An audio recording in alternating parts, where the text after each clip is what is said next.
Welcome to Fiction Audiobooks. If you enjoy the content, like and subscribing would be greatly appreciated. If you have any recommendations for novels, comment below.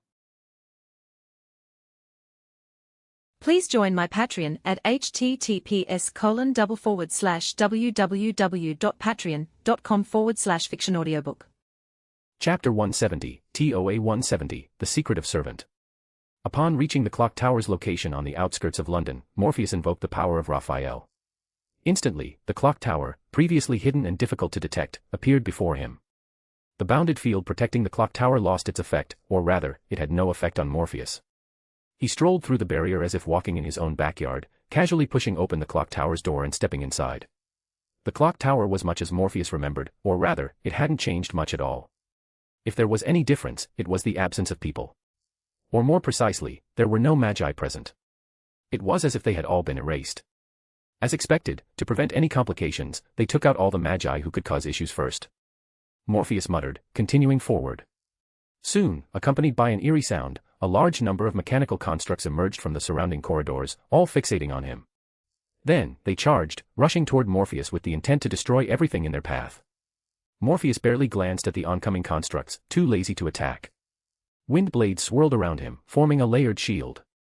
The moment the automatons got close, their bodies were sliced apart by the blades, reduced to debris scattered on the ground. At the same time, another force manifested before Morpheus, forming a dark current that parted to either side, pushing the fallen debris away to clear his path. The clock tower's interior was divided into many sections, classrooms, offices, and more. Morpheus's destination was the library, or rather, the archive, also known as the Sea of Books, filled with countless tomes, research records, and magical theories. Morpheus was practically salivating at the thought of them. He effortlessly dispelled the various protective barriers along the way and arrived at the Sea of Books on the lower level. Seeing the shelves lined with books, he let out a cheer. "Wow, I never thought I'd get the chance to come here," he said, quickly scanning the surroundings. But then he paused. It looks like someone's been here. Morpheus approached a desk, noticing scattered yet clearly related documents and books. He narrowed his eyes. About the Holy Grail War and servant summoning. He picked up the materials, quickly skimming through them, and his expression turned to surprise. Servant summoning and the Holy Grail War are independent systems, not one and the same. I already knew that.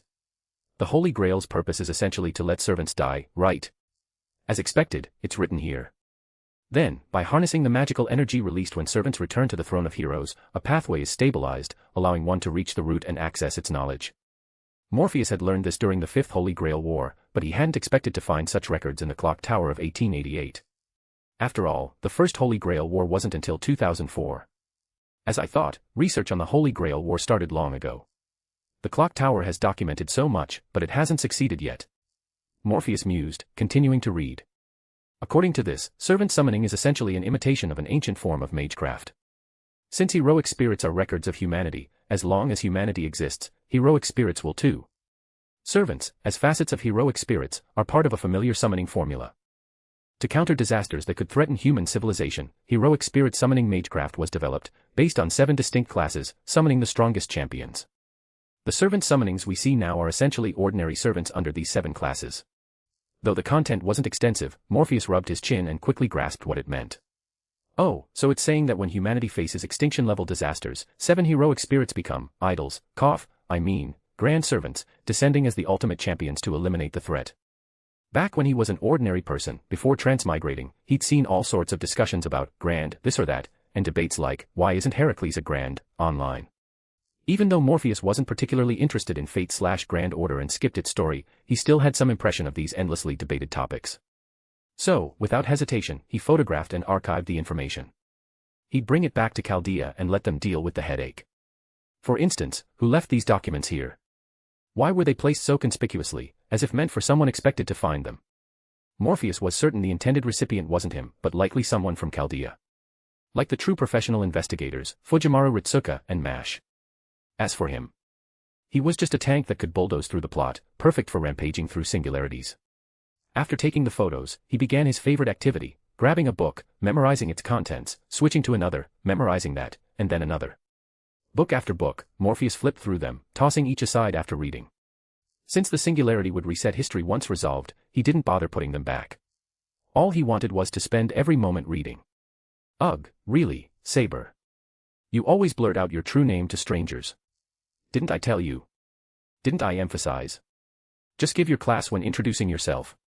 A slender blonde man was lecturing Mordred. Seeing her indifferent attitude, he continued, do you really understand? Revealing your true name is like exposing your abilities. That's why, in a typical Holy Grail war, servants hide their true names. But you always casually spill yours. Mordred remained unfazed. It's no big deal.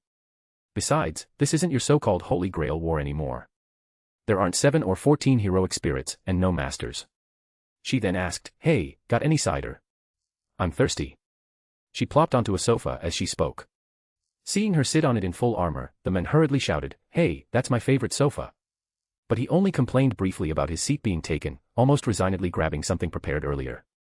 Fine, I've got some chilled cider ready. Mordred grinned. You've got a fridge that hasn't even become common yet. Not bad, scholar. The men sighed helplessly. Some medicines need to be kept cold. For a scholar, a fridge is essential. Yeah, Mordred replied dismissively, downing the cider in one go. With a series of gulps, she pulled the cup away, letting out a satisfied, phew. Ah. I'm alive again. Nothing beats a cold cider after wading through that magical fog. She then turned to the others.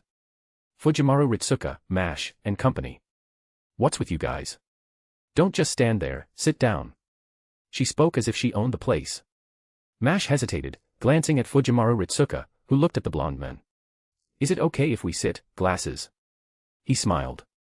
Haha, yes, it's fine. If Saber trusts you, you're probably our allies. I haven't introduced myself.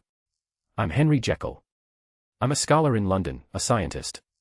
Not an official magus, but I'm skilled at concocting elixirs. When I realized it, London was suddenly engulfed by this fog. It's terrifying. He showed a trace of fear. I found magical energy in the fog, but I'm powerless against it. Mordred chimed in. Then he met me, and we formed a partnership. He's not the most reliable magus, but he's useful enough. I handle the action, and he handles the investigation and analysis. Jekyll nodded. Exactly. But Mash looked puzzled, cautiously saying, excuse me, Henry Jekyll. That name, it's the same as a character in a novel. Is it a coincidence? Or is he the inspiration for that character? Roman spoke up. Mash, can you sense any servant aura? I can't from here. Even indoors, it's the same as outside. I can't see anything, only here, and the interference is too strong. Mash whispered, same here, doctor. I can't distinguish humans from servants by aura. Maybe only Morpheus could tell if he were here. Hearing Mash, Jekyll quickly said, no way. I'm a genuine human. If I were a servant, I'd be out investigating. Also, what were you saying about a novel? Mash nodded. Yes, a book published slightly before this era. The protagonist shares your name. Jekyll grew more confused. I don't recall that. I've read plenty of novels. A protagonist with my name. Really? If that were true, I wouldn't forget it. Jean Alter stepped forward. Morpheus sent a message. He says the situation might be due to the Holy Grail causing a distortion in the timeline, blending fiction and reality, creating a unique timeline entirely different from reality. So, it's because of the Holy Grail? Mash asked, and Jean Alter nodded. That's what Morpheus thinks. Once the issue is resolved, everything will return to normal. Jekyll nodded, seemingly agreeing. That's possible. Then he moved on from the topic. Forget my name, it's common enough. Let me reintroduce myself. I'm Henry Jekyll, just a man trying to stop his hometown from being trampled. Now, your turn. You're different from us, right? Mash, well practiced, explained they were from Chaldea, here to save humanity. Jekyll's eyes widened in surprise. You mean London in this era is one of the 7 singularities embedded in world history? Mash nodded. Yes, and we're searching for the Holy Grail causing this singularity. Jekyll didn't doubt them. I understand your situation. Let me share what we know about the city's current state. About 3 days ago, every night, the city gets enveloped in fog deadly to living things. In areas where the fog is thinner, a mask can keep you alive, but in thick fog, it's impossible. Ordinary creatures inhaling it get corroded by magical energy. Depending on one's constitution, reactions vary, but in severe cases, death comes within an hour. His expression turned grave. I don't know the exact numbers, but I estimate deaths have reached the hundreds of thousands. Some areas are complete ruins. London's East End is nearly wiped out.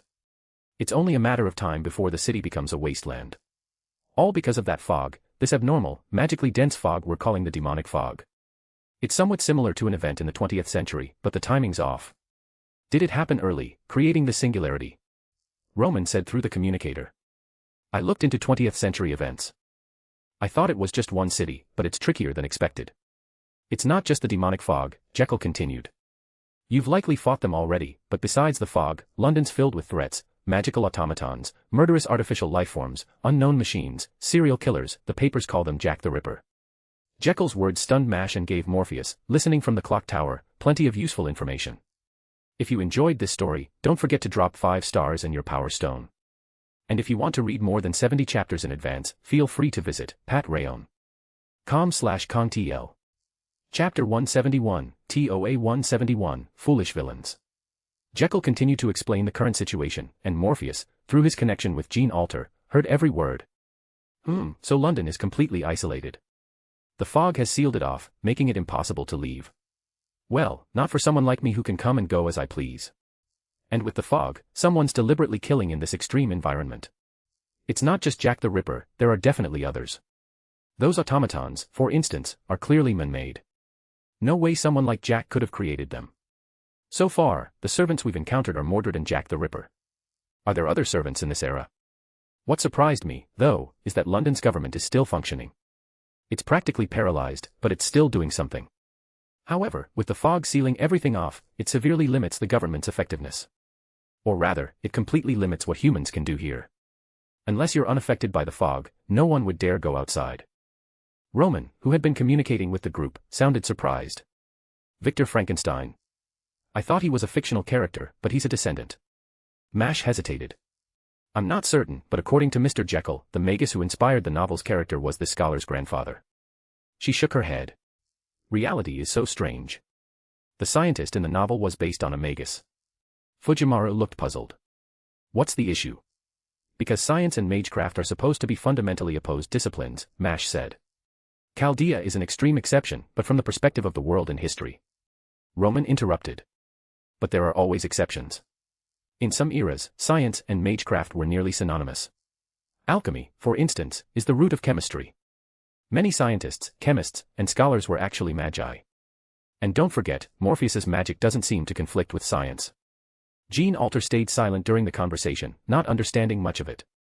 She only knew the common knowledge imparted to her by the root during her summoning. When she spoke, it was usually because Morpheus had something to say. Gene Alter spoke up. Morpheus says that, in a way, science is a form of magic. Or rather, science is magic. Magic and science are equivalent and don't conflict, so there's no need to compare his magic to your magecraft. He said that. Roman exclaimed. Yes, that's what he said. He mentioned something about modern Western magicians studying not just magical knowledge but also relativity or something. I don't understand it, but it sounds like a scientific term. The group was stunned, especially Mash and Fujimaru, who both knew what relativity implied. Gene Alter continued. Morpheus was muttering about someone he knows, a powerful magician who founded the world's strongest scientific faction and even created an artificial heaven, giving rise to artificial angels. Fujimaru's eyes sparkled, Mash looked confused, and Mordred was utterly baffled, not understanding a word. As for Roman, Da Vinci, and Olga Marie on the other end of the communicator, they were dumbfounded. Olga Marie, who had glimpsed Morpheus's past through dreams, knew he came from another extraordinary world without magecraft as they knew it. So she understood that what he was saying referred to that world. But what she heard now still felt unbelievable. An artificial heaven, giving rise to artificial angels. Roman was visibly shocked. The statement implied that science had created its own god, its own divine realm, and angels within it. This is like saying humans artificially created a god, a scientific god. Roman couldn't comprehend it. The rise of science, the retreat of gods, and the fading of mystery were interconnected in the history he knew. But now, Morpheus was saying science could create its own angels and heaven. It was mind-boggling. It was even more outrageous and bizarre than the earlier mention of modern Western magicians studying relativity. Just as the group wanted to hear more from Morpheus, Gene Alter said, "He's done talking. He said he's going back to reading and told us to keep working." The group snapped back to reality. Roman asked, where exactly did Morpheus go? Olga Marie chimed in. Yeah, he suddenly said he had something to do and left. Where is he? Mash shook her head, indicating she didn't know. Fujimaru kept her mouth shut, feeling it wouldn't be wise to tell someone like Olga Marie, with her strong sense of Mega's pride and family honor, that he's raiding the clock tower. Jean Alter also shook her head, claiming ignorance. So Olga Marie could only analyze based on what was said. Jean Alter said Morpheus is reading. Could he be at the London Library? It has a vast collection. Roman and Da Vinci exchanged glances. Da Vinci whispered, don't you think Morpheus might have gone to the clock tower? Roman thought for a moment and nodded. I think his reading might be in the clock tower's sea of books. Though we're here to save the world in this singularity, he's always eager to expand his knowledge. London's the perfect chance for him to infiltrate the clock tower. Once we complete the mission, the incorrect history will be fixed, and his intrusion into the clock tower won't exist in the route. But his memories will remain, Da Vinci said, giving a thumbs up. As expected of him. I'm liking him more and more. I have a feeling all the secrets the clock tower hid before 1888, even their darkest history, will be dug up by Morpheus. The future clock tower is in for a rough time. If they cross him, he might use their dirty secrets to blackmail them. Tormenting someone with their dark history is way harsher than just fighting them. While Morpheus was engrossed in his reading, his attention suddenly shifted to Jean Alter's side. A name caught his interest after ages. Mephistopheles. A demon. Morpheus was surprised and tapped into Jean Alter's vision to see who was claiming to be Mephistopheles. What he saw was a clown-like figure with purple hair, a tight leather-like coat, and a hat with a pocket watch on it. Most absurdly, the guy seemed utterly brainless. This figure's actions upon appearing were straightforward. Outside Frankenstein's house, before Mash and Fujiwara could even question him, he spilled everything. Yes, I killed Frankenstein. I'm Mephistopheles, a demon. Why did I kill him? Because he interfered with our plans. That entire confession came within a minute of meeting, without Fujiwara even asking. Then he started spouting nonsense, only to be promptly sent back to the throne of heroes by the group. Watching this Mephistopheles, Morpheus sighed heavily, covering his face. What was I even expecting? The great demon Mephistopheles who could manipulate people effortlessly. Forget it, this is the Nasuverse. No way. As Mash and the others entered Dr. Frankenstein's residence, Morpheus confirmed once again that this Mephistopheles was indeed brainless. Because Dr. Frankenstein, who had interfered with their plans, had left behind highly incriminating information. It was the doctor's final note, stating that the demonic fog plan was led by 3 individuals P, B, and M. Additionally, there was a little girl left behind, barely able to speak, as if lacking much rationality. Her identity made Morpheus marvel again. Well, damn, this is the Frankenstein from the novel, a girl, and a lowly, no less. As expected of the Nasuverse. But the group had obtained valuable information. After returning to Jekyll's place, they began speculating about the meaning of PBM. Morpheus paused his reading, pondering the 3 letters. PBM represents 3 people, likely distinguished by the first letters of their names. Is M for Mephistopheles? No way, that guy's too brainless. Maybe I can analyze it based on historical figures I know. PBM could very well be servants summoned here, connected to London. While Morpheus was thinking, the group wasn't idle. They found another of Jekyll's collaborators, a kid called Anderson. After working with Anderson to defeat another servant, Jekyll sent them to address another issue. Scotland Yard was under attack by a servant. Rushing over, the group encountered a mysterious man. He was a long-haired, skinny man holding a flask, and he left Morpheus both puzzled and exasperated. Because this guy's intelligence was on par with Mephistopheles. The moment he appeared, before any questioning, he revealed his secrets. I'm one of the masterminds behind the demonic fog plan. You can call me Paracelsus, the P in PBM. Watching the scene through Jean Alter's vision, Morpheus began to suspect he was overthinking things. Maybe that brainless Mephistopheles really was the M in PBM. Why did these villains love spilling their plans? Were they brain dead? After saying this, the man explained he was at Scotland Yard for an important item, then started spouting nonsense. Faced with such incoherent babbling, the group acted instantly. Within seconds, the self-proclaimed P was sent back to the throne of heroes. If you enjoyed this story, don't forget to drop 5 stars and your power stone. And if you want to read more than 70 chapters in advance, feel free to visit patrayon.com/contl. Chapter 172, TOA 172, A Grimoire. After dealing with Paracelsus, who called himself P, Fujiwara Ritsuka and the others brought Dr. Frankenstein's ancestral artificial human lowly, Fran, back to Jekyll's residence. Jekyll examined Fran and offered his analysis. This child, Fran, is an artificial human. Her body isn't composed of spiritual essence, she's not a heroic spirit. She's a being from this era, or rather, an artificial human. He rubbed his chin. Is the novel's account mistaken? No, it's too early to conclude that. He continued inspecting Fran, showing great interest in her as an artificial human, not out of any inappropriate fascination, but pure curiosity about a novel creation. Fran, however, let out a sound of displeasure, though she couldn't speak, leaving Jekyll puzzled. Mordred spoke up. She's upset that you're poking around under the guise of investigation. Apologize, Jekyll. The accusation made Jekyll's expression shift. Eh? Oh, I'm sorry. I didn't realize I was doing that. It's not the behavior of a proper English gentleman. Ugh. Fran made another strange noise. Mash, observing, said, I think she meant, good, you understand. That's probably what her sound meant. Mordred nodded. Yeah. Fujimaru agreed. Exactly. Jekyll looked confused. How do you all understand what she's saying?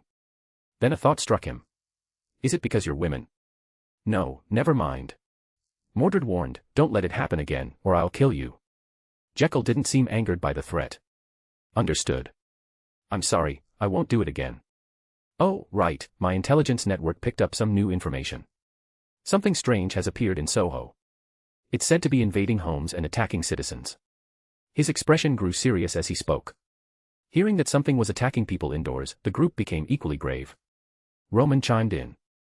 We've confirmed that artificial humans, automatons, and chaotic mechanical soldiers so far. Jekyll added, based on my network and Saber's patrols, they've never invaded homes before. This thing attacking citizens inside seems to be a book, roughly the size of a human body. I'm calling it a grimoire for now. I hope you can deal with it. We don't know if it's tied to the demonic fog plan, but there are already victims in Soho. Will you take on this task? Before Fujimaru, the group's leader, could respond, Gene Alter spoke up. Morpheus says to leave this task to him. We should keep investigating other matters. He's stepping in. Fujimaru was surprised. I thought he was going to stay out of it until the mission was over. Jekyll grew curious. Your companion is that capable? How many are with him? Just him, Fujimaru replied honestly. Seeing Jekyll's concern, she quickly added, don't worry, he's incredibly strong. If he can't handle it, the rest of us together probably couldn't either. Hearing this, Jekyll relaxed but became even more curious about this mysterious figure. If the combined strength of this group was less than this Morpheus, just how powerful was he?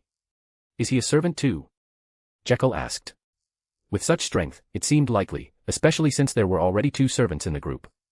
Mordred, being his ally, wasn't counted in this comparison. But Fujimaru shook her head. He's human. But don't worry. I haven't seen any servant beat him yet. She smiled, pointing at Gene Alter. Ask her if you don't believe me. They've fought before. This shocked not only Jekyll but also Mordred. Mordred vaguely recalled Morpheus from their initial meeting. He was the man who wasn't present now, so he must be Morpheus. Back then, he had instantly recognized her as a servant, which already surprised her given his perceptiveness in the fog. She'd assumed he was a formidable servant, but to hear he was human. Mordred looked at Gene Alter. The woman's strength was immense, among the top tier of servants or heroic spirits. Yet Fujimaru claimed Gene Alter had fought Morpheus, a human, and lost. Everyone turned to Gene Alter for confirmation. Even if she denied it as a joke, it would have seemed normal. But to their shock, Gene Alter nodded without hesitation. I can't beat him. Her blunt admission of defeat, without any attempt to conceal it, stunned the group. What kind of monstrous strength could overpower such a powerful servant? As a scholar, Jekyll leaned toward analyzing the issue through his expertise. After a moment's thought, he asked, does he have some special magecraft formula that suppresses spiritual entities like servants? Gene Alter shook her head. No, it's pure raw strength. I just can't beat him. Jekyll's curiosity deepened. A human defeating such a powerful servant through sheer strength, what kind of anomaly was this? Was he an alien posing as an earthling? From what I've seen. Mash hesitated, recounting past experiences. In Greek mythology, both Jason and Heracles were terrified of Morpheus and didn't dare fight him. Jekyll grew even more confused. Greek mythology figures? Mash nodded. Yes, Jason was too scared to fight, and Heracles clearly didn't want to either. I also heard Morpheus joined Jason's quest for the Golden Fleece and slew the mother of monsters along the way. Jekyll gasped. As a scholar, he had studied these myths thoroughly.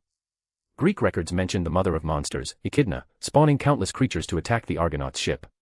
It took multiple heroes, including the moon goddess, to defeat her.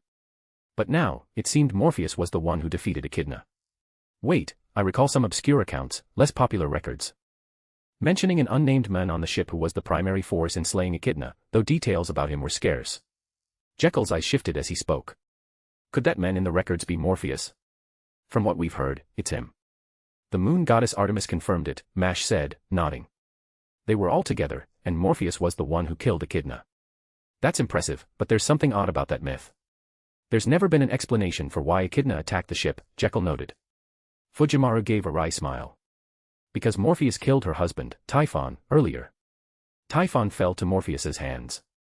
Jekyll was floored. What had he just heard? The greatest crisis on the Argos voyage was Echidna, and myth scholars had long puzzled over why she appeared. Now there was an explanation. A human named Morpheus killed Typhon, the father of monsters, prompting Echidna to seek revenge. It made sense. But this sense only gave Jekyll a bigger headache. Typhon's strength was absurdly formidable, even defeating Zeus once. Yet this monstrously powerful Typhon was defeated by a human.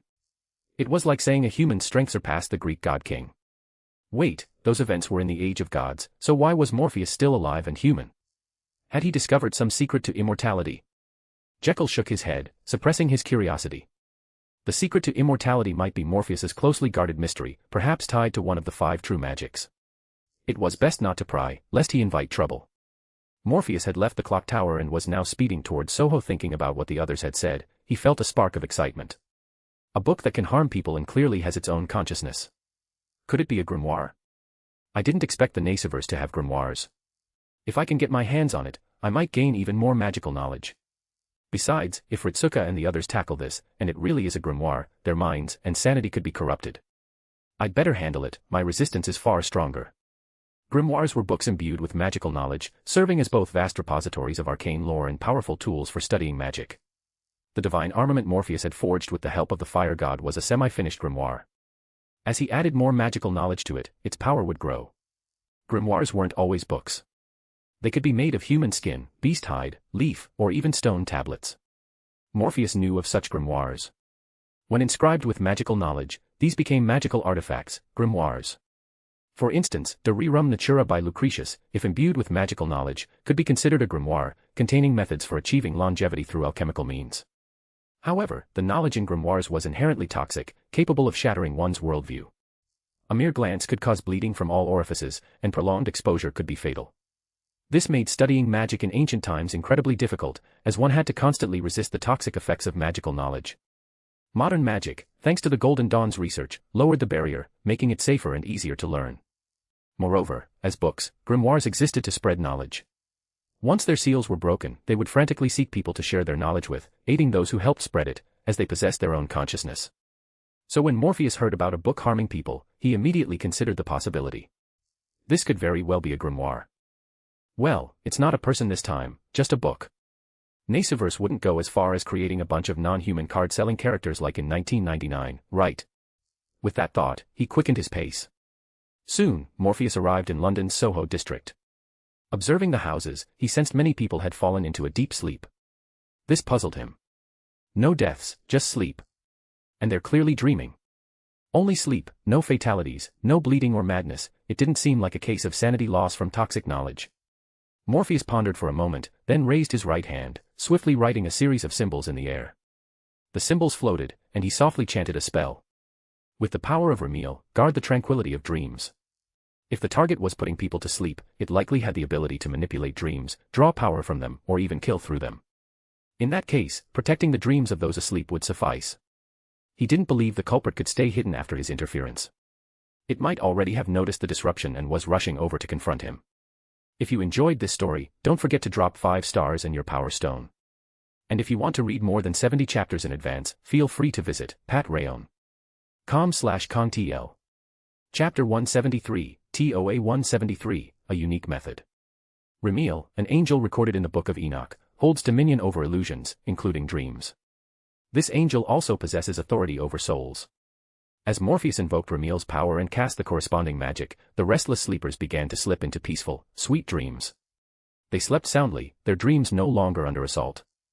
Then, Morpheus sensed a presence, an intangible force that couldn't be seen but was undeniably there. Not fully formed. No, it hasn't yet gained a true physical body. Morpheus rubbed his chin, letting the force strike him. It couldn't breach his defenses, rendering the attack useless. Then, a book appeared. Morpheus blinked, then let out a soft chuckle. Alice's Adventures in Wonderland. Indeed, the culprit he'd suspected to be a grimoire was a nursery rhyme book, its cover clearly titled Alice's Adventures in Wonderland. Morpheus wasn't surprised, though.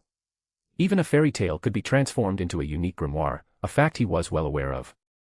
This made him even more fond of the book before him. But after further inspection, Morpheus's expression turned puzzled. It's actually a servant. No way, has Nasu changed his style? A book as a servant. At that moment, the book continued its assault on Morpheus, though the attacks weren't lethal or meant to injure. Their sole purpose was to put their target to sleep. Morpheus, however, ignored the book and turned his attention elsewhere. Why are you hiding over there? A boy, or rather, a somewhat smug-looking Shota, stepped out, smiling at Morpheus. You're Morpheus. That's right. And you're Anderson, aren't you? Through Gene Alter shared vision, Morpheus had already seen him, though this was Anderson's first time meeting Morpheus in person. Anderson nodded, glancing at the book. This book isn't an ordinary magical entity. It's supposed to be a servant that reflects its master's mental state. Only after forming a contract with a master can it gain a physical form, not as a book, but as a humanoid entity. He smirked. But all of us servants in this summoning have no masters. For us, it doesn't matter much, but this one's different. It's putting people to sleep to absorb their dreams, searching for a suitable master to gain a physical form. Anderson's grin grew even more insufferable. So, it's tough to deal with. Since it has no physical body, your attacks won't work on it. Morpheus listened calmly. When Anderson finished, he replied, if my attacks are completely ineffective against it, then its attacks are equally ineffective against me. Understand? You're saying force is mutual. You could put it that way, Morpheus nodded. As long as it can affect this world and put people to sleep, this world can affect it too, unless it's reached the ultimate state. The ultimate state? Anderson didn't quite follow. Morpheus smiled, drawing a cross in front of himself. May the Lord bless us, amen. Anderson suddenly understood. To affect the world without being affected in return would be a paradox, only possible for one entity. The omnipotent God. But Anderson still couldn't grasp why Morpheus was so confident. It's 1888. The debate about God and the stone should be long over, shouldn't it? Anderson nodded, then scoffed. But isn't that just sophistry? Morpheus laughed. Don't try to understand God with a mind that can't yet grasp the mysteries. In some theories, 1 is equal to 0 and 1 is not equal to 0 can coexist. Seeing the conversation veering toward mathematics, Anderson shut his mouth. Perhaps realizing he'd lost the verbal spar, Anderson added, so, you'll keep believing in God forever. Morpheus smiled. I'm striving toward the Lord's path, that's all. Anderson fell silent, convinced the man before him was utterly mad. If another believer had said that, in terms of connection, photos of the servant itself were far more potent than a book reprinted countless times. Morpheus photographed the cover, the back, and every page, amassing a collection of images. With so many photos, the bond was strong. When he attempted a summoning, he'd likely call forth this book as his servant. But it felt so bizarre. Others used holy relics or symbolic items for summoning, but Morpheus. He just took photos and used those. It was cheap and efficient, with the only drawback being that he needed to encounter the servant first to photograph it. When he'd taken enough photos, Morpheus put away his camera and raised his hand. Anderson immediately focused, eager to see what came next. Morpheus had used a unique method to reflect the book's attack, causing it to put itself to sleep. Anderson could understand that. You're saying this level of skill is common. In my society, only those at this level are sent on missions. We have to ensure our members' safety, right? Morpheus said, chuckling. He glanced around, noting the people waking from their slumber, yawning. Stretching himself, he turned to leave. Where are you going? Not coming to my place. Anderson called. Nah, I'm heading back to keep reading. The mention of reading made Anderson pause, then he shouted, wait, can you take me to the clock tower? This task is critical to whether we save the world. Morpheus turned, his expression odd. Got any materials you need? Tell me. I might have already seen them. Anderson's jaw dropped. It took him a moment to speak. You came from the clock tower? Morpheus nodded enthusiastically. Yup. It's a rare chance to infiltrate the clock tower without consequences. Gotta make the most of it. Anderson's eyes lit up, and he lunged forward. Take me with you. I want to read too. This Morpheus guy was just too perfect. If you enjoyed this story, don't forget to drop 5 stars and your power stone. And if you want to read more than 70 chapters in advance, feel free to visit patrayon.com/kongtl. Chapter 174, TOA 174, Makiri Zaljan. Morpheus returned to the clock tower, dragging along a tag-along servant, the self-proclaimed Anderson, the smug Shota. Watching Morpheus brazenly storm into the clock tower without bothering with secret passages, Anderson gained a deeper appreciation for his strength. If this guy took action, he could undoubtedly resolve London's crisis in no time. Yet, he was here, rifling through books. Anderson picked up a book and asked, "You're not planning to deal with the crisis? If you acted, you could solve it easily, couldn't you? Didn't I say?" Morpheus grinned, plopping onto a sofa with a new book in hand, flipping through it while snapping photos. "This is a rare chance to infiltrate the clock tower without consequences. I've got to make the most of it." Anderson grimaced. "I don't have the power, but you do. You could end this quickly and reduce the death toll." Morpheus didn't budge. "Don't tell me you don't know how this works. Once the problem's solved, history will be restored, the dead will be revived, and everything will proceed according to the predetermined future. Even if all of London died now, they'd come back in the end. You can't just let those trying to destroy humanity run rampant. If they succeed, your future is done for." Morpheus chuckled. "That's why others are already handling it, right?" Anderson knew he meant Fujimaru's group. Thinking of their strength, he nodded. "True, they can handle most issues. You can step in for anything they can't." With that, Anderson focused, diving into the book in his hands. These books were the ones Morpheus had first noticed on the table, likely prepared for someone like Anderson, perhaps a hidden collaborator yet to appear. After a while, Anderson let out an, "So that's how it is," as if he'd uncovered a secret. Morpheus, unfazed, kept reading. Anderson said, "If servants are summoned to counter crises, not for Holy Grail wars, doesn't this masterless summoning mode suggest a massive crisis?" "Yup," Morpheus replied casually, still reading. Seeing his straightforward response, Anderson pressed, "You've read these books already, haven't you?" "Yup." "Then what kind of crisis is causing servants to appear like this?" Morpheus closed his book, set it aside, and looked at Anderson. "A brain-dead idiot, that's what." "A brain-dead idiot?" Anderson's eyes narrowed. "What do you know?" "I know who the mastermind is," Morpheus said with a smile, picking up another book. "But to confront them, I need all the singularities restored first. Think of my current actions as progressing through a mandatory game storyline." "What is it? Can you tell me?" "Just something threatening human history," Morpheus said, pausing to think. "If a legendary evil bent on destroying humanity actually started doing it, top-tier servants would naturally appear to counter it." He continued, "You can think of it that way. And about this crisis, you've noticed the strange halo in the sky, right?" Anderson nodded. Despite London's thick fog, the massive halo was too prominent to be fully obscured. This crisis, or rather, the mastermind destroying human history, is collecting energy through that very act. The halo is the result, made of billions of light beams, each with the power. Morpheus thought for a moment. If you know King Arthur, it's like one of her noble phantasms. Now imagine billions of those. That's the mastermind's strength. Anderson's face fell. The description alone was overwhelming, yet Morpheus, this human, seemed completely at ease, as if such a powerful entity was no cause for fear. Noticing Anderson's expression, Morpheus grinned. "It's not so bad. I've figured out their goal. Sure, the halo's strong, but why gather all that energy? To shoot a hole through the earth? No way. That's too inefficient. There are easier ways to destroy the planet." "You mean they're collecting this energy for something specific, so they can't use it all to attack those trying to stop them? They'll have some spare energy as a backup for emergencies, but not enough to replace the bulk of it, probably not even a tenth. So, the beams they can actually use against enemies. Maybe a few thousand, or tens of thousands at most." Anderson imagined tens of thousands of King Arthurs unleashing their noble phantasms at once and shuddered, quickly banishing the thought. Yet Morpheus seemed utterly fearless, as if top-tier servants like King Arthur were no big deal.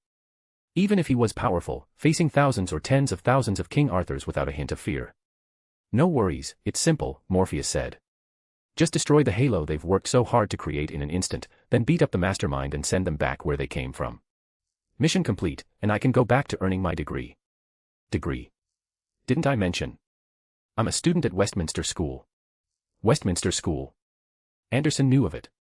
Even as a Dane, he'd heard of the legendary British institution, founded in 1179.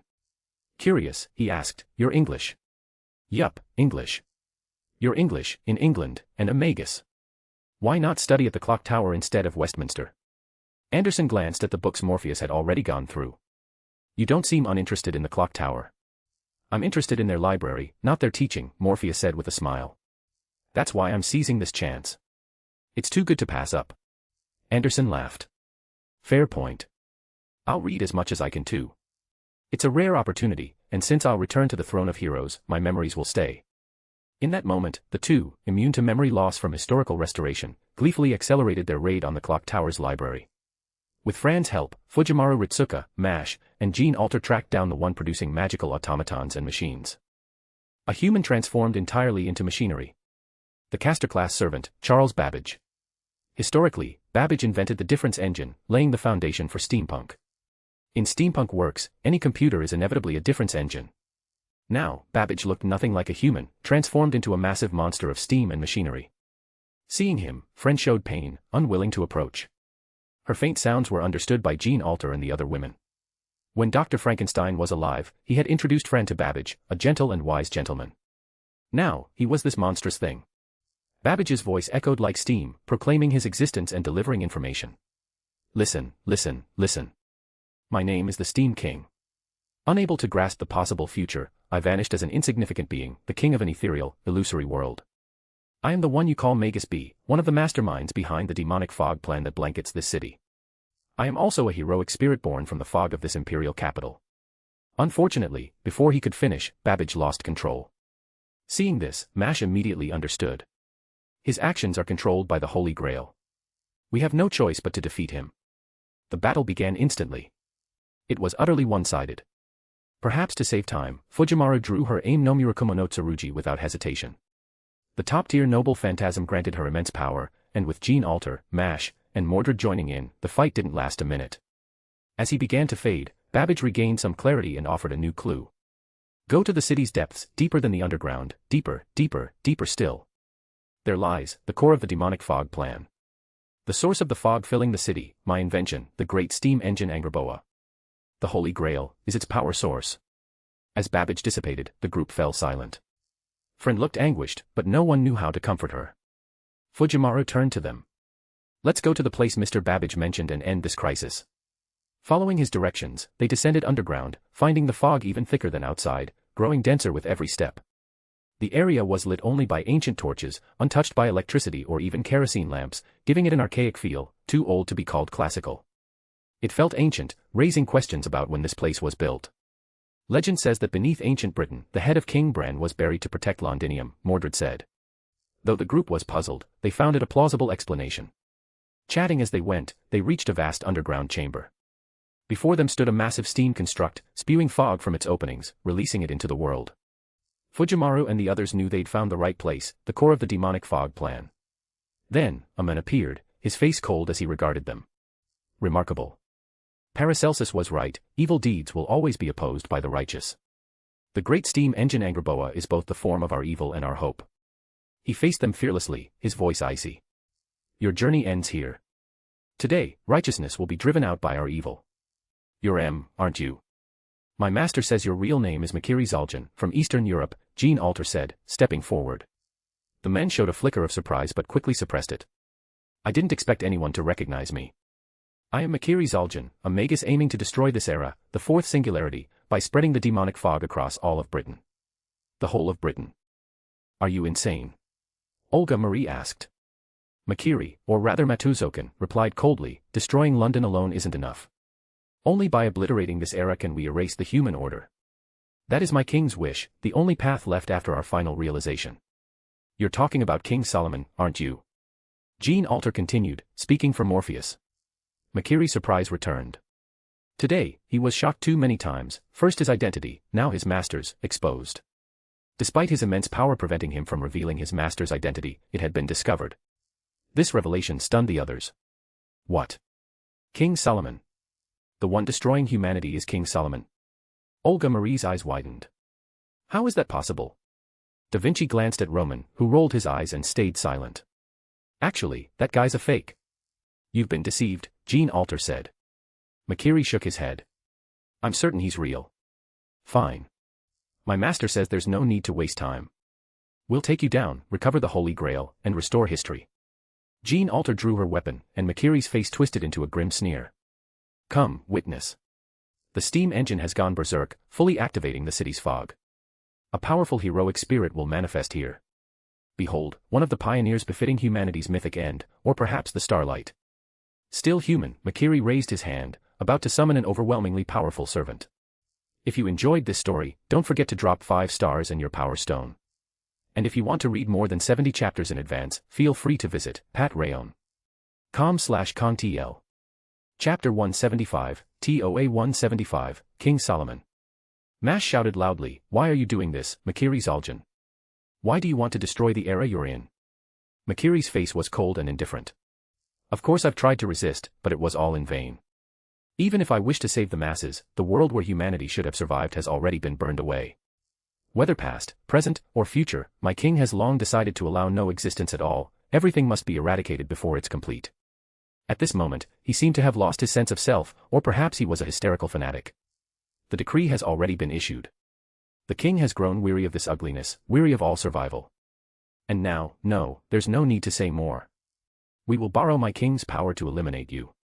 You won't live to see the final heroic spirit before meeting your death. Descend from the void of destruction, our demon god. A powerful surge of magical energy erupted from Makiri's body, then overflowed wildly. In an instant, he transformed into a bizarre monster. Seeing this familiar form, Fujimaru Ritsuka and Mash both cried out at once. A demon god pillar. They remembered it well.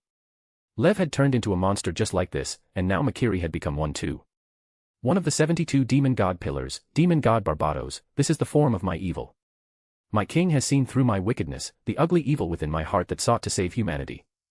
With my utmost ugliness, vanish, just like those who once wore the guise of goodness, as I did. When you speak those words from your king, have you ever asked Jesus for his opinion? Or the Lord's? Jean Alter stepped forward, powerful magical energy beginning to gather on her flag. This is what Morpheus told me to say, but I think he makes a good point. Jean Alter raised her flag, the magical energy swirling around it and transforming into a torrent that dispersed all the surrounding demonic mist. In that moment, a clean area appeared around them. At the same time, a tremendous power began to concentrate in Jean Alter's hand, forming a flashing cross. How is her power suddenly increasing? This terrifying magical energy density. How is that possible? Mordred looked at Jean Alter in shock. She realized that this servant, who had been roughly on her level, had suddenly become incredibly strong, her power surging wildly as if without limit. Finally, this immense magical energy converged into a pitch-black beam. The beam struck the demon god pillar, which had only just appeared, without any hindrance. The violent magical energy pierced through the pillar's body, the immense force burrowing into the breached area and drilling inward, wreaking secondary destruction on the parts that hadn't been fully demolished yet. How is this possible? The demon god pillar Makiri let out a low, rumbling voice. He could feel his flesh rapidly disintegrating. It wouldn't be long before he returned to his king's side, but even now, he couldn't understand why he had been defeated so suddenly. He had been absolutely confident in handling these foes. Even if he couldn't win outright, he shouldn't have been instantly crushed, he'd even thought he could drag a few of them down with him. But why had he been defeated in a single exchange? And that enormous magical energy from before, what was it? Was this really something a servant could possess? From his knowledge of servants, even a top-tier one would need to release their noble phantasm and boost their output several times over to unleash such a terrifying attack. This was even more frustrating than being defeated by something that specifically countered him. It was pure, overwhelming power that had crushed him. But there was nothing he could do now, as his consciousness began to fade, his body starting to dissolve, and he was finally about to leave this world. With a final glance at the raging lightning that was beginning to appear, he let out a soft chuckle. Even if I die, you're finished, because the next heroic spirit to arrive will erase you completely. Watching them charge toward the steam engine, intent on destroying it, he burst into laughter. Before dissipating, he shouted loudly. Thou art the blade imprisoned in the cage of madness, I am the master who holds its chains. Thou art bound by the 3 great words for 7 days. Come from the wheel of restraint, O guardian of the scales.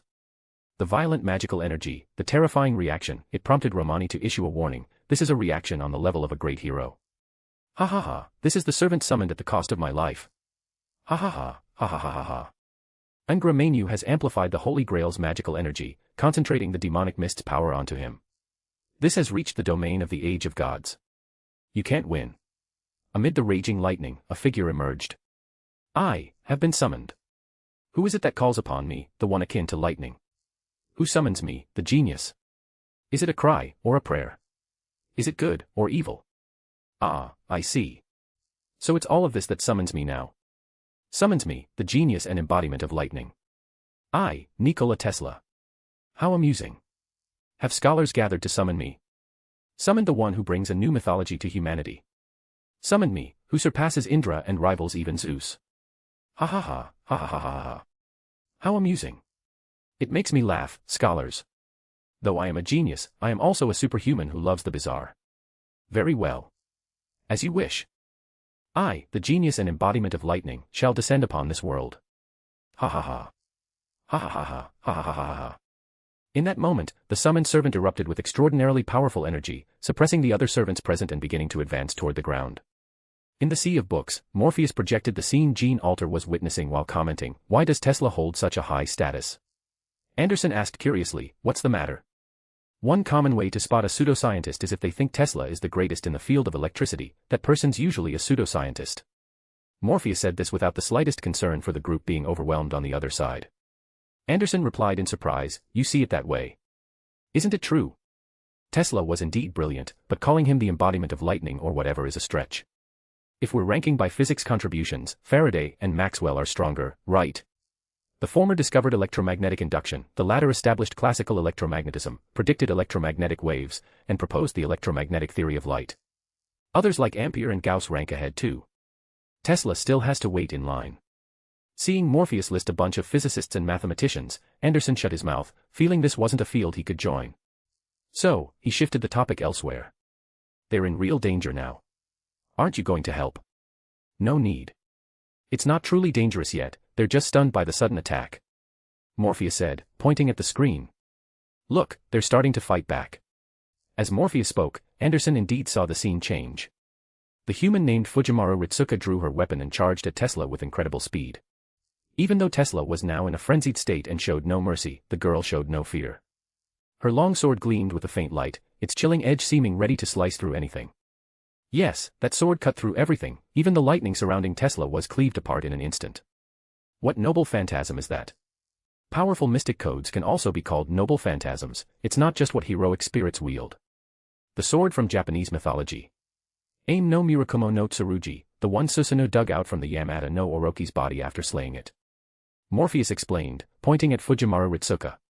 It suits her perfectly, letting her fight servants head-on. At that moment, the battle shifted again. With Fujimaru Ritsuka slicing through the lightning around Tesla and exposing his body, a roaring torrent of magical energy burst from Mordred's sword, slamming into him. Even with the Holy Grail supplying magical energy, Tesla was still a servant with his own limits.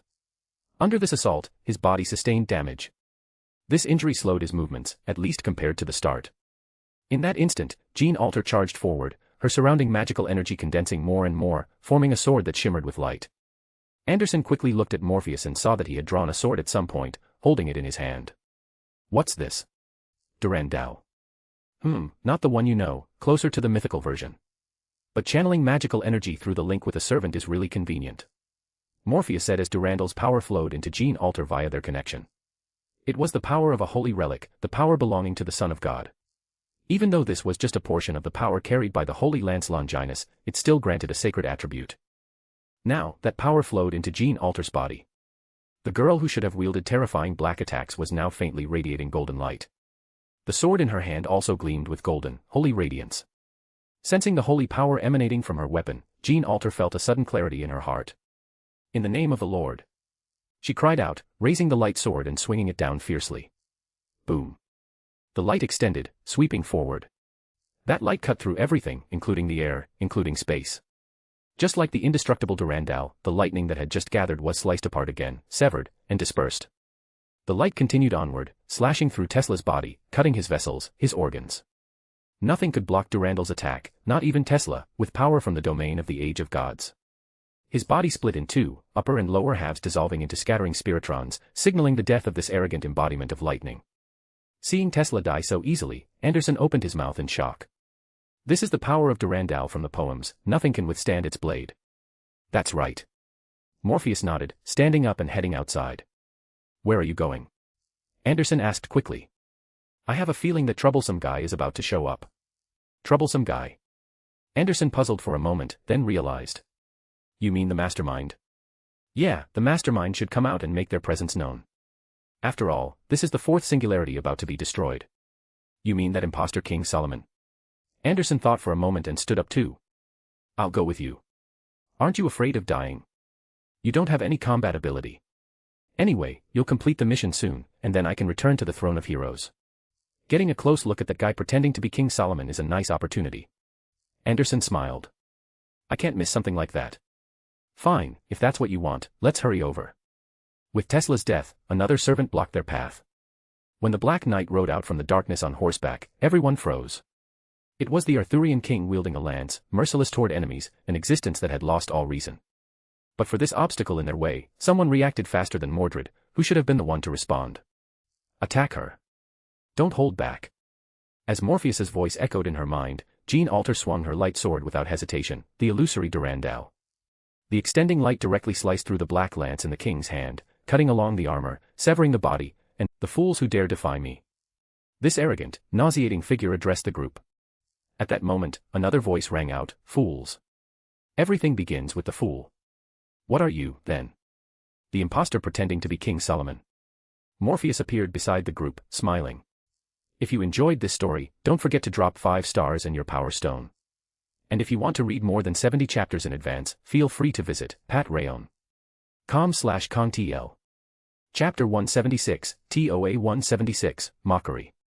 You're Morpheus, the one who calls himself Veritas 000, the magician. The men claiming to be King Solomon looked at the suddenly appeared Morpheus without a trace of fear, instead showing a hint of interest. No matter.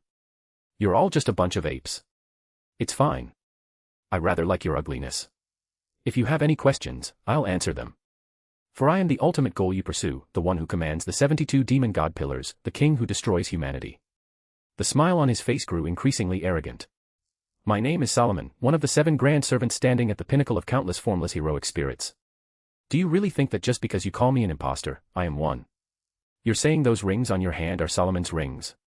Morpheus glanced at the 10 rings on the man's hand, which appeared to be ordinary gold rings. Morpheus knew that 9 of those rings were genuine, but the main ring, the master ring, was fake. The true master ring was currently in Romani's possession. But Morpheus didn't bother dwelling on it. Whether the rings were real or fake didn't matter to him. He raised his hand, revealing a ring of his own, a peculiarly designed ring, completely different from the ones on the self-proclaimed Solomon's hand. Seeing the ring, the men laughed. What are you trying to say? I'm saying, quite unfortunately, this ring on my hand is also called Solomon's ring. At those words, the men burst into loud, unrestrained laughter, cackling with wild abandon. She wasn't worried in the slightest that Morpheus would lose, so seeing him tear into his opponent was immensely satisfying. Someone daring to impersonate King Solomon, an act bordering on blasphemy, deserved to be treated like this. Mordred, meanwhile, frowned at the men claiming to be Solomon and said coldly, "This is your second summoning, and you're already planning to destroy humanity. Don't lump me in with incompetent fools like you. You think I was summoned by someone? After my death, I awoke by my own power and ascended as a heroic spirit. I am both a heroic spirit and a living being. That is who I am. Thus, no master stands above me. I am still myself, and by my own will, I began my enterprise, to eradicate the dregs of ignorant history, the singular and greatest waste in this universe, you humans." Puffed. A stifled laugh broke out. The self-proclaimed Solomon glared at Morpheus, fixing his eyes on the men. He despised humanity, and this Morpheus was the one he loathed most. This man showed no fear, not even in the face of a legendary grand servant like himself. Instead, he was brazenly mocking him. "What are you laughing at?" "Sorry, couldn't hold it in. It's just funny hearing someone who can barely destroy a planet talk about cosmic-scale nonsense." Morpheus's expression was infuriatingly smug, but the self-proclaimed Solomon held back from attacking, restrained by his own words. Seeing this, Morpheus pressed on. "You say humanity is the universe's singular and greatest waste. So tell me, how many civilizations are there in this universe? How far have they developed? What's their history? What wars have they fought? How were they born, and how did they fall? If you can't answer, you're just a liar, full of hot air, making up excuses for your pathetic actions, with no sense of responsibility, a complete waste." Fujimaru, Ritsuka and Mash clamped their mouths shut, silently watching Morpheus in full verbal assault mode. They exchanged glances, both seeing confusion and shock in each other's eyes. On the other end of the communicator, Olga Marie's eyes widened, her expression practically bursting with excitement. Her little fist was clenched, barely stopping herself from shouting, "Keep roasting him." As for Romani, he covered his face with one hand, his expression one of utter exasperation. After hesitating for a moment, he looked up at Da Vinci beside him and whispered, "Isn't he going a bit too far? Doesn't he deserve it?" Da Vinci replied nonchalantly, even patting Romani's shoulder. "Relax, it's not like he's roasting you." Romani glanced at Da Vinci but said nothing more. Meanwhile, the self-proclaimed Solomon was rendered speechless by Morpheus's words. He could see countless futures, piercing through many things with his eyes. He even claimed to have seen all futures. Yet this man's demands left him unable to respond. He abruptly began using his eyes to observe Morpheus, intending to dig up his most painful secrets, to strip him bare like a beggar with no cards to play. But as his omniscient power activated, he suddenly realized his eyes couldn't see through this man's future at all. It was as if something was constantly protecting him, shrouding his observation in a hazy mist. He even sensed the power of the Lord, surrounding and protecting this man. Tracing the source of this power, he finally pinpointed it. It was Morpheus's finger, the ring he wore. That ring, one he'd never heard of or seen, one he was certain was fake, yet which Morpheus claimed was Solomon's ring. The Lord's protection was emanating from that very ring. This is impossible. That ring on his hand is absolutely not the king's ring. It can't be. But why is it shielded by such powerful force, so strong that even my omniscience can't penetrate it? The self-proclaimed Solomon's heart surged with turmoil. He could see all futures along the timeline, as long as the target wasn't hidden outside it. Yet now, he couldn't see through this man. He didn't even need to retreat to Chaldea to be hidden. Right here, he was impenetrable. Could it be that, in the distant past, his king had deliberately concealed this ring to guard against beings like him? The thought deepened the man's resentment, and in that moment, he was consumed by rage. He no longer bothered answering Morpheus's questions, instead saying coldly, "Your struggles are pointless. I will use my methods, my will, my power, to destroy you. My 72 demon god pillars, traversing time, have already raised your era. So what if it's destroyed?" Morpheus replied, unfazed. "You've dragged the battlefield to a single timeline, preventing the world from spawning parallel universes, so any changes to the past affect the future. All we need to do is take you down before you destroy everything." The self-proclaimed Solomon stared at Morpheus, no longer laughing, just watching coldly. Then, his lips curled as if to mock Morpheus in return. "You think you can succeed? My 72 demon god pillars have gained physical forms, reborn. Now they can cast anchors across eras. The demon gods are the wedges that halt this planet's rotation. The bands of light circling the skies are the form of my noble phantasm, my third noble phantasm, Ars Almodel Salomonis. Each band of light is a heat ray rivaling a holy sword, equivalent to the Excalibur wielded by the Arthur you just faced, stacked billions of times over, a noble phantasm against human order itself. Do you still think you have a chance?" Mordred's face paled. "Billions of times the power of Father's holy sword, you used that to burn eras. You bastard. I have no interest in answering your question. Now it's your turn, people of Chaldea. This time, I'll give you some respect. I'll only use 4 bands." The power of the light bands began to converge, the energy of 4 holy swords releases merging. The self-proclaimed Solomon waved his hand, unleashing 4 heat rays equivalent to Excalibur upon the group. But what answered him was a mocking retort. "You can't even break my defenses. Stop embarrassing yourself." Morpheus, clad in a trench coat, stepped forward. The heat rays struck him but were blocked by an unseen force. Seeing this, the self-proclaimed Solomon's eyes widened in shock. He had calculated that these 4 beams could easily annihilate the servants present. Yet they were intercepted. In terms of power, it's actually a bit weaker than Typhon's attacks. "How about this? I'll give you another shot. Try hitting me again, but this time, use more, 4's not enough. How about a few billion?" Morpheus grinned, his face full of mockery. "Are you an idiot? Billions of beams to hit you? You think you're worth that?" The self-proclaimed Solomon snapped, but he didn't attack again. Morpheus shook his head. "Fine, if you're not going to make a move, it's my turn." His voice grew cold, the mocking expression fading. Morpheus suddenly activated the magical circuits around him, instantly boosting his physical strength explosively. With a light tap of his foot, he launched himself forward. At the same time, his right hand extended, conjuring a flaming sword. Gripping it, he swung fiercely at the men before him. Boom. The unexpected speed caught even the self-proclaimed Grand Servant off guard. By the time he reacted, he could only rely on the magical barriers around him to block the attack. Bang. The flaming sword collided with his shield, triggering a deafening explosion. The wild flames consumed everything around them, even incinerating the surrounding mist into its most basic particles.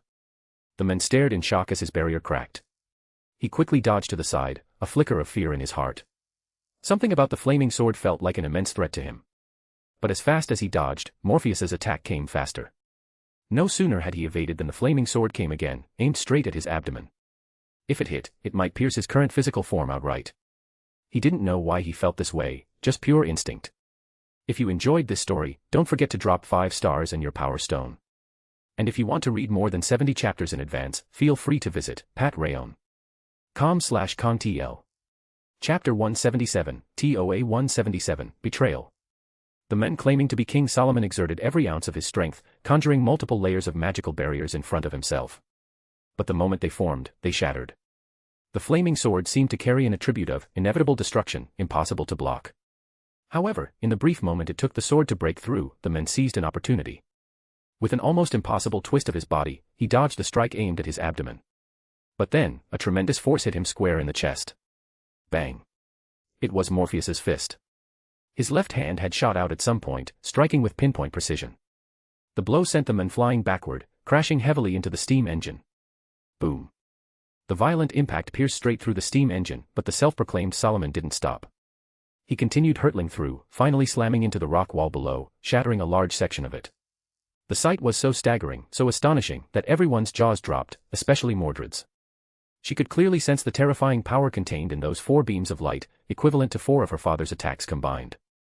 Yet not only had they failed to break Morpheus's defenses, but he'd struck back. This self-proclaimed grand servant, wielding the power to destroy human history, was being completely dominated by Morpheus. Such overwhelming strength was simply incomprehensible. This kind of terrifying power probably didn't even exist in the Age of Gods. All right, I'll take the Holy Grail. Morpheus appeared beside the steam engine as if by teleportation, retrieving a cup from its wreckage. With a casual toss, he threw it toward Mash, who was watching from nearby. The Holy Grail traced a graceful arc through the air, about to land in Mash's hands, when the self-proclaimed Solomon stomped his foot. He launched himself from the rock wall like a cannonball, hurtling toward the Grail. If they got hold of the Holy Grail, this singularity would be restored.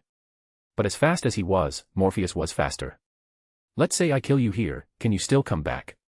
Morpheus said with a smile, swinging his flaming sword again. In an instant, the flames extended dozens of meters, sweeping toward the incoming men. If it hit, it would slice the target clean in half. Morpheus's swing surpassed the speed of sound, and the tip of the blade, the fastest part, moved several times faster than his swing. In that moment, the self-proclaimed Solomon saw the flaming sword coming and tried to dodge, but he couldn't. The flames cut through his protective spells, his clothes, his skin, his organs, destroying everything in his body. Meanwhile, the Holy Grail landed securely in Mash's hands, swiftly merging into her shield. The world trembled in that moment, as if struck by an earthquake. The summoned servants began to dissipate one by one. The man, his consciousness fading, knew he had failed. Even coming here himself, he had been stopped by Chaldea. With his last bit of strength, he looked at Morpheus, who was smiling back at him, his lips moving silently. Though no sound came, the message was clear enough for him to understand. We'll meet again soon. Wash your neck and wait. I don't think I need to check those records anymore, Anderson said, approaching as his body began to fade. The petite writer looked surprisingly relaxed. Where did you even come from? Are you sure you're not some savior handpicked by human order itself? But then Anderson looked Morpheus up and down and shook his head. No, that's not right. There's no record of someone like you in history, and magical theory shouldn't allow for someone of your caliber to exist. Even if they tried, they wouldn't find you. Morpheus tilted his head. Once the third magic is realized, beings capable of rivaling or even surpassing grand servants should be possible, right? It's not that simple. Even across countless worlds, how many have actually achieved that feat? There are limits. If it were that easy, we wouldn't be in this crisis. Just summon someone who can crush a grand servant and be done with it. Anderson shook his head. But you're serious? Achieving the third magic could produce beings that overpower grand servants. It's true. Want to try? Anderson shook his head. No thanks. Leave it to future humanity. He looked at Morpheus curiously. Hold on. You seem awfully familiar with this stuff. Don't tell me you've already achieved the third magic. That would explain your strength. Morpheus shook his head. Nope. I'm not interested in the third magic. The path I'm on has nothing to do with the 5 true magics. Anderson looked at Morpheus, silent for a moment, then patted his shoulder with an oldman-like air. All right, kid. Walk your own path. But since he claims he can see all futures and parallel worlds, you'd better be careful. I don't think he was lying. He was.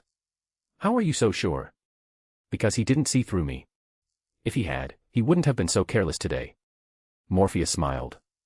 Not just the future, he didn't even see the past clearly. In other words, his so-called omniscience is built on a foundation. What foundation? The root. He can only see what the root records. If it's not recorded, he can't see it. Like he said himself, he can't see Chaldea clearly because it's detached from the timeline. But is human history recorded on the timeline or in the root? The timeline, right? No, the root. Time is just a human-made concept.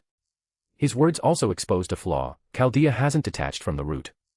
His inability to see it means that even the root's records are beyond his full grasp due to his own limitations. Anderson listened, still puzzled. Why are you so certain? Because I'm the proof. Let me tell you a secret. Morpheus grinned at him. I was in Greece during the Age of Gods. I fought alongside Hercules and Medea in the war against the Gigantes. I was a key player, helping Artemis and Medea take down Typhon. I also joined the Argos voyage. Anderson's eyes widened, staring at Morpheus. Seeing no sign of a joke, he finally spoke after a long pause. So, the mysterious figure mentioned in those stories, with no name recorded, that was you. That's me. But in the stories, that figure is just a footnote, never the protagonist. Exactly. That's why I'm the proof. The root can't fully record my existence, it can only capture fragments, what you see in those stories. It's like a format incompatibility. I can't help it. Oh, and Apollo said that's just how I am. So don't be too surprised. Now you see why I say I'm proof that his omniscience isn't truly omniscient. Anderson laughed heartily, then shook his head. Fine, I'm relieved. I'll leave the rest to you. If you need my help, try summoning me, though I'm not much use in a fight, just good for logistics. He waved to the others nearby before vanishing. Mordred approached, shaking Morpheus's hand. I asked earlier, and that girl said it was your order to attack Father. Yup, my order. I didn't even react before Father was gone, Mordred said, her voice tinged with emotion. I was hoping to fight her myself. There wasn't time to waste back then. Speed was the priority. Morpheus thought for a moment, then added, if you really want to fight, I'll see what I can do. Maybe in the future, I can summon both of you and let you duke it out. You could fight every day if you want. Really? Of course. The problem is, I don't have a relic for Arthur, so precise summoning is tricky. As for you. Morpheus rubbed his chin, pulled out a camera, and started snapping photos of Mordred. What are you doing? Taking pictures. They'll serve as a relic for summoning you, or at least boost the odds. If quality's lacking, quantity will do. After several minutes of relentless photography, Morpheus put away his camera, satisfied. Watching this bizarre behavior, Romani and Olga Marie, now reconnected via video after the demonic mist cleared, were visibly shocked. There's a method like that. What's a relic? Something connected to the servant being summoned, even ordinary clothes they wore in life can work. No relic. Make one. A one-to-one replica of clothing might not cut it, but photos. No problem. Images and recordings are among the strongest relics for summoning. The only downside is you need to have met the servant first to take the photo, but otherwise, it's flawless. Olga Marie looked at Romani, her eyes gleaming with realization. Gather all the footage from our past missions. Sort out the high-res images of those servants and print them in batches. In past missions, they'd encountered plenty of powerful servants, even Arthur. If the enemy was that strong, summoning a few extra servants to their side was only reasonable. Meanwhile, Romani initiated the transfer, pulling everyone from the 1888 London Singularity back. As the group climbed out of the pods, Olga Marie turned to Romani. Call a meeting immediately. I have a lot of questions about this operation. Yes, Director, Romani nodded. This mission had yielded a ton of intel, and as Director, Olga Marie would naturally want to hold a meeting to discuss next steps. We just got back, and she's already calling a meeting. Classic Director, Mash teased, looking at Fujimaru Ritsuka. Aren't you exhausted, Senpai? This time, Morpheus had barely acted in the early stages. The exploration and intel gathering had been all them, making this mission much more demanding than previous ones. But it had also validated their combat strength, and the group seemed quite energized. Hearing about Olga Marie's immediate meeting, Morpheus wasn't surprised. He turned to Jean Alter. Go rest. Jean Alter blinked in surprise. I don't need to attend. Nope. I'll handle it. We saw the same things, and chances are, she'll want to ask me directly anyway. Jean Alter nodded, happily accepting the chance to rest and leaving the scene, much to Mash's envy. Though they were all servants now, as a Chaldea employee, Mash still had to attend the meeting. In the meeting room, only Olga Marie, Da Vinci, Romani, Morpheus, Mash, and Fujimaru Ritsuka were present. After everyone took their seats, Olga Marie spoke. What do you make of that so-called King Solomon? That guy is absolutely not King Solomon. Romani declared immediately. Olga Marie looked at him curiously, unsure why he was so certain. Seeing Romani struggle to explain, she turned to Morpheus. Why do you say he's a fake? I clearly remember you made that ring yourself. You can't claim his rings are fake, can you? I was just riling him up. And sure, I made this ring, but its design and the power infused in it are indeed tied to Michael. Of course, that doesn't prove he's a fake Solomon. Olga Marie nodded. Exactly. It doesn't prove anything. So why are you so certain he's a fake? Because I know where the real Solomon is. Morpheus grinned, grabbing Romani's shoulder as the man's face filled with panic. Right here. Weren't you curious about Chaldea's first servant? That's him. Romani stared at Morpheus, his expression screaming, you sold me out. If you enjoyed this story, don't forget to drop 5 stars and your power stone. And if you want to read more than 70 chapters in advance, feel free to visit patreon.com/contl. Chapter 178, TOA 178, Arrangements. Upon hearing Morpheus's words, both Olga Marie and Mash wore expressions that screamed, you've got to be kidding. But seeing Morpheus's calm demeanor and Romani's shocked face, looking as if he couldn't fathom why Morpheus would reveal this, yet not denying it, they were momentarily at a loss for what to do. Fujimaru Ritsuka, however, widened her eyes and looked at Romani. So, Dr. Romani has such an incredible background. Clearly, she believed it. Olga Marie opened her mouth, glanced at Da Vinci, and saw her smiling at Romani without a word. Doubt crept into Olga Marie's mind. Could it be true? Was Romani really King Solomon? But Romani was so unreliable, just an ordinary human, how could he possibly be King Solomon? What I'm about to say is highly confidential. I hope everyone here can keep it secret. Can you do that? Morpheus said suddenly. Everyone turned to Morpheus, while Romani struggled to suppress the urge to roll his eyes. What could possibly be more confidential than revealing he was King Solomon? Seeing Morpheus's serious expression, Olga Marie temporarily set aside her doubts and nodded. Fine. We can sign a contract, using its power to prevent leaks. Morpheus shook his head. No need. Honestly, this secret might come out soon enough anyway. I'm only mentioning it now to avoid unnecessary trouble. The group exchanged glances and nodded slightly. Olga Marie said, go ahead. What's the secret? Morpheus replied, about the First Holy Grail War. You all know about it, right?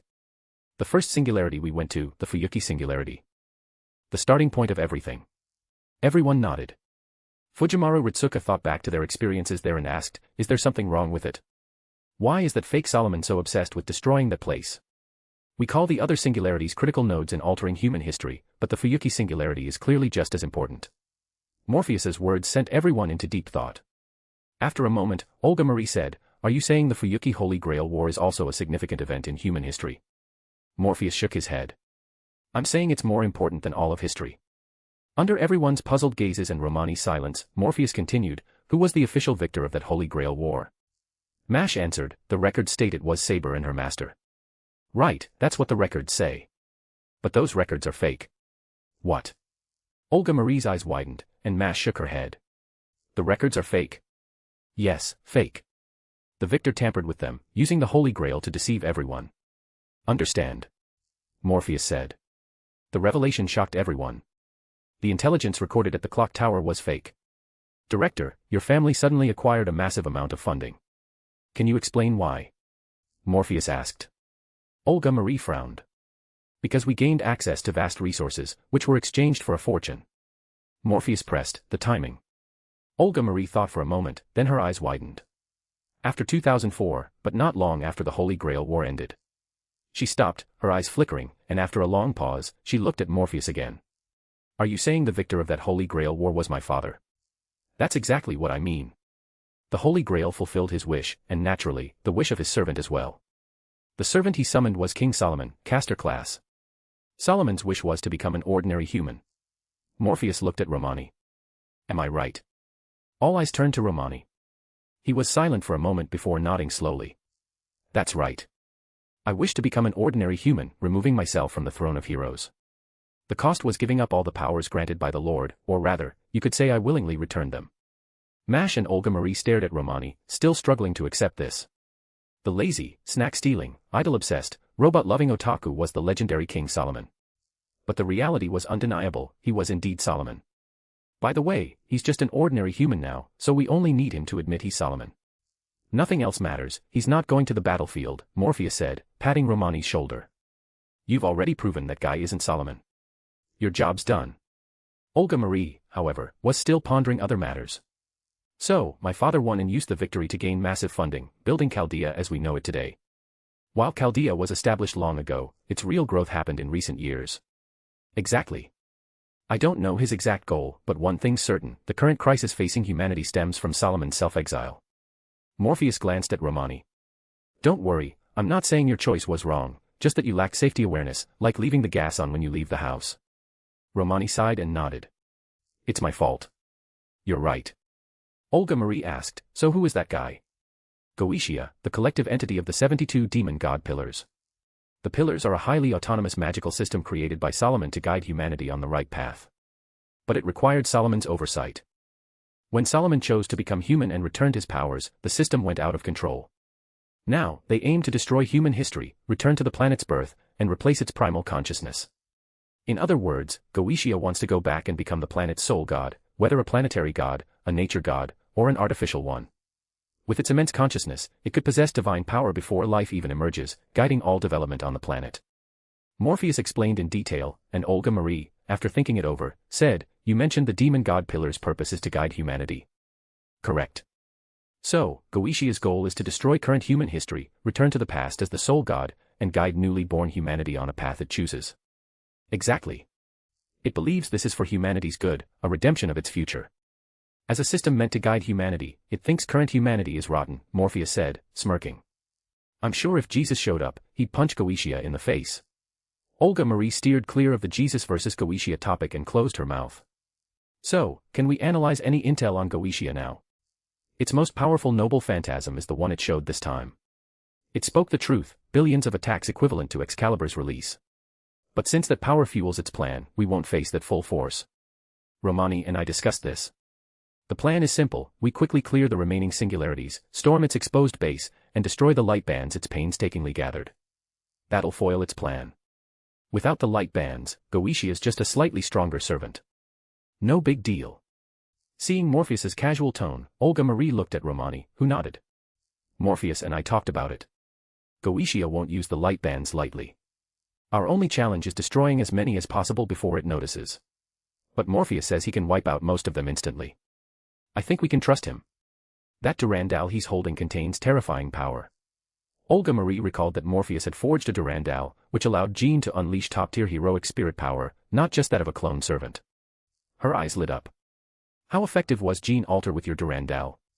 Morpheus replied, about the same as regular Jean. So, giving Durandal to Jean Alter could pose a massive threat to Goetia. She'd seen the data. Jean with Durandal had displayed power worthy of a grand servant, the kind only the strongest heroic spirits could achieve. With humanity's survival at stake, Jean or Jean Alter wielding such power could significantly suppress Goetia, right? Romani quickly asked, but without Durandal, how will Morpheus destroy the light bands? Morpheus smiled. You want Jean Alter to distract Goetia, giving me more chances to target the bands. Exactly. Goetia's power is immense, so we need someone strong enough to hold its attention. Fujimaru Ritsuka, with aim no Murakumo, can fight on par with servants, and Mash can help, but it's not enough. We need someone who can make Goetia feel threatened. Jean Alter with Durandal is perfect. Olga Marie hesitated, looking conflicted. But that means you'd lose your strongest attack method. There's another way, Morpheus said. What? A light appeared in Morpheus's hand, slowly coalescing into a sword. Olga Marie stared, stunned, before saying, Excalibur.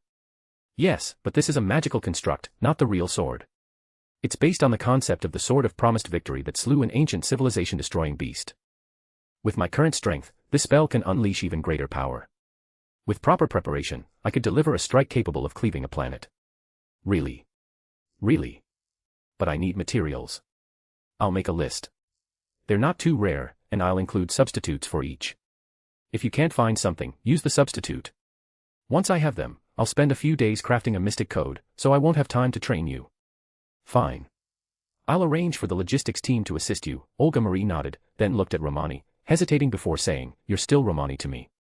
Calling you Solomon feels weird. Romani paused, then smiled. I'm just Romani. Always have been. Oh, and Mash, Fujimaru Ritsuka, Olga Marie turned to the master and her sidekick, you two should train as much as possible and try summoning more servants. We need more to handle any surprises. Mash nodded quickly. Understood, Director. Fujimaru Ritsuka added, no problem. Da Vinci spoke up. Morpheus, when you're crafting that mystic code, can I watch? She quickly added, don't worry, I won't disturb you. Morpheus nodded. Sure, no problem. Can I ask what you're making? Morpheus grinned. Just tools to streamline my spellcasting. Like something to quickly summon angelic power or make it easier to control.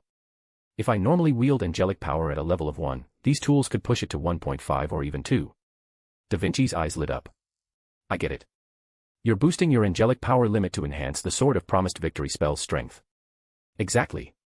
And since Goichi is the evil-destroying civilization, the Sword of Promised Victory is perfect for countering it. Morpheus's lips curled. Getting countered in this world is brutal. If you enjoyed this story, don't forget to drop 5 stars and your power stone. And if you want to read more than 70 chapters in advance, feel free to visit patreon.com/kongtl. Chapter 179, TOA 179, The Angel Necklace. What is this? Jewel Magecraft. Olga Marie muttered to herself, puzzled, as she looked over the list of materials Morpheus had requested. She shook her head. No, it's probably related to his original world. He called it magic, a system distinct from the magecraft I know. The items on the list weren't particularly valuable, some could even be considered cheap, easily acquired for a few hundred or even tens of dollars. If there was anything special about them, it was their shimmering quality, though they weren't gems or diamonds, so not exactly precious. After hesitating for a moment, she stood up and headed out. He said we could watch, right? If Da Vinci can go, there's no reason I can't. With that thought, she made her way to the area where Morpheus was secluded. Though it was called a seclusion, the door wasn't locked tight. A gentle push opened it, and inside, Olga Marie found not only Morpheus and Da Vinci but also Fujimaru Ritsuka, Mash, and even Romani, who was clearly there to spectate. Seeing Olga Marie enter, Romani whispered, Director, you're here. Yeah, I came to see what he's up to. I asked him. He's making a necklace. A necklace. Yup. He said a necklace can be worn under clothes, which makes it more practical. Romani pointed ahead. It's starting. Olga Marie quickly looked over and saw Morpheus already at work. He picked up the metals, gold, copper, aluminum, and silver. After taking equal masses of each, he melted them down, shaping the liquefied metals into the base and chain of a necklace. The chain and base clearly displayed 4 distinct colors, the yellow of gold, the green of copper, the orange of aluminum, and the silver of silver. The base was peculiar, designed with 4 slots to hold different types of gemstones. Once this was done, Morpheus brought out other prepared materials and began refining them. With his past experience crafting the moon goddess's gem, Morpheus was far more adept this time. He effortlessly carved a solar square into amber, with a numerical sum of 666, imprinting Michael's seal. Next, he carved a Venus square into malachite, summing to 1225, with Uriel's seal. Then, he etched a Mercury square into agate, totaling 2080, bearing Raphael's seal. Finally, he worked with familiar selenite, inscribing a lunar square summing to 3321, marked with Gabriel's seal. After completing these, he fixed the 4 crystals into the necklace's slots. Following a standard ritual to awaken their spiritual properties, the power of the angels descended.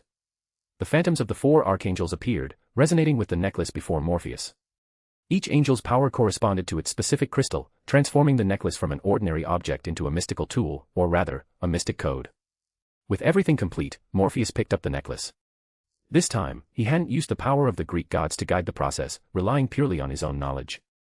As a master adept who had reached the rank of 6 is equal to 5, even without divine aid, the necklace he created was no less potent than the moon goddess's gem he had made before. Moreover, this necklace embodied the celestial domains of the 4 archangels. With it on, Morpheus could freely switch between their powers and wield them with greater precision. Done. Da Vinci asked. Morpheus nodded. Done. That was quieter than when you made Aim no Murakumo, Da Vinci remarked, picking up her camera to check the recorded footage for any gaps. Because it's not that powerful. If it was a truly formidable weapon, I wouldn't be able to make it, Morpheus said, spreading his hands. If you saw the real Durandal, you'd know how shoddy mine is. Da Vinci grew more curious, while Jean Alter asked, your Durandal's power already surpasses most noble phantasms. In my memory, nothing's stronger than it. And you're saying it's not that impressive? The real Durandal could go toe-to-toe with Kurdana. The Kurdana I know grants its wielder power equal to Michael's, and Michael could easily destroy the universe, Morpheus explained, happily examining the necklace and feeling the mystic code's inner power. With this mystic code, even without Durandal, he was confident he could give Goichi a big surprise. Let's call it the Angel Necklace, since it embodies the power of the 4 archangels. Morpheus said, putting it on. Is Kurdana really that powerful? How didn't I know? Da Vinci asked, puzzled. Fujimaru Ritsuka was equally confused. What's Kurtana? It's the sword of the British royal family, also called the Sword of Mercy, Mash explained. It represents the concept that the British monarch is the archangel. Within British territory, its wielder gains Michael's power, Morpheus added. He wasn't sure if this world had a servant wielding Kurtana as a noble phantasm, but he was certain it wasn't the Kurtana he knew. For Morpheus, no weapon but Kurtana was worthy of representing Britain, just as only Durandal was worthy of representing France. In the Temple of Time, Goetia, who bore the appearance of King Solomon, had a face clouded with gloom. He had died, then revived, reappearing in the Temple of Time. As long as Solomon's corpse, the foundation, remained, and as long as the Temple of Time existed, he could revive instantly, preventing his plan from failing due to death outside. But he had died. This realization filled Goetia with deep displeasure. Morpheus. Gritting his teeth as he spat out the name, Goetia lightly touched his abdomen. Even now, the memory of being sliced in half sent a shiver of fear through him. Recalling those events, Goetia took a deep breath and sank into thought. What were those flames?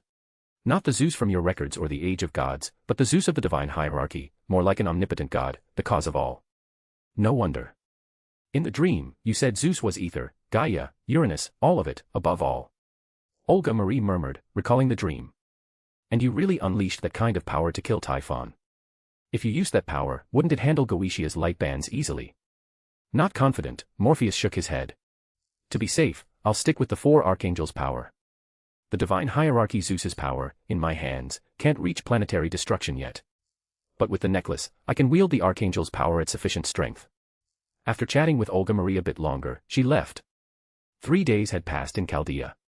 During that time, Fujimaru Ritsuka had attended lessons, trained, and even performed a servant summoning. The servant she summoned this time was the one they'd met in London. The killer targeting women like prostitutes, filled with murderous intent. Jack the Ripper. The lowly. Morpheus could only laugh, joking that Fujimaru Ritsuka had a knack for lolas and should be careful not to get disemboweled.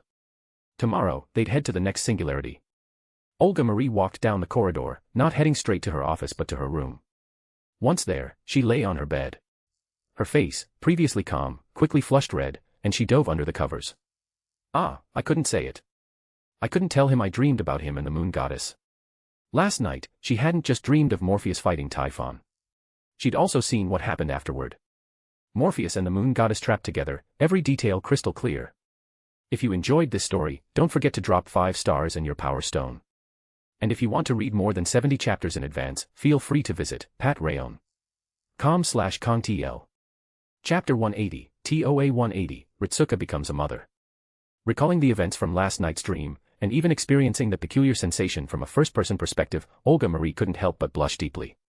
The dream unfolded from a male perspective, so all she felt was what Morpheus had experienced. This left her slightly excited but also curious. So, what's it like from a woman's perspective, she wondered silently, recalling Artemis's appearance in the dream. A strange anticipation stirred within her. It looked pleasurable. Artemis seemed so enthralled, so excited. What does it actually feel like? Her thoughts wandered, and she instinctively pressed her thighs together, feeling a faint itch, almost wanting to touch herself. At that moment, an image of someone flashed in her mind. If Morpheus touched me, it would probably feel amazing. Her legs squeezed tighter as she imagined it, but then she snapped awake, eyes wide. Ah, what am I thinking? What was I just thinking? Her mind was a chaotic mess, her heart pounding wildly. Even as a spiritual entity, she still had all the physical sensations. Her body felt hot, her ears burning as if they were on fire. No, why am I thinking about him? Sure, Morpheus is pretty handsome and incredibly strong. He can be a bit cunning sometimes, but he's a good person. He's been good to me, helped me a lot. But doesn't he have any flaws? Right, he's got tons of flaws. Let me think. He doesn't like school. No, wait, didn't he get into Westminster School? It's a school for regular people, but it's still a top-tier institution. That's not a flaw. Okay, he looks down on the clock tower in Magecraft. That's prejudice. Yes, prejudice, a serious flaw. Olga Marie muttered to herself, but her voice grew less confident with each word. It's a serious flaw, serious. A knock at the door startled her, and she leapt off the bed, stammering, Who's there? It's me, Director, came Masha's voice, easing Olga Marie's tension. She checked her clothes for any wrinkles, smoothed them out, and regained her usual composure. Come in. Mash pushed the door open and looked at Olga Marie curiously. Director, why is your face so red? Red. Still red. Olga Marie flinched, then quickly recovered. No, it's probably just too hot. Mash looked even more skeptical but didn't press further. We're heading to the next singularity tomorrow. Dr. Romani says we should have a meeting today. He has some things to discuss and has already gone to find Morpheus Senpai. Morpheus. Why bring him up? Olga Marie blurted out, causing Mash to look even more confused. Is something wrong with Morpheus Senpai? Olga Marie froze, her eyes darting side to side before she managed a calmer tone. Ahem, nothing. I just remembered I have something to discuss with him. I'll talk to him after the meeting. Really? Okay, I'll go tell Senpai about the meeting then. Go ahead. Once Mash left, Olga Marie let out a sigh of relief, collapsing onto the bed. She buried her face in the blanket, letting out a muffled wail. It's over. Mash definitely thinks I'm crazy. This is all your fault, Morpheus. In Fujimaru Ritsuka's room, Mash said, Senpai, that's the meeting Dr. Romani arranged. You can rest for a bit and head over in half an hour. Got it, Fujimaru Ritsuka nodded, gently patting the head of the small girl beside her. Jack the Ripper, the infamous murderer, was now clinging to her like a needy puppy, refusing to let go. Fujimaru Ritsuka felt a bit helpless. Seeing Jack like this, Mash smiled and patted her head too, prompting a happy expression from the lowly. Senpai, I think she sees you as her mother. Mother. Fujimaru Ritsuka's eyes widened. I've never even been married or had a boyfriend. But that doesn't mean you can't have the qualities of a mother. You've got everything it takes, and I think this closeness is good for both you and Jack, Mash said with a smile. Looking at the lowly clinging to her, Fujimaru Ritsuka hesitated. Why do you say that? According to Morpheus Senpai, Jack the Ripper, lowly, as he calls her, might have multiple versions, like a middle-aged man or something. But this Jack is a wraith born from longing for a mother. To help her grow stronger and less obsessive, the best approach is to give her maternal love. Mash smiled at Fujimaru Ritsuka. And as her master, you're the perfect candidate. Masters and servants often share a deep connection. Fujimaru Ritsuka opened her mouth, unsure how to respond, and finally said, but I don't have any experience being a mother. Morpheus Senpai said love is enough. If you care for her selflessly, without expecting anything in return, you can fill the role of her mother. I think he's right, so, Senpai, do your best. Seeing Mash barely holding back laughter and Jack refusing to let go, Fujimaru Ritsuka rolled her eyes. She hadn't expected a single servant summoning to land her in this situation. Morpheus Senpai also said if it's tough, he can teach you special magic to channel higher feminine energies, aligning yourself with maternal power to mystically become a mother. Fujimaru Ritsuka blinked, processing the idea. That's possible. Yup, that's what he said. He even mentioned he's close with Hera, the Greek mother goddess, who could grant you maternal power. Hearing this, Fujimaru Ritsuka knew she couldn't escape becoming Jack's mother. Even if she resisted, no one would let her. Morpheus wouldn't, and even her servant Mash was clearly enjoying the spectacle. She looked up at the ceiling, lamenting that she'd become a mom without even knowing what a man was like. This was just too tragic. She decided she needed something to balance her inner turmoil. Oh, by the way, when I went to see the director earlier, she was acting strange. Mash said suddenly. Fujimaru Ritsuka perked up. Tell me more. When I went in, her face was bright red, like she had a fever. But she's a spirit now, with plenty of magical energy, so she can't get sick. She said it was hot, but the room was at a comfortable temperature. It didn't add up. You're right, that's suspicious. There's definitely a secret. Fujimaru Ritsuka's eyes lit up, sensing gossip. Any other reactions? Yeah. When I mentioned Morpheus Senpai, she had a huge reaction, asking why I brought him up. But then she backtracked, saying she needed to talk to him after the meeting. Mash looked puzzled, but Fujimaru Ritsuka's eyes narrowed, a sly smile forming. She touched her cheek. So that's how it is. What's that, Senpai? Did you figure something out? Mash asked eagerly. I have a hunch, but it's just a guess for now. I'll confirm it later and let you know, Fujimaru Ritsuka said with a grin. Okay, but is it something important? If it is, shouldn't we prepare or discuss it with Romani and the others? Seeing Mash's diligence, Fujimaru Ritsuka shook her head. Don't say anything yet. It's a big deal, but also small. For the director, it's huge. For Morpheus, probably big too. For Chaldea, it's significant, but not something we all need to discuss. There's not much for us to do. Let me confirm if it's what I think first. If it is, then we'll talk it over. Seeing Fujimaru Ritsuka's insistence, Mash didn't press further and left to handle other tasks. Fujimaru Ritsuka chuckled. I didn't expect the director to have a crush on Morpheus. She nodded to herself. Makes sense. The director's always been focused on work, untouchable, above everyone. No one could ever break through her walls. Then Morpheus shows up, shaking things up. He's handsome, insanely powerful, bursting with confidence, chummy with ancient gods, never putting anyone above or below him, treating everyone equally. That kind of person is fatally attractive. I remember reading about this in psychology books. People like him do good without expecting anything back. Even if someone rejects it, he's unfazed, emotionally unshakable because he's so confident. Oh, right, that's why he told me to treat Jack well without expecting anything in return. I miss that. Jack's a wraith, a bundle of grudges, basically a severe mental illness. If I act like some parents, thinking fixing her means erasing all her flaws and only being kind if she changes, it could worsen her issues. Fujimaru Ritsuka exhaled slowly, gently patting the lowly's head. Want to get something tasty to eat? The assassin who once tried to kill her nodded happily, her smile making Fujimaru Ritsuka think having a daughter wasn't so bad. Phew, calm down. She's cute, a lowly, but still a servant. Gotta stay cautious. She took Jack's small hand and led her outside. Now, she was considering whether to attempt another servant summoning before departing. Even knowing Jack was a servant, the thought of sending such a small girl to battle made her uneasy. What's on your mind? You look hesitant, a voice said. Fujimaru Ritsuka turned to see Morpheus approaching. Seeing him, she shared her concerns. Oh, you're worried about that, Morpheus nodded, glancing at Jack, who wasn't interested in men and preferred clinging to women. You don't need to worry too much. Just treat her normally. If she uses her powers to save others, that's good, praise her. If she tries to harm innocent people, like killing women as she did before, even if it's driven by her impulses, you should reprimand her. As her master, and her mother, you can guide her to heal from her abandonment trauma.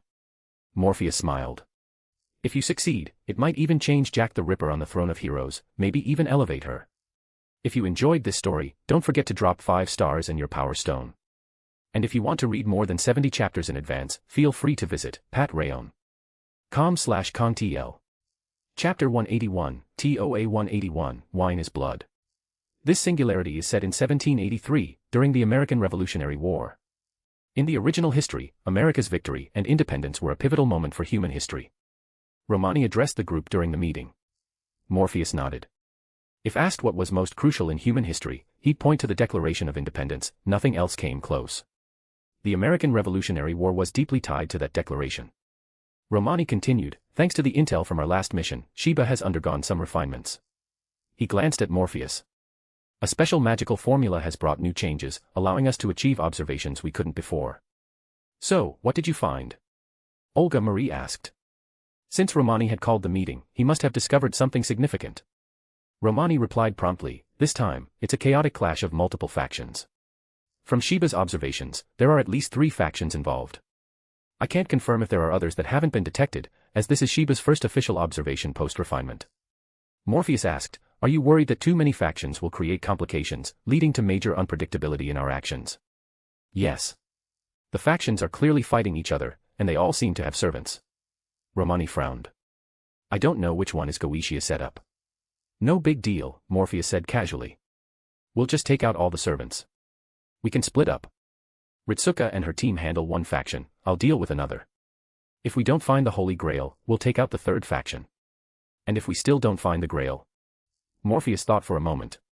Then I'll tear the singularity apart and retrieve the Grail. Its existence is tied to the singularity's stability, so as long as the singularity exists, the Grail is there. Seeing Morpheus's nonchalant tone, Romani sighed. Fine, let's deal with the factions first. If we really can't find the Grail, then you can dismantle the singularity. He had no doubt Morpheus wasn't joking. If they couldn't locate the Grail, Morpheus would absolutely aim to destroy the singularity to dig it out. Even if it meant tearing apart the entire American continent, Morpheus wielded Durandal, a sword said to be capable of splitting a planet. I'll send you the remaining intel. Review it, and if you have questions, ask me. I'll answer on the spot, Romani added. A file was then distributed to the group. Morpheus glanced at it but wasn't particularly interested in the details. His focus was elsewhere. For instance, which servants they might encounter in this singularity. That was the key. If he could meet servants from the age of myths, he could have a proper chat, borrow their noble phantasms, and dissect their structures.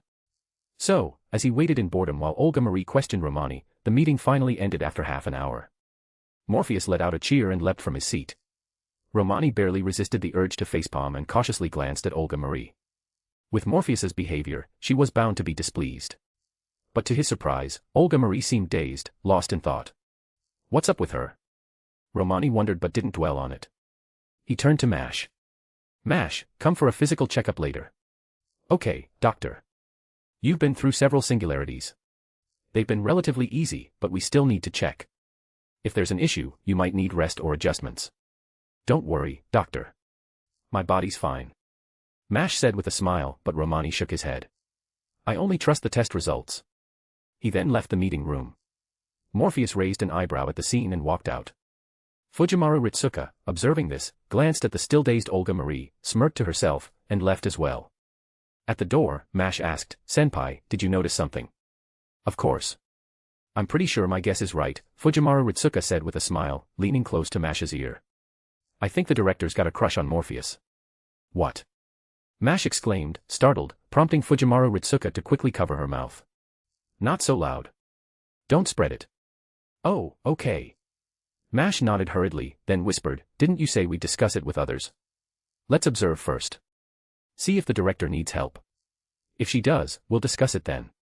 For now, we hold off. She then asked, by the way, how's your body doing? No issues, Senpai. Don't worry, Mash smiled. I'm a servant now, after all. Still, listen to Dr. Romani and get checked. Your health comes first. Fujimaru Ritsuka said, grinning.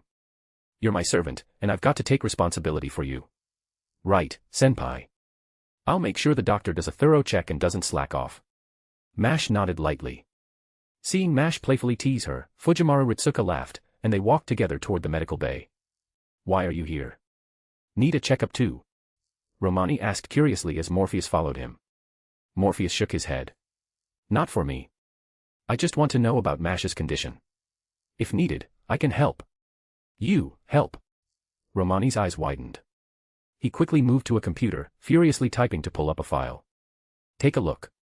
This is Mash's secret. HM, a homunculus, or rather, a test tube baby. Born in 2000, so 16 now, right? Your tests show her cells are aging rapidly, likely to die by 18. That was the initial estimate. I thought fusing with a servant to make her a demi-servant would slow the aging, but it didn't work. She could lose bodily functions at any time. Though the fusion did boost her immunity. Before, she couldn't even go outside. Your tech's too primitive. Morpheus frowned at the data. Too bad I'm not versed in this field. If only. Never mind, Alistair can't show up here. Alistair. My mentor in magic. Brilliant in science too.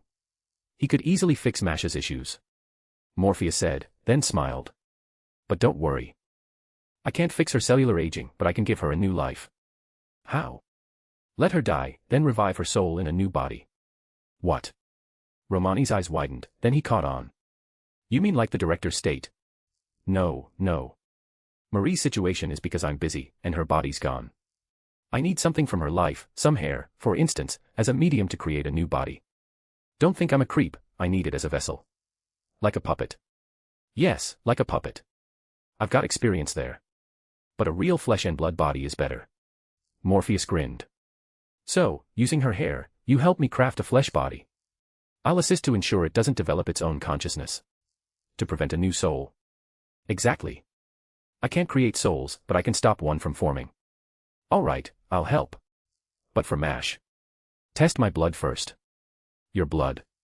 Romani blinked, confused. Morpheus smiled, conjuring a dagger. A wind blade appeared, slicing his palm. Instantly, his palm was pierced, and his aura shifted.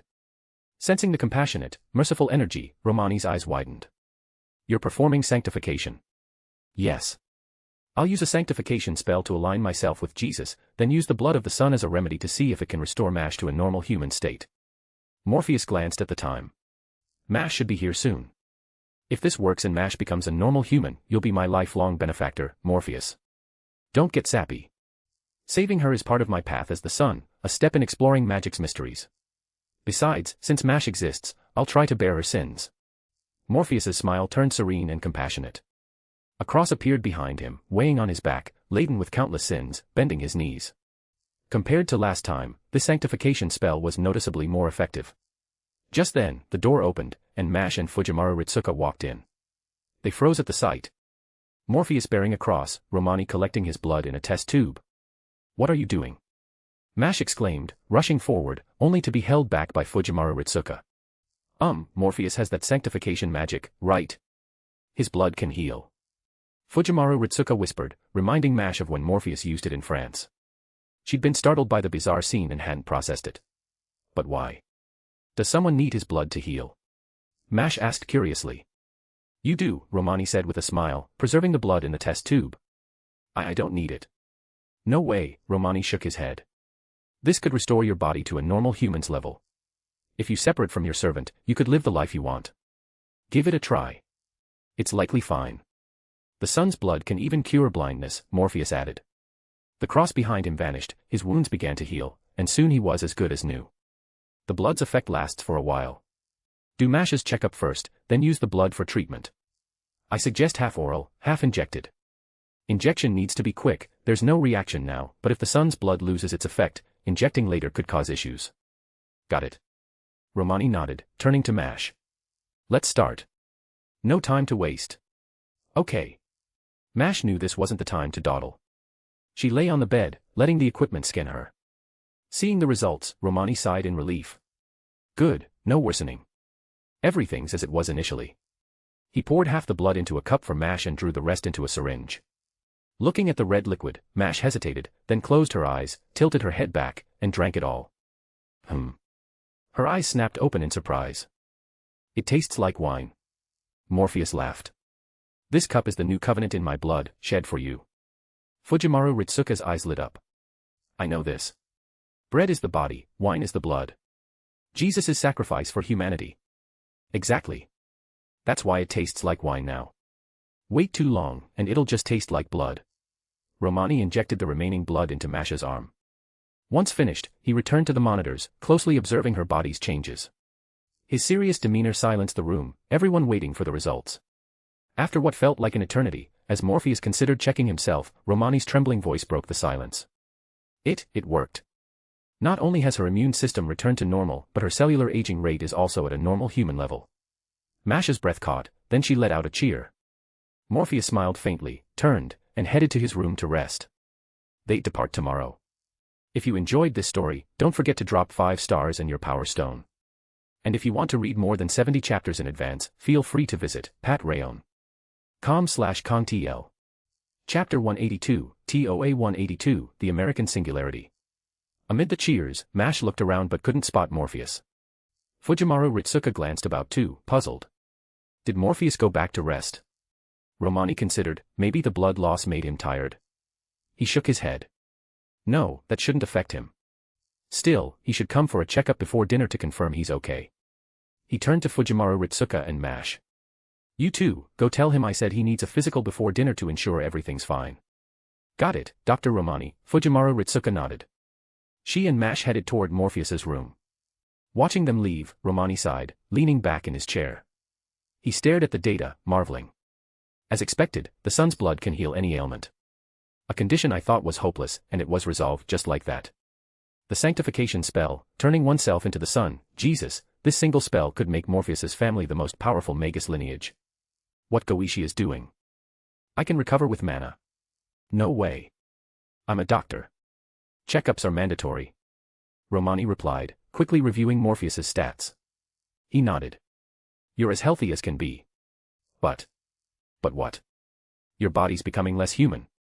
I mean, your divinity is causing changes. You know about phantasmal species, right?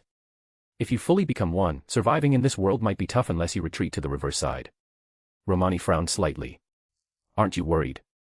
If you fully turn into a phantasmal species, existing here will be difficult without going to the reverse side. Even if I become a phantasmal species, the outside world poses no problem. My magic is entirely different from your magecraft. I can freely replenish my mana without relying on the world's mana source. Plus, I'm already suppressing my divinity. Soon, the process of turning into a god will stop. Seeing Morpheus's confidence, Romani relaxed but asked, You're avoiding godhood. Do you have another goal? Gods, embodiments of concepts. The gods I know from my world are personifications of phenomena, natural ones in ancient times, artificial ones later, including heroes. They're just humans deifying these things. I'm not interested in that. I've got my own small goal. Once I achieve it, I can aim for something bigger. Small goal. Yeah, like an ordinary person wanting to be rich. You don't just say you'll be a billionaire. Start with a small goal, then move to the next step, like earning 100 million first. Romani's expression was a mix of amusement and disbelief. As a Chaldea employee, he dealt with magecraft, but he knew what 100 million meant.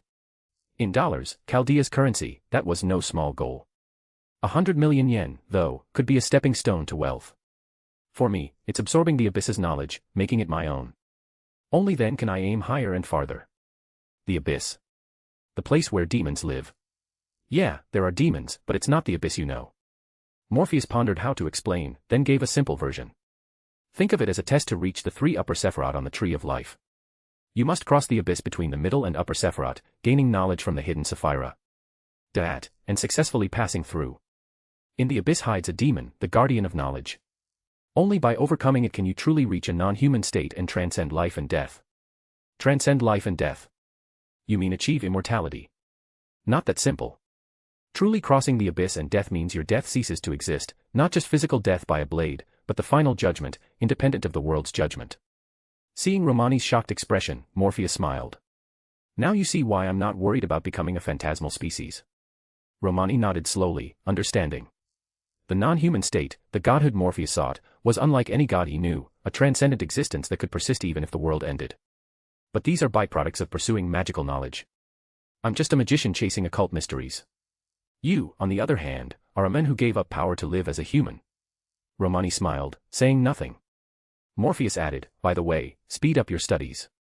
Later, we can stabilize your mental state and help you break free from the root to truly exist independently. I know. Once this crisis is over, I'll study faster. Worried breaking free too soon will ruin your trump card. Romani stayed silent. Morpheus chuckled. Why worry?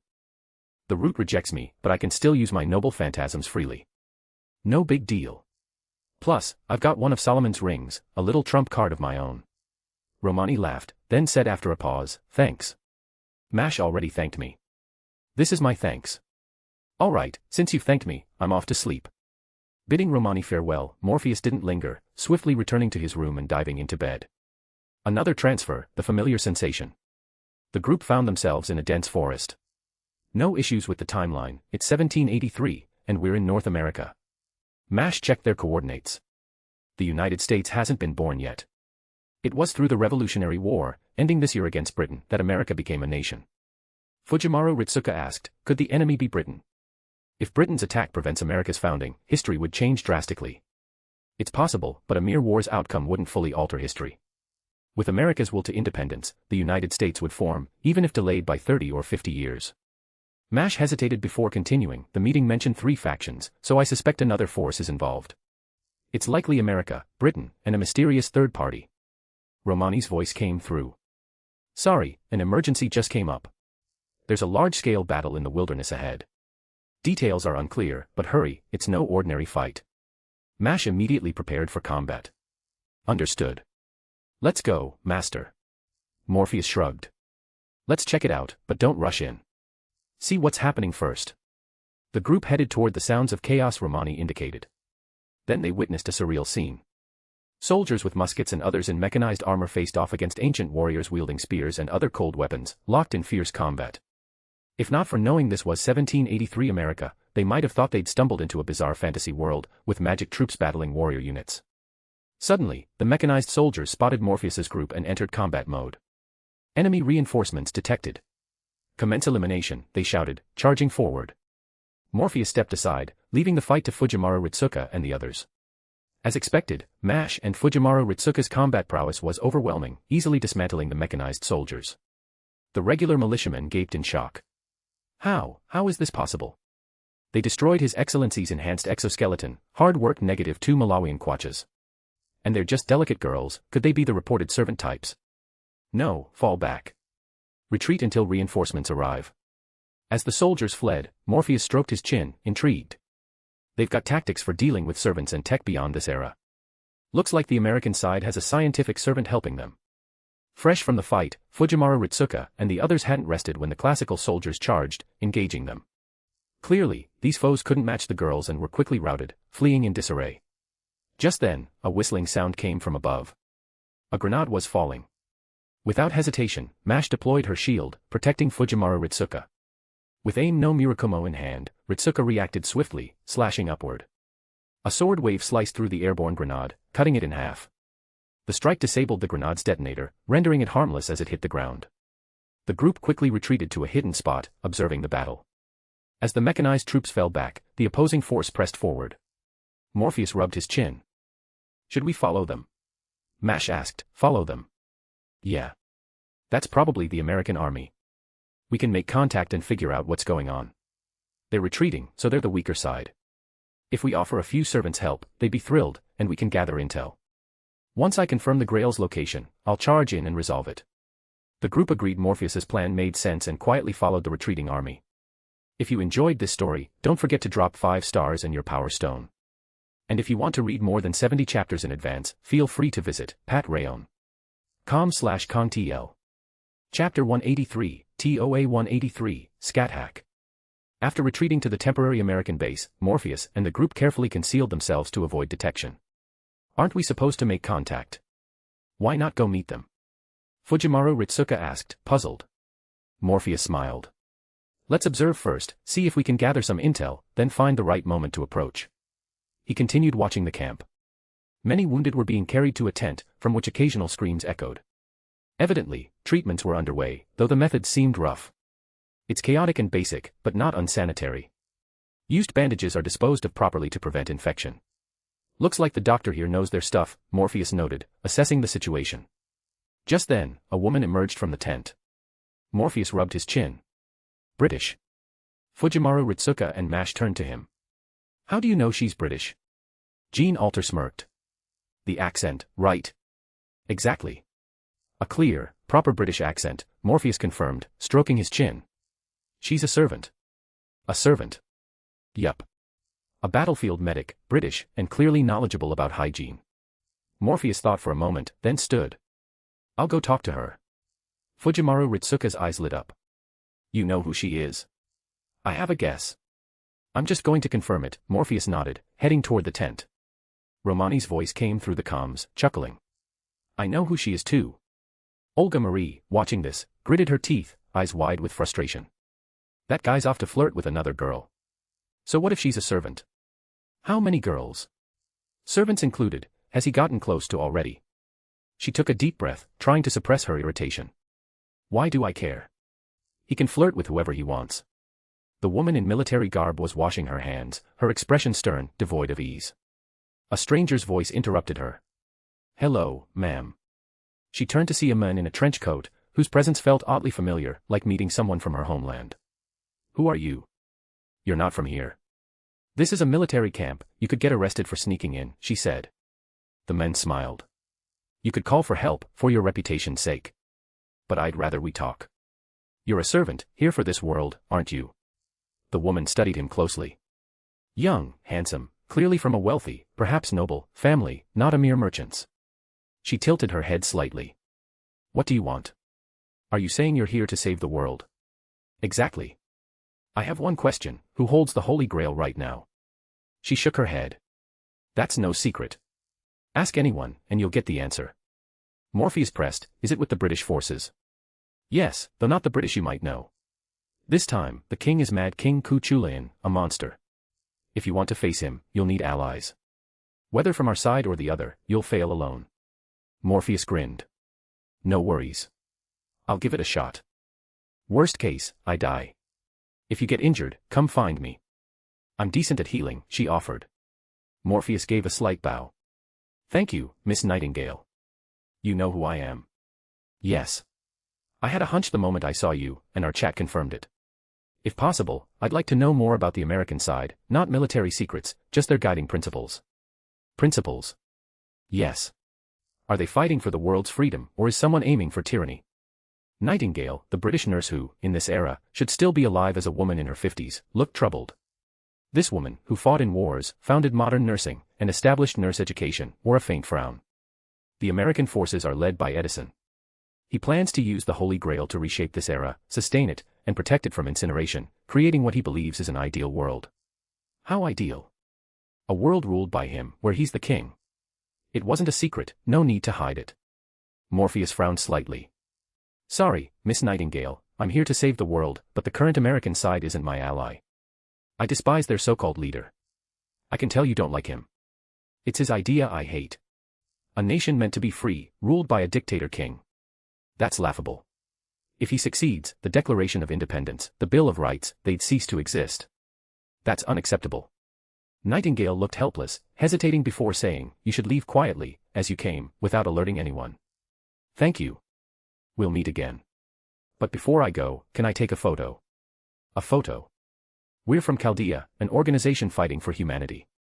We summon servants through pseudorandom means, so we photograph servants we encounter in singularities to use as saint graphs, catalysts for summoning. You have remarkable medical skills. I'd love to summon you to join us in the future. Nightingale considered, then gave a small smile and nodded. With her consent, Morpheus snapped over a dozen photos before leaving the camp, rejoining Fujimaru Ritsuka and the others outside. I'm back. Fujimaru Ritsuka eagerly asked, how'd it go? What did you talk about? Yeah, spill it, Olga Marie added. Morpheus recounted the conversation, then looked at them. So, that's the situation. Ku Chulayan leads the British forces, called a monster by Nightingale. They're our target. The Americans have a madman too. Edison, of all people, has lost it. Morpheus rubbed his eyes, taking a deep breath. Stay calm. This is the Nasuverse, insanity is par for the course. So, our only allies are the third faction. Right. They don't align with either side, like a free army. Morpheus muttered. Feels like something out of a sci-fi war story. Two major powers fighting, both imperial, while scattered rebels unite to resist them. Olga Marie asked, you're going straight to the British forces? Yup. I'll head there and resolve this era's issue as fast as possible. Morpheus glanced at Fujimaru Ritsuka and the others. You assist the third faction. Don't forget to take photos. If needed, call me for help, assuming I haven't resolved things yet.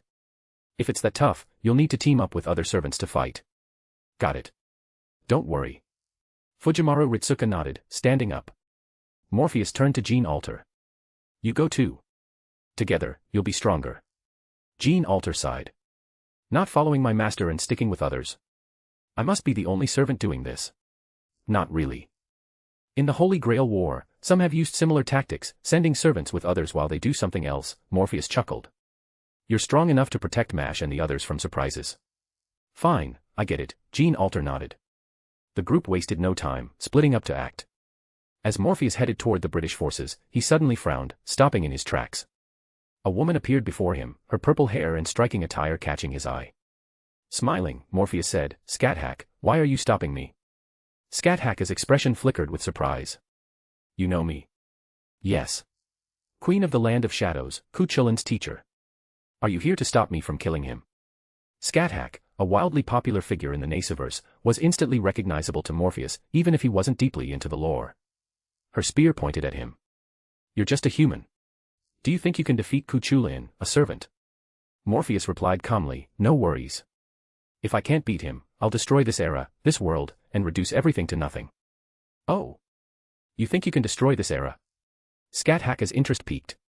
This human seemed ordinary, flesh and blood, no discernible power, yet carried a servant's aura. For a human to claim he could destroy an era intrigued her. Your idea's not far from mine. I've considered destroying this era too.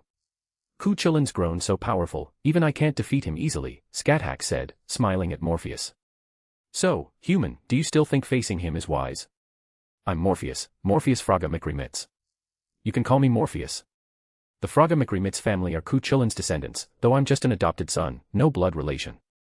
Scat-Hack blinked, surprised to meet someone tied to Ku Chulan's lineage, even without blood ties, bearing his name. The young man smiled at her. Whether facing Ku Chulayan is wise isn't for you or me to decide. Then who? Ku Chulayan. No. The ones who survive this. They'll judge, Morpheus said. If I face him and die, I'm reckless. If I kill him, I'm decisive and brave. If I die wounding him, giving others a chance, I'm the sacrifice that paves the way for victory. His smile was radiant as he faced the Queen of the Land of Shadows. So, do you understand, Miss Scat-Hack? You're very confident. Fairly. I've faced plenty of strong foes. They're dead, I'm alive. That builds confidence. Strong foes. Yup. Like fighting giants with the Greek gods or battling Typhon. Those count as strong, right? Scat stared, stunned. As a figure from the age of myths, she'd heard tales. After a long pause, she said, "You're the magus who resolved so much in Greece, then vanished." "Probably me, though I'm a magician, not a magus. If you're still worried about my strength, we can spar. But I'd like you to agree to something if I win." "What?" Morpheus smiled faintly. "If I win, tell me about Cuchulainn and the British force's current state. If you enjoyed this story, don't forget to drop 5 stars and your power stone. And if you want to read more than 70 chapters in advance, feel free to visit patreon.com/contl. Chapter 184, TOA 184, The Battle with Scat. Scat, Cuchulainn's mentor and the Queen of the Land of Shadows, gazed at the man who called himself a magician. She adopted the demeanor of a teacher facing a student. Perhaps it was his youth, too young to seem a mature man. His age and life experience paled compared to hers. Maybe that's why, despite gripping her spear, she waited for him to make the first move, like a teacher. Morpheus didn't tap into the angel necklace's power, saving it for later. Symbols of the 4 elements, earth, wind, water, fire, materialized around him, and he grasped his staff. He spoke calmly, hanged. Scat instincts, honed through countless battles, kicked in. She dodged left as a sharp stone spike shot from the ground where she'd stood, piercing upward as if to impale everything. Earth manipulation magecraft. Almost no tell. If I weren't so experienced, that could have hit me. But piercing my defenses isn't that easy, Scat assessed silently, her feet springing into action. She charged at blinding speed. If that's all you've got, defeating me won't be so simple. She closed the distance in an instant, but Morpheus, unfazed, raised his hand. His wooden staff blocked her spear, and their clash sparked at the point of contact. "Winged," Morpheus said with a smile. The spark expanded into an orange glow, erupting into flames that coiled like a serpent, scorching the air and enveloping Scat. She swiftly swung her spear, deflecting the flames, and leapt upward through a gap not yet closed. But the flames didn't dissipate. Like a living snake, they pursued her. Though not overwhelming, their relentless persistence couldn't be easily scattered. Surprised, Scat channeled mana into her spear, striking with force. Boom. The flames finally dispersed, no longer chasing her. Not just earth manipulation. "Your magecraft is based on the 4 elements, isn't it?" Scat asked, pausing her attack. As expected of the Queen of the Land of Shadows, spotting my foundation so quickly, Morpheus grinned, chanting again, "Winged wet." The air compressed into transparent blades, slicing through everything at high speed toward Scat. She dodged, and the wind blades grazed past, carving deep gashes into the ground. "Your 4 tools are your mystic codes, aren't they? The staff for fire, the dagger for wind, the green disc for earth, and the blue cup for water." Scat deduced. "Correct," Morpheus didn't deny. "Now that you know my magic's foundation, shall we get serious? You're not hiding your techniques." "No need. They're basic. Anyone with knowledge can see through them," Morpheus said, his spells enhancing his physical strength. He assumed a combat stance. "Let's get serious." "Serious?" Scat laughed. "Bring it." She was stunned as Morpheus broke the sound barrier, charging with a shockwave. Boom. In a clash of raw power, Scat spear blocked Morpheus's staff strike. Feeling the force in the grounds groan beneath her, her shock grew. A human displaying such physical strength, even with mana enhancement, was extraordinary. Compared to heroes renowned for strength in the Age of Gods, this power held its own. And this opponent wasn't just a warrior but a magus wielding magic. Bang. Flames erupted again from the clash of staff and spear, forming a blazing orb that incinerated the surrounding grass and trees. Runes appeared around Scat, blocking the attack. She countered, her spear striking like a dragon, a red meteor aimed at Morpheus. Morpheus dodged, summoning wind blades that surged towards Scat. This time, she couldn't evade.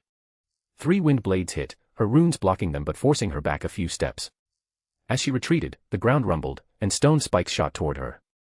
Scat leapt to avoid them, but the spikes launched like missiles, targeting her in midair.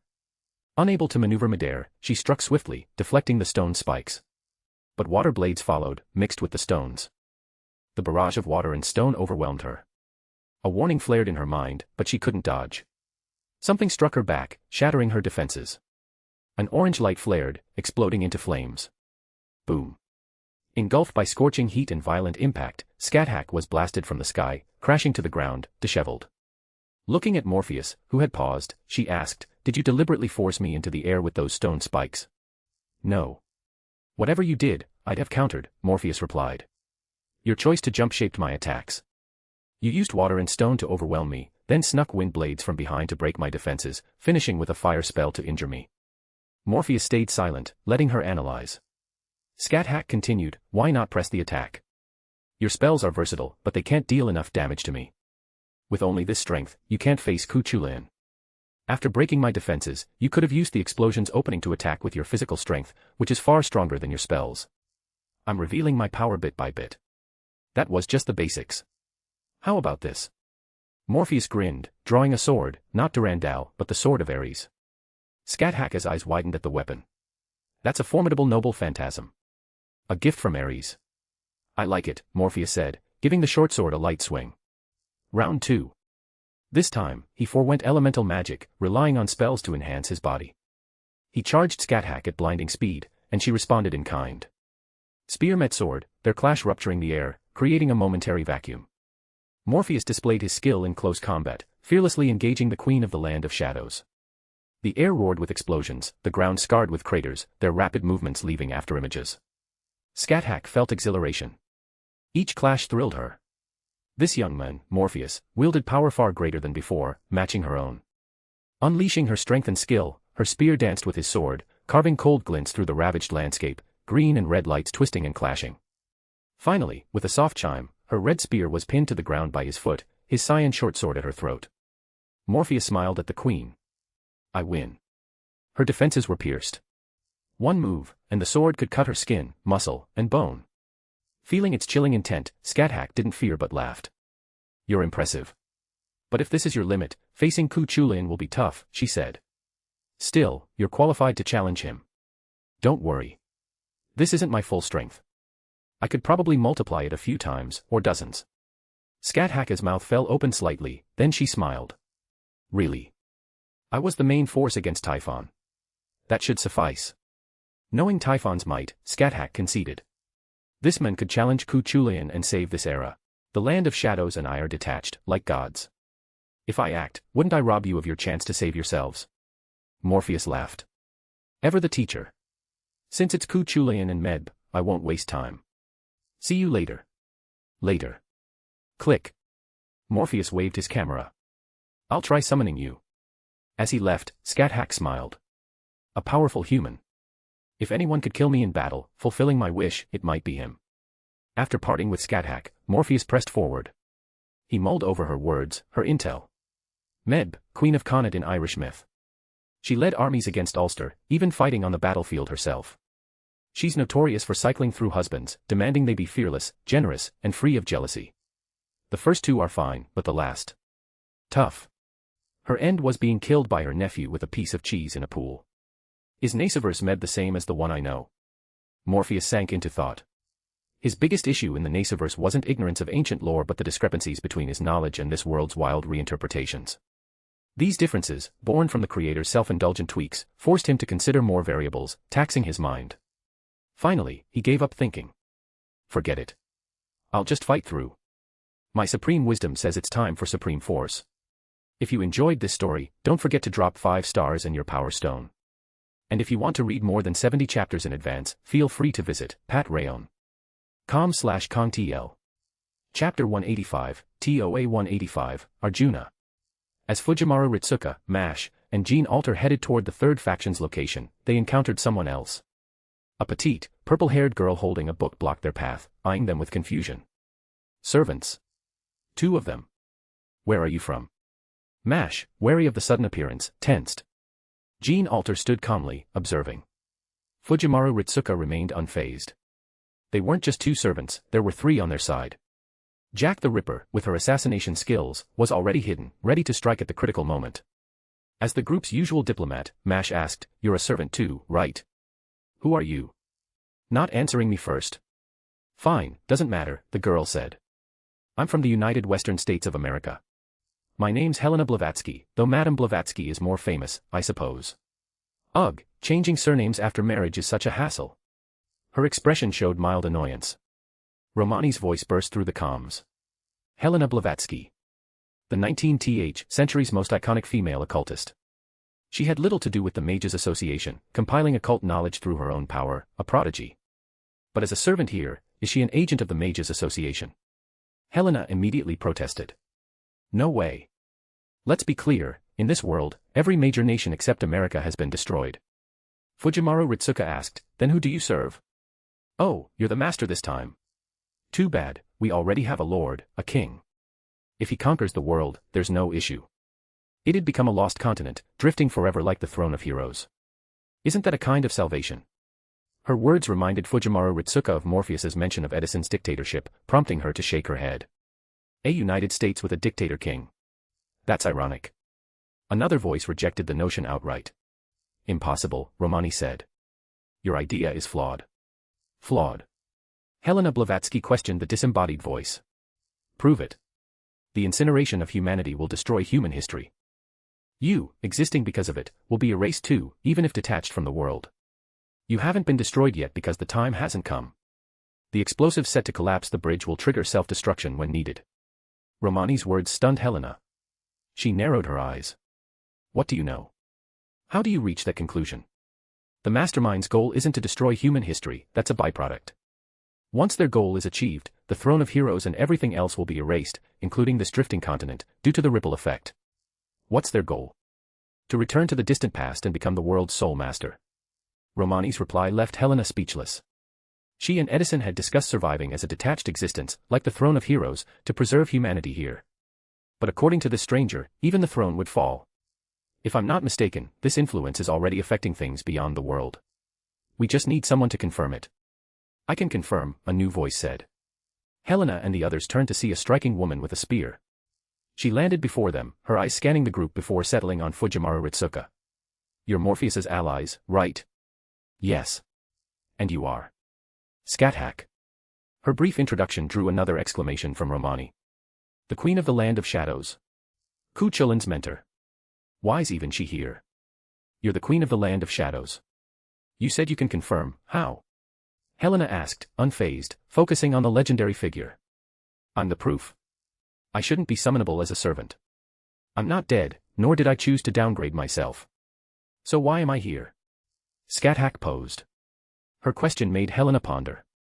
Fujimaru Ritsuka, recalling past events, asked, so when Artemis appeared last time, it was because she chose to downgrade. Artemis is a god. Gods can't be summoned unless they suppress themselves to heroic spirit level, Scat-hack explained, glancing at Ritsuka with surprise. Artemis came down in a previous crisis. Yeah, a few times back. She seemed to be here to hang out with Morpheus, Ritsuka said honestly. It wasn't a secret. Scat-hack's eyes gleamed with interest. Hanging out. In Greek Age of Gods rumors, Artemis and Morpheus were close. Seems those rumors were true. Fujimaru Ritsuka and Mash exchanged odd looks but said nothing. Close? More like they were practically one. Helena, however, stayed focused. You're saying you, a living being akin to a god, were suddenly turned into a deceased heroic spirit and summoned. Exactly. The Land of Shadows and I were rejected by the world, drifting outside it, similar to the Throne of Heroes. But due to issues with human history, the Land of Shadows fell, becoming a realm of the dead. I went from living to dead, hence my summoning. Helena's expression darkened. If this was true, their plan was a farce. Even as a drifting dimensional island, this world couldn't escape destruction. Romani pressed on. Destruction is just the start. Once the mastermind's goal is achieved, all traces of existence will be erased. Everything restarts from the planet's birth, shaped by their will. So, forget surviving, you won't even have the right to leave a tombstone or a single molecule. This wasn't fear-mongering, it was fact. Since learning Goetia goal, this possibility had been discussed. The lack of panic stemmed from their confidence in their trump cards. The idea of a dictator king leading this era's humans as exiles was laughable. Helena's mind went blank, unsure how to process it. She took a deep breath, turning to leave. I need to tell the king. No need, Scat-hack stopped her. It's unnecessary. Helena turned, glaring. What do you mean? That it doesn't matter if the world and humanity vanish? No. I mean wait. The one who can resolve this is already on the move. Soon, all servants will return to the throne, and history will be restored. Seeing Scat-hack's confidence, Helena didn't understand its source, but Fujimaru Ritsuka and the others did. Ritsuka asked urgently, Morpheus is already there. Yes, he's gone. Hearing this, Ritsuka pulled out her camera, addressing Helena. Can I take your photo? Helena froze. Shouldn't they focus on saving the world? Why photos? Helena Blavatsky, founder of Theosophy. Seriously? That old lady supporting a king. A dictator. If she's the theosophy founder I know, in the Nasuverse, she'd be pushing everyone toward the third magic. What's with this Nasuverse Helena? Is the no-limit thinking I know here? Or the idea that all gods are true but only facets of the divine? Through Gene Alter's perspective, Morpheus saw everything, exasperated by this lowly magus. In occult history, Helena Blavatsky was pivotal, especially her no-limit thinking. In a place like the Marvel Universe, it'd be called the Omniverse. By that logic, humans could reach omniversal levels, everyone a god. Yet this Nasuverse Helena supported Edison's dictatorship, obsessed with a king. Morpheus took a deep breath, suppressing his frustration. Right, Ritsuka's team hasn't finished photographing. I'll slow down, take a look around, see what's going on. Once they're done, I'll grab the Grail and fix the world. With that, Morpheus continued forward. But he slowed his pace, as if sightseeing. Not far along, someone blocked his path. A man with dark skin and a lean frame that seemed frail, his cold gaze fixed on Morpheus. His bow was drawn, an arrow ready to fire. Who are you? The man asked. Morpheus, unfazed, recognized him as a servant. And you are? Shouldn't you introduce yourself first? The man had sensed powerful mana fluctuations and found damaged terrain, leading him to this mysterious figure heading toward his camp. He spoke gravely, Arjuna. Arjuna. Morpheus paused. He knew Arjuna, hero of Indian myth, protagonist of the Mahabharata, son of the storm god Indra, or even Indra's incarnation. This Arjuna, a servant, stood before him. Morpheus was certain this was another Nasuverse alteration. Given the restrictions on summoning gods, Arjuna couldn't be here unless he'd chosen to downgrade. Indian gods weren't weaklings. Arjuna, huh?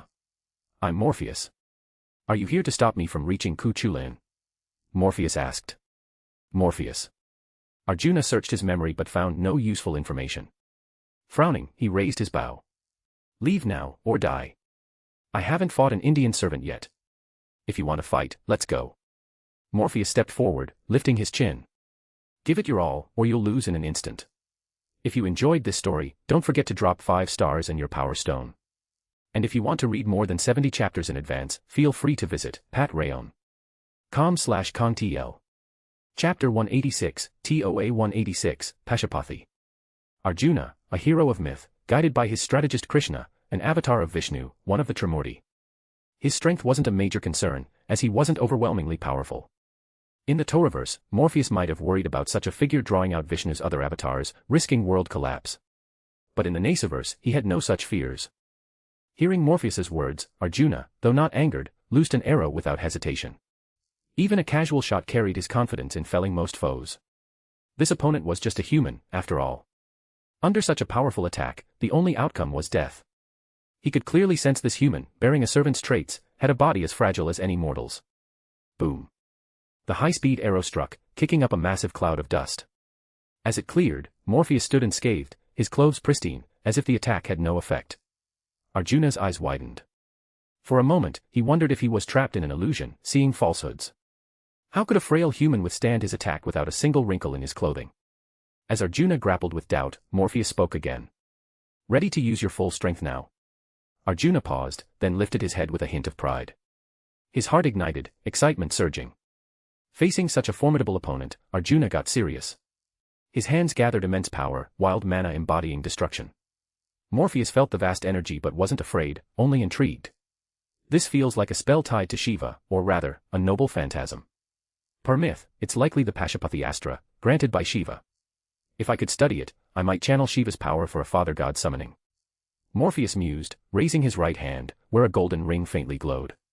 Hand of the Destroyer. The power of destruction descended with Arjuna's roar. The force called Moksha surged toward Morpheus, embodying Shiva's judgment on the world, now condensed against a single target. Morpheus. In this judgment, the target would be liberated, an instant death attack. Sensing Morpheus's unique nature, the power didn't weaken over time but grew stronger. This shift startled Arjuna. You're a son of a god. Not Jesus, but one with divine blood, like Gilgamesh or Heracles, bearing divinity. I've no divine blood, just divinity, Morpheus replied. My hand of the Destroyer grows stronger against divine targets. Even if it doesn't kill you, it'll severely weaken you. Arjuna declared. As he spoke, the wild power around Morpheus dissipated. A faint glow enveloped him, holy runes circling, blocking the instant death curse. The Ring of Solomon, inscribed with words of the sacred Lord. Without the Eye of Horus, Morpheus couldn't reflect the curse back to let Arjuna taste instant death's delight. Seeing Morpheus withstand the attack despite his divinity, with holy light negating the weakening effect, Arjuna was shocked yet thrilled. Facing a strong foe was cause for joy. His eyes blazed like an eagle's, mana gathering, granting conceptual clairvoyance. Clairvoyance. Blessings and luck flowed to him, as if the world favored him. He stood as a child of the world. A hero beloved by the gods, divinely ordained. From Indian myth, the gods' blessings. In a mere breath, Arjuna's power surged to its peak. He raised his bow, knocking an arrow, mana coalescing into a fiery dragon. Roar of Agni. A gift from the fire god Agni, this noble phantasm's blazing power embodied Agni's world-scorching might. This was Arjuna's strongest attack, channeling his full strength. Even his rival Karna couldn't withstand it. Yet his proud strike didn't yield the expected result. A dazzling light burst from his opponent's hand, like a beacon in the night, clashing with his arrow. A starlit greatsword, its form unclear, only recognizable as a two-handed blade. Wild mana surged from it, crushing Agni's flames into dust. Gripping the sword, Morpheus moved lightly, breaking the sound barrier with a sonic boom, the glowing blade slashing at Arjuna. Such speed! Arjuna, startled, dodged. He sensed the sword's terrifying power. If hit, he'd be cleaved in two. He didn't dare be careless. While evading, he pulled back, firing 2 arrows to halt Morpheus's pursuit and create an opening. Even as a defensive move, these arrows were stronger and faster than his initial shot. But Morpheus's speed outmatched his.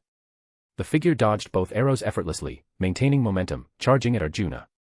The greatsword glowed again, and with a swing, a sword beam shot toward him. Its power matched Arjuna's strongest arrow. Dodging, Arjuna watched the beam strike the ground, exploding into a crater filled with red-hot molten rock. 2 more sword beams followed. Arjuna dodged frantically, but his escape slowed. A whoosh came from behind. Morpheus's sword was upon him. No way to dodge. Arjuna raised his bow to block. The sword clashed, its solid light scattering. Like blocking a river, the sword slid past the bow, reforming into a solid blade. Boom. With a roar, Arjuna lost sensation, crashing like a meteor. The violent light and heat ravaged his spirit-rawn body, leaving only fragments. He felt his life fading. Soon, he'd return to the throne of heroes. If not for his servant body's resilience, that strike would have obliterated him. Feels about as strong as Saber's light sword, maybe a bit weaker. Morpheus landed beside Arjuna, muttering. He picked up the fallen noble phantasm, examined it, and snapped photos of the half-destroyed Arjuna. Let me see the weapon Shiva gave you. Arjuna, stunned, couldn't believe the men who defeated him so easily said this. Was this the time for such talk? Don't be stingy. Let me see. I'm not interested in your bow, but Shiva's stuff. Very much so. If I use your Shiva weapon to summon, could I bypass you and call Shiva himself? That's what you want to say? Arjuna asked. Yup. What else? You'll return to the throne upon death. I'm just a magician chasing knowledge. Shiva, in your pantheon, represents perfection, with his wife, that is. A vital reference for me. Supreme feminine and masculine, key concepts. This is my chance, so I'm seizing it. If you don't let me see it now, I'll summon you later. Shiva's weapon. I'm determined to get it. Arjuna stared at Morpheus, finding this human bizarre. Speaking incomprehensible things, yet demanding Shiva's gift. Don't you know a servant's items vanish with them? I know. So hand it over quick, before you disappear, so I can study it. Resigned, Arjuna handed over the Pashupathiastra, called the Hand of the Destroyer. As the loser, he had no right to haggle. Shiva's gift to Arjuna held his power, not all of it, but part, tied to Shiva's Pashupati avatar. Holding the beastly weapon, Morpheus analyzed its structure, snapped several photos, and returned it to the dying Arjuna. A beast, tied to fertility. Destruction wasn't its core. Summoning with this would likely call Shiva's Pashupati avatar, not Shiva himself. But with tweaks to emphasize the father-god concept, summoning Shiva might be possible. Summoning Nasuverse Shiva might be fine, but a true mythical Shiva's avatar could collapse the world. With my strength, it shouldn't be that bad. At most, like the 4 archangels, limited to planet-destroying levels, Morpheus muttered, looking at Arjuna. Any thoughts? Last words. Arjuna shook his head. None. I'm just returning to the throne, not vanishing. All right, then I'll send you off. Morpheus raised his hand, the starlit sword gathering power, the sword of promised victory spell, aimed at the half-bodied men. Arjuna finally voiced his question. What's that magecraft? Sword of promised victory. If your father were here, he might recognize it, Morpheus said, swinging. With a flash, Arjuna's body dissolved into spiritrons, vanishing from the singularity. After dealing with Arjuna, Morpheus sighed, continuing at a leisurely pace. Ritsuka's team had joined the third faction, busy photographing servants. Morpheus figured by the time he dealt with Kuchulayan and Medb, Ritsuka's team would be done. If you enjoyed this story, don't forget to drop 5 stars and your power stone.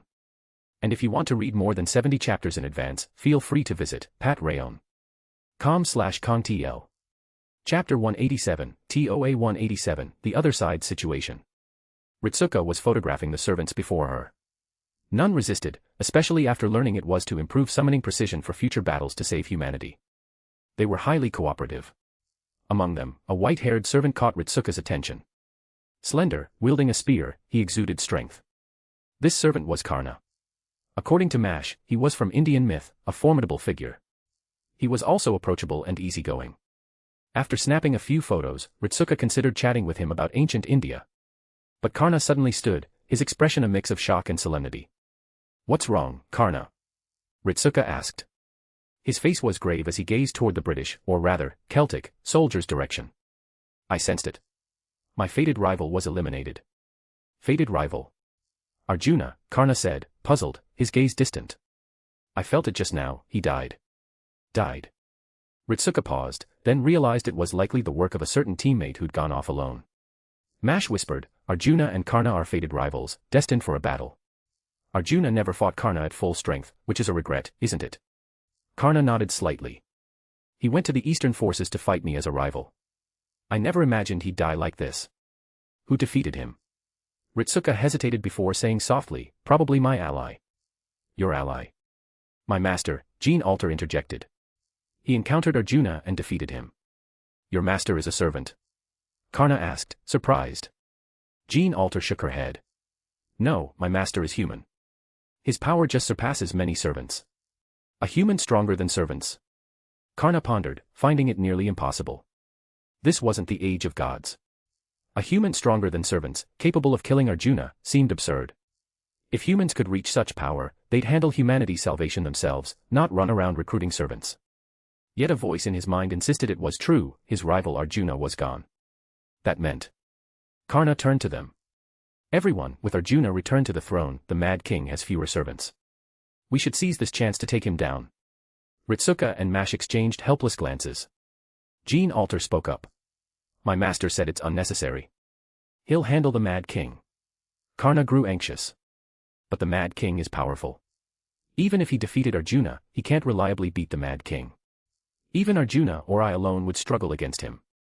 Other servants showed concern, agreeing with Karna. Gene Alter responded, no need to worry. My master said if he can't defeat the Mad King, he'll retreat, and we'll act together. If he can, acting now saves time.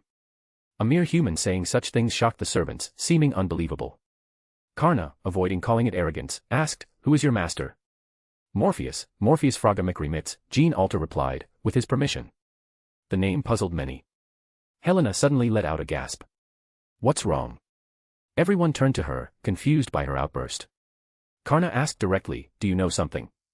Another servant said, I know the Fraga Mac Remitz family, but even they couldn't face the Mad King. Even regular servants are tough for them.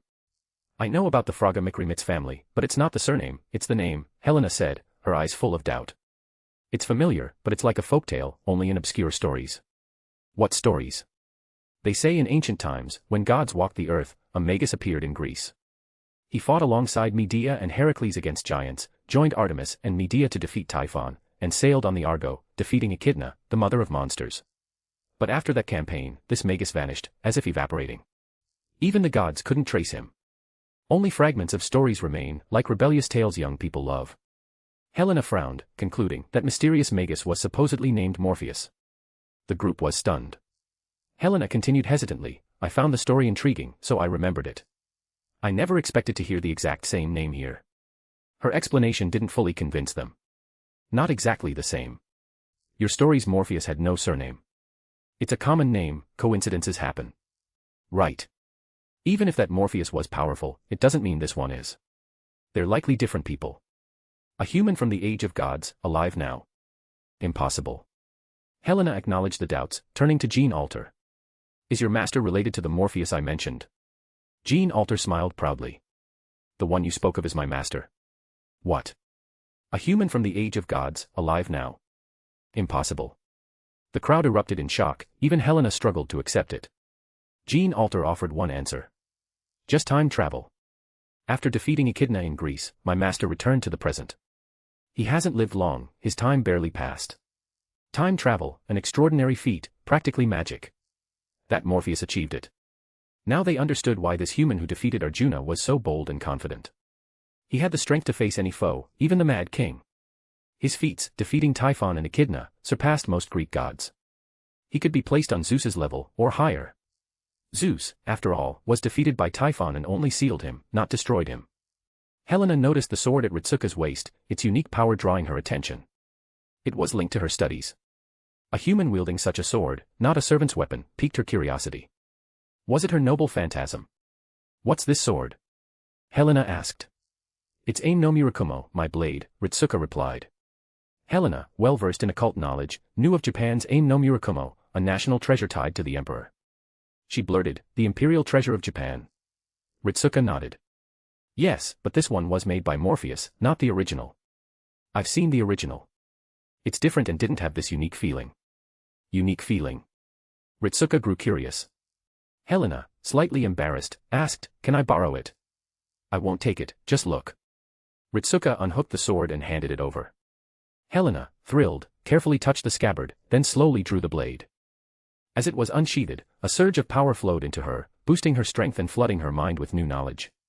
This knowledge shared similarities with her Eastern studies but was distinct. Some transcended magecraft, verging on magic. Absorbing this sudden influx, Helena sheathed the sword and reluctantly returned it. After Ritsuka reattached it, Helena asked, Morpheus really made this? Ritsuka nodded. Definitely. The knowledge in this sword. If I could talk to him. Helena's excitement surged.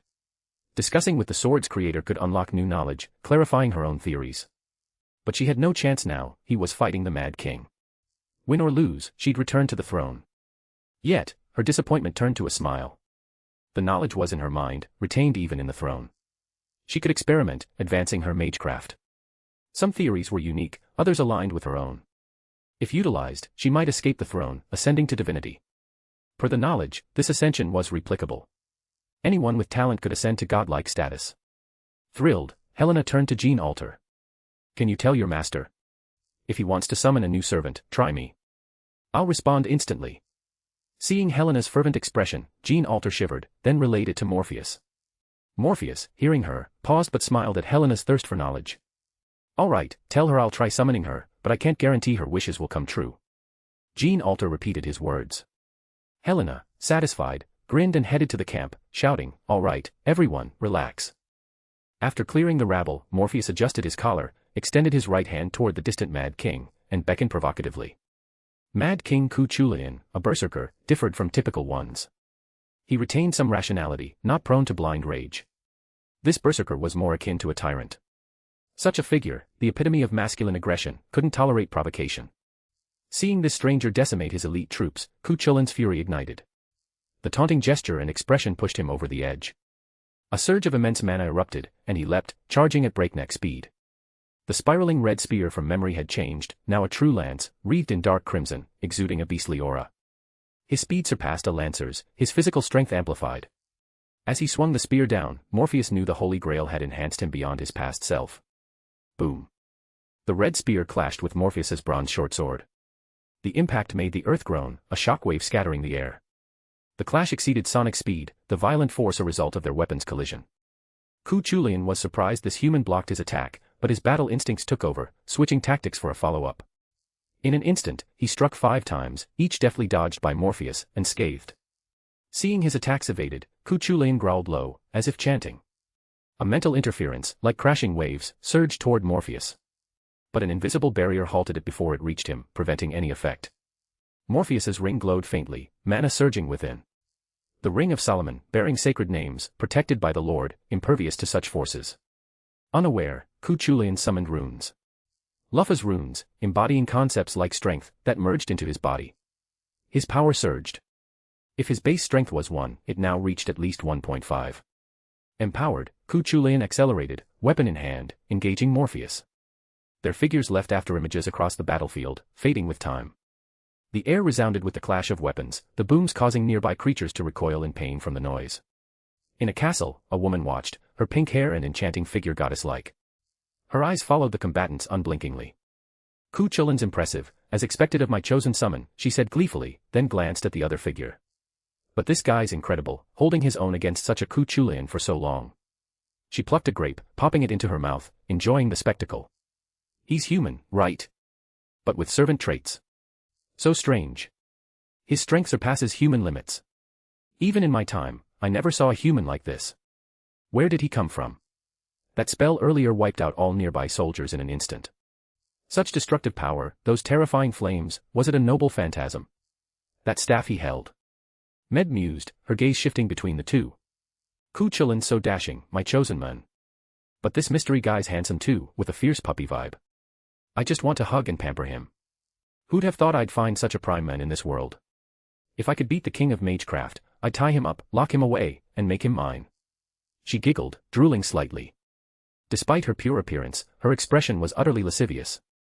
The distant battle grew fiercer, both fighters unleashing their full might. Who are you? Ku Chulin demanded, growing more surprised and thrilled. A foe who could match him was exhilarating. Morpheus. Call me Morpheus. I'm here for one thing, to take the Holy Grail. Your goal won't succeed. Ku Chulin roared, leaping back.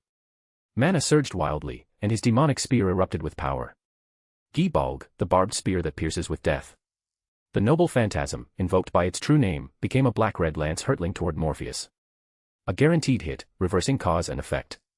Once unleashed, it painted a future where the target's heart was pierced, then made it reality. Even Artoria's strength relied on instinct to dodge it. Now, it charged at Morpheus. He merely smiled, letting the attack come. The crimson light, a deadly toxin, aimed for his heart. When the phantom and true spear aligned, the target would die. But the mana-charged strike halted. Com/Con TL. Chapter 189, TOA 189, How to Quickly Boost Strength. Morpheus's plan was straightforward, beat the Mad King half to death, but not fully, strip his armor for study, and then send the now useless Mad King back to the throne of heroes. Thus, Morpheus's current task was simple, pummel the Mad King until he couldn't resist. Mad King Ku Chulin, empowered by the Holy Grail, wielded strength far beyond a typical servant, nearing his original form or matching a heroic spirit's combat prowess. Yet, facing the charging Morpheus, he felt immense pressure, even fear. He couldn't resist or defend. Each punch landed squarely, making his armor screech as if it were a machine at its limit. The massive force penetrated the armor, impacting his body. Though weakened, the blows pushed his flesh toward destruction. Ku Chulin had no doubt his body would break before his armor did.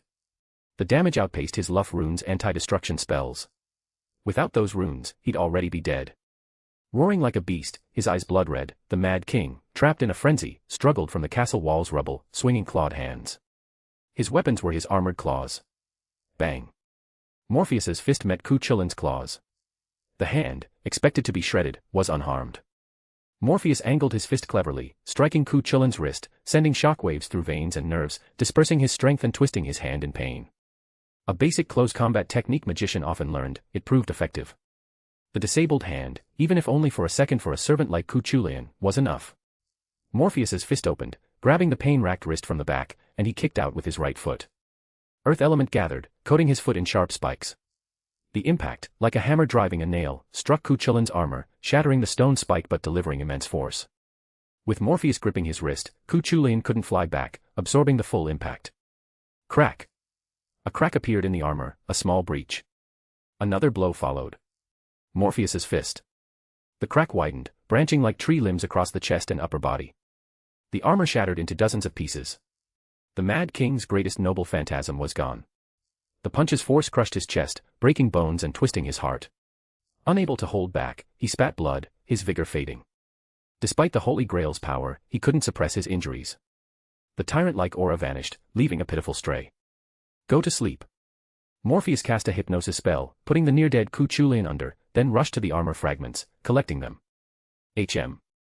This transformation was powered by the Holy Grail. It granted unique abilities, not just Luffa's runes. But it's analyzable. Reverse the phenomenon, record it fully. Opening his golden grimoire, Morpheus meticulously noted his observations, experimenting with the fragments. The analysis was swift, given his familiarity with the Holy Grail. But as he delved deeper, he frowned. So it's rooted in the root's power, channeled through the Holy Grail to Cuchulainn, granting this ability. If I were a local, this'd be tricky. Tapping the root wouldn't match this level and would restrict its use elsewhere. But as magic, with a theoretical foundation, it's possible. Durandal won't work, but aim no Murakumo. I could try transforming it into Orochi's body. It's not Orochi itself, but it came from its tail. Is Miss Ritsuka finally becoming a Kamen Rider? Kamen Rider Orochi, maybe. Morpheus mused, deciding to study Ritsuka's aim no Murakumo later. Failure was fine, but success would greatly aid the still ordinary Ritsuka. With the secret unraveled, he threw a punch at the unconscious Cuchulainn. The Holy Grail emerged from his body, floating before Morpheus. He grasped it, looking at the nearby woman with a smile. Miss Medb, right. A strange human. Are you a servant? I sense servant traits, Medb said. Human, but with some servant certifications, you could say, Morpheus replied, curious. Your plan failed, and you're not angry. I got over it when you beat Cuchulainn, Medb said, raising her head proudly. I'm a queen. I don't stay angry. Since this plan failed, I'll let it go. I thought you made Cuchulainn king, demoting yourself to consort, yet you still call yourself queen. As Morpheus spoke, a whip cracked past his face. He didn't dodge, just watched her. If she meant to hit, it wouldn't have missed. Even if it did, it couldn't breach his defenses. I'm always a queen. Fine. The Grail's reclaimed, and the era's being restored. You'll return soon, but first, a photo. He snapped pictures of Medb. The mastermind was surprisingly cooperative, striking glamorous poses like a celebrity. The world trembled, everything fading as time realigned to the proper timeline. As her body began to dissolve, Medb asked, why the photos? Need my autograph? Sure, if you're willing. Morpheus approached, holding a pen and his golden grimoire, flipping to a blank page. Sign here. Medb, surprised, took the book. A top-tier noble phantasm, forged by divine hands, and he wanted her signature. Then she considered another possibility. Was he smitten with her, using this precious item for her autograph? Her pride swelled, and she signed eagerly, returning the book and pen as her body faded. Morpheus grinned at the signature. Queen Medb's autograph, perfect for boosting Celtic myth-related magic. As he spoke, the world collapsed. He reached the final moment of existence, teleporting back to Chaldea. Seeing Ritsuka and Mash checking their status, he asked, how'd it go? All servants we met were photographed. Everyone was cooperative. Ritsuka smiled. They were shocked when the world reset and they returned to the throne, not expecting it to be resolved so fast. Morpheus shrugged. It was simple. Just a quick fight. Medb, the mastermind, was oddly reasonable, maybe because I had the Grail. He handed the Grail to Mash, who absorbed it into her shield. Then he sank into thought. Ritsuka, curious, asked, what's on your mind? Something happened. Morpheus shook his head. That servant, Arjuna, was from the Indian pantheon, like Karna you met, from the same epic.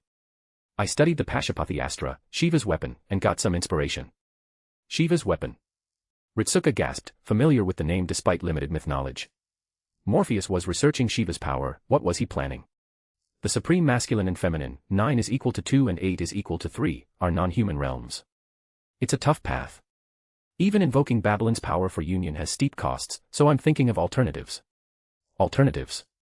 Shiva represents the supreme masculine, and Kali, or Parvati, the supreme feminine. In Indian myth, their union is primordial perfection, which can be tapped. I could channel Shiva's power, then Kali's.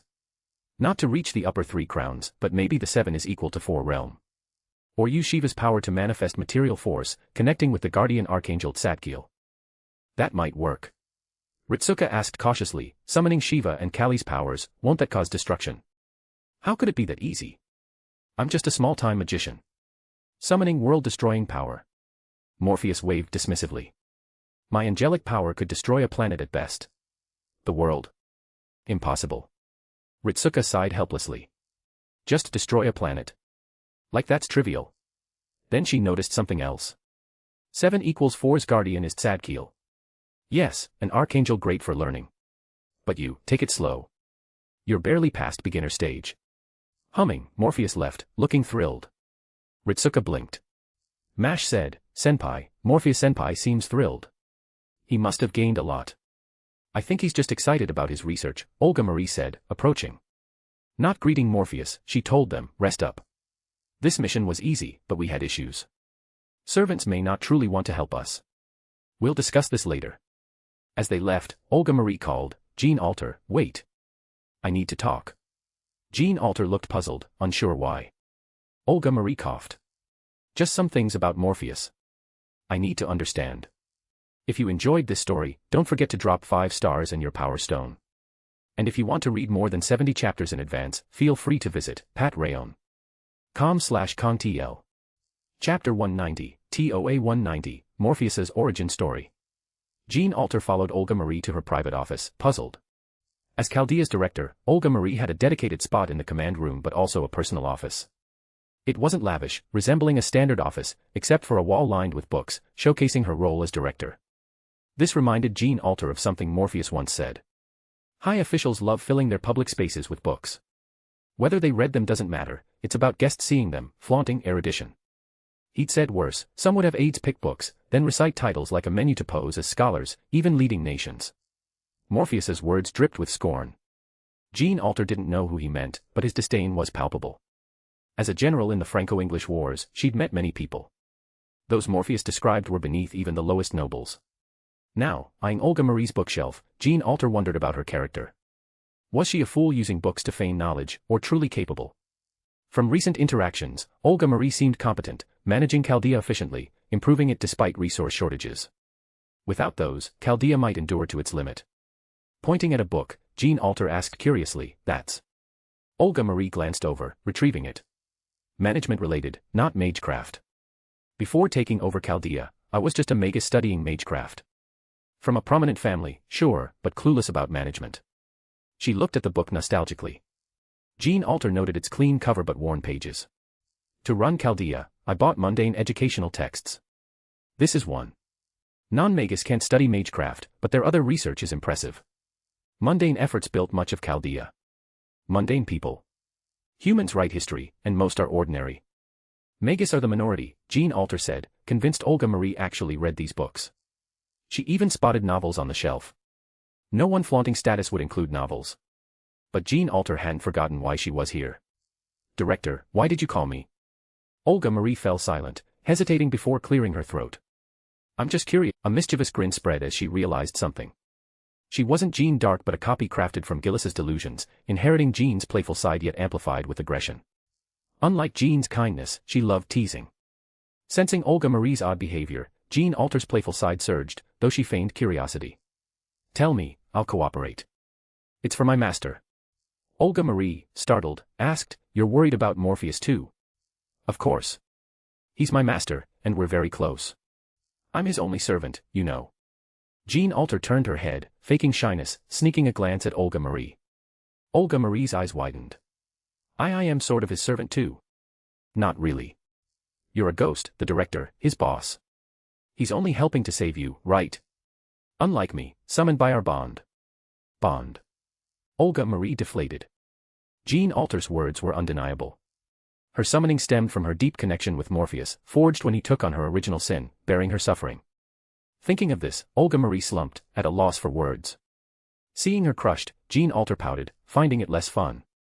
Muttering about Olga Marie's weak defenses, she said, but masters close to many. Like Artemis, Medea, Atlanta. Each name dimmed Olga Marie further, but Jean Alter added, and you, director. You made a contract, and he protected you when you nearly died. Why yes. Olga Marie revived instantly. Such an easy fix, Jean Alter thought. She asked, so, what do you want to know? Ahem, nothing much. As his servant, have you dreamed of him? Dreams.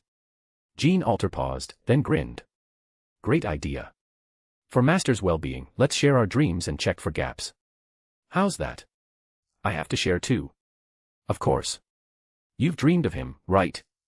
2 heads are better than 1. Or is the director not here for master's well-being? Facing Jean Alter's skeptical look, Olga Marie took a deep breath and nodded. Fine, we'll both share our dreams. I'll start, Jean Alter said, recounting hers. It was a bright, sunny day. Morpheus rose from bed as usual, stretching lazily. He was 10, a little adult. Yawning, he went to the bathroom, cleaned up, and ate a simple breakfast of bread, bacon, and fresh vegetables. Afterward, he grabbed his backpack and left home, alone. A dull life, studying with other kids, ending early with the sun still high. Returning home, he saw the other resident, his mother, a slightly weary woman. "You're back, my treasure." Despite her fatigue, she smiled, waving a toy car. "Look what I got you." Morpheus, uninterested, put on a childlike grin. "Thanks, Mom. Love you." Her face lit up, hugging him and kissing his cheek. "I love you too, darling." He didn't care for the toy but felt her love and wanted her to be happy. Today, she seemed preoccupied, glancing at him during dinner, wanting to speak but holding back. His mother, only 25, had raised him alone, and he took care not to burden her. Without Britain's child welfare and single-parent support, she might have been crushed by life. "Something wrong, Mom?" Morpheus asked, as if seeing through her, giving her an opening. "It's just, life here isn't great. I was thinking, maybe Academy City, you know, in Japan. It's full of espers. You love weird stuff like that, right? I heard students there live well, with advanced tech and a high standard of living. You'd probably thrive there," she said, guilt etched on her face. She'd always wanted a good life for him but felt she'd failed. Sending him to Academy City earlier might have changed things. Morpheus paused, seeing her exhaustion, helplessness, and pain. He knew her love was genuine, not abandonment, but a wish for his betterment. He shook his head. "I won't go to Academy City, Mom." She sighed in relief but pressed, "I respect your choice. It was just a suggestion. Maybe look into Academy City. You might change your mind." Morpheus shook his head again. "I've looked into it. It's famous, how could I not?" He smiled. "I don't want to go because it's not for me. I think studying normally, improving myself, is best. Plus, I've got other plans for my future." His mother knew he was bright, mature beyond his years, always easing her burden. It comforted her but pained her, blaming her incompetence for his precocity. Still, she respected his choices, knowing he always had plans. "So, what's your plan? Can you tell Mom?" "Secret." Morpheus grinned, waving it off. Then, winking, he grabbed her hand, shaking it playfully. He knew his strengths and how to leverage them. "Mom, can I go to the British Library tomorrow? I want to read." "Sure, I'll take you." "No need. I'll go alone." "You've got your own stuff, right?" Sighing at his refusal, she nodded. The next day, in the library's religion and history section, a small figure in a tailored trench coat wandered. Morpheus had no interest in Academy City, too troublesome and dangerous.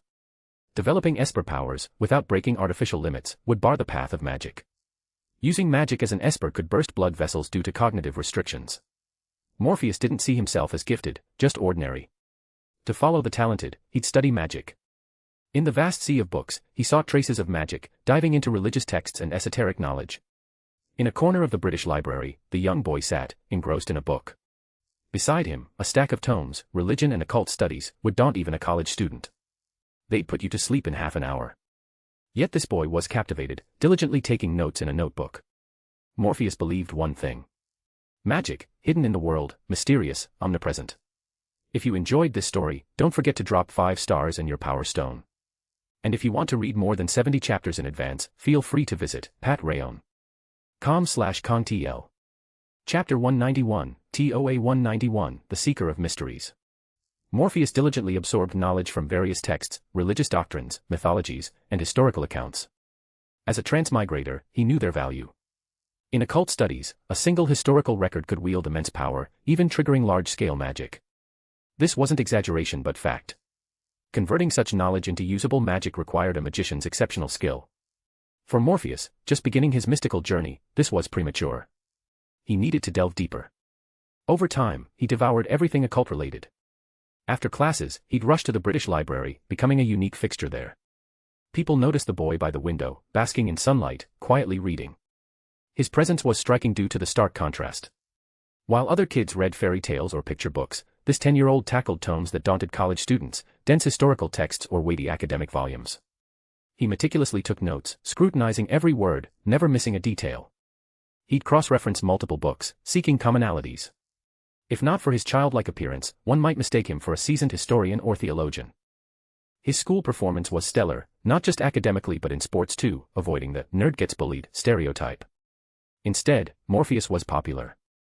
Basketball or soccer teams clamored for him, but he prioritized the library over joining officially. 3 years passed.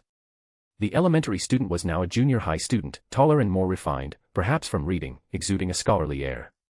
In those years, he scoured the British Library's occult collection. His knowledge of history and theology rivaled college or graduate students. Yet he remained a junior high student, sitting with peers, learning material he'd long mastered. He'd even taught himself Latin and Greek, now tackling Egyptian hieroglyphs. At the British Library again, studying Egyptian texts, Morpheus drew curious glances.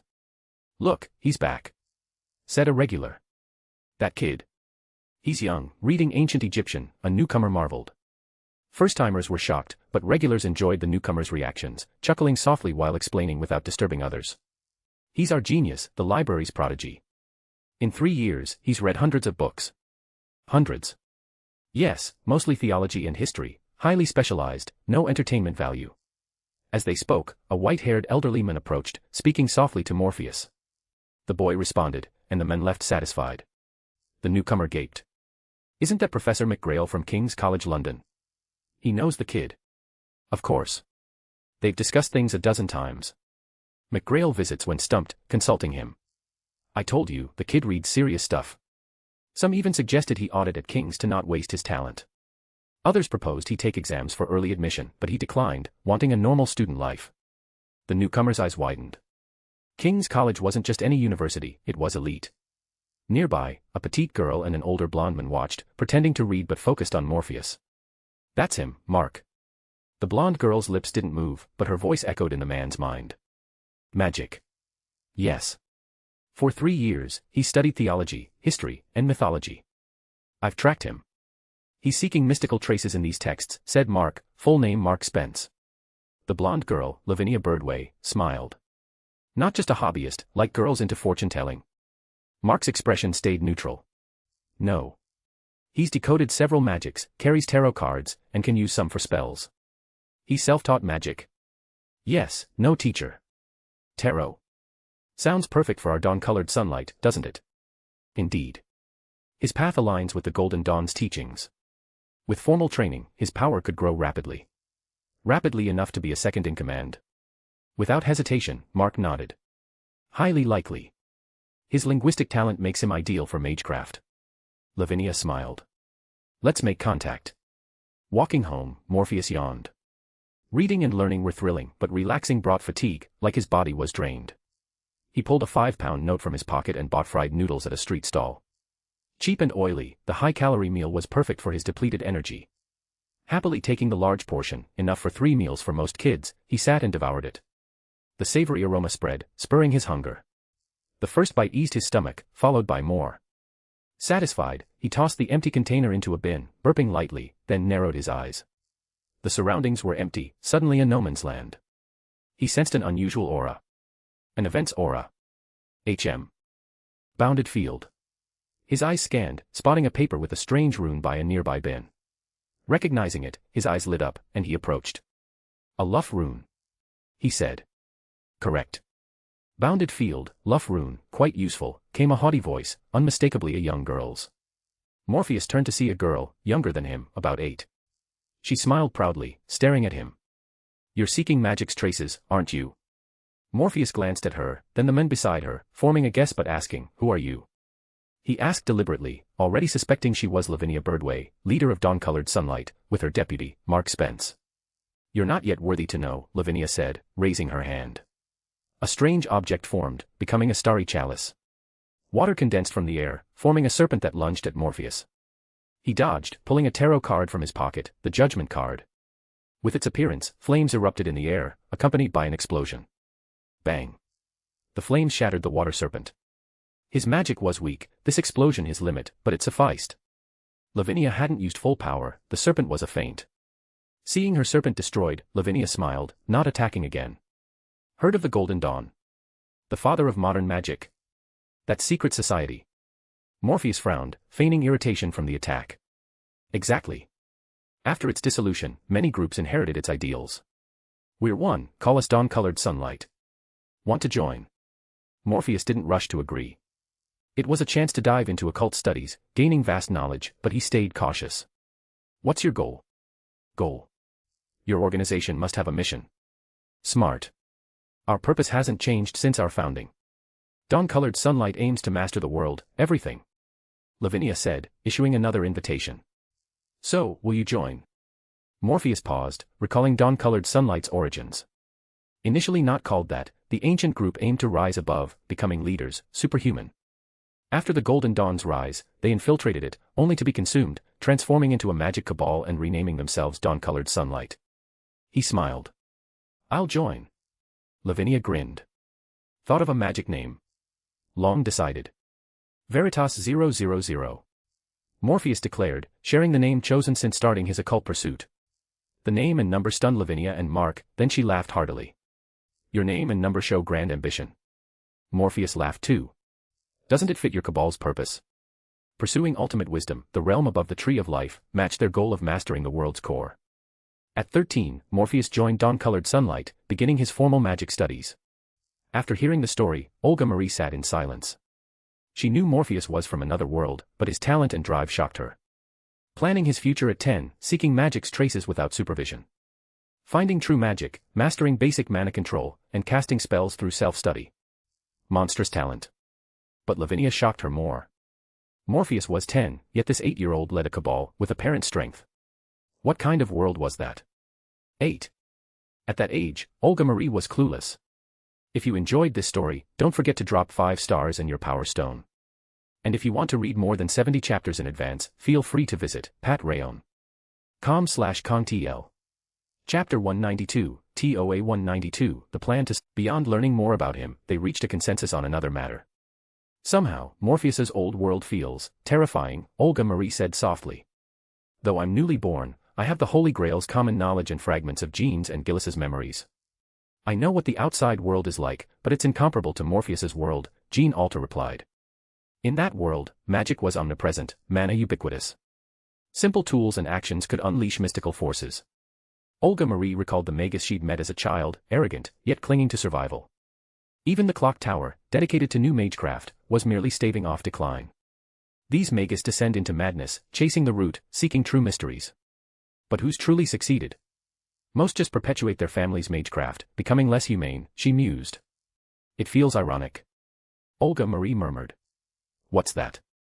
Jean Alter asked, feeling some fondness for this woman, a fellow contractor of Morpheus. Human civilization advances toward perfecting human rights, but magus seem stagnant. They learn these ideals in education, but many families take extreme paths to preserve their magecraft. Some claim they pursue truth, no matter the cost in lives. Others say it's for humanity's future, justifying any sacrifice. Jean Alter watched Olga Marie, her face a mix of helplessness and self-mockery. In reality, there's little difference. Both judge others' lives without consent. Jean Alter wondered why Olga Marie suddenly thought this, finding no trigger in their discussion of Morpheus's past. Sorry, it's just Morpheus's past, that peculiar world, sparking these thoughts.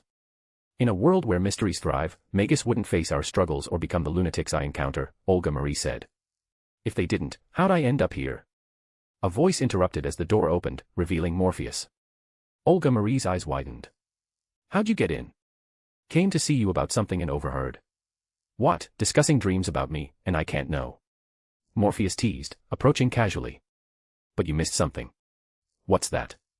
Olga Marie asked, calming her nerves, curious. Morpheus grinned. Faith. Not the pursuit of truth, my goal, but what you believe and practice, like saints following their path. Olga Marie looked puzzled, unsure why he brought this up. Let me put it this way. I've lived in 2 worlds, both in London. In my original world, Puritan priests truly believed in God, practicing asceticism. Some were hypocrites, but they were the minority. Here, most priests I've seen are power-driven, wielding authority. A few truly follow their faith's rules, but they're rare. I can't say which is better. Power-driven ones are fine within bounds, but those with true faith can do terrifying things for it. They're fearless because of their beliefs. Olga Marie recalled the evil magic cabal Morpheus faced, filled with ghouls. That wasn't faith, just longevity-obsessed fools with no morals, easy to handle. I mean, imagine an idealist who believes the world should be a paradise, ending all tragedy, making everyone happy. He gains a holy grail to achieve this. Morpheus smiled faintly.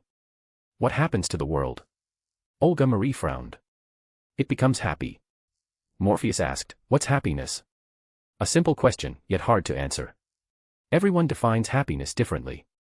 Your happiness might be another's pain. You love someone, marry them, but another who loves them suffers. Happiness isn't simple. Like those summoning ghouls for immortality. Some sever the concept of death entirely, hard. Others become ghouls, feeding on corpses or people, also a form of immortality. Different interpretations yield different outcomes. My old world had plenty pursuing such beliefs. Morpheus sighed. Even demons followed their faith, their path. Olga Marie and Jean Alter froze. Demons? Olga Marie asked, compared to Solomon's demon pillars. If you mean those impostors posing as Solomon, no contest. The demon I'm talking about could crush them with a finger. But compared to the true 72 demon god pillars, Baal's rank is similar. From an occult perspective, that demon's significance surpasses Baal, especially for a Golden Dawn magician like me. Facing him is inevitable. This demon isn't from hell but lurks within the tree of life's hidden source. To achieve true immortality, you must cross his domain. Instantly, Morpheus turned teacher, explaining demons and the tree of life. Olga Marie sighed, shrugging, unsure what to say. A teacher willing to teach was great, but she didn't want to study this now. She wanted to know more about Morpheus himself. Jean Alter, however, was intrigued. True immortality. Crossing the abyss, leaving the human realm for the upper three crowns, becoming a non-human temple master. Words from this world, or humanity, can't describe it. Jean Alter asked, so, you could call yourself a god? Exactly. But compared to God? Morpheus fell silent, then said helplessly, fine, call it an angel. To meet God's standard, you'd need the highest rank, maybe beyond, to the hidden crown to claim godhood. As Morpheus and Jean Alter dove deeper, Olga Marie interrupted, enough. What did you come for? Oh, right, almost forgot. Morpheus snapped back. I'm planning a new summoning, so I'm checking with you. Servant summoning. You don't need my approval for that. Not a servant. Morpheus hesitated. It's my own summoning array. I need a clear area, protective barriers, and to isolate it as a temple. This summoning isn't simple. Olga Marie's eyes widened, her mind racing through possibilities. Who are you summoning? I'm trying to summon a god's true form. Man is weakened, not ideal for phantasmal species, but with a contract and special magecraft, I can sustain their presence. Olga Marie's mind fixated on one phrase. Wait, a god's true form. Summoning a god as a servant requires their degradation, heavily suppressed, unable to use full power, especially post-Age of Gods. Now Morpheus aimed to summon a god's true form. He nodded. Yes, I need a dedicated temple to summon a god. To prevent their power from destroying the area. Just in case. I'm confident I can control the power and that they won't be reckless, but better safe than sorry. Not Artemis, is it? His girlfriend, he must miss her. Olga Marie thought, pouting. Who are you summoning? Morpheus sighed. First, I'll try Shiva. Oh, Artemis. Olga Marie stopped, realizing what she heard. Her face changed, and she leapt up. Wait, Shiva. Yeah, Shiva. What's wrong? Why summon Shiva? The Indian god of destruction. Because Shiva and Parvati are a perfect match. If that's an issue, I could try summoning the Scarlet Woman, then use her to call the beast of 666. Also a good fit. Olga Marie frowned. Shiva and Parvati she could grasp, but Scarlet Woman and Beast of 666 sounded ominous. What are you planning? It's time to prepare for rank ascension and pave the way. Contacting Supreme Masculine and Feminine now will aid my path. This mission gave me Shiva's power, so I'll use it to summon him. Olga Marie hesitated. It won't spiral out of control. No. Shiva's the Lord of Innocence. Unless truly irredeemable, he won't destroy the world. I'm just summoning him for a favor. If I can't get his true form, an avatar's fine. Plus, I'm prepared. Using father and mother concepts, I can keep him calm. If I can harness some of Shiva's power, mastering destruction-related magecraft, it'll help against Goetia. Using destruction to face Goetia made Olga Marie ponder. They had a plan, but more trump cards were welcome. After a moment, she nodded. Try it, but prepare thoroughly. Build the strongest temple you can. Morpheus smiled. Don't worry, it'll be the strongest temple I can create. If you enjoyed this story, don't forget to drop 5 stars and your power stone. And if you want to read more than 70 chapters in advance, feel free to visit patrayon.com/kongtl. Chapter 193, TOA 193, A Stroke of Luck in Summoning. Constructing a temple in a vast area was familiar to Morpheus, who had done it several times. Excluding practice, the number of large-scale temples built for specific purposes could be counted on one hand. Yet, he was well versed in temples, often dealing with them. His clothes symbolized a temple, though their power was limited. Despite his efforts, they could only withstand a nuclear blast. This stemmed from his limited knowledge and the materials used. If he could use the Shroud of Turin as a base, the protection could reach world-class levels. Of course, acquiring the shroud was impossible, like the holy lance Longinus that pierced Jesus, both sacred relics, carefully guarded. Maybe I'll use linen and my sanctification magic to craft a fake shroud, then weave new clothes with magecraft as my coat, Morpheus mused, smiling as he gathered resources from storage to build the magical array. While constructing, he pondered temples. He recalled Toaruverse nun outfit, modeled after the shroud, capable of withstanding a saint's attack, though destroyed by Toma Kamiju. Other temples impressed him, especially a British ship, a temple with vast internal space and world-class protection, unaffected by attacks that could destroy half the universe. Morpheus felt a twinge of envy. No wonder Britain's occult legacy is unmatched. With that ship as a temple, I wouldn't need to be so cautious. He quickened his pace. Soon, the room was enveloped in his intricate array of circles and polygons, filled with runes in every gap. As the array completed, a force emerged from the void, spreading across the area. The space became isolated, severed from the outside. The door marked the boundary between worlds. We've lost contact, like all information was cut off, a staff member shouted to Olga Marie. She frowned, glancing at another team. They checked their screens. The door's footage is normal, no anomalies. Good. It's just information blocking, but we can still see inside, Olga Marie nodded, relieved. Roman, nearby, watched the manually transmitted footage. The array glowed faintly, then dimmed, as if deactivated. But instruments showed the area was undetectable, only visible to the naked eye. The array was still active. He's insane, summoning a god's true form. Roman muttered, eyeing the wired camera's feed, more reliable than wireless against interference. Bold, isn't it? Summoning a god's true form, if it works, it'll be Chaldea's, no, humanity's greatest feat, rewriting history. Da Vinci said. Ritsuka asked, like the Velber achievement. Da Vinci nodded. Similar, but his. Won't be recorded, Olga Marie murmured. The more she knew Morpheus, the more she understood the root couldn't capture this. Morpheus, fully prepared, began the summoning. A lengthy incantation praised Shiva, Lord of Innocence. Using his analyzed Shiva power. Pashupati, the Beast Lord, destruction gathered in his hands. Though slight, it altered the array. As the summoning activated, traces of power descended from the void, shaking the temple. Built to withstand planet-destroying forces, it trembled. Feeling this power, Morpheus froze, then grinned ecstatically. Jackpot. He hadn't summoned Nasuverse Shiva but the true mythological Shiva. Though only a fragment, not even an avatar, it thrilled him. The power coalesced into a four-armed ascetic, body smeared with ash, hair in a topknot adorned with a crescent moon, a snake around his neck, a skull garland on his chest, a tiger skin around his waist, holding a trident, axe, drum, and staff. His three eyes closed, legs crossed in meditation, silent and serene. He didn't seem like a destroyer but a compassionate monk.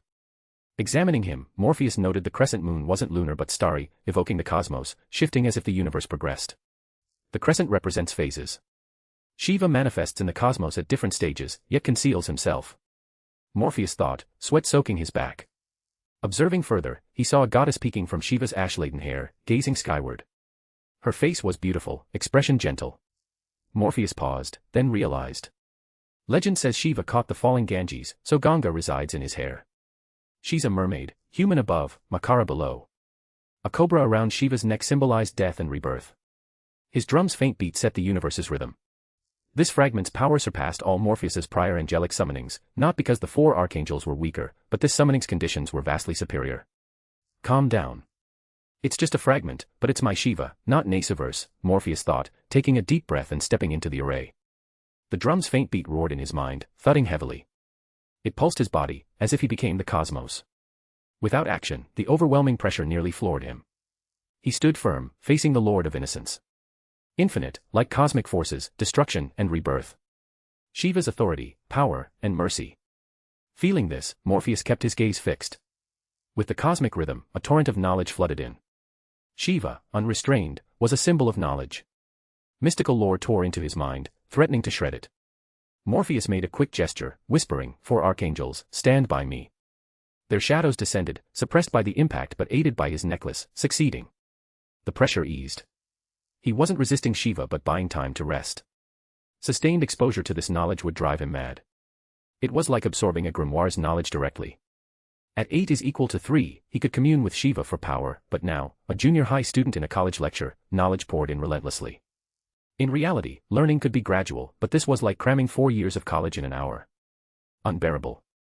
Using the archangels for a breather was his only option. Yet he wouldn't give up, even if it left him half-paralyzed later. This was a rare chance. It was Shiva. The true Shiva. A god at the masculine apex, how could he not seize this opportunity? The knowledge included not just Shiva's masculine power but also feminine aspects, as Shiva was half-feminine in another form. This could summon Parvati or Kali, filling his feminine knowledge gap. For this, enduring near death was worth it. After a brief respite, Morpheus stepped out from the angel's protection. The knowledge torrent hit again. Despite years of studying reality-defying knowledge, this felt like the world collapsing. Poison spread in his body. Though the angels dispelled it, outside their protection, it accumulated faster. His legs lost sensation, eyes dimmed, vision blurred. Sighing, he endured the pain, leaping back into the angel's shield. Raphael's healing restored his body, but Shiva's knowledge still stung his soul. His eyes regained sight, yet piercing pain lingered, like needles. I can try once more, then I'm done. I summoned Shiva, but keeping this fragment as a trump card is impossible. At best, I'll siphon some power into my book for new magic. Morpheus reflected. The summoning was lucky, but the fragment's power was too vast to control. The only option was to send it back, lest the temple collapse. Sighing, he drew his golden book, forged by the fire god, stepped forward, and, enduring pain, gazed at Shiva's form. Raising the book, he recalled the knowledge gained, channeling Shiva's power into it. If you enjoyed this story, don't forget to drop 5 stars and your power stone. And if you want to read more than 70 chapters in advance, feel free to visit patreon.com/kongtl. Chapter 194, TOA 194, The Tridevi. Shiva's power was fading as his fragment departed this world, a departure Morpheus had initiated. 3 attempts, each time invaded by toxins, pushed Morpheus to his limit, even with the 4 archangels' protection. Continuing would shatter his body. In the 3rd attempt, the toxins surged fiercer, reacting with remnants from prior tries. After etching Shiva's power and form into the golden book, Morpheus used his last strength to dispel Shiva's summoning, retreating to the archangel's protection. Raphael's healing mended his body, Gabriel safeguarded his soul, yet recovery was slow, like a critically ill patient teetering on collapse. Healing and breakdown balanced, leaving him unable to stand. Rapid footsteps echoed as a crowd gathered outside. Olga Marie, Roman, Ritsuka, Mash, Jean Alter, and others, all staring worriedly at Morpheus inside. They couldn't enter, an unseen force separated them, dividing inside from out. The barrier's too strong for brute force. We'd need to find its weak point and dismantle its structure. Da Vinci said after a quick scan. Then do it. Olga Marie urged, eyes fixed inside. No. Da Vinci shook her head. Morpheus's barrier isn't just an array, it's built on the entire structure. To break it, we'd need to demolish the building, but it's reinforced by the barrier. Even from outside, it's not easily destroyed. We'd need massive explosives, enough to level Chaldea, or gradual dismantling, which could take weeks for partial success. Da Vinci's words chilled Olga Marie. Then, Morpheus's voice came through. Don't worry. His voice was weak but clear, transmitted via their contract. How are you? If you're conscious, tell us what to do to break the barrier and get you out. Olga Marie said urgently. No need, Morpheus declined, his voice faint but amused. I don't act without a backup. The 4 archangels are here, the barrier filled with their power. My soul's safe, my body's healing. I'm stuck because toxins and recovery are balanced, but the toxins will fade. Raphael's healing will take over, and I'll recover faster. A day at most, and I'll be fine. He chuckled, sounding slightly stronger. Olga Marie wasn't sure if the improvement was real or her imagination. It's not your imagination. Go do your work. I touched Shiva's power, staying here is safer for now. Morpheus reassured her further. Convinced he was stable, Olga Marie sighed in relief, turning to the group. All right, back to your tasks. Morpheus says he's fine, just needs to lie low and recover. But Roman, the doctor, pointed at Morpheus, blood seeping from his eyes. That doesn't look fine. Raphael's healing him, with other angels guarding. With an archangel of healing, it should be okay, Olga Marie said. Roman fell silent. Raphael, the biblical angel of healing, if that couldn't help, his methods wouldn't either. Sighing, he nodded. Got it. Before leaving, he told Olga Marie, next time he wants to summon a god, tell him to be careful. This is too dangerous. Despite the barrier and separation, the camera's footage revealed the terrifying power of that god. They knew Morpheus's strength, capable of facing Typhon, rivaling Zeus, yet Shiva nearly killed him. Was the gap between gods so vast? Zeus was a god king too. Olga Marie nodded, silently urging Morpheus, be careful next time. You almost died summoning Shiva. How's he so much stronger than Zeus? You fought Typhon, you shouldn't be weaker than Zeus. Not this world's Shiva, my original world's. Morpheus's voice carried helplessness and excitement. I got lucky. I expected this world's Shiva, needing symbols to link to my worlds. Instead, I summoned that Shiva. But my strength's lacking. It's just a tiny fragment, holding a fraction of his power, yet it nearly tore my temple apart. Olga Marie froze. A major god king of their world was outclassed by a fragment from Morpheus's. How could the gap be so wide? Don't feel bad. The angels I summon, if their true forms came, could each collapse the universe. Scientifically, each archangel equals an infinite physical cosmos, their summoning shaking reality. My strength's low, so I only hit planet-destroying levels. Well, not anymore. Now I can summon stronger forces, and my necklace helps control more. Morpheus comforted the shaken Olga Marie while healing. Besides, this is Shiva, the world's destroyer. In myth, primal Shiva equals a perfect cosmos, said to prevent the world's birth by existing. Even as the Lord of Innocence, stripped of his feminine aspect, he's terrifying, capable of shaking the universe. Olga Marie stared silently at Morpheus, lying on the blood-stained floor. His wounds were mostly healed, but he remained prone. Only his twitching fingers confirmed he was alive. Go handle your work. Our contract lets us talk from your office. Contact me if needed, Morpheus said. Olga Marie didn't move, telling a staff member, get a desk and chair. I'll work here. Yes, Director. Morpheus paused, then said, wait, the Director of Chaldea working here? That's weird. Are you mocking me? Happy to see me sprawled like this. As Morpheus opened his mouth again, she tapped the camera. Exactly. Everything's recorded, including your pathetic state. I'll save it in Chaldea's archives. You. Don't worry, only high-clearance staff can view it. I'll cut the parts of you lying there. Morpheus exhaled in relief, only to hear, and store them separately. When I'm down, I'll watch to cheer up. Morpheus froze, muttering, you're ruthless. Enough. I'm working here, and Jean Alter's watching too. If the barrier wasn't so strong, she'd have smashed it with her noble phantasm. Morpheus smiled, falling silent. He could sense the outside, and while recovering, he had pressing matters to address. Shiva's power and form were etched into the Golden Book, a true grimoire forged by Hephaestus. With Greek myth descriptions, it could channel Zeus's power. Yet, it wasn't the true Zeus, but a magecraft construct using Morpheus's Greek knowledge, set in the Age of Gods, with the Greek gods' approval as a medium. The Greek gods, even Nasuverse, contributed greatly to the concept's creation, shielding Morpheus from much of the toxic risk. Shiva was different. His fragment's pure knowledge and power brought fiercer toxins. Without the Golden Book, Morpheus could only absorb knowledge, needing new regalia for related magic later. Thanks to Hephaestus's book, he reaped maximum benefits. Now I have the knowledge, just a fraction, but enough for a pre-peak magician to reach the abyss. Next, I'll use it to summon the Feminine Supreme. Parvati. I hope it goes smoothly. It will go smoothly. With Shiva's knowledge, it's safer than summoning him. Though, switching targets, I hope the Scarlet Woman doesn't smite me. Morpheus thought, clenching his fist as it moved. Some toxins were purged, their damage now slower than Raphael's healing. His body entered rapid recovery.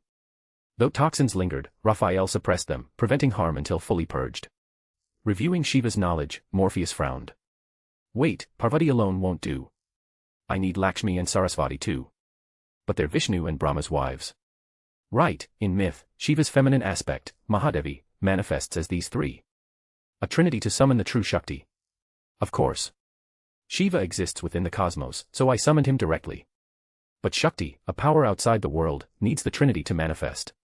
Morpheus, unable to move freely, wanted to slap himself. Summoning three goddesses, wives of the Trimurti, with Parvati at major god level, felt overwhelming. If you enjoyed this story, don't forget to drop 5 stars and your power stone. And if you want to read more than 70 chapters in advance, feel free to visit patrayon.com/contl. Chapter 195, TOA 195, Heroic Spirit Summoning. This time, I summoned Shiva primarily to draw in the highest form of masculine power, and use it as a foundation to summon feminine power. However, I've only completed the first step for now. The second step hasn't been carried out yet. I need to rest a bit first. Inside the room, Morpheus spoke to Olga Marie and the others.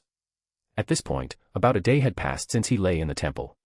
His body had regained mobility, and the toxins had been suppressed, though not fully expelled. At least they no longer affected him. To keep the toxins in check, he was maintaining the magical formula continuously. The four archangels followed behind him at all times, now reduced to ethereal shadows, but their power remained abundant, accompanying his every movement. As a result, the entire Chaldea facility was filled with the power of the four archangels. This also caused an abundance of the four elemental forces within Chaldea, drawing in magical energy and turning the whole area into a high mana zone. Spells that were usually difficult to cast could now be performed with just a slight gesture. Shiva corresponds to the Sapphira of 9 is equal to 2, right? Ritsuka, who had been studying alongside Morpheus for some time, asked. Yes, it corresponds to the Sapphira of Chakma at 9 is equal to 2, titled Wisdom. It's the domain of the stars, representing the masculine, the concept of the father, often symbolized by the zodiac. Chakma's god name is Yod, its divine name is Yah, and its archangel is Raziel. This archangel means, the prince who knows secrets or hidden things. He accompanies God, listening to the mysteries of the universe, recording secrets, and passing them on. If you're doing dream divination or something similar, you could try summoning him. Shiva holds an extremely high position in Hinduism, at the pinnacle of the masculine. The primordial Shiva is androgynous, corresponding to the state of the complete human Adam at 10 is equal to 1. After separating his feminine aspect, the masculine Shiva corresponds to the wisdom Sapphira at 9 is equal to 2, the representation of the father. Of course, the feminine aspect he separated, the representation of the mother, the highest feminine, corresponds to the Sapphira of Bina at 8 is equal to 3, which is understanding, or comprehension. At this point, Ritsuka's eyes widened slightly. So it can work like that. Shiva isn't even from the Tree of Life system, yet he's being utilized this way. Morpheus smiled. It's essentially the utilization of concepts, the exploitation of symbols. This incorporates some theories from Wiccan magic, but for Golden Dawn magician, the use of symbols and concepts is a strength anyway. For example, in the A therefore system, the Scarlet Woman, commonly known as the Whore of Babylon, is the guardian of 8 is equal to 3, while the Beast of 666 is the guardian of 9 is equal to 2, corresponding to the highest feminine and masculine respectively. Morpheus spread his hands. Unfortunately, I'm not very familiar with the A therefore system. Otherwise, I could have directly relied on the Scarlet Woman's help to cross the abyss, and it wouldn't be as troublesome as it is now. As he spoke, Morpheus laughed again. Everyone has their own path. The A therefore is the road Aleister Crowley walked, while his current summoning of Shiva, and attempting ascension using the concepts and symbols of Shiva and his consort, is a path he's forging for himself. After quietly digesting Morpheus's words, Ritsuka asked with some confusion, what is Wiccan magic? Oh, I forgot to explain. It's a form of magic based on Celtic and witchcraft beliefs, incorporating polytheistic faiths. All religions' male and female deities can be found and positioned within Wicca.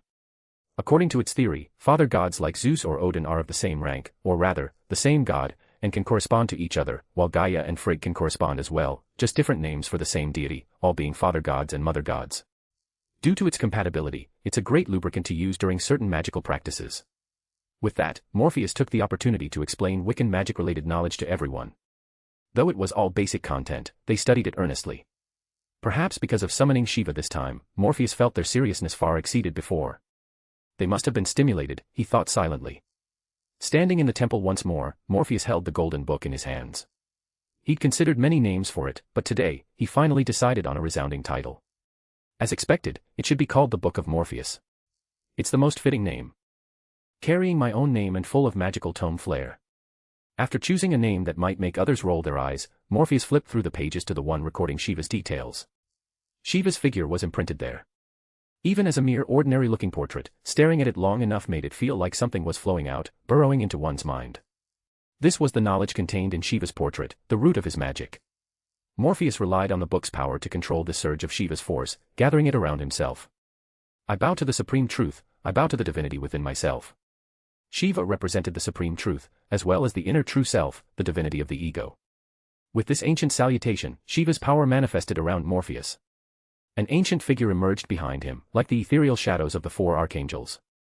Seated cross-legged, it made no gesture, but its mere appearance invoked destructive forces.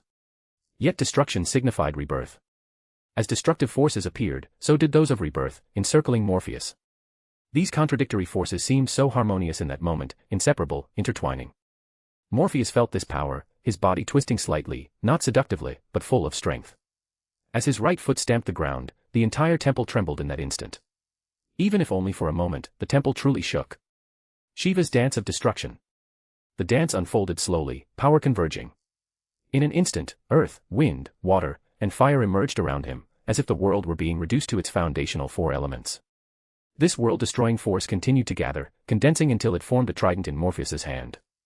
Storms and lightning swirled around it. At that moment, Morpheus inexplicably resembled a god of storms and lightning, with Zeus's figure faintly emerging as well.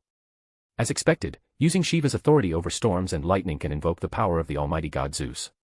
But this also means the reverse is possible. Morpheus sensed this immense power, far stronger than what he wielded with the four archangels. Indeed, after being force-fed so much knowledge by Shiva and having such intense close contact, my mastery of Shiva's power is better than with the four archangels. It's like my adaptability has been enhanced. Morpheus muttered to himself, slowly ending the magical formula and retracting Shiva's figure into the book.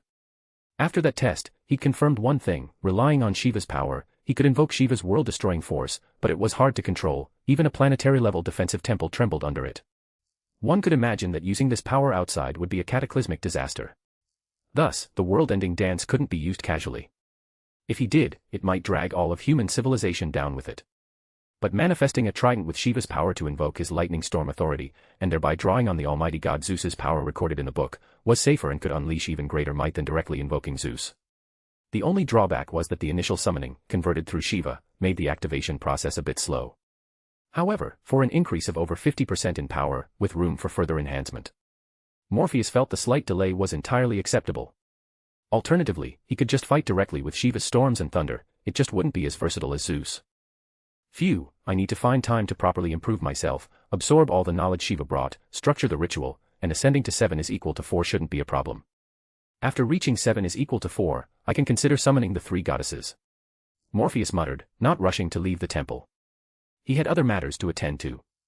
The temple hadn't been dismantled but kept intact. After all, an area with planetary-level defenses was invaluable for Chaldea. In the future, many dangerous magecraft or magic experiments could be conducted here, and it could even serve as a final stronghold. Of course, the main reason was that Olga Marie figured Morpheus would recklessly summon gods again. Southwest keeping the place would definitely come in handy. He slightly altered the central summoning circle, adding a few special symbols, then stroked his chin with a smile. This should do it. He incorporated symbols belonging to the Scarlet Woman Babylon, but that was merely a catalyst. The symbols he inscribed around it represented a woman from ancient Greece. She was now a heroic spirit, seated in the throne of heroes. Morpheus deliberately infused the Scarlet Woman's power because, in the distant past, this maiden had connected with the Scarlet Woman due to him. To pull someone directly from the throne of heroes rather than summoning a copy, he naturally needed some tricks, like borrowing the power of other great existences. The mother of all, the being who birthed all life. Babylon's power began to permeate at Morpheus's call, without manifesting her form. A summoning circle akin to servant summoning combined with Morpheus's standard one began calling to the specific target. Such a highly directed summoning spell usually brought the target over. If it failed, the reasons were typically only 2: the target was busy, or the target didn't want to come. Naturally, as a magician, one couldn't compromise with their summon, even if it was a demon or a god. You could threaten them, manipulate them. The Scarlet Woman's power transcended space-time, tearing through the barriers between reality and the outer world, opening a narrow path. A figure slowly appeared from the circle, long purple hair, a beautiful face, exuding the charm of a mature woman. She looked at her summoner, the corners of her mouth lifting into a slight smile. Long time no see. Long time no see. Morpheus smiled too. He withdrew his hand, the restraints around the summoning circle vanished, releasing the person confined within. The woman was a witch who ruled a kingdom, a hero whose name was etched in myth. But now, she was just an ordinary woman. Upon seeing her beloved, she leaped forward, embracing him tightly. Medea, the Greek witch. You really did it, she whispered. The now mature woman reached out to cup Morpheus's cheek, leaning in proactively, passionate and unrestrained. Even with her copy encountering him below, even knowing she'd regain all sensations upon returning, it was vastly different from experiencing it firsthand. She claimed him fervently, as if filling the void of millennia. After a long kiss, she finally released his cheek but still held on, unwilling to let go. I thought you weren't going to summon me. I was waiting for you to call my copy, but instead, you pulled my true self right off the throne of heroes. Medea laughed, exceptionally delighted. Morpheus was delighted too. He hadn't expected his attempt to succeed on the first try. Though it was largely thanks to the knowledge gleaned from Shiva, and he had some confidence, the instant success was still surprising. You know, I felt the Scarlet Woman's power. It severed my connection to the root, peeling me from the throne of heroes. Heroic spirits are supposed to be records of the root, but I discovered the Scarlet Woman's power had been hidden within me all along. Hidden? Yes. When you called, the concealed power emerged. Now, because of you, a spot in the throne of heroes is vacant. Medea laughed, gently pinching Morpheus's nose. The root might come looking for you to take responsibility. Morpheus chuckled, holding her without speaking, savoring the warmth of the moment. If you enjoyed this story, don't forget to drop 5 stars and your power stone. And if you want to read more than 70 chapters in advance, feel free to visit patreon.com/contl. Chapter 196, TOA 196, Medea's Examination. What? Morpheus summoned Medea. Olga Marie's eyes widened slightly upon hearing the news. She took a deep breath, frowning, but said nothing more. Even though she'd known he would summon Medea eventually, and thought she'd prepared herself, seeing him actually bring forth this legendary which made her feel deeply uncomfortable. It was like something that was almost hers had suddenly been snatched away by someone else.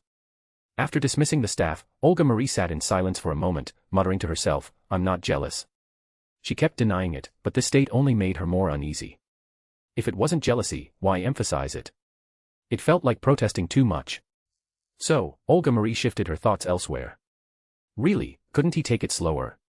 Couldn't he summon other servants first? Like someone more powerful, that Indian servant looked impressive, he could summon him first. Or Artoria or Mordred would work too. Why start with Medea?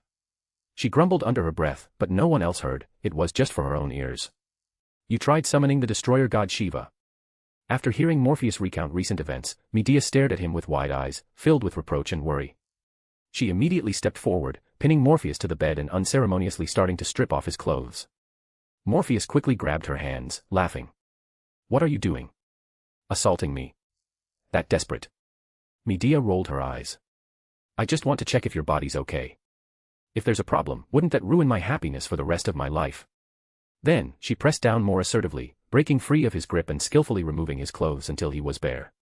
She examined his body carefully, not just with her eyes but using magical power as well. After confirming several times, Medea finally sighed in relief.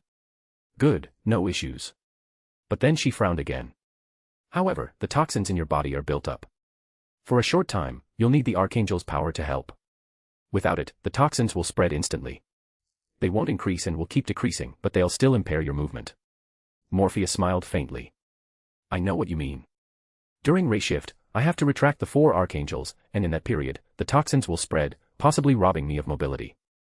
You're worried about that, right? Medea nodded. But I have a way to ensure you won't be immobilized after transfer. Morpheus chuckled. I'm all ears. Just bring this great witch along.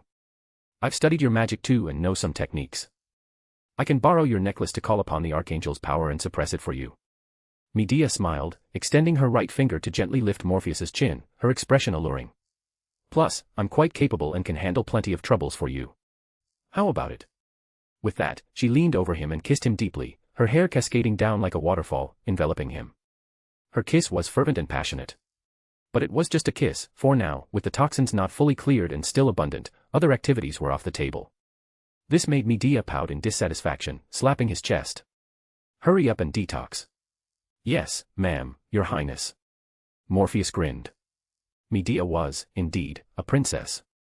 In the cafeteria, Ritsuka, Mash, and the lowly Jack, who stuck to Ritsuka like glue, were eating together. But while lowly Jack focused on devouring her food, Ritsuka and Mash's attention was on another table. There sat 2 women, facing each other, Medea and Jean Alter, both Morpheus's servants. Morpheus himself was sitting with them, also eating. Don't you need to go over? Ritsuka asked quietly. They want to chat privately, without me hearing. It's fine, if anything happens, I can stop it right away. Morpheus smiled, patting Ritsuka's shoulder. Relax, they won't fight. Ritsuka smiled back, but her focus remained on that table. She wished her hearing was sharper so she could catch what they were saying. Unfortunately, her hearing was just average, she couldn't pick up conversations from that far. She started considering drawing out Aim no Murakumo a bit to subtly enhance her body. That way, she'd definitely hear their exchange. You're the first servant Morpheus summoned? Medea looked at Jean Alter curiously. She could tell this woman was powerful, definitely top tier among servants. What puzzled her was that Morpheus's first summon had been this one. She'd assumed, based on closeness, it would be her or Atlanta. That's me. And you are. Jean Alter eyed Medea with confusion, but upon hearing her introduction, recognition dawned. Oh, so you're Medea. You've heard of me. Medea watched her, wondering if it was from epic legends or elsewhere. Your relationship with Morpheus isn't a secret in Chaldea. Besides you, there's the moon goddess Artemis and the huntress Atlanta, everyone here knows. Jean Alter said it casually, not shying away from matters between men and women. She even seemed interested. How does it feel? Care to share? Faced with this attitude, Medea grew more curious. When you first met Morpheus, nothing like that happened. Jean Alter shook her head. No, back then we were enemies. He defeated me, and I went to the throne of heroes until he summoned me. This is my first proper summoning from there. At the first singularity, it wasn't a true summoning, she'd just been born, only to be slotted into the throne right after. Thinking back, it felt like she'd been fast-tracked through connections. So, you were summoned randomly? Medea asked. His first summon, and he got you by chance. Even if that was your first real entry to the throne, you shouldn't have been strong enough for him to pull you randomly. With the Grail and Servant summoning mechanics, without any catalysts, those closest to the summoner are easiest to call. By that logic, it should have been me or Atlanta. Medea didn't mention Artemis, she knew Artemis couldn't be summoned normally. Unless exploiting loopholes to lower her rank temporarily, like in the previous singularity. But that couldn't work every time. Now understanding the confusion, Jean Alter's lips curved smugly. Because my bond with Morpheus is indeed very close. Very close. Medea narrowed her eyes. From afar, Ritsuka and Mash sensed danger in the air. As for Morpheus, he kept eating cheerfully, unbothered. Yes, very close, probably uniquely so in the world. Jean Alter continued, her words making Medea's expression turn icy. But then Medea suddenly laughed. Uniquely close. Don't tell me you're saying you're his child. Jean Alter's face froze. How did you come up with that? Well, close relationships like wife are already taken. It can't be you're his mother, so I can only guess child, or something else. Like master-servant. Possession. Trying various ideas, Medea's aura lost its menace, becoming relaxed instead. Faced with these baseless guesses, Jean Alter's plan to tease crumbled. She relented, not that kind. Rather, he bore all my burdens. Bore all your burdens. Medea blinked, not angry. As a magus and magician, she instantly sensed the mystical implication. In a magical sense. Worth of the legendary witch, you spotted the key right away. Jean Alter praised sincerely, no longer hiding, and explained what happened. After recounting the events of her birth, and how Morpheus emulated the Son of God bearing original sin, Medea listened without interrupting, silent for a long while before sighing softly. Then you won't have issues anymore, right? Since the Son of God bore your sins, you're like anyone else, with a normal life ahead. Medea smiled kindly, showing no hostility. For such a pitiable person, she had no intention of conflict. She also understood why Morpheus's first summon was Jean Alter. This unique bond was indeed one of a kind, the most special connection. This profound mystical link made summoning Jean Alter in a non-targeted first call perfectly natural. They exchanged more, and upon hearing Morpheus's feats in subsequent singularities, Medea glared at him, leaving him puzzled. He scratched his cheek, wondering what he'd done. But he couldn't know yet, that was still girl space, no entry for him. He's really something, rushing to solve everything alone, at least leave some for others. Medea said helplessly. Similar to his past, if he can fix it immediately, he won't let it linger for practice. I still can't understand why he challenged Typhon. Maybe to gain anti-dragon traits. Jean Alter suggested. Anti-dragon from targeting Typhon is powerful, but how often do you encounter dragons in a lifetime? Medea sighed. And Typhon was so dangerous. I thought he'd really gotten hurt. Luckily, he and Artemis were fine. At that, Medea's eyes lit up. Right, maybe we can use the Grail to summon that guy. Who? Medea smiled slightly. Typhon died, and though his rank equals a god's, immensely powerful, his death allows direct summoning potential. After all, Typhon is surely recorded in the root. A normal servant circle might have issues, summoning only a weakened copy at best. But with proper modifications, we might call forth Typhon's heroic spirit true form. Typhon's true heroic spirit. Jean Alter's eyes widened at the excited, eager Medea. She realized they matched well, one summoning God true forms, the other eyeing Typhon, father of monsters. If they summoned Typhon's true form, its power might clash head-on with Goetia. Even with Goetia's amassed strength, it could pressure him greatly. After all, this was Typhon, who gave even Zeus headaches, sealed away and nearly counter-killed. No, she couldn't let her dwell on this, lest it cause big issues like Morpheus's Shiva summon. If she summoned wrong, pulling Typhon from Morpheus's world instead, that'd be disastrous. Thinking this, Jean Alter decided to divert. So, she smiled again, you still haven't answered my question. How does it feel doing those things with Morpheus? The question indeed made Medea forget Typhon summoning temporarily. Her cheeks flushed slightly, yet she seemed thrilled. It feels amazing, the first time differs from later ones. Hard to describe, but definitely addictive. I think you should try it. If you enjoyed this story, don't forget to drop 5 stars and your power stone. And if you want to read more than 70 chapters in advance, feel free to visit patrayon.com/contl. Chapter 197, TOA 197, Clash of Women. For the staff of Chaldea, eating in the cafeteria was a routine affair. Of course, beyond dining in the cafeteria, they could take their meals back to their quarters or even to their workstations. There were no restrictions on this. During busy times, wolfing down food at the workplace was common enough.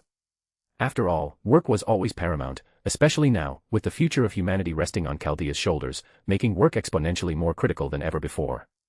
Olga Marie, in the past, often ate in her office while working. Now, as a ghost, she rarely ate unless an irresistible craving struck. Even then, she did so in her office. But today, she came to the cafeteria. All eyes were on where she sat. Across from Medea. I didn't expect this. Yesterday it was Jean Alter and Medea, and today it's the director and Medea. Ritsuka muttered quietly to Morpheus beside her. Are you sure you don't want to go over? No need. It's just girls having a friendly chat. Why would I butt in? Morpheus grinned, picking up some noodles and slurping them down. He was eating tomato beef sauce pasta today, the tangy sweetness paired with the savory beef pleasing his taste buds. As for Olga Marie and Medea's conversation, one was Chaldea's director, a strong woman, the other a kingdom's princess, vastly experienced and equally formidable, with a wealth of life knowledge.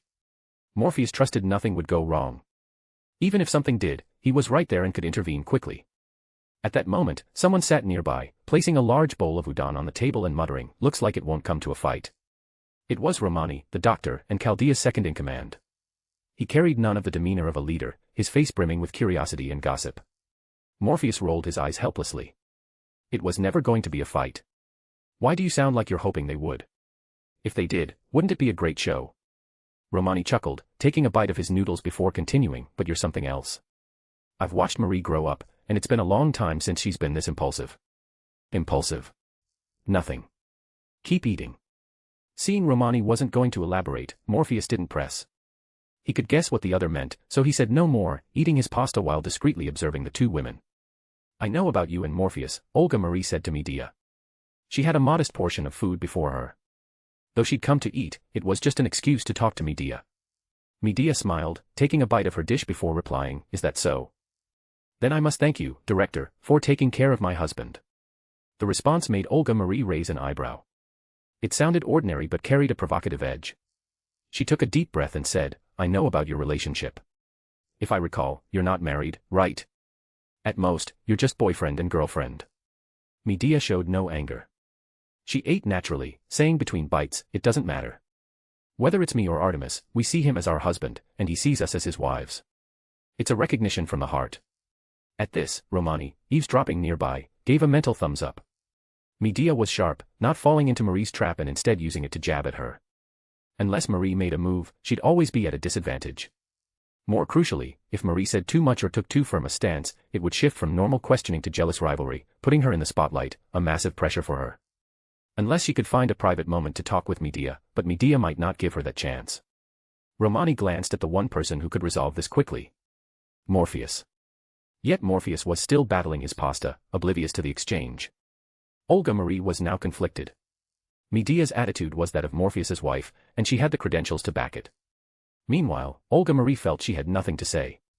After wrestling with it, she picked up her food and said, I'm just reminding you as Chaldea's director. You may be close, but we're in a critical period. Don't let your actions disrupt the plan. With that, she left without looking back, shooting Morpheus a fierce glare as she went. Morpheus, seeing her leave, spread his hands. See? I told you it'd be fine. He continued devouring his food. Then a figure approached. Medea, smiling at them. May I sit here? Her smile was gentle and refined, like a proper lady. They quickly shuffled to make room for her. Once seated, Medea looked at Morpheus and suddenly said, Your director really likes you, doesn't she? Instantly, everyone at the table stopped eating, eyes on Morpheus, curious for his response. But Morpheus kept eating casually, unfazed. Yeah, I know, he said between bites. Of course he knew. He wasn't blind to romance. Olga Marie, who could barely hide her feelings, was obvious to him. But sometimes, knowing didn't mean acting. Maybe it was just a fleeting fancy on her part. Until she was certain and resolute, Morpheus wouldn't make a move. It was respect, giving her the freedom to choose. He was, after all, a gentleman who respected women. Hearing his reply, Medea sighed. She's just a young girl. Don't be too hard on her. The exchange stunned the table. What kind of turn was this? I'm not. Sometimes being too impulsive leads to future regrets, especially for someone like her, whose position doesn't allow recklessness. Morpheus shook his head, slurping the last noodle and exhaling contentedly. A good meal, especially a delicious one, felt amazing. Medea resisted the urge to retort, saying only, "You used to say similar things about me." Morpheus smiled, recalling how he dodged her feelings back then, only for Medea to reverse seduce him in an unexpected moment. From then on, he'd faced her genuine, passionate love head-on, with no regrets despite their eventual parting. They'd been separated for millennia, for Medea, literal millennia. He could hardly imagine how she'd endured such a span, so he reached out, gently touching her cheek. Sorry. No need to apologize. It was my choice. Medea shook her head, taking a small bite of her meat dish. This is really good, way better than what we had in my time. Then, while eating, she steered the topic to magic. When do you plan to summon Artemis? Morpheus pondered. Not sure yet. I want to, but I'm worried about issues. Last time with Shiva, I accidentally called one from another world. If I summon another world's Artemis, it'll be tricky. I can help, Medea said. With your bond with Artemis, a precise summoning spell should lock onto her. Considering your condition, if you summon Artemis, her powers as a virgin goddess might stabilize you. Stabilize me? You're planning to summon the three goddesses and unite them to call the primordial Shakti, right? That could be tough, but with Artemis, a goddess, helping, it'll be easier. She embodies the goddess concept, and as your other half, that's a key concept too. Medea smiled slightly. Don't forget, I can help too. I have the Scarlet Woman's power and the wife concept, plus the mother concept she grants. With Artemis and me, we can make summoning the distant Shakti much smoother. Morpheus considered her words and nodded. You're right. It could work. But that means we'll be busy these next few days, redesigning the spell and ensuring we summon Artemis accurately. Nearby, the others listened, unable to join in. Even Romani, as Solomon, with vast magecraft knowledge, couldn't keep up with the heavy magical content. He could understand but needed time to process it, unlike Medea, who'd studied magic with Morpheus for millennia. If not for the throne's research limitations, she might have escaped it already. Back in her office, Olga Marie set her food down and stabbed a piece of meat with her fork, chewing aggressively. Damn Morpheus, can't he just talk to me, she grumbled under her breath. Medea's expression fueled her frustration. What's so great about getting to him first? I refuse to believe I can't win over a mere Morpheus with my looks. She froze after saying it. Blushing, she muttered, what am I saying? How could I say something like that? It's like I'm some desperate harlot. She glanced around nervously, relieved no one was there, and sighed. Then she stuffed another piece of meat in her mouth, chewing while complaining, it's all Morpheus's fault. He's why I blurted that out. But as she spoke, she sank into thought. As Chaldea's director, she knew how close Medea and Morpheus were. Chaldea provided quarters for staff, including servants. Medea had her own, but last night, she'd stayed with Morpheus all night. The thought made Olga Marie imagine what they might have done. The kind of things couples do. It was only natural. Morpheus, even in singularities, openly stayed with his beloved women, heedless of others' opinions. Someone like him, with Medea last night, how could he have stayed chaste? Impossible. They must have had a very happy night. Olga Marie gritted her teeth, chewing her meat to bits. No, as director, I must reprimand him properly. He can't let this affect his rest and work. Determined, she grabbed the communicator. Get Morpheus to my office. I need to talk to him. This was her duty as director, for her staff and humanity's future. If you enjoyed this story, don't forget to drop 5 stars and your power stone. And if you want to read more than 70 chapters in advance, feel free to visit patrayon.com/contl. Chapter 198, TOA 198, Servant Transformation Formula. Morpheus arrived at the office to find Olga Marie flipping through documents. What's up? He asked with a smile. Though she was looking at the papers, Morpheus could tell her mind was elsewhere. She continued pretending to read for a moment, and Morpheus, grinning, didn't call her out. Instead, he pulled over a chair, sat down, and waited for her to finish her act. After about a minute, Olga Marie gave a light cough, set the documents down, and looked at him. Oh, you're here. So, what did you call me for, Director? Morpheus asked. Is it about handling something in those files? If so, couldn't you just contact me through our master servant link? That'd be faster, especially if it's urgent, no time wasted on the way. Olga Marie took a deep breath. He was right, if it was urgent, the master-servant contract link was the best way to communicate. But could what she wanted to say be conveyed so casually? How close would their relationship need to be for that? Besides, what she had to say was serious, it had to be face-to-face. Thinking this, she said, I called you for something important. You know your strength is top tier in Chaldea. If your condition falters, it'll greatly impact our operations. Morpheus nodded. You're right. I'm just too important. Can't help it. I'm that awesome. Seeing his shameless grin, Olga Marie inhaled deeply. Sometimes, Morpheus was so narcissistic. And infuriatingly so. Where was the gentlemanly demeanor? Completely gone. Humor is part of a gentleman's charm, dear lady, Morpheus said, as if reading her thoughts, smiling. Now, can you tell me what's up? He asked. Olga Marie, initially nervous and unsure how to broach the topic, relaxed a bit from his teasing. But now, faced with his question, she felt awkward. She'd been ready to admonish him sternly about not indulging too much, but now, relaxed, she didn't know how to say it. After wrestling with it, she finally said, You spent last night with Medea. Yeah, Morpheus nodded naturally, as if there was nothing to hide. It's been a while, so we talked a lot, about old times, her experiences, and some things she saw in the Throne of Heroes. At this, Morpheus grew more excited. Heroic spirits in the throne can interact, but each servant's social circle is limited, so there aren't many they regularly connect with. Medea mostly interacts with Artemis and other Greek heroes. Olga Marie's interest piqued. They can connect in the Throne of Heroes? It was new intel, a first for her. Yeah, so if servants who know each other are summoned in a Holy Grail War, they likely have no secrets from one another. But their familiarity might lead to unexpected outcomes, Morpheus said, thinking of the Fifth Holy Grail War in the standard timeline. How would Medea feel seeing a maddened Heracles? She might have been relieved it was a berserker Heracles. A sane Heracles might have made her reconsider seizing the Grail. Of course, these were just guesses. In the Fifth War, Medea fell for her master, sacrificing for love, a classic Medea move, driven by her romantic nature. Olga Marie glanced at Morpheus's body. Though clothed, his physique was clearly exceptional, perfectly proportioned. She reluctantly tore her gaze away, asking, How's your recovery going? No issues. I can run and jump fine, Morpheus said.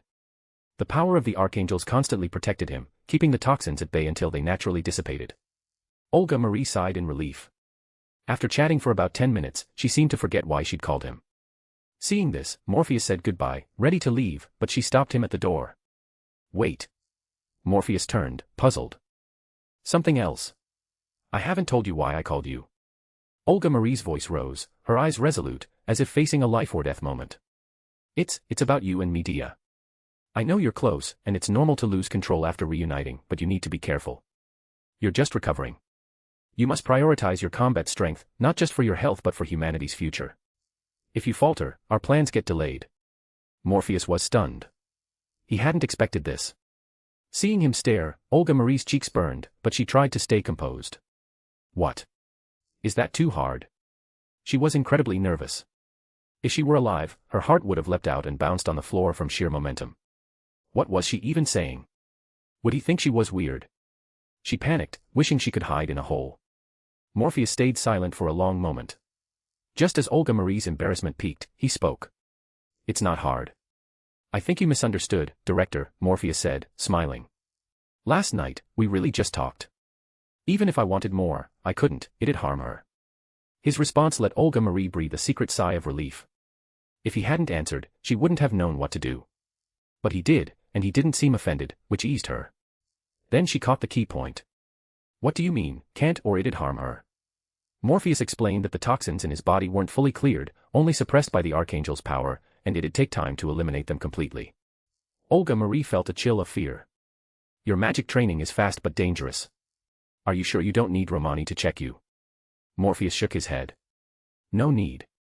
I know my condition. Besides, with Archangel Raphael's power, my body won't collapse. Seeing Olga Marie still worried, he added, 2 or 3 days, and I'll be fine. I'll control my impulses, so don't worry, Director.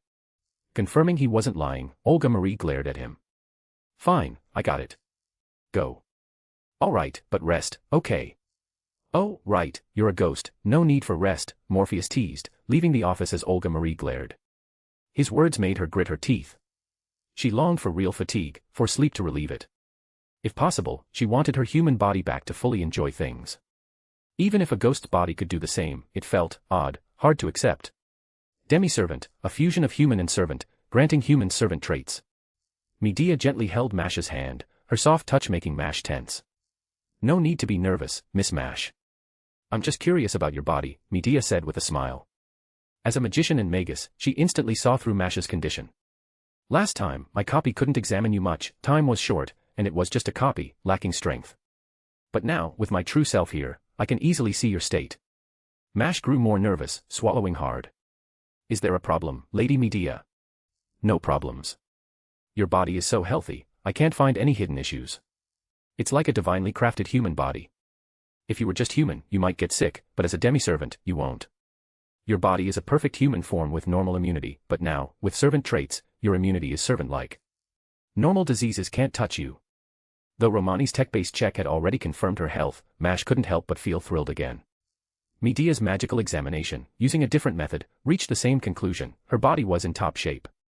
All thanks to Morpheus-senpai. He saved me, Mash said softly. Hearing Morpheus's name, Medea's interest spiked. Tell me more. I'm curious. Anything involving Morpheus always piqued her curiosity. She heard a short but bizarre tale. Morpheus took on the role of the Son of God, using his blood as a cure to heal Mash's hidden ailments, even fixing genetic issues like accelerated aging. Medea pondered. So, he used symbolic power to replicate the Son of God's miracles. Morpheus sure knows how to wield symbolism masterfully. She glanced at Gene Alter.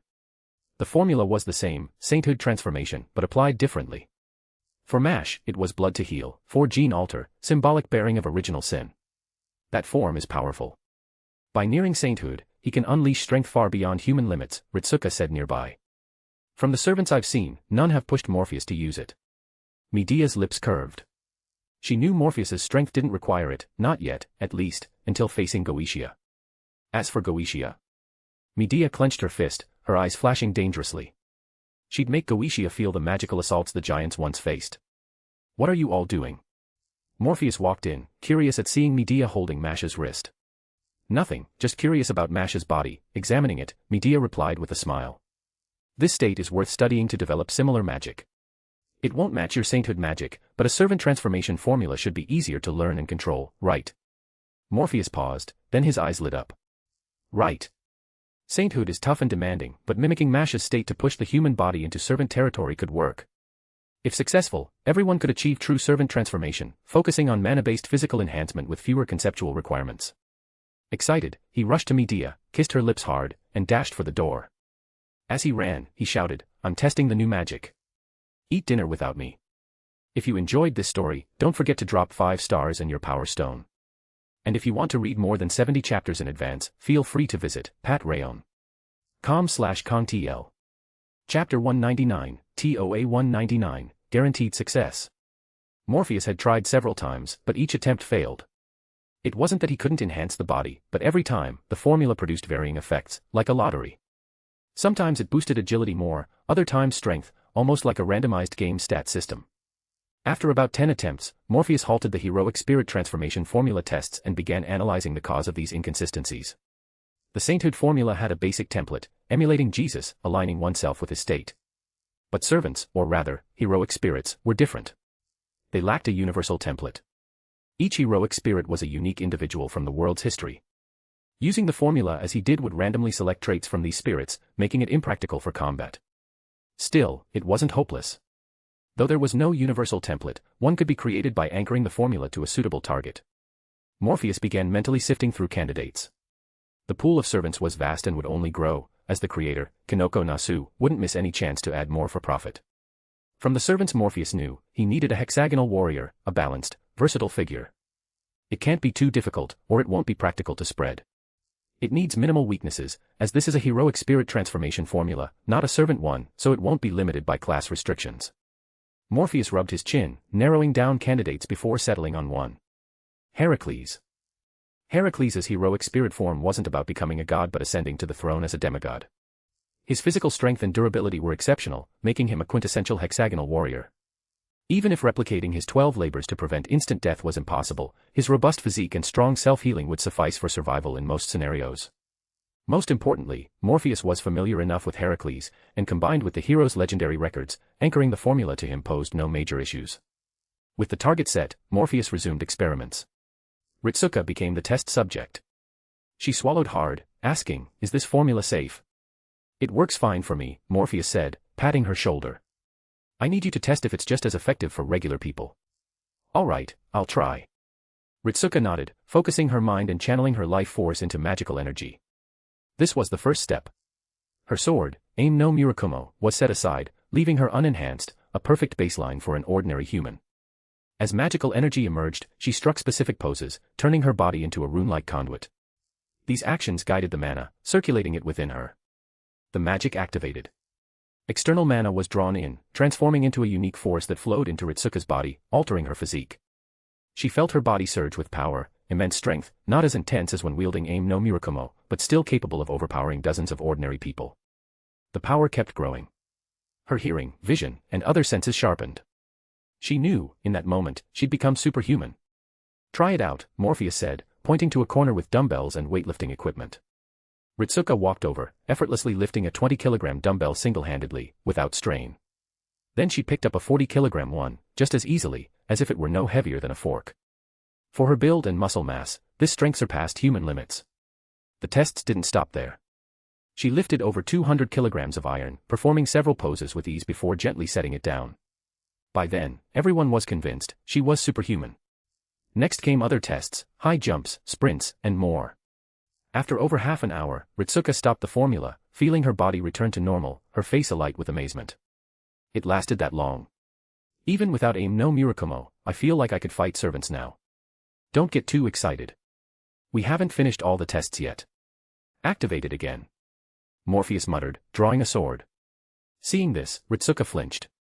"What are you doing?" "Just a small injury." "Don't worry, you won't die," Morpheus said with a grin, stepping closer. When Romani arrived, he saw Ritsuka on the ground, her coat soaked red, looking like Morpheus had killed her. "What are you doing?" Romani exclaimed, rushing over. Morpheus waved him off. "It's fine, no panic. Just testing recovery." "Recovery?" Romani frowned, noting the blood loss suggested a severe wound. Yet Ritsuka gritted her teeth and stood, gasping, "That hurt like hell." Her movements were agile, as if the injury wasn't serious. She glared at Morpheus. "Couldn't you go easier?" "I was gentle. Just nicked a blood vessel." "If I went harder, it'd be your heart, not a vessel," Morpheus said, asking, "So, how was it?" "Let me check." Romani stepped forward, examining her. His eyes widened. "The wound's healed. There's a scar, but at this rate, it'll fade soon." Puzzled, he asked, "What exactly are you testing?" Morpheus and Ritsuka explained the experiment. Romani, stunned, stared for a while until Morpheus snapped his fingers, jolting him back. "Wait, you're saying you developed a formula to let ordinary people easily achieve heroic spirit transformation?" "It's heroic spirit transformation, not servant transformation." "They're similar, but servants are limited by class, while heroic spirits aren't," Morpheus corrected. "That's incredible. From your description, it can hold its own against most servants in direct combat." It's like Chaldea's years of demi-servant research were a joke," Romani said, glancing at Mash and sighing. "It's different. Mash's demi-servant state is permanent as long as the fusion holds. This formula is temporary, stop the magic, and you're back to normal. Plus, you can't sustain it indefinitely, it's mentally taxing," Morpheus explained. Romani considered this, feeling better about the demi-servant research. "What's your plan for this formula?" he asked. "Spread it or keep it under wraps. How many in Chaldea have studied basic magic? If they're qualified, they should learn it. We might face dangers later. After we finish our work, some might turn on us, fearing Chaldea's power," Morpheus said with a smile. "At that point, self-preservation is key." Romani paused, then asked urgently, "Are you saying, after defeating Goetia and restoring human order, Chaldea might be targeted?" "I've thought about it and noticed something," Morpheus said, looking at Romani. "What if the incineration of human order happened because of Chaldea's existence?" Romani's expression shifted subtly, caught by Morpheus. "Sheba was set up by Lev, who played a huge role in building Chaldea. You gave up Solomon's identity, causing the demon pillar's anomaly, and as Romani, you kept contributing to Chaldea. Why?" Romani was silent, then said, "Before I gave up my power, I saw a vision of human order's destruction. So, to prevent it, I..." "What if your plan caused that destruction?" Morpheus asked. Romani froze. Lev's involvement in Chaldea was deeper than yours. He aimed to destroy the first singularity, Fuyuki, the most critical one. It's Chaldea's anchor. Destroy it, and Chaldea's foundation is gone. Without Chaldea, the incineration, built on its existence, couldn't be undone. The answer was in front of us from the start, but we lacked the intel to see it. Even now, it's just a theory, too little evidence. But your reaction suggests some of my guesses are on point. I can't confirm it, but your theory holds water. I've had similar suspicions, Romani said, sighing. So, you think after defeating Goetia and restoring human order, the world of magecraft will target Chaldea? Chaldea can alter history's survival. How could they let it stand? The best move is to destroy it. No one can truly control or change history. But then, who'd give up such power? Whoever controls Chaldea holds humanity's fate, able to reshape it at will. It's tough now, but with more research, changing history freely becomes possible. Romani fell silent, unable to deny Morpheus's concerns. Chaldea's immense power was its original sin. The world hadn't noticed before, but with human order's destruction and salvation, they would. An entity that could erase or rewrite one's past was taboo. More terrifying than assassination. Destroying it was the safest choice. Yet, for the ambitious, controlling it was the ultimate prize. Is this the Pandora's box we opened? Romani muttered, visibly stressed. What are you thinking? Time travel and history alteration are scary, but other methods exist. Isn't one of the 5 true magic similar? Goetia's light bands were built on that, Morpheus said, smiling, unfazed. On the path of magic, reversing time or recreating the world is possible, not just possible, but achievable. No need to worry so much. When enough world-altering powers exist, they'll balance each other out. Enough world-altering powers? Romani's eyes widened. Could such things be mass-produced? It's simple. Spread magic, and it'll grow. It'll take time, but enough people will uphold a balance, maybe forming a council. Morpheus gave a thumbs up. Personal experience, guaranteed success. If you enjoyed this story, don't forget to drop 5 stars and your power stone. And if you want to read more than 70 chapters in advance, feel free to visit patrayon.com/contl. Chapter 200, TOA 200, Hidden Secrets. Morpheus's so-called personal experience wasn't just talk. Though he hadn't reached that level himself, having crossed worlds twice, he was privy to many secrets from Toaruverse. Take the magic gods, for instance. Magic gods could freely alter time and laws, wielding power akin to an artist reshaping the world, creating it anew. Calling them creator gods wasn't far off, and there wasn't just one but many. To prevent collapsing the world with their antics, these magic gods compromised, hiding in a secluded realm to avoid destroying reality itself. Chaldea's creation was like a limited world editing tool, heavily restricted. Though it impacted the world, as magic advanced, that impact would become negligible. Without this capability, Morpheus might have considered destroying Chaldea after saving human order and cleaning up its mess. But since magic's path inevitably led to such heights, there was no need to demolish it. At most, it'd be sealed for a time to limit its influence. Ritsuka had changed clothes, her stabbed outfit sent for repair. Bouncing around, she showed no signs of injury. How's it feel? With the heroic spirit transformation formula and aim no Murakumo, your combat powers about doubled, right? Morpheus asked. Ritsuka nodded. Definitely doubled. The formula's physical boost raises my capacity to handle aim no Murakumo's power. If I faced Goetia's light cannon now, I could take it unscathed.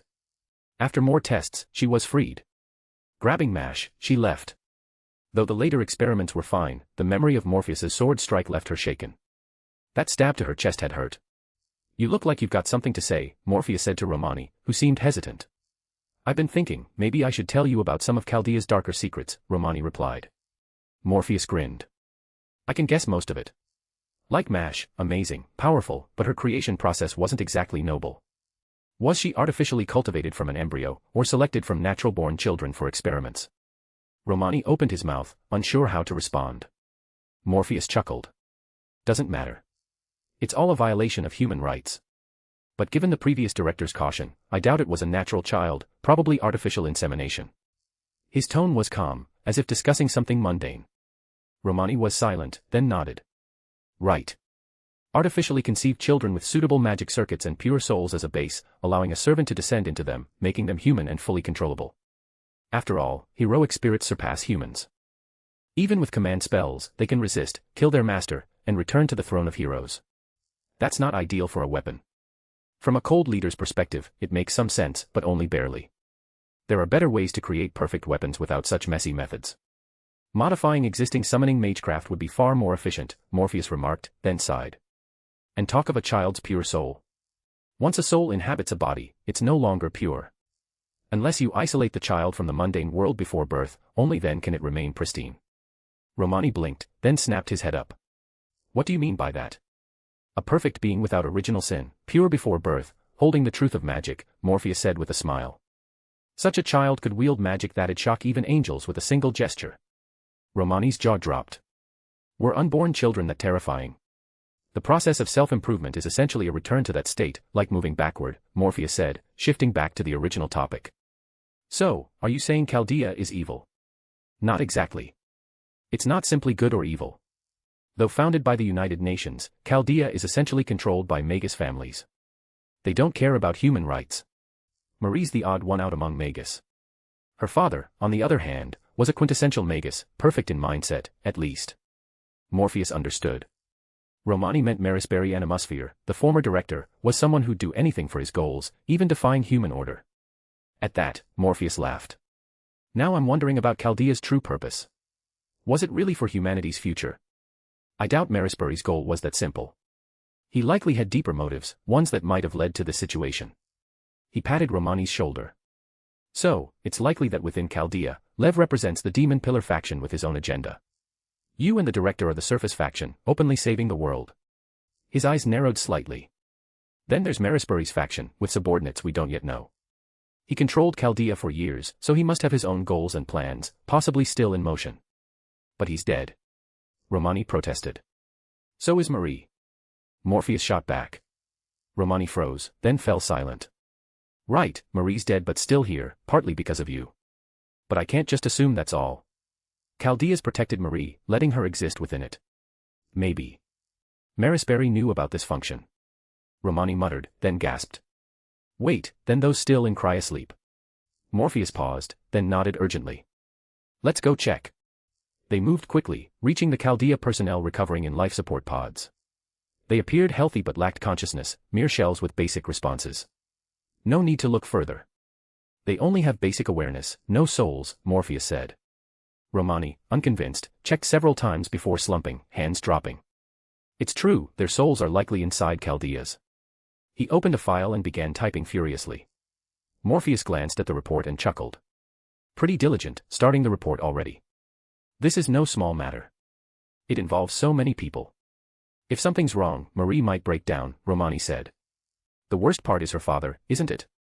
What was Marisbury Animosphere hiding? Why do this? People like that usually have obsessions, believing they're acting for all humanity, Morpheus said, noting Romani's odd expression. He grinned. Exactly. A lunatic like Goetia. Romani clamped his mouth shut but, recalling his interactions with Marisbury, had to admit Morpheus's words made sense. He always thought humanity was on the wrong path, repeating mistakes, never learning. He believed we'd destroy ourselves. I saw humanity's destruction too, so I worked with him to protect its future. Clap, clap, clap. Morpheus applauded, grinning widely, like an audience member watching a hilarious comedy. Romani frowned, unsure why he reacted this way. Morpheus sighed after laughing. What a show. Let's break it down. You saw humanity's destruction as a human and needed Chaldea to protect its future. Romani nodded. That was his goal. Then Goetia. Goetia chose his path for humanity too. I suspect he saw some crisis, taking a radical approach. What did he see? From what I know, he's a jerk but genuinely for humanity, Morpheus said, smirking. Congrats, second faction joins the fray, goal, save humanity's future.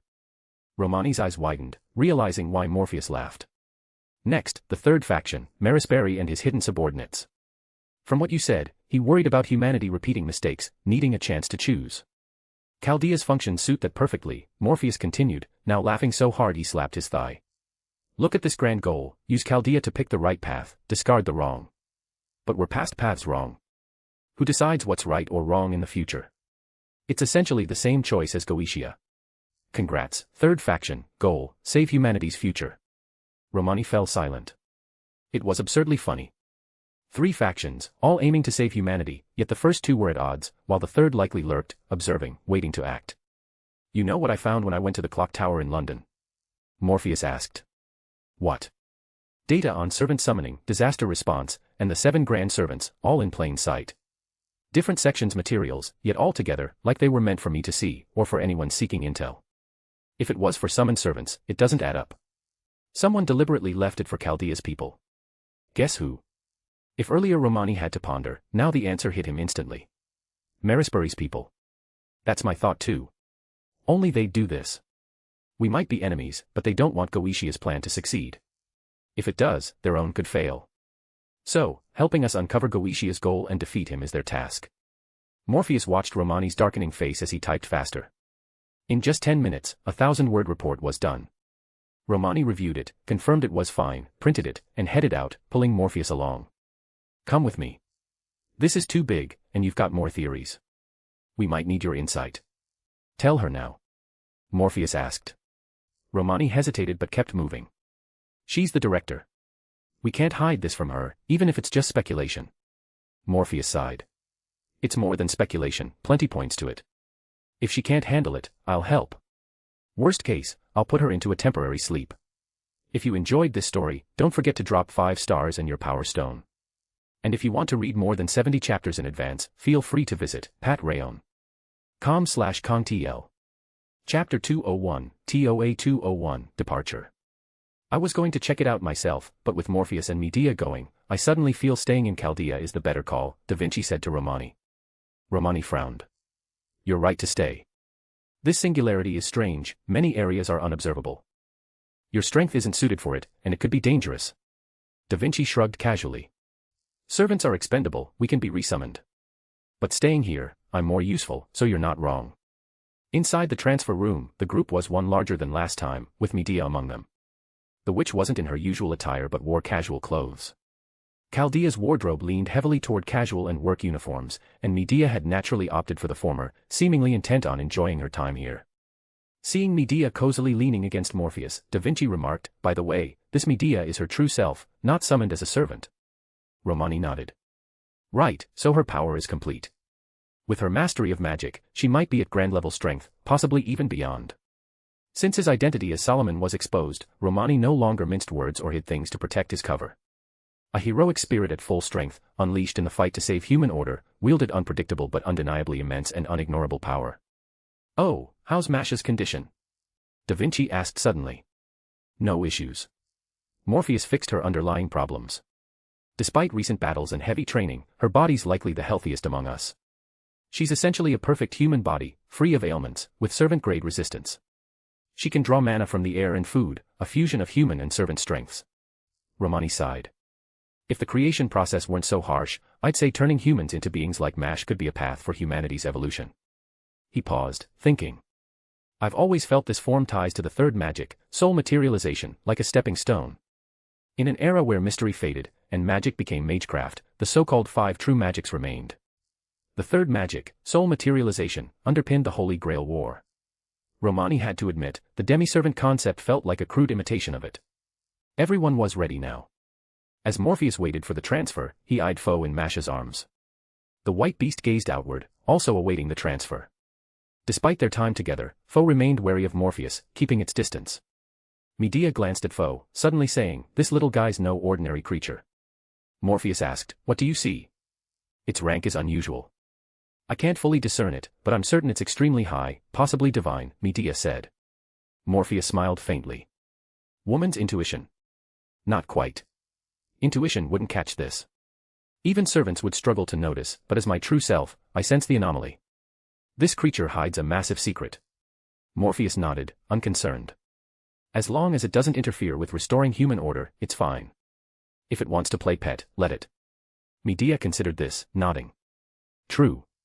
As long as it doesn't cause trouble, it doesn't matter who it is. This mission will be tough. Sheba can barely observe this era, it's chaotic and hard to judge. Be careful, don't act recklessly, and avoid splitting up unless necessary to ensure timely rescues, Olga Marie's voice came through the communicator. She glanced at Morpheus and Medea beside him, continuing, our mission is to restore human order and save humanity's future. During work hours, focus on the task, don't let personal matters distract you. Medea smiled lightly, saying nothing but throwing a provocative glance upward. Morpheus, as if he didn't catch the subtext, yawned and lay in the transfer pod, radiating a hurry up and send me vibe. After a few more brief reminders from Olga Marie, the transfer began. With a familiar sensation, they crossed time and space, arriving in the era needing repair. Jerusalem, 1273 AD. The environment was harsh, surrounded by desert and wasteland. Looking up, they saw the familiar halo of light above, a noble phantasm containing the unleashed power of countless Excaliburs, part of Goetia's preparations. Resisting the urge to strike, Morpheus held back, opting not to disrupt the light bands yet, aiming to hit Goetia's core directly. Fierce winds howled, the desert's gales so violent that without shelter, they'd be buried by sandstorms. Scattered across the ground were massive beast bones, their size and unique shapes marking them as dragon remains, a perfect temporary shelter against the storm. "Let's go hide there," Morpheus called, sprinting toward a giant skull with the others, not daring to pause. If you enjoyed this story, don't forget to drop 5 stars and your power stone. And if you want to read more than 70 chapters in advance, feel free to visit patrayon.com/contl. Chapter 202, TOA 202, Magical Beasts. Mash checked the communication device again, her face troubled. The connection to Chaldea is very unstable. Dr. Romani's probably already working on it. This is an EX rank singularity in terms of Human Order Foundation value. It's only natural for issues like this to arise, Ritsuka said as the group pressed through the sandstorm, finally taking shelter beneath the massive bone structure. The bone was heavy and spacious, like a small house, shielding them from the storm. The Human Order Foundation value measured deviations in human order, the higher the rank, the greater the deviation. This place reached EX rank, no longer resembling any historical era but rather a world conjured from imagination. Maintaining contact with Chaldea was critical. Without it, external personnel risked losing their existential anchor, potentially erasing Ritsuka's trace in the future and preventing her return. Morpheus, however, was unaffected due to his unique nature. Mash nodded. "Master's right. Let's do what we can to figure out what's going on here." The ray shift succeeded, and we were supposed to arrive in the Middle East of the 13th century. But is Jerusalem in this era supposed to be this desert wasteland? As they spoke, Foe suddenly grew alert, and Morpheus opened his eyes, peering into the distance. Something approached through the sandstorm. Not living creatures, puppets. They're magical constructs, golems modeled after knights, Medea said, her eyes glowing purple as they pierced the storm, spotting the figures moving through the wind. These entities had clearly noticed the group's anomaly and came to investigate. The moment they saw the team, they attacked without hesitation, treating them as mortal enemies. Countless mana arrows materialized behind Medea, thousands streaking forth, bombarding the golems. Without fail, the armored constructs were obliterated by her barrage, collapsing forever onto the desert floor. Ritsuka mused, why are the enemies all armored soldiers? If they're golems, could their summoner be a knight? As the group analyzed the encounter, another presence approached. A massive magical beast, surpassing even dragons in power, a sphinx. Facing such a formidable foe, Morpheus conjured a spear crackling with lightning in his right hand and hurled it. Boom. Without surprise, the thunderous spear pierced the sphinx's defenses, slaying the giant beast instantly. Its massive body crashed to the ground, forming a wall that blocked the sandstorm. Morpheus's attack drew from the Book of Morpheus, channeling Zeus's power to form the lightning spear. Though unprepared and unenhanced, the spear held immense power. Despite the Sphinx's formidable physique and mana, it fell to a single strike. Yet, this death wasn't true death, or rather, not a permanent one. "It feels odd, like it's still alive," Mash said, puzzled, touching the Sphinx's corpse. Its wound had healed, though it hadn't revived. Its power is gathering, recovering. "Once it's restored enough, it'll come back," Morpheus said, frowning. "The night golems and the Sphinx came from different directions and don't seem to be from the same faction. Should we leave? If the Sphinx revives, fighting again would be a hassle," Mash suggested. She glanced around, troubled. "But with no contact with Chaldea and the sandstorm everywhere, where do we go?" "That's simple. A quick divination will do," Morpheus said, releasing his staff. It fell, pointing in a direction. Looking at it, he said, "Let's head that way. We might find intel or even a key item for this mission." "That's divination?" Ritsuka asked, shocked. She'd expected Morpheus to use coins or complex astrology. Morpheus shook his head. "No need for complexity. My staff is a spiritual tool. We're just finding a path, so a simple divination works. A stick falling to point a direction is itself a mystical act." Medea smiled. "He's right. That direction feels promising. There's a faint trace of moisture, water's coming from there. It might be a water source, which means a settlement." Jack the Ripper sniffed the air, nodding in agreement. So, through the sandstorm, the group left their shelter, heading in the direction Morpheus indicated. Perhaps because of the water source, Ritsuka was thrilled. "I'm definitely drinking my fill." Morpheus glanced at her. Thirsty. Of course. It's instinct in this environment. She replied, nodding. You could have said so earlier. I could have given you some milk, Morpheus said, grinning. My noble phantasm can produce endless milk, after all. Ritsuka froze, then looked embarrassed. Morpheus's noble phantasms were documented, she'd forgotten. She could have had fresh milk instead of plain water, far more refreshing. And she'd missed it. No worries, you can drink when we reach the destination, Morpheus said, not teasing her further. If you enjoyed this story, don't forget to drop 5 stars and your power stone. And if you want to read more than 70 chapters in advance, feel free to visit patrayon.com/kongtl. Chapter 203, TOA 203, Hassan of the Hundred Faces. The city hidden in the desert bore clear hallmarks of ancient Egyptian architecture. Surrounding it were numerous sphinxes, over 20 of these mighty phantasmal beasts, capable of clashing with top-tier dragonkind, existing in plural. Yet, these sphinxes couldn't stop Morpheus and his group. They didn't even notice the team as they approached the city. Or rather, the temple. Before getting close, Morpheus sensed the power enveloping the city, a barrier, a force wrapping the entire place. This must be one of the Singularity's factions, clearly Egyptian in origin, Morpheus said with a smile. It's protected by a barrier, likely to safeguard the city. The Sphinx we encountered earlier probably belongs to this faction. I can feel the power here is immense. By your terms, it carries the aura of the Age of Gods, Medea said, smiling. Her abilities let her see through most of the city's secrets in an instant. Power on the level of the Age of Gods surprised Ritsuka and the others, but given the presence of sphinxes, it seemed only natural.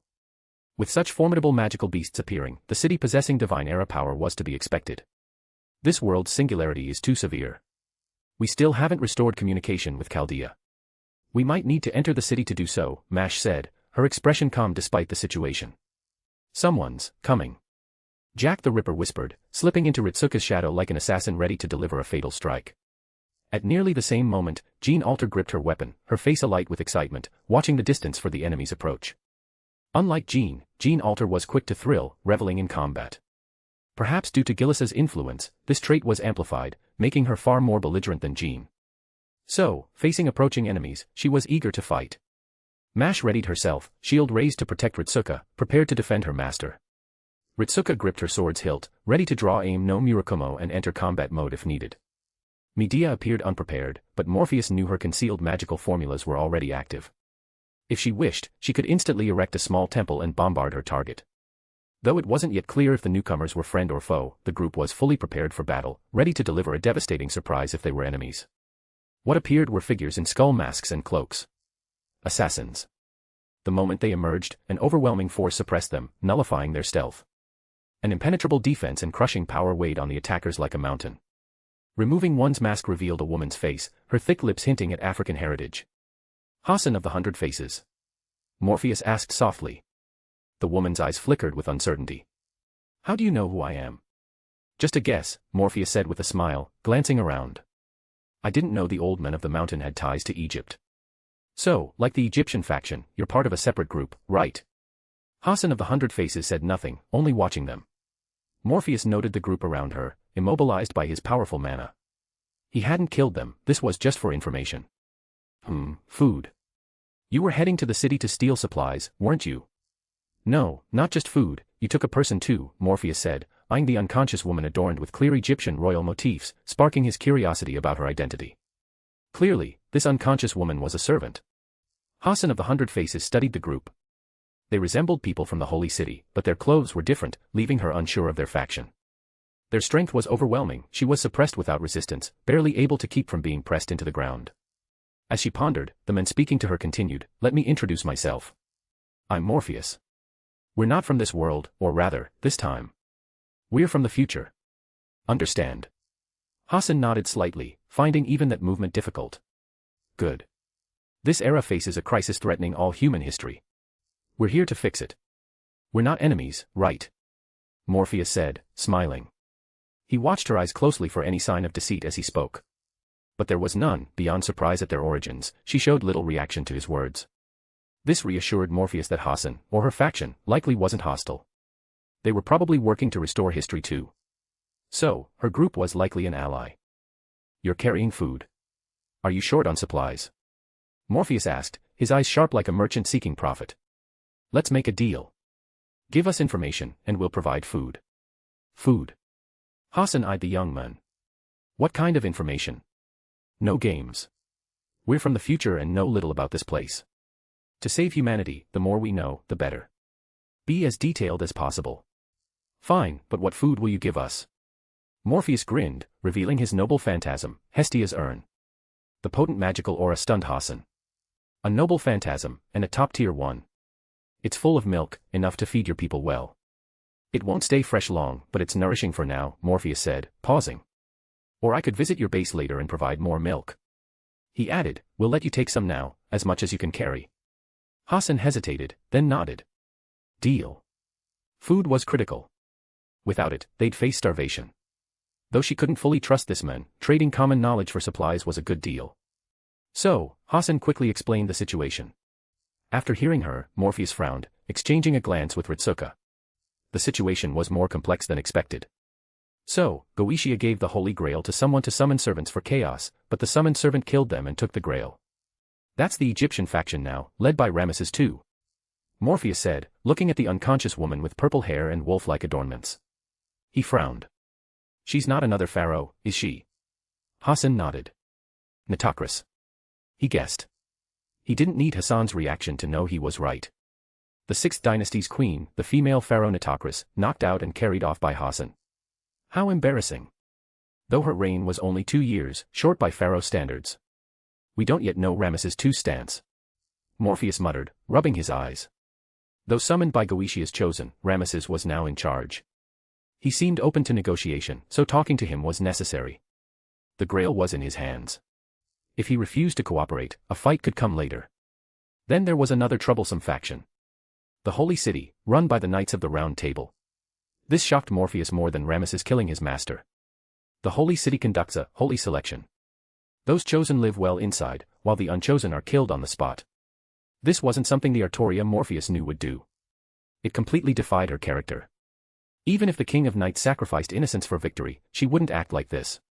Morpheus had a feeling the Holy City was strange. This Lion King leading the Round Table might not be the Artoria he knew.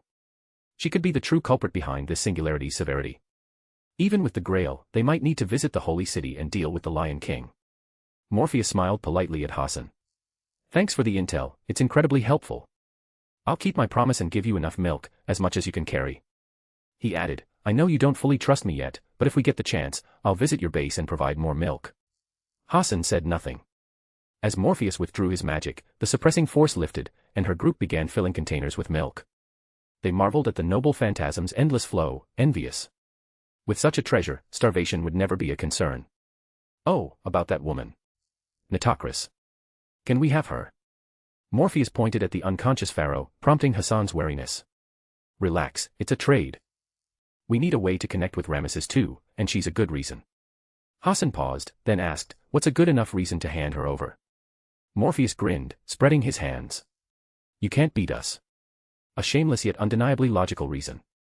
Hassan recalled how they were instantly suppressed, unable to move. This group was powerful. Perhaps only the Elder at their base could match them. Realizing this, Hassan knew keeping Nitocris by force was impossible. Why not gain something? We'll release her, but we want compensation. It's a trade, right? If you face danger later, as long as it doesn't interfere with our plan to save human civilization, I'll help you once. How's that? The offer sounded good but was useless if Morpheus didn't keep his word. But Hassan knew she had no choice. A promise from Morpheus, given their overwhelming strength, was generous. She could even call him a gentleman. Without hesitation, she nodded, ordering her group to release the bound Nitocris. She added a warning, the Lion King wields power rivaling a god. If you're set on saving humanity and opposing her, be careful. If you enjoyed this story, don't forget to drop 5 stars and your power stone. And if you want to read more than 70 chapters in advance, feel free to visit patrayon.com/contl. Chapter 204, TOA 204, The Concept of Certain Death. They were that easy to talk to. Ritsuka said, surprised, as Hassan of the 100 Faces left. Morpheus rubbed his chin.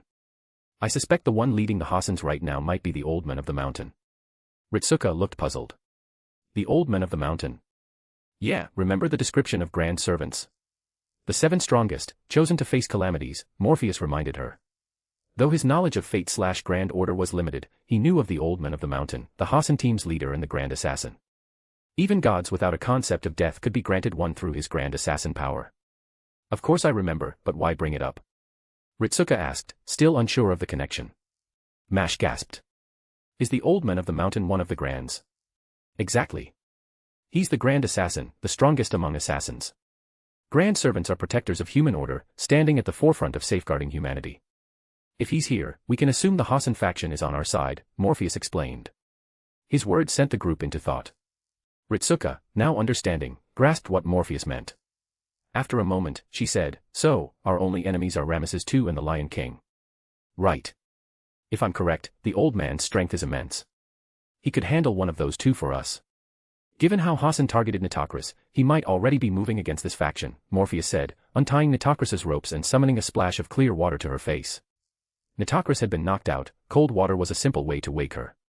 The water hit, and she jolted awake, eyes wide, shouting, who's there? She saw the group staring at her. You splashed me with water. Nitocris glared, then looked around. You kidnapped me. No, we rescued you, Pharaoh, Morpheus said, smiling. The water was just to wake you. Carrying an unconscious person would have been a hassle. You know who I am?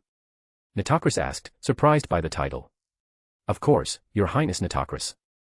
We learned your identity when we saved you, Morpheus said, gesturing to Ritsuka. This is the Master, a human.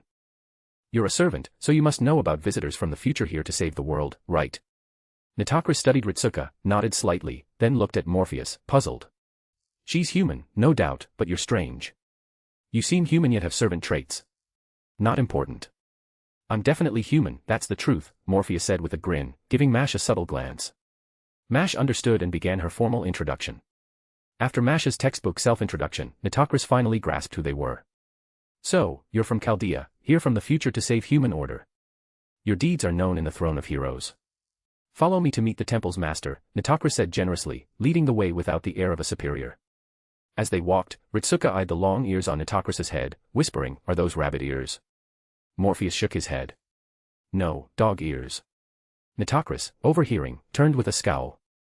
These are catalysts to channel Horus, nothing to do with my sleeping habits.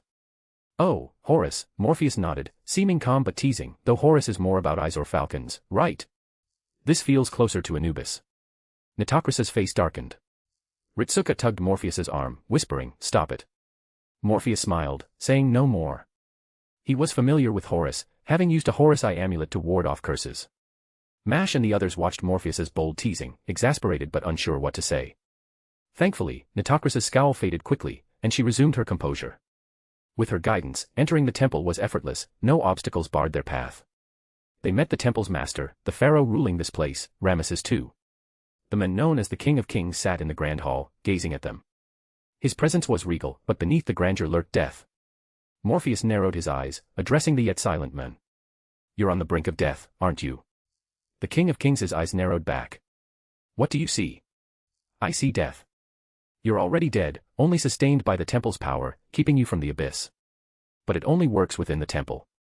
Leave, and you die, right? Morpheus's words made Ramesses II stare at him, causing Mash and the others to break into a cold sweat. They weren't worried about Morpheus's safety but feared his sharp tongue might spark a fight. You're not wrong, human.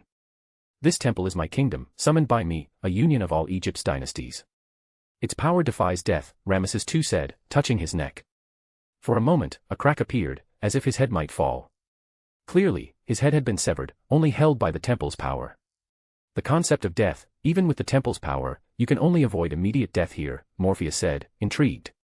Mind if I try something? I might dispel this force, restoring your mobility. Ramesses II looked puzzled. Oh. Why help me, human? What's your goal? Just testing if my power can counter this death concept. No ulterior motives, Morpheus said, shaking his head. The wound was clearly the old man of the mountain's doing, using his Grand Assassin's death-granting power. If Morpheus could heal it, his abilities could counter a Grand Assassin's lethal concept. With such a perfect test subject, Morpheus was eager to study Ramesses' neck. Surely you didn't come just for that? Ramesses II asked. No time to waste, Pharaoh. Let me study your wound while we talk, Morpheus replied. You haven't introduced yourselves, humans. I'm Morpheus, this is Ritsuka, and this is. Morpheus introduced the group. After hearing them, Ramesses II eyed Morpheus with interest. "You're Morpheus?" Nitocris, standing aside, looked surprised. "You're Morpheus?" Seeing their reactions, Morpheus glanced at Medea. "Guess I'm pretty famous. If your identity weren't so unique, leaving only vague traces, your deeds would make you a top-tier heroic spirit," Medea said, smiling. "Medea, the Greek witch," Ramesses II said, looking from her to Morpheus. "Rumors say Medea was close to a mysterious figure named Morpheus. Seems that's you. I'm curious, though. My record should be scarce. Why do so many know me?" Morpheus asked. Ramesses II laughed. "Don't underestimate our intelligence gathering. Even obscure data gets collected and recorded. Your records are sparse and exaggerated, but with corroboration, their truth holds." He continued, proud, like Medea beside you, or fragments of the Argonauts' memoirs mentioning you. Though not detailed, cross-referencing reveals your general profile. Touching his neck, he said, "So, are you ready to treat my neck? Think carefully. I was summoned by the king of magecraft, your enemy. The Grail is in my hands. Kill me now, and it's yours. I don't see you supporting this era's chaos. Just hand over the Grail later. Even if I save you, I'm confident I can defeat you again. If you know my deeds, you know I'm not joking," Morpheus said, grinning, issuing a calm threat. To such audacious words, Ramesses II laughed heartily. He knew the threat wasn't empty. Servants couldn't rival gods, but Morpheus was here in the flesh, at his peak. Records suggested he'd fought Typhon, and won. Some even claimed Zeus offered him a spot as the 13th Olympian, which he refused. A human rivaling Zeus, defeating Typhon, taking the Grail from Ramesses II was no issue. Thus, Morpheus's proposal was accepted. He'd treat Ramesses's wound while the pharaoh discussed human order with Ritsuka and Mash. Morpheus studied the wound, shrouded in the concept of death. After probing, he frowned. Like dragon-slaying specialties, it was a root-stamped ability. Concepts like death or life sounded grand but were tightly limited. True death should encompass all, including the universe. This didn't. Life's concept should include the world's vitality, but it didn't either. No matter. Morpheus had a way to counter this lethal force. Ramesses II, the King of Kings, resided in a solar temple, using its power to defy death, a flawed approach. Ra, the sun god, wasn't just eternal light but carried the trait of night. Day was life, night was death, sunrise to sunset was birth to demise. As a projection of Ra's power, Ramesses II's best path was to die once, using death and rebirth to escape death's grip, not cling to it. But Morpheus wasn't sure if Nasuverse magecraft could achieve this, or if Ra in this world had such power. He also didn't want Ramesses II to die to test it. Confirming it was feasible, he sought a simpler, more direct method. Raphael. With Archangel Raphael's power, an anomaly erupted in the temple steeped in Ra's energy. The angel's wings unfurled, holy light descending onto Ramesses II. The power of the Archangel of Healing descended, suppressing the concept of death. If you enjoyed this story, don't forget to drop 5 stars and your power stone. And if you want to read more than 70 chapters in advance, feel free to visit patreon.com/contl. Chapter 205, TOA 205, Weakening Death. The concept of certain death, a unique power rooted in the root, was now being countered and weakened by Morpheus's invocation of Raphael's power. The black mist around Ramesses II's neck coalesced into a grotesque skull shape, only to be pierced by an olive branch from Raphael's manifested illusion. As emerald healing ripples swept over the throne, the sun reliefs embedded in the walls peeled away, revealing vein-like structures beneath, pulsing with golden red liquid. The temple itself was unleashing millennia of stored vitality. Even as an illusion, it showed the temple's life force stirring under Raphael's influence. Fascinating. Morpheus's left hand glowed with intricate magical sigils, while his right fingertips danced with the Egyptian Ankh symbol. The death concept is being degraded. It's not just lethal force but a fundamental deprivation and rewriting, limited by probability. He bit his fingertip, drawing blood to trace a triple Solomon seal in the air. The struggling death runes were instantly compressed into a palm-sized black cube. As the cube fell into a Horus eye necklace, Ritsuka glimpsed a dark red pattern flash on Morpheus's right hand, strikingly similar to a servant's command seal. Impossible. Ramesses II stood, his throne crumbling to dust under divine power, only to reform through the temple's energy. The King of Kings felt the death chains binding his Saint Graph being devoured by a higher existence. Where did you gain the authority to rewrite the root? The certain death trait began to unravel, downgrading from a 100% probability to 99.9%. Then, under Raphael's power, that 99.9% shifted, precisely locking onto a 0.01% ineffectiveness. In that moment, Ramesses II's neck wound healed, his body, once shrouded in death, halted its march toward demise. Like life budding in spring, his form revived. The temple's inherent life force aided him, but even without it, he'd recover swiftly as a heroic spirit, bolstered by Raphael's healing. He never imagined a human could wield such potent magic. Even with Morpheus's legendary feats, clashing with the Grand Assassin's death concept and erasing it entirely was inexplicable. Only true gods typically achieved such feats, and only for themselves, not others. No, this surpassed divinity, it was a direct tampering with the root's power, like slapping the world and saying, "What are you? I'll rewrite you with a flick of my pen." Yet, impossibly, Morpheus had done it.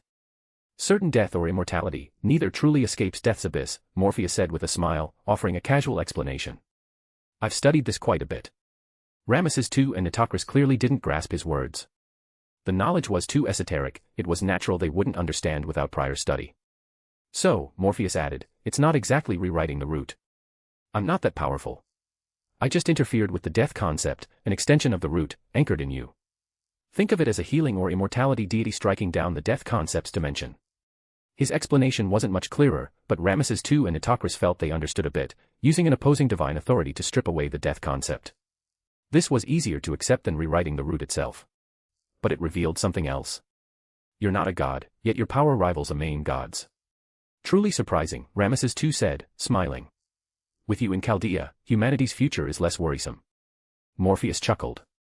For him, and for the Egyptian servants, this wasn't the focus. Other matters were. I'm glad, Morpheus, that you healed my wound. I know why Chaldea's here. I'll cooperate, aiding you against those obstructing the world's restoration when needed, Ramesses II said. Though Morpheus's power rivaled gods, different gods had different domains. Morpheus excelled in healing, so in attack and destruction, Ramesses II, as the King of Kings, believed he could contribute significantly. Morpheus bowed slightly. Thank you. With the pharaoh's power in the solar temple, our enemies will pay a heavy price. After further discussion, Ramesses II pointed eastward. Leave here and head east about 100 kilometers to exit Egyptian territory. Continue, and you'll reach your greatest foe, the Lion King's domain. It's not human or even servant power. Seeing her, you'll understand this world's crisis. The Lion King. I heard the Knights of the Round Table are there. She must be Britain's King Arthur. If we can defeat her directly. Morpheus said, eyeing Ramesses II.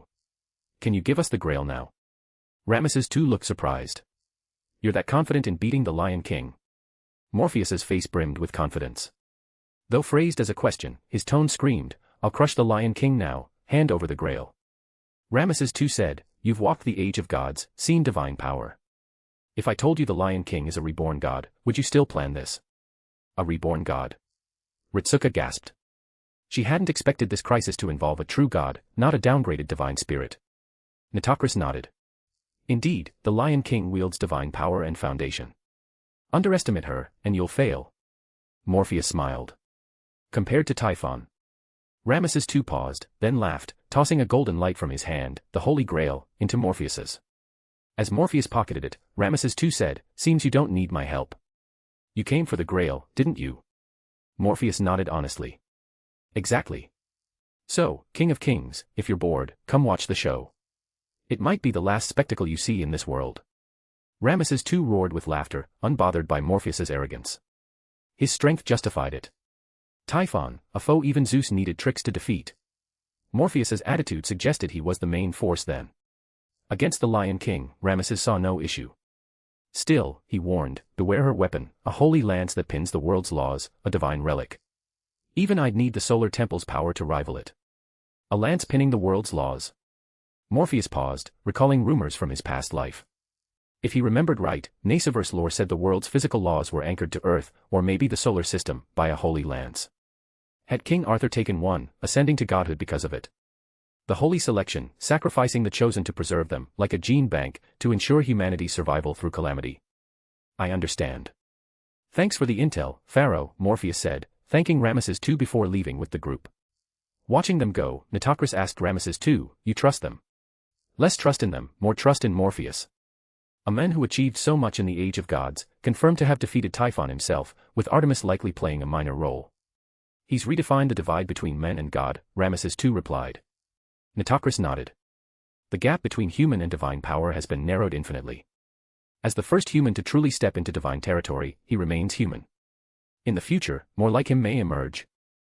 The only constant between man and God might be faith. Ramesses II sighed. The Lion King acts on instinct. Preserving humanity ensures her divine existence. Her calculated protection seeks the optimal path. Nitocris smiled, saying nothing, gazing into the distance long after they'd vanished. I'd love to test myself against Medea. Against the Greek witch. Ramesses too looked intrigued. Maybe in the future. For now, I'm no match for her, Nitocris said, recalling Medea's power. I'm just a fragment, but she feels like her true self. She is. A surprising discovery. Perhaps Morpheus found a way to summon heroic spirits' true forms, Ramesses too said, unsurprised. He can counter certain death concepts and challenge the root. Summoning true forms isn't shocking. He smiled at Nitocris, eager. So, want to watch the show? See how Morpheus faces the Lion King. Nitocris's eyes lit up, nodding eagerly. Absolutely. Traveling through the desert was troublesome, but for Morpheus's group, it wasn't too hard. Magical formulas altered the ground beneath, turning soft sand into solid footing with each step. Still, covering such a distance, especially through occasional sandstorms, was tedious. I could summon dragon-tooth soldiers, the flying kind, Medea offered. There are plenty of corpses nearby. Or, Morpheus, you could summon spirits. Raphael's power could make this easier, Morpheus said, enveloping the group in Raphael's energy. The guardian of travelers shielded them from the desert winds, easing their path and reducing fatigue. While casting, Morpheus added, for travel, this could be training. Enhance ourselves with formulas and run at sonic speeds, sounds fun, right? Ritsuka and the others sighed helplessly. As expected, Morpheus was always thinking of training. Medea laughed. Let them rest. Morpheus nodded. Fine, let's try this. He pulled out paper, drawing on it, then folded it. Soon, the sheets floated, combining into a ship, a 10-meter-long vessel. In the desert, it stood like an ark. If you enjoyed this story, don't forget to drop 5 stars and your power stone. And if you want to read more than 70 chapters in advance, feel free to visit patreon.com/contl. Chapter 206, TOA 206, The Silver-Armed Knight. The wooden ship sped across the desert at an unnatural pace, gliding as if on water. The fierce winds were harnessed by a unique force, propelling the vessel with endless thrust. Inside the cabin, Morpheus and the others sheltered from the sandstorm outside. I have a feeling a giant elder dragon might burst from the sand and charge the ship, Ritsuka said, peering through a window in the ship's wall. Her words drew puzzled looks from nearly everyone, but Morpheus nodded. You're not wrong. It does feel like an elder dragon could erupt from the sand, forcing us to grab our weapons and fight it hand to hand. Ritsuka glanced at him, surprised. You play it too? Morpheus nodded enthusiastically. Of course, I'm a huge fan. The others waited silently for the two to explain. Ritsuka turned to Mash. It's a game, Mash, about hunting monsters, called Monster Hunter. It has wooden ships sailing through deserts and monsters swimming in the sand. If you want to play, once the world's restored, I'll get you a copy. Mash's eyes lit up with excitement. Really, senpai? Absolutely. Once the world's back to normal, I'll buy you a console and a Monster Hunter game. Morpheus quietly tucked away the limited edition console he'd considered offering. He had plenty, and giving one to Mash would have been easy. But doing so now would be tactless. Mash clearly wanted Ritsuka's gift, even if it was just a standard console, far more meaningful than his rare edition. If his gift disrupted Ritsuka's plan, he'd be the villain in Mash's eyes. He wasn't about to ruin the moment. Just then, Morpheus stepped out of the cabin, looking into the distance. A figure stood nearby, a refined-looking man, his most striking feature a prosthetic right arm. Human, not a heroic spirit. Morpheus sensed, surprised, then leapt from the ship to confront him. Who are you? Just a passerby. Don't mind me, the man said with a smile, though it hid something. Morpheus eyed the arm, narrowing his gaze. That arm. Ergitlem. The man's expression shifted. I'm Lucius. Morpheus shook his head. No, you're not. Stardust shimmered in his hand, the power of the cosmos. Under its glow, his silver arm gleamed under the sun, as if echoing the stardust at Morpheus's fingertips. How? Bedivere's throat tightened as sand whipped against his pale face. I've hidden this identity for so long. Medea's purple robe billowed in the storm, her hand glowing with magical runes. The Lady of the Lake's blessing wails. Forging the holy sword into a prosthetic carries a sin, tainting its pure mana like rusted chains. It's a curse, dragging the king toward death.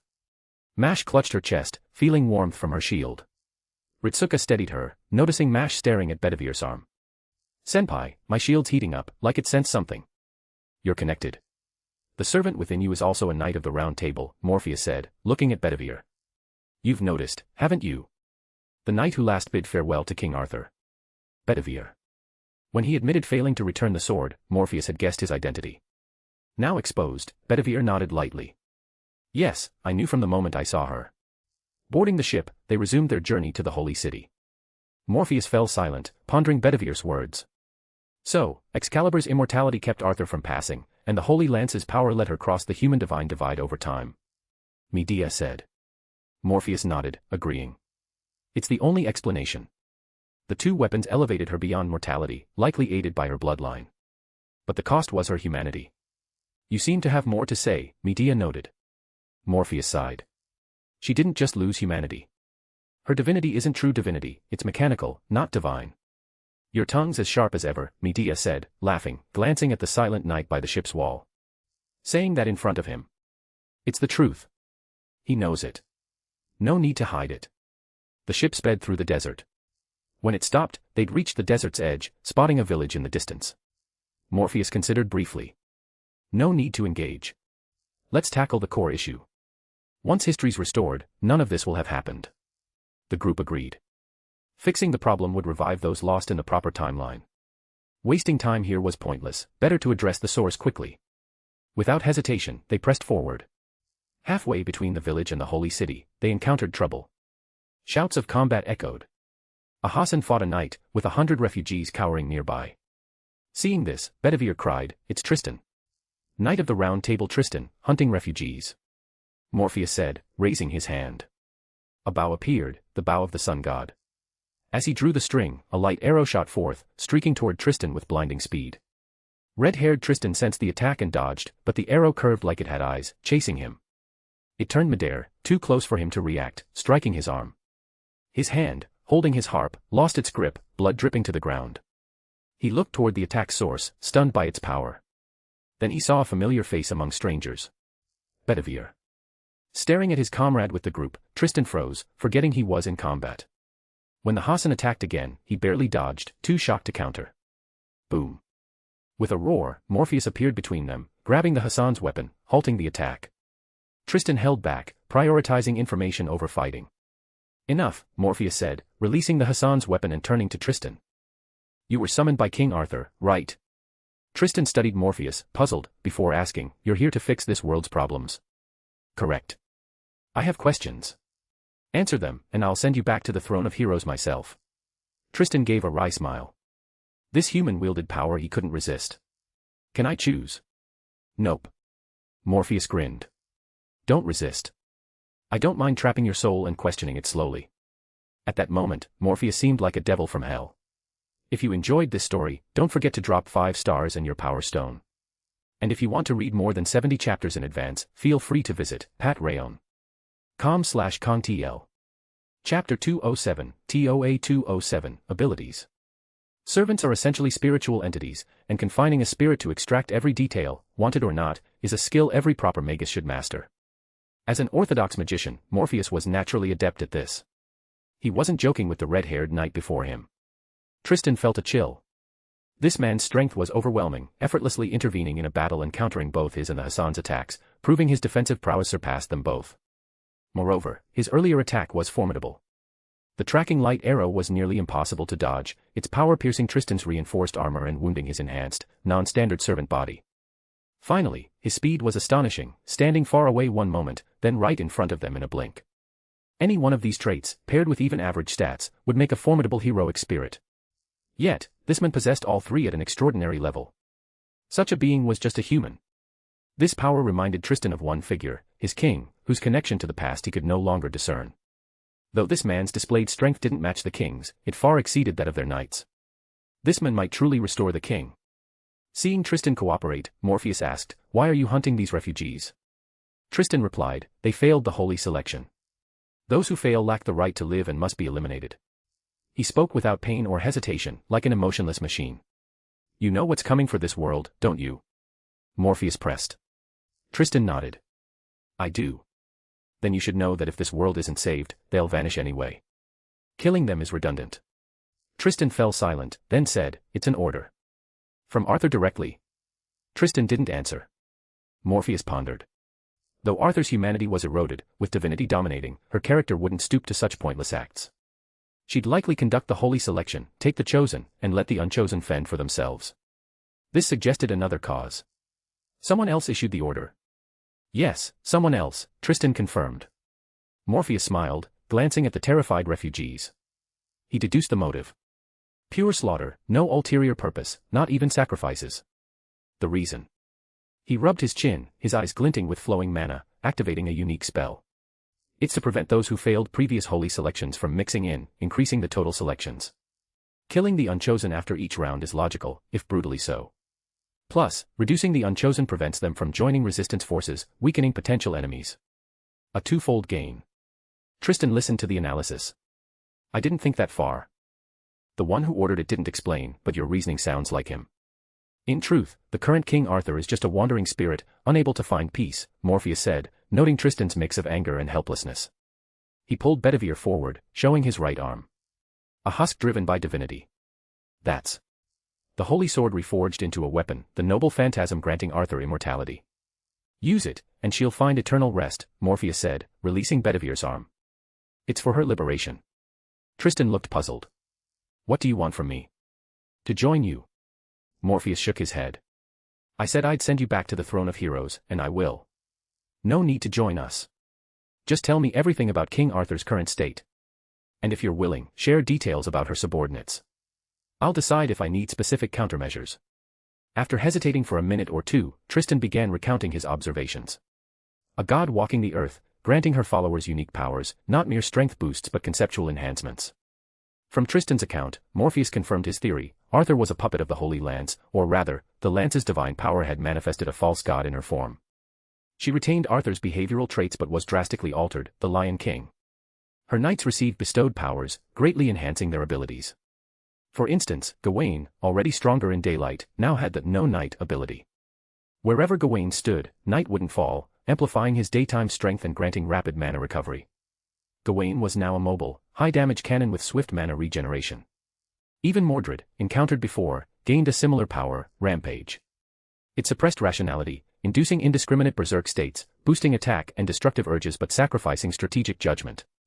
It felt like Arthur was sabotaging her own daughter. Tristan, too, received a blessing. Morpheus chanted, summoning a magical array around Tristan. Holy power erupted, designed to dispel evil. It could also banish unfriendly, or even friendly, spirits. Tristan's ability was reversal, explaining his lack of sorrow. It inverted emotions and logic, turning a knight unable to kill due to grief into a killing tool. Space tore apart, and Morpheus banished Tristan to the throne of heroes. He turned to Bedivere, silent nearby. Regret it. Bedivere paused, then whispered, yes. I shouldn't have defied the king's order. I didn't return the sword to the lake. It's fine. Fix this distorted history, and everything will reset. Even the dead will live again in the proper timeline, as if this never happened, Morpheus said, consoling the knight, who seemed more feminine than masculine.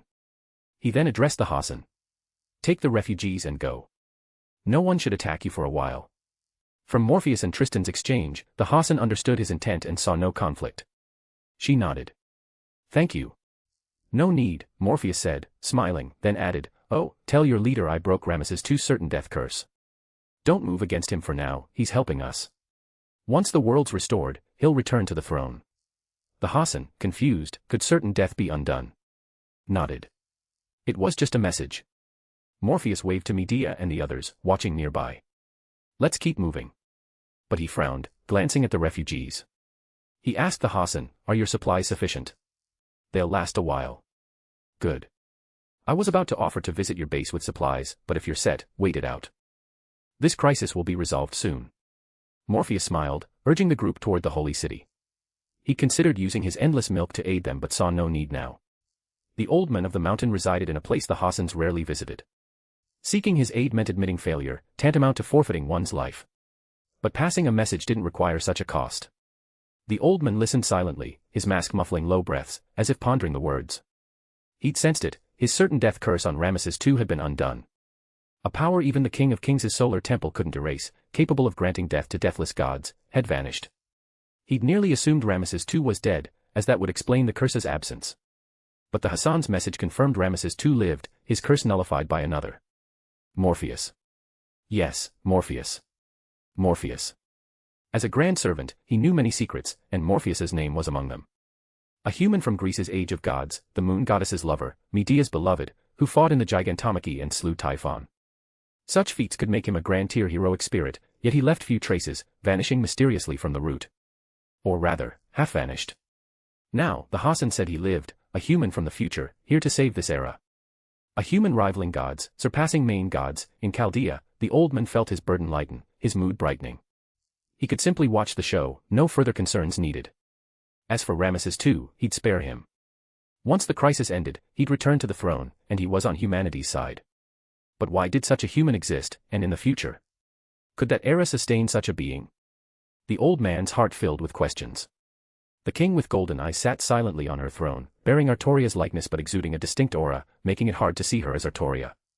Despite identical features, her presence set her apart.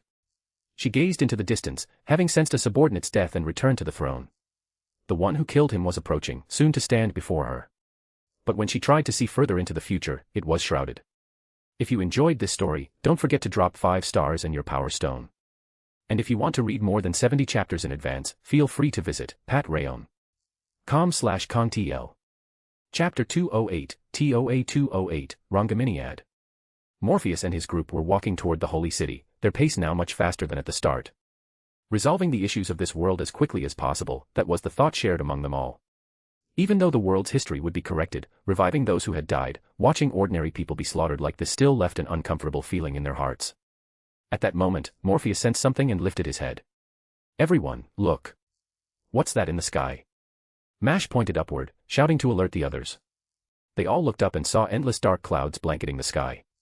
But in one spot, the clouds had been torn open, revealing a band of light stretching across the blue skies. That was Goetia's creation. However, what drew their attention now wasn't Goetia's band of light, but a massive spear tip radiating golden brilliance. This golden spear, brimming with immense power, was plummeting toward the ground. Its target was the village they had seen when leaving. This was an attack infused with divinity, one capable of effortlessly reshaping terrain and vaporizing mountains. If this strike hit the village below, the entire settlement would be erased, everything reduced to ash, leaving no remnants behind. That's the Holy Lance Rangaminiad. Medea's eyes widened slightly as she instantly recognized the nature of this descending assault. Beside her, Bedivere's face paled. That's the king's attack. His words were spot on. The Holy Lance Rangaminiad was in King Arthur's possession, and the one now wielding it for this assault was the Lion King Artoria, who had ascended to divinity. Mash and Ritsuka's expressions grew serious.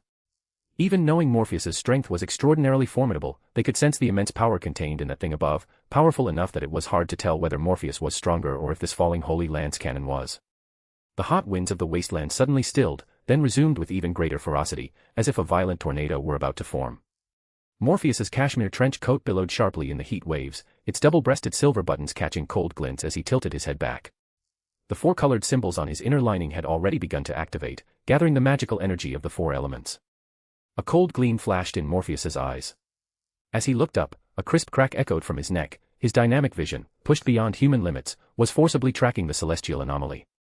In an instant, he had activated his spell, boosting his strength, reactions, and more to over 10 times that of an ordinary person. Mash's right forearm muscles twitched as she raised her shield.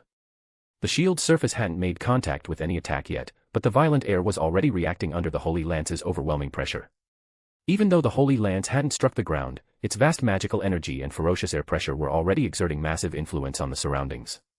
If it continued, humans of flesh and blood would be crushed to death by the pressure alone. If that happened, those hit by the strike would endure excruciating pain in their final moments. Medea, I'll leave it to you. Morpheus said, raising his right hand.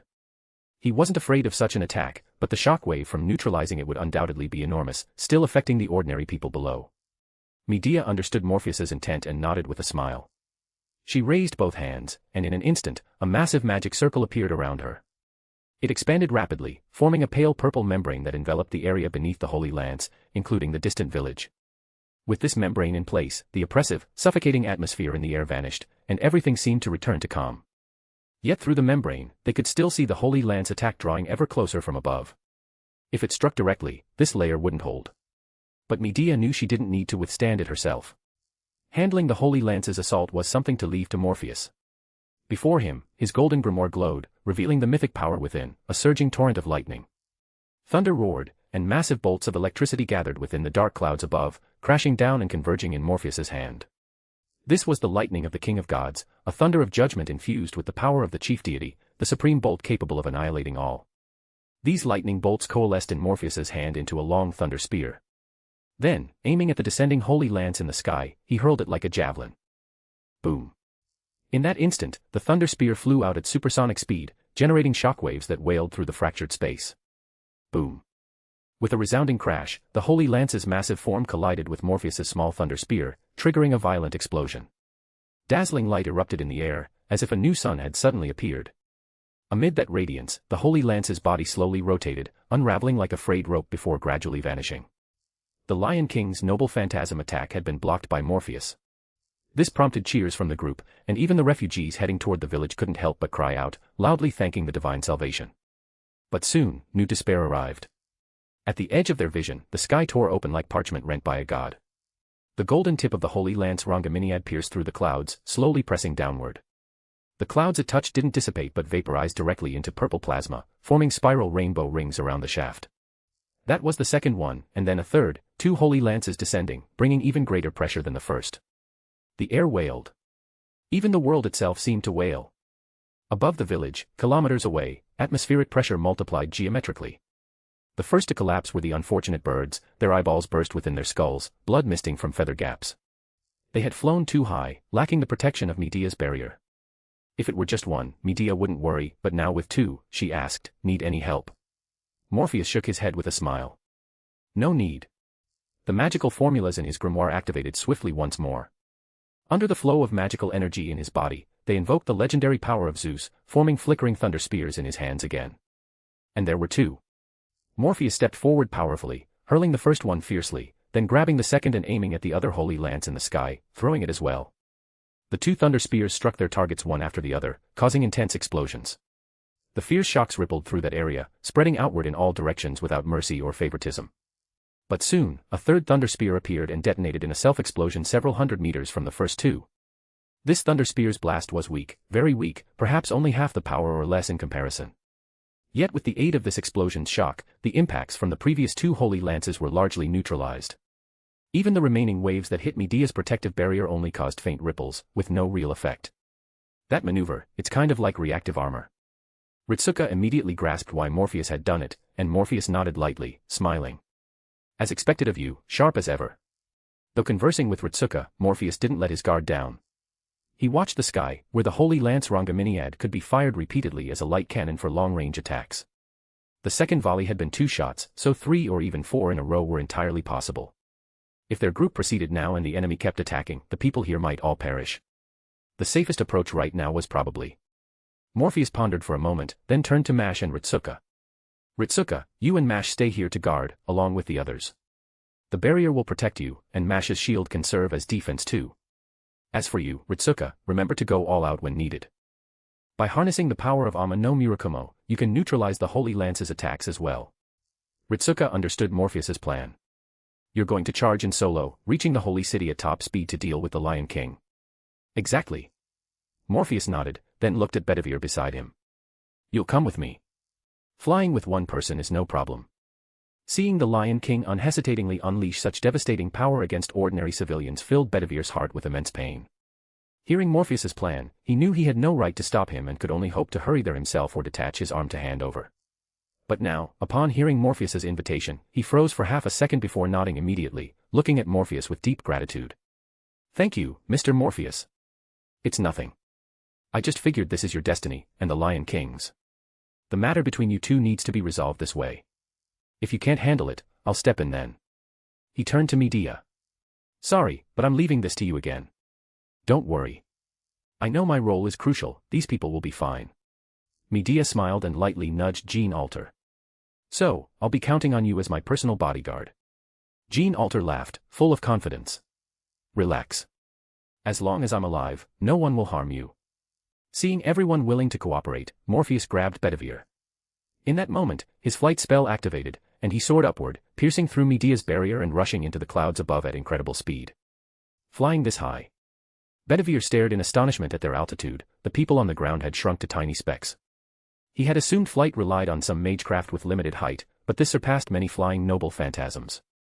Then, in an instant, Morpheus's speed broke the sound barrier, leaving a long contrail in the sky. Is this your magecraft? Even the ever-calm Bedivere was now gaping in shock. It's magic, not magecraft. Morpheus shouted in explanation. Want to learn? I can teach you. And no, thank you. Bedivere shook his head but asked in continued amazement, it's actually magic. Magic was something almost unthinkable, even Merlin likely couldn't claim mastery of many such arts. The one you used against the Holy Lance Rongaminiad, was that magic too? Yes, it's magic. It mimics the lightning of Zeus, the king of gods from Greek mythology. Since it's based on the mythic Zeus, the power and concept replicated are actually stronger than the original Zeus by quite a bit. Morpheus patiently explained further. The mythic Zeus? You mean you've met the real Zeus? Bedivere grew even more astonished. If this man had truly encountered the god king Zeus, then who exactly was he? After all, he appeared to be a human, not a servant. It wasn't a case of a demigod hero from the age of gods with divine blood being summoned. In this era, how could divine bloodlines still linger in the world? Could he, like himself and King Arthur, be an ancient figure lingering in this time due to some special reason? Don't overthink it. I'm a human from the future who, due to certain circumstances, time-traveled to the Greek age of gods and met the Greek chief god. Morpheus sensed Bedivere's confusion and offered a brief explanation. At that moment, a light appeared in the distance, a dazzling golden glow hurtling straight toward them. Is that an attack from the Holy Lance Rongaminiad? Correct. Just as I thought. Though it seems to appear suddenly from above when viewed from the ground, the Holy Lance's attack actually launches from the attacker, ascends, orbits at high altitude, and then re-enters. Morpheus smiled and suddenly flung Bedivere outward. Bedivere's eyes widened as the roaring wind filled his ears, his mind momentarily blank. He was being thrown out at over 10,000 meters altitude. Then he saw lightning appear in Morpheus's hand once more, a thunder spear, which he hurled toward the oncoming Holy Lance Rongaminiad. If you enjoyed this story, don't forget to drop 5 stars and your power stone. And if you want to read more than 70 chapters in advance, feel free to visit patreon.com/contl. Chapter 209, TOA 211, The Weight of the World. The Lion King, in essence, was a new entity born from the fusion of King Arthur's personality with the personality of the Holy Lance Rongaminiad. The divinity brought by Rongaminiad suppressed Arthur's humanity. Fortunately, the lance lacked true self-awareness, so even now, the Lion King was still Arthur, just an Arthur with a drastically altered personality and approach.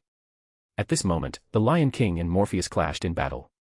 The King of Knights lunged forward, her form accelerating instantly, covering dozens of meters as if distance didn't exist. Amid the bursting air, her lance tip thrust toward Morpheus. In that instant, the lance was mere millimeters from his body. The protective spell constructed by Morpheus's magic was pierced by the lance's power, an inherent ability of Rongaminiad, a tool that anchors the world's surface, standing among the highest existences in the Nasuverse universe. Thus, it breached Morpheus's magical defenses. But when it touched the clothes on his body, the attack stalled, the collision of their weapons. Morpheus's, though merely a transformed, blessed staff imbued with a fraction of Michael's power, couldn't breach Rongaminiad's structure. Yet, as a top-tier divine construct, Rongaminiad couldn't damage the flaming sword either. In their stalemate, ferocious energy erupted outward from the two, like an airburst nuclear explosion, obliterating everything within a 100-kilometer radius. As expected of the tool that pins the planet's surface, defining the world's rules in a limited scope. Morpheus mused, his body enveloped in swirling magical energy, forming a new spell to erect fresh defenses. His figure moved again, activating a sanctification spell. His body began approaching the state of the original Holy Sun, surpassing human limits. In that moment, he became a blur. For the first time, the Lion King showed genuine shock. A human displaying such immense power, with figures behind him radiating potent divinity, each akin to the mightiest of gods. How did this human command these deities? How did he forge contracts with them? Come, Lion King. Let's hold nothing back and clash with full force. Morpheus laughed, his speed still increasing. I declare my magic name, Veritas 000, the Seeker of Truth. As always, proclaiming his magic name, Morpheus displayed his resolve. Even if others didn't understand the ritual, his action conveyed his unyielding determination. This was a battle of convictions, a clash of core beliefs with no room for retreat. In that instant, at the world's end, two figures moved faster than human eyes could track. In the empty expanse ahead, bursts of air exploded sporadically, gales arose from nowhere, and the earth shattered, leaving craters. Even with Bedivere's eyes, he could barely make out two faint blurs. Their speed had surpassed his dynamic vision's limits. Yet his ears clearly registered the ferocity of their combat. The continuous sound, like a single strike echoing for minutes, indicated their clashes reached hundreds of blows per second. That's. Bedivere suddenly noticed a golden book floating in the air where Morpheus had stood, its pages turning as if an invisible hand wielded a quill, writing something. Curious, he approached and glanced at the pages, discovering they recorded the events unfolding in this world. It was documenting Morpheus's battle with the Lion King. And somehow, Bedivere sensed a familiar power in the recorded words. That power was Rangaminiad's, and even King Arthur's own. Though merely records, Bedivere felt these writings could transform into magecraft, or even magic, manifesting as new power. He had seen Morpheus draw this book and summon Zeus's lightning to directly counter Rangaminiad. Did that mean Zeus's thunder was recorded in a similar way? How terrifying was this human? His mastery of magic and magecraft now seemed to Bedivere to possibly surpass even Merlin. This is absurd. Inside Chaldea, Roman muttered, observing the battle. Despite possessing Solomon's wisdom and knowledge of nearly all magecraft, he was stunned by Morpheus and the Lion King's fight. This was a battle transcending humanity, reaching the realm of gods. Both the Lion King and Morpheus wielded power capable of slaying ordinary servants or even heroic spirits single-handedly. Even grand servants, without specialized conceptual powers from the root, would be easily defeated by such beings. Da Vinci, stroking her chin, watched with fascination. Not bad. Even slowed down several times, it's hard to follow. Good thing Sheba's observation capabilities are strong enough, with a high enough frame rate. Since Morpheus often acted alone, a dedicated monitoring line had been set up for him, alongside Mash and Ritsuka, providing full surveillance. Olga Marie watched, her heart racing. Is this the height Morpheus's magical theory can reach? Yes, and clearly, he hasn't even reached his peak, Roman nodded. A unique occult theory where paradoxical elements coexist through special methods. Truly remarkable. Olga Marie gripped her skirt tightly. Full monitoring, this is a rare chance. A god walking the mortal world isn't easy to come by. The Lion King is our best subject for observation. Agreed. Roman nodded, and Da Vinci quickly enhanced the observation precision. They all knew that after this battle, the Lion King would vanish. Even if a servant based on her could be summoned later, it wouldn't be a god in the mortal world but a downgraded ordinary servant. At best, a grand servant, but without a grand Saint Graph, perhaps not even that. This was indeed the best chance to observe. At the world's end, Morpheus and the Lion King's battle reached its climax. The flaming sword in Morpheus's hand vanished, replaced by his symbolic artifacts orbiting around him. The staff he once held now floated alongside the Holy Grail, astrolabe, and dagger, like 4 satellites circling him. Morpheus clenched his fist, closing in on the Lion King at blinding speed. His punch bypassed the lance, striking her chest armor heavily. Boom. Amid the explosion came a second, third, and fourth punch, relentless like a finishing move in a fighting game. In an instant, hundreds of blows landed on a small area of her chest. The powers of earth, wind, water, and fire converged on his fist, forming a unique magical attack, as if returning to primal chaos. Combined with the physical enhancement from his Holy Sun transformation, both his raw physical strength and magical attacks were terrifying. The Lion King's armor showed clear dents, its once shining surface dulled and wrinkled. Feeling the erupting power within, the Lion King suppressed the backlash, unleashing Rangaminiad's power as a golden halo that spread outward. Like a defensive measure, it pushed away anything near her, annihilating those too weak. Creating distance, she raised Rangaminiad high, chanting its true name, Holy Lance Rangaminiad, in the name of the world's anchor, I declare this body the pillar upholding the world. Unlike a typical true name declaration, this was an extended invocation, fully unleashing the lance's true power. Her voice became waves, 72 layers of divine chanting. The world turned azure, like a sea of stars. Stardust converged, forming Rangaminiad's ultimate power, embodying the concepts of piercing and anchoring, a force meant for planetary worlds, now aimed at a single human. Morpheus smiled, facing this devastating attack capable of piercing all. He grinned widely, and a book appeared in his empty hand. An ordinary Bible, the kind you'd find in a street-side bookstore. He opened it. Saint Christopher, seeking a lord worthy of following, once served a demon, for which he repented deeply. Until he met the Son of God, bearing the weight of the world, a burden so great it nearly drowned him. Through the staff he held, he found his true Lord, the Son of God. The anointed Son of God. The true world became a concept, its weight imposed on the Lion King. Rangaminiad anchors the world, or the planet's surface, but it's not unique. Anchoring the surface requires many lances, a single one cannot oppose the world itself. This was a conceptual failure. The world Morpheus invoked, the world created by God, the material universe itself, equated to its infinite mass. If Morpheus's power were sufficient, that infinite mass would crush the Lion King. Though his strength fell short, the equivalent mass of a planet was still imposed on her, not just the surface, but its entirety, from within and without. In that moment, the Lion King couldn't move. Had Morpheus not held back, she would have been crushed by the world's weight. If you enjoyed this story, don't forget to drop 5 stars and your power stone. And if you want to read more than 70 chapters in advance, feel free to visit patrayon.com/contl. Chapter 210, TOA 209, Rocket Deluge. The Holy Lance Rangaminiad was undeniably formidable, wielded by a divine being walking among mortals, its magical energy far surpassing that of ordinary servants. Its attacks could be considered relentless and unending. Without Morpheus, someone would surely have had to sacrifice themselves to stop such an assault. But with Morpheus present, these attacks were rendered far less effective. The spear of the thunder god roared through the air, causing the clouds below to erupt in a thunderstorm.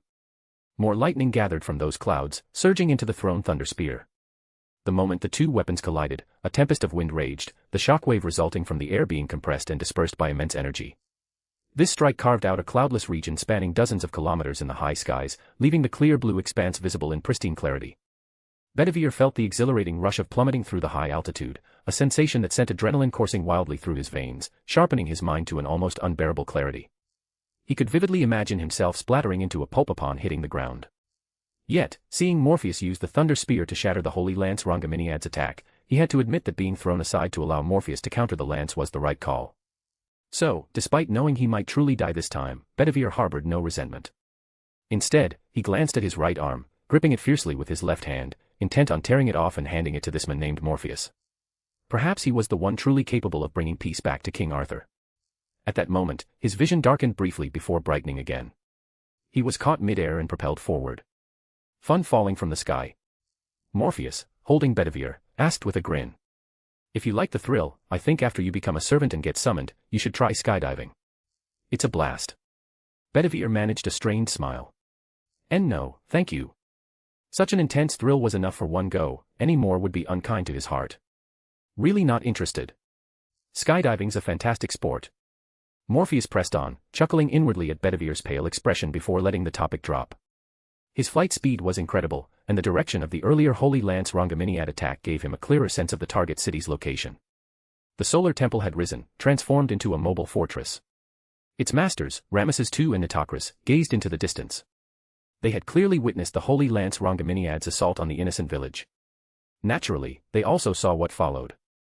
Quite an unexpected development, Ramesses II said with a smile, lounging with one leg crossed over the other as he looked afar. I thought he'd use some power tied to angels, but instead, it's closer to Zeus. Nitocris's eyes held a trace of confusion.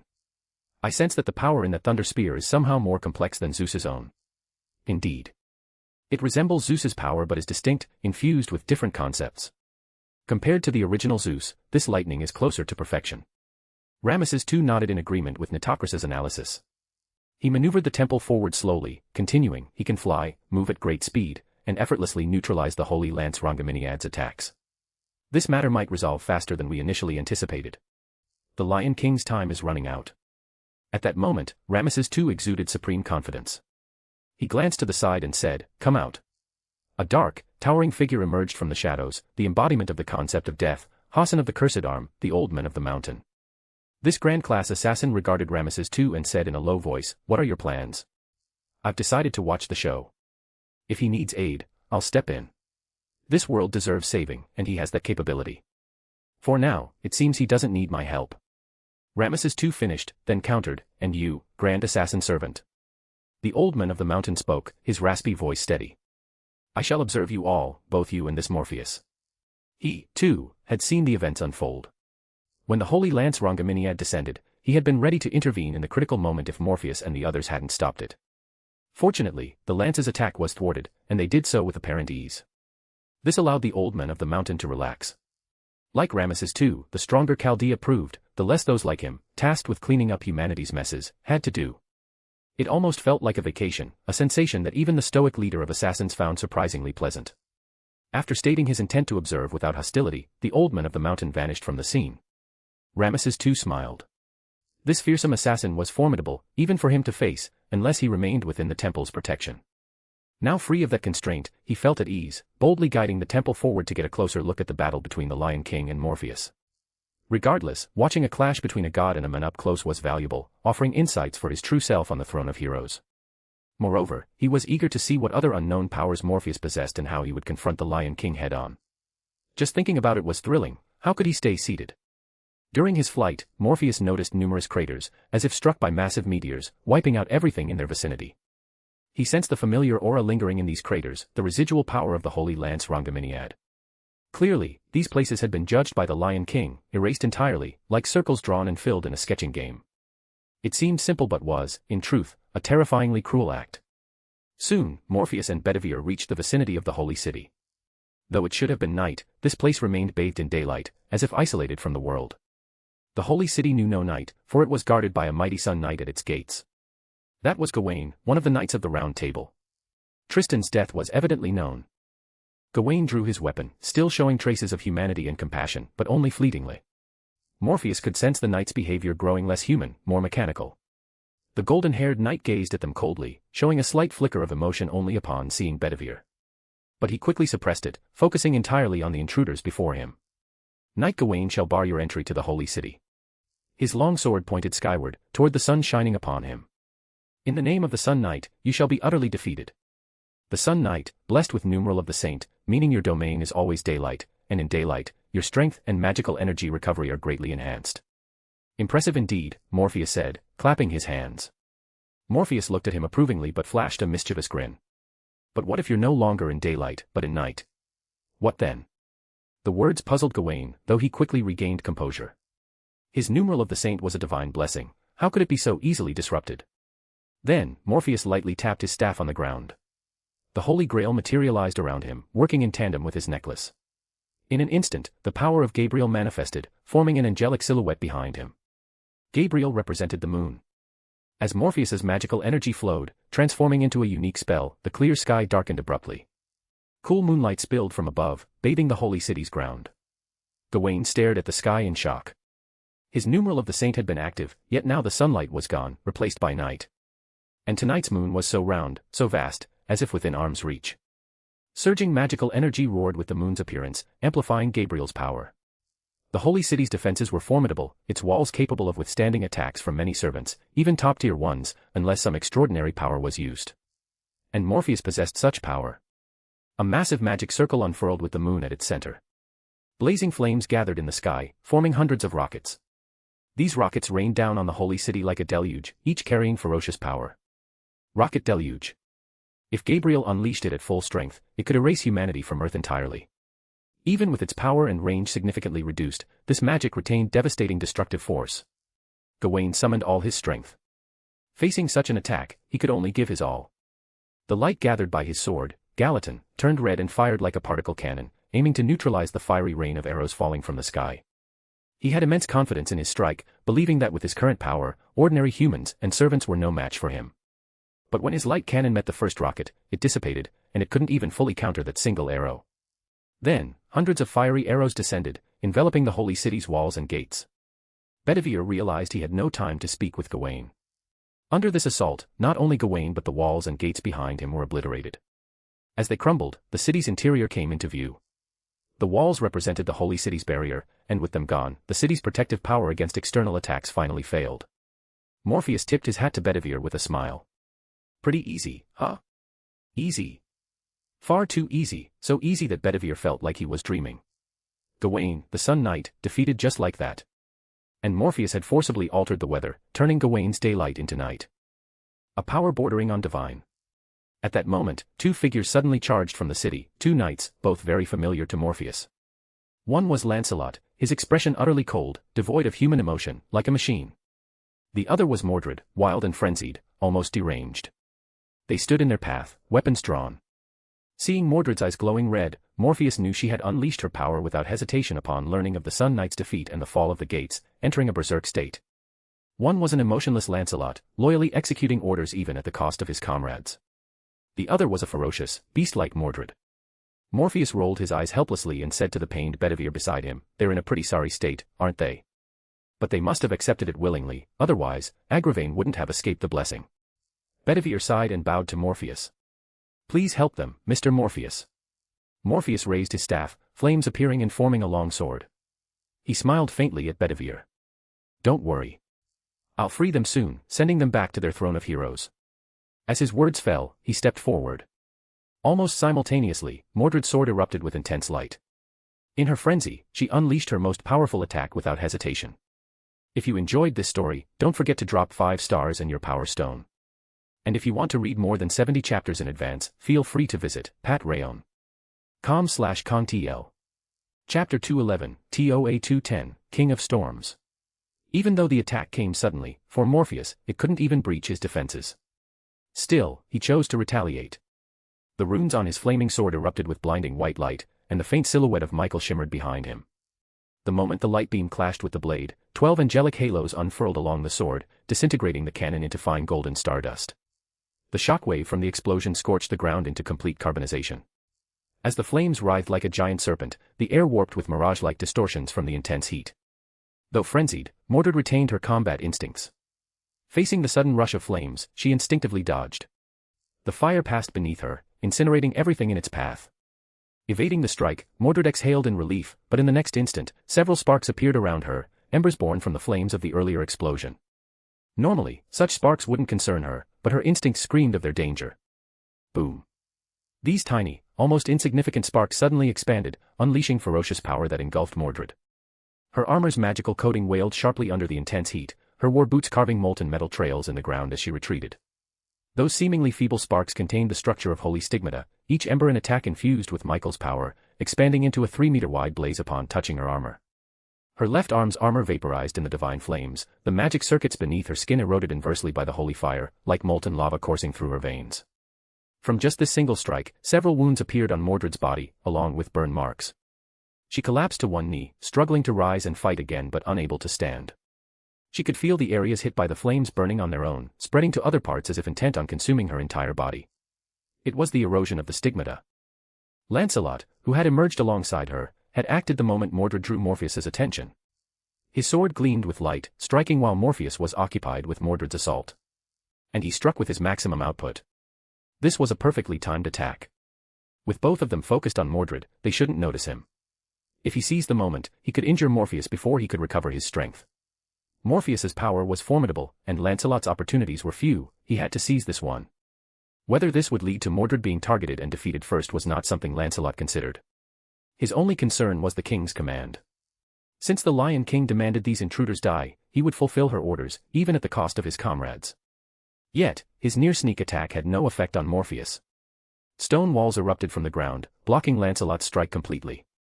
This was the power of the earth element, infused with the strength of the angel Uriel, more than sufficient to halt Lancelot's attack. As Lancelot realized his strike was blocked, he felt a tremor beneath the ground. Alarmed, he dodged to the side. In the next instant, crimson flames burst from where he had stood, and a pungent smell filled the air. Lancelot recognized it, the scent of sulfur. Sulfur and flames surging from the ground, this was hellfire. In an instant, he grasped the secret of this fire. By combining different elements with corresponding angelic power, Morpheus constructed unique magical formulas, akin to angelic spells. What Morpheus now wielded was Uriel's hellfire. The earth continued to quake, as if a mild earthquake had struck. Flames burst forth from below one after another. Lancelot kept dodging, but as the flames grew faster, evasion became increasingly difficult. Mordred, already injured, couldn't dodge in time and was consumed by a blast of hellfire. When the flames dissipated, her figure was gone, vanished into the ether. Was this the combat style of a magician? Suppressing opponents with overwhelming magic. Mordred and Lancelot were individually formidable, even more so together, yet their all-out attacks not only failed but left them utterly dominated by Morpheus. Bedivere noticed Morpheus's hands maintained elegant casting gestures, what he assumed were casting motions. Though subtle, almost unconscious, each change in gesture unleashed a different magical attack. Whenever the astrolabe spun, countless flames erupted from the ground, as if it had replaced a Magus's magic circuits. Watching the battle, Bedivere was awestruck. If the Thunder Spear had shown him terrifying power, this was the dazzling combat style of a magician. The combination of diverse magics and the pinpoint accuracy in targeting were breathtaking. Lancelot was powerful, but facing increasingly swift attacks, he was on the verge of being consumed by the flames. Lancelot pushed himself to his fastest speed, but the flames pursued relentlessly, even surging ahead to ambush him, forcing him back to his starting point, unable to escape Morpheus. Morpheus watched Lancelot run for a few minutes, growing bored. He lightly tapped the floating astrolabe beside him. Instantly, Lancelot felt a jolt around him. The moment his toes touched the ground, stone walls erupted, completely encasing him. No escape, except upward. Without hesitation, Lancelot leaped to break free from the cage. But as he jumped, the ground split open, and scorching magma surged forth, swallowing his body. Hellfire claimed its second kill. Morpheus stowed his astrolabe, dagger, and holy grail, holding only his staff. To Bedivere, his movements carried an aristocratic grace.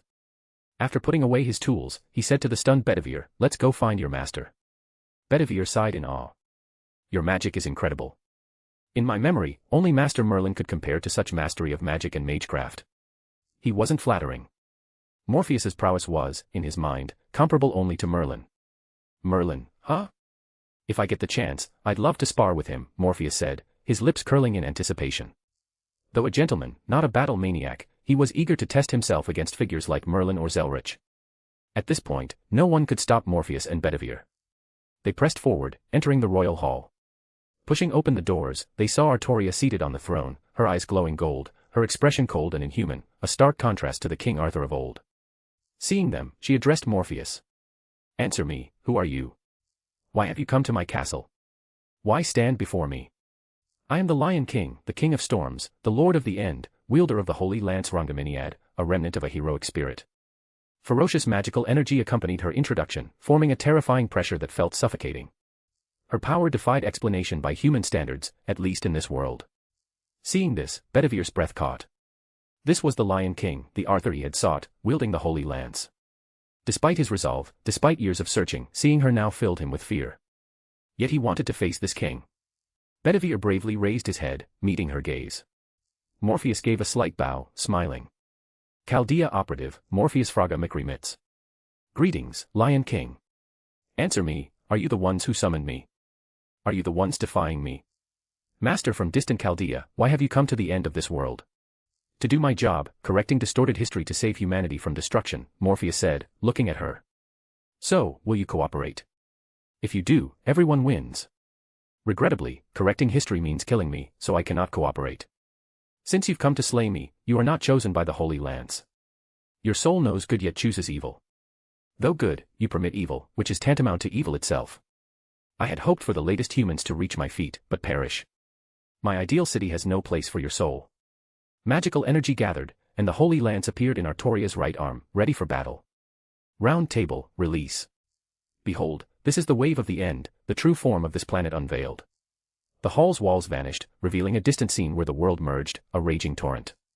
Beyond this point, the world itself ceased to exist. Or rather, from here onward, there was no land. This was the planet's end. A planetary form constructed upon the Holy Lance. Artoria, now the King of Storms, radiated divine authority. Under her full pressure, most would collapse, unable to move. But Morpheus was unfazed, calmly asking, so eager to end the world. Why? To seal this world, to preserve it. Due to one individual's grand ambition, this planet's history ended, the human order incinerated, and human history reduced to nothing. But this contradicts my purpose. We were created by humans. Without them, gods cannot exist. Thus, I must preserve you, no matter the cost. This is my will. If the King of Magecraft acts so recklessly, I, too, shall act recklessly. Indeed, I've long wanted to do this. I love you all, you are vital to me. I cannot bear to lose you. I've decided to grant humanity eternity, souls worthy of preservation, those who do no evil, who touch evil yet remain unaware of it, who never tire of good without self-awareness. I will collect these pure souls, fix them, and store them as data. No matter how much time passes, they will remain of unchanging value, eternally preserved within my lance. It would return her to death. This was his mission, but Morpheus stopped him. Hold on. I have more to say. Morpheus turned back to the Lion King. Do you want to live? She looked at him, puzzled. You're not correcting history anymore? No, I will correct history, but I can also let you live, not as just King Arthur, nor solely as the Lion King or Lord of Storms, but as all three. I'm not certain it'll work, but I think it's worth a try. I want to experiment. Experiment.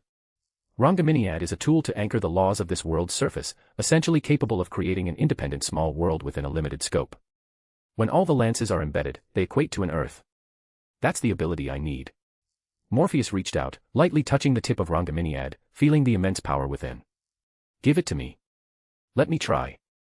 If it works, you live, this world is saved, and everything ends perfectly. Isn't that good? The Lion King studied Morpheus, finally understanding why her vision couldn't see his future. He was a divine-level entity, wielding the power of multiple deities, each surpassing the might of any chief god she knew. And that unique technique, imposing the world's weight on a target without killing them, what kind of magic was that? It transcended her understanding. She hesitated, then released her grip.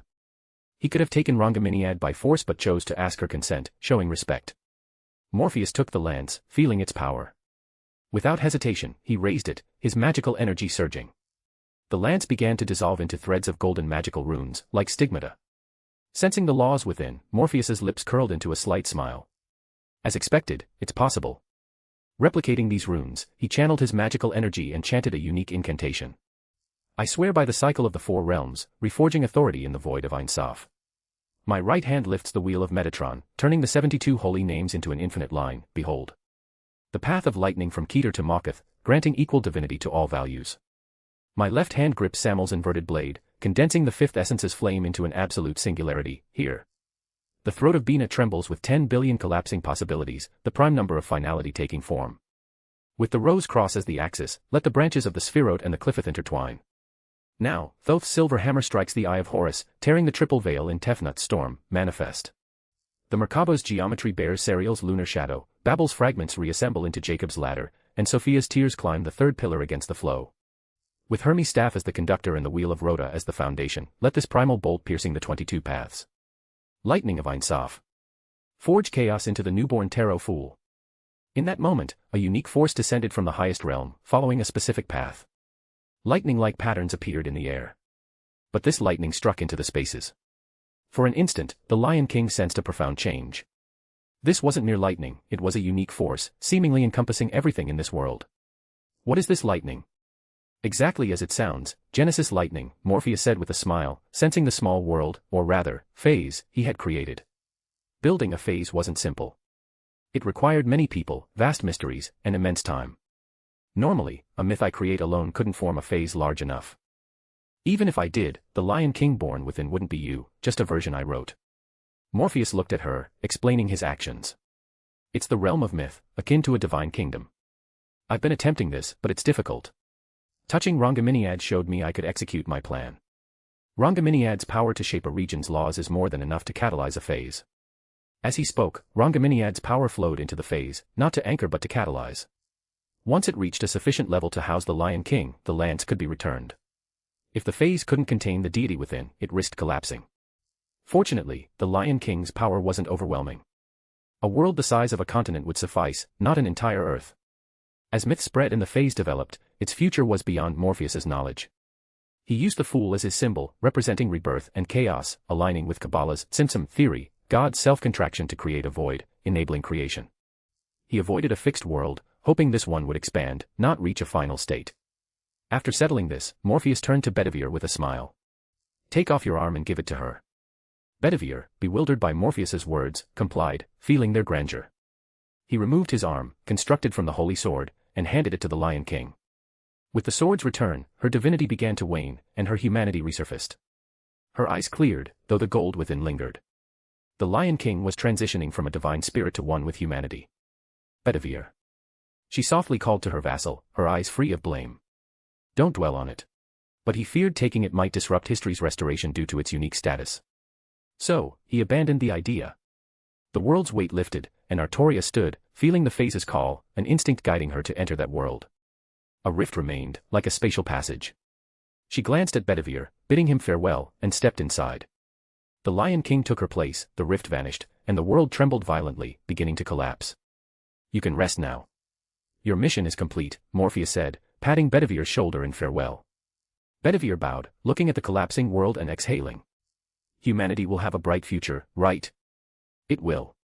My magic should show you how strong future humans are. The king of magecraft and his ilk are no match.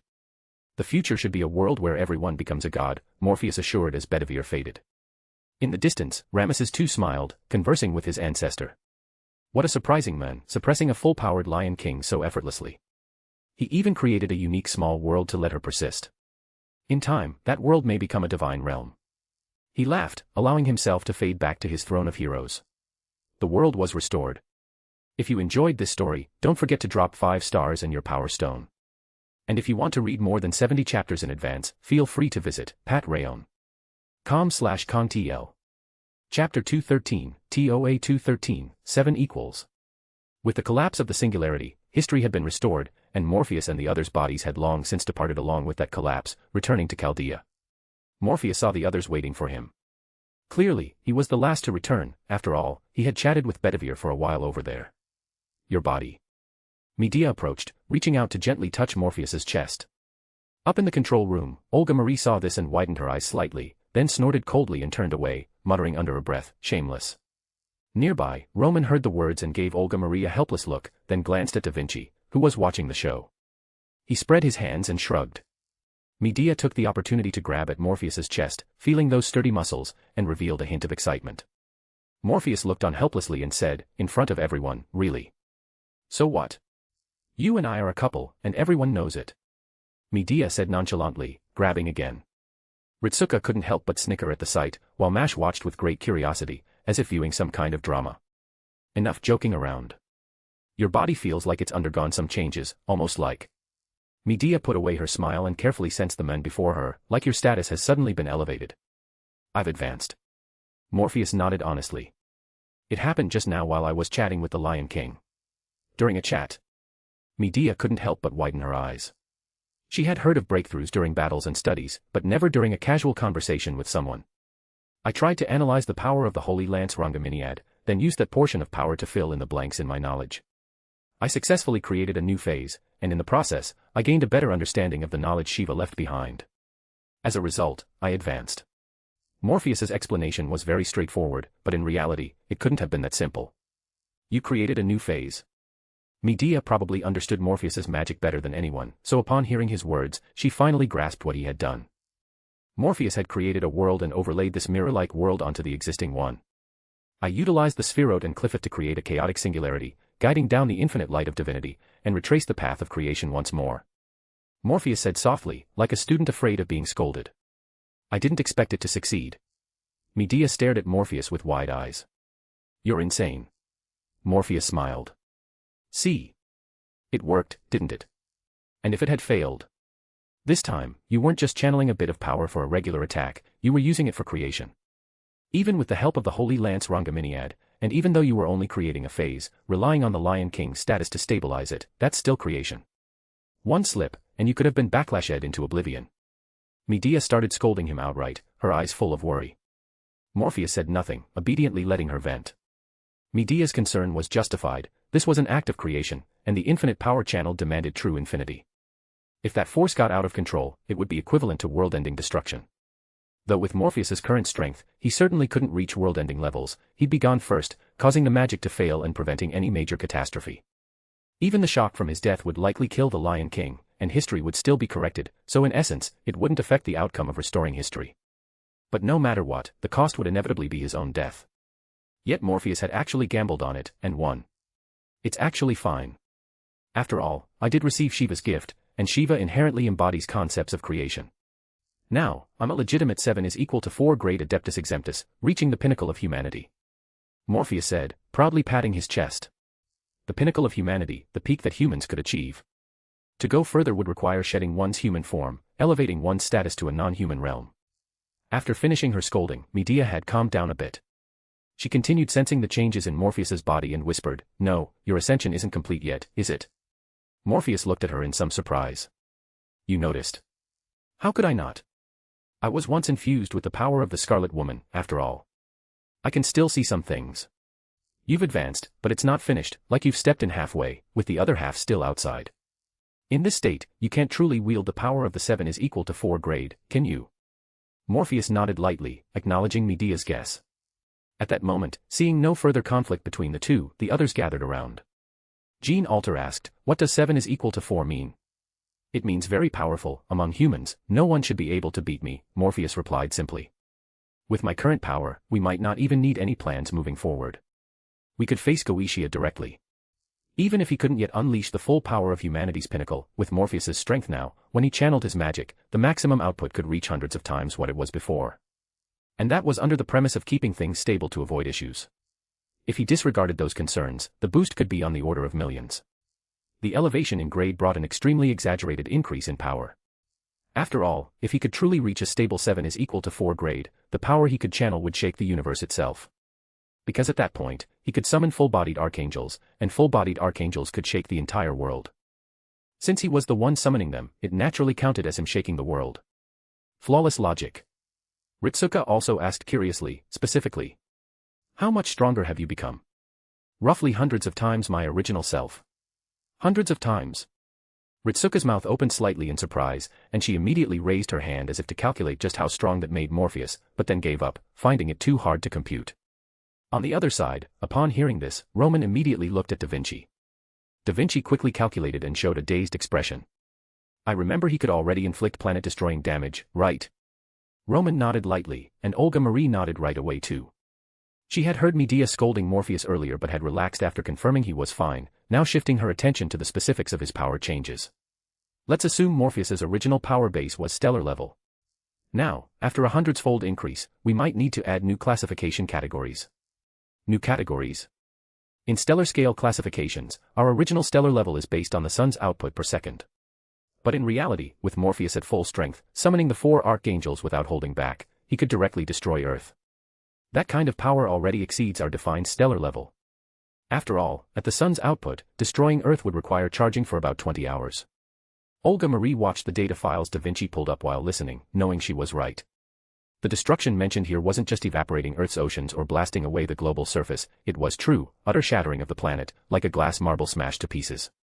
Even in Chaldea, where this was defined under an unconventional stellar level, it would still require over 20 hours of buildup. Of course, if a stellar-level entity could fully concentrate their energy for a pinpoint attack, piercing a planet wouldn't be that hard, but that would be cheating. Morpheus was different. His original power could easily destroy Earth, equivalent to channeling about a day's worth of the sun's energy in mere seconds. And now, his power had increased hundreds of times on top of that. Just how terrifying was this force? Assuming a 500-fold increase, it's roughly equivalent to him unleashing in an instant the energy the sun releases over a year, Da Vinci said. Unleashing in an instant the energy of a star like the sun over a full year. The number weighed on everyone's minds, plunging the command room into silence. The figures were easy to grasp, and the scale of energy was straightforward. After all, the sun was something they saw every day. But hearing that one person could release a year's worth of the sun's energy in a moment left them all struggling to accept it. And this was still human. This, and he was saying he was still human, not yet stepping into the domain of gods. Now, Chaldea's classifications like divine level or chief god level seemed like a joke. And according to Da Vinci, they really would need to carefully redefine subsequent tiers based on Morpheus's situation. Actually, it's unnecessary. Suddenly, Morpheus appeared before them, as if he had teleported there without even passing through the door. Seeing their surprised looks, Morpheus smiled. Just a little magic trick. Even if unstable, he was now 7 is equal to 4, capable of truly achieving something like shrinking the Earth to an inch. The great elevation brings a surge in power, but that power stems from knowledge. I'm still human, I can't make you feel some superhuman force contained within me like with servants, that's impossible. So no need to keep classifying. Besides, once I stabilize the 7 is equal to 4 realm, my power will increase further. If you really want to classify it, it'd be too troublesome. At that point, by your thinking, I'd probably fall into the universe category. Seeing Morpheus say this, the others could only drop it. Da Vinci shook her head with a smile. True, too much hassle. From sun-level stellar to supermassive black hole levels, there are too many tiers to cross. And if you can step into universe level in an instant, classifying the middle would just waste my brain power and serve no purpose. But can 7 is equal to 4 reach universe level? Olga Marie said doubtfully. You're talking about the physical universe, right? The universe as spoken of by Magi sometimes conflicted with the physical one, like the planet's inner sea or stellar eggs, which to Magi were universes that could grow into independent worlds. But Morpheus's world wasn't like that. Universe meant universe, planets meant planets. Morpheus nodded. The essence of 7 is equal to 4 is touching the infinite with the finite. Even if it's not much you can touch, it's still infinite, and it represents death, rebirth and cycle. This constant turning is also a symbol of infinity. Of course, as I said, it's touching the infinite with the finite. Even after the baptism of death and rebirth concepts, when it's time to die, you still die. There's no avoiding it, since you haven't truly separated from the concept of death. As Morpheus spoke, he lightly raised his hand. It looked strange now, clearly solid, yet with an afterimage. I'm requesting permission to go to the temple for the ritual. I need to stabilize my grade as soon as possible. After saying this, he looked at Olga Marie. The girl had just nodded in agreement when Morpheus smiled and vanished from the spot. Morpheus looked at the temple, untouched and unclean since last time, when he had summoned Shiva, and took a deep breath. He stepped forward, then took out the ritual tools. They were the seal of Jupiter, the eye of Osiris, and the Holy Grail. The Holy Grail was filled with red wine, and then the altar was set up. In the center of the altar was a statue of Osiris and a pillar. The pillar had a peculiar design with an ancient Egyptian aura. It was the Jed pillar, representing stability and eternity. To the left was a blue candle, representing Jupiter, to the right, a golden lotus, representing benevolence. Left for Osiris, right for Tzadkiel. An Egyptian deity and an Enochian angel, coexisting in this moment. In front was a tapestry of the Tree of Life, upon which the fourth and sixth Sephirot shimmered with light. Everything was prepared. It was time for the true advancement ritual. Morpheus smiled, then raised his hand like a devout believer, chanting his unique incantation. In the name of Sandalphon, may the power of the earth protect this domain. By the mercy of Tzadkiel, may the light of Jupiter fill this space. The power of the Sephirot flowed out in that moment, filling the temple. If you enjoyed this story, don't forget to drop 5 stars and your power stone. And if you want to read more than 70 chapters in advance, feel free to visit patrayon.com/kongtl. Chapter 214, TOA 214, Death and Rebirth. The power of the Sephirot flowed out, coalescing into a faintly glowing presence. Within this light, the radiance of Jupiter shimmered, and the forces of the 4 elements surged, with wind and earth being the strongest. Voices emanated from the light, reaching Morpheus's ears. Thou art Osiris, dismembered in the beauty of Tifereth, now to be reunited, crossing the abyss. Accompanying these words echoing in his mind, Morpheus lay flat before the altar. A black cloth appeared, guided by the light to drape over his body. More words issued from the light, resounding through the temple. My soul traverses Duat, meeting Osiris anew on the shores of the underworld river. May thy flail shatter fear, and thy crook gather my spiritual fragments. These words, drawn from the Book of the Dead, guided the power of death, symbolizing Osiris's sacrifice. Likewise, the force of death began to permeate Morpheus's body, threatening to dismember him and drag him into the underworld. But Osiris had not only experienced death but also resurrection. As time slowly passed, about 20 minutes, neither long nor short, the light manipulated the black cloth on Morpheus, lifting it away. Morpheus rose, holding the Jed pillar, and proclaimed loudly, I am resurrected as Osiris, attaining eternal order in Chesed. But this was only the beginning, not the end. With Osiris's resurrection ritual complete, the blue candle ignited spontaneously, and the seal of Jupiter floated up, landing on Morpheus's forehead. The light continued chanting its incantation. Tzadkiel, guardian angel of the Sapphira of Mercy, father of compassion, wings of justice. By the gate of Daleth, corresponding to Chesed, guide this soul to the holy seat of mercy. As the incantation continued, Morpheus raised the Holy Grail and drank all the red liquid within. Though it was only red wine, in this moment, it represented the blood of Osiris. The light, acting as a mentor, produced a dagger and sliced through the air. At that moment, the air was rent, and Morpheus felt the old restrictions within him finally break. It was as if shackles had been unlocked, and his entire spiritual essence began to ascend. The light of Jupiter, boundless in abundance, the oath of Tzadkiel, absolving thy sins. Henceforth, thou art a vessel of mercy, walking the path of divine forgiveness. The mentor continued chanting. Morpheus listened carefully, holding the eye of Osiris in his left hand and pressing the seal of Jupiter with his right. He opened his mouth and declared, by the eternity of Osiris, I uphold the mercy of Tzadkiel. Severity and compassion, both are my path. Blue ink floated up, merging with magical energy and the power of the Sephirot, flowing into Morpheus's palm and beginning to inscribe special runes, the Hebrew letter Daleth and the Egyptian Ankh symbol. The former represented mercy and the Sephirot, the latter symbolized life and eternity. In fact, before crossing into the Toaruverse, Morpheus had encountered this symbol, as a Yu-Gi-Oh! Player familiar with the card Monster Reborn. At this moment, the mentor's voice sounded one final time before slowly fading away.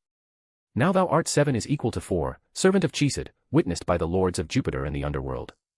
Morpheus did not leave immediately. He first respectfully offered incense, frankincense and myrrh, to Tzadkiel and Osiris, then began to disperse the elemental forces here. At last, Morpheus let out a sigh of relief, sensing the power within him and giving a faint smile. In this moment, he had truly stepped into the 7 is equal to 4 realm, reaching the highest level attainable by a human before crossing into the divine. Looking at the temple he had set up, with only planetary-level defenses, Morpheus smiled and snapped his fingers. The entire structure of the temple began to disintegrate. The disintegrated materials then gathered, reformed, and restructured into a new framework. It didn't take long. In just a moment, the temple had completely transformed. Morpheus whistled and walked out of the room. Now, the temple's defensive strength had truly reached world-class level. That meant the boundless world of the cosmos. You succeeded, Medea said, looking at Morpheus as he emerged, her tone light and her smile warm. Morpheus nodded gently. Yes, I succeeded. Now I can truly wield infinite power, though my own capacity can't yet reach that level. As he spoke, he looked at his hands. Though they appeared no different, if one observed his astral body, it was entirely transformed, brimming with mysterious power. In some ways, I'm practically immortal now. Morpheus muttered. Medea showed a hint of surprise, then realization dawned. Osiris's death and rebirth allow your life to cycle endlessly, granting a form of immortality. Exactly. Death and rebirth under eternal order. Conceptually, as long as I'm not truly killed, I'll persist, endlessly repeating my own death and rebirth until I cross the abyss and truly erase the concept of death. Morpheus's eyes glimmered faintly as he spoke, gazing at Medea and her physical form. For the first time, he noticed a faint crimson glow enveloping her. The glow was constantly converging, as if separating and coalescing into 5 distinct elements. Earth, wind, water, fire, and ether. The Scarlet Woman represented 8 is equal to 3, yet also the 1 is equal to 10 world, the material realm. When are you summoning Artemis? Medea asked, but Morpheus didn't answer. Instead, he stepped forward and gently embraced her. Feeling the warmth of his embrace, Medea froze for a moment before smiling and hugging him back, letting their bodies press closer together. What's this about? She asked softly. Nothing, just felt like hugging you, Morpheus said with a low chuckle, leaning down to kiss her forehead. The battle-hardened witch blushed like a young girl. Why so suddenly? We're in the hallway. Medea whispered. Morpheus let out a soft laugh. Everyone knows about us. Besides, since when did you get so shy? Get lost. Medea loosened her grip and playfully punched his chest, but he held her even tighter, leaving her no chance to escape. Morpheus spoke slowly, give it a couple of days. The Scarlet Woman's power in you still needs some adjustment. You haven't completed your advancement yet. Over the next few days, I'll guide you as a mentor to complete the basic advancements. Medea froze, looking up at Morpheus. Several advancements. She thought she misheard, not one advancement, but several.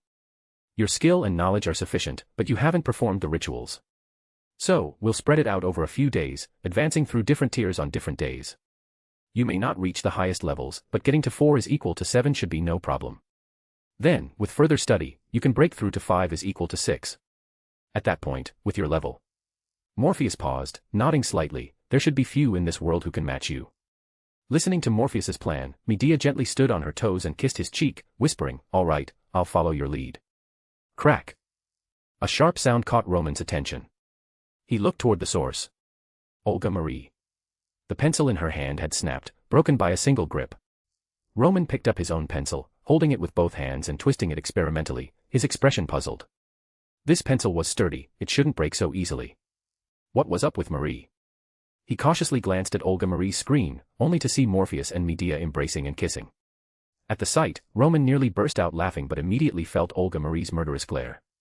He quickly turned away, shouting, Da Vinci. I was just saying. No one answered. Da Vinci wasn't even there, making the air even more silent and Roman increasingly awkward. After a moment of silence, he turned to Olga Marie with a smile. Director, I have some urgent matters to handle, so I won't disturb you. With that, he walked toward the door as naturally as possible, then bolted the moment he stepped out, sprinting toward his usual workspace. What's going on? Mash, nearby, asked in confusion upon witnessing the scene. Ritsuka, sipping her drink, heard Mash and sighed, patting her shoulder meaningfully. Let me teach you a lesson, Mash. Mash looked at Ritsuka excitedly, all ears. Please tell me, senpai. There's a saying, very wise, unrequited love is a battlefield of one. Fujimaru gestured toward Olga Marie's seat. Got it. That's her battlefield. Though Mash had little exposure to the outside world, she had occasional internet access. Despite limited opportunities, she was sharp. Hearing Fujimaru's words, she nodded immediately. I understand. The director has a crush on Morpheus senpai but doesn't know what to do, so she's furiously jealous. Exactly, Mash. Fujimaru patted her shoulder, her expression pained. But you could be a bit quieter. At that moment, Olga Marie's gaze turned toward Mash and Fujimaru, as if ready to silence them permanently. The Lion King walked through a world both unfamiliar and familiar. This world was different from the one in her memories, yet it held many similarities. This was her world, her phase. She could feel the immense power contained within this world, flowing and changing with her thoughts. She raised her hand, and a sword appeared in it, a radiant, treasured sword. It was the sword of promised victory, once gifted by the Lady of the Lake in the distant past, meant to have been returned to that world. Yet here, she wielded it again. Moreover, this weapon contained a power she did not understand. Yes, a power unknown to her, at least, to the her of the past. This power perfectly protected the human part of her consciousness. Under this protection, she could feel her human aspect naturally and normally merging with her divine aspect. The holy lance Rongaminiad also appeared in her hand. At this moment, it was no longer merely a tool to anchor the surface or enforce laws. Within it lay a faint power of creation, propelling the continued development of this world. They aren't the originals anymore. Rather, they're like new weapons born from myth. The Lion King murmured to herself, divine energy swirling around her and climbing rapidly. She could feel the swift rise of this divinity. She was not a chief god, merely a human deified by the holy lance Rongaminiad, without any formal recognition.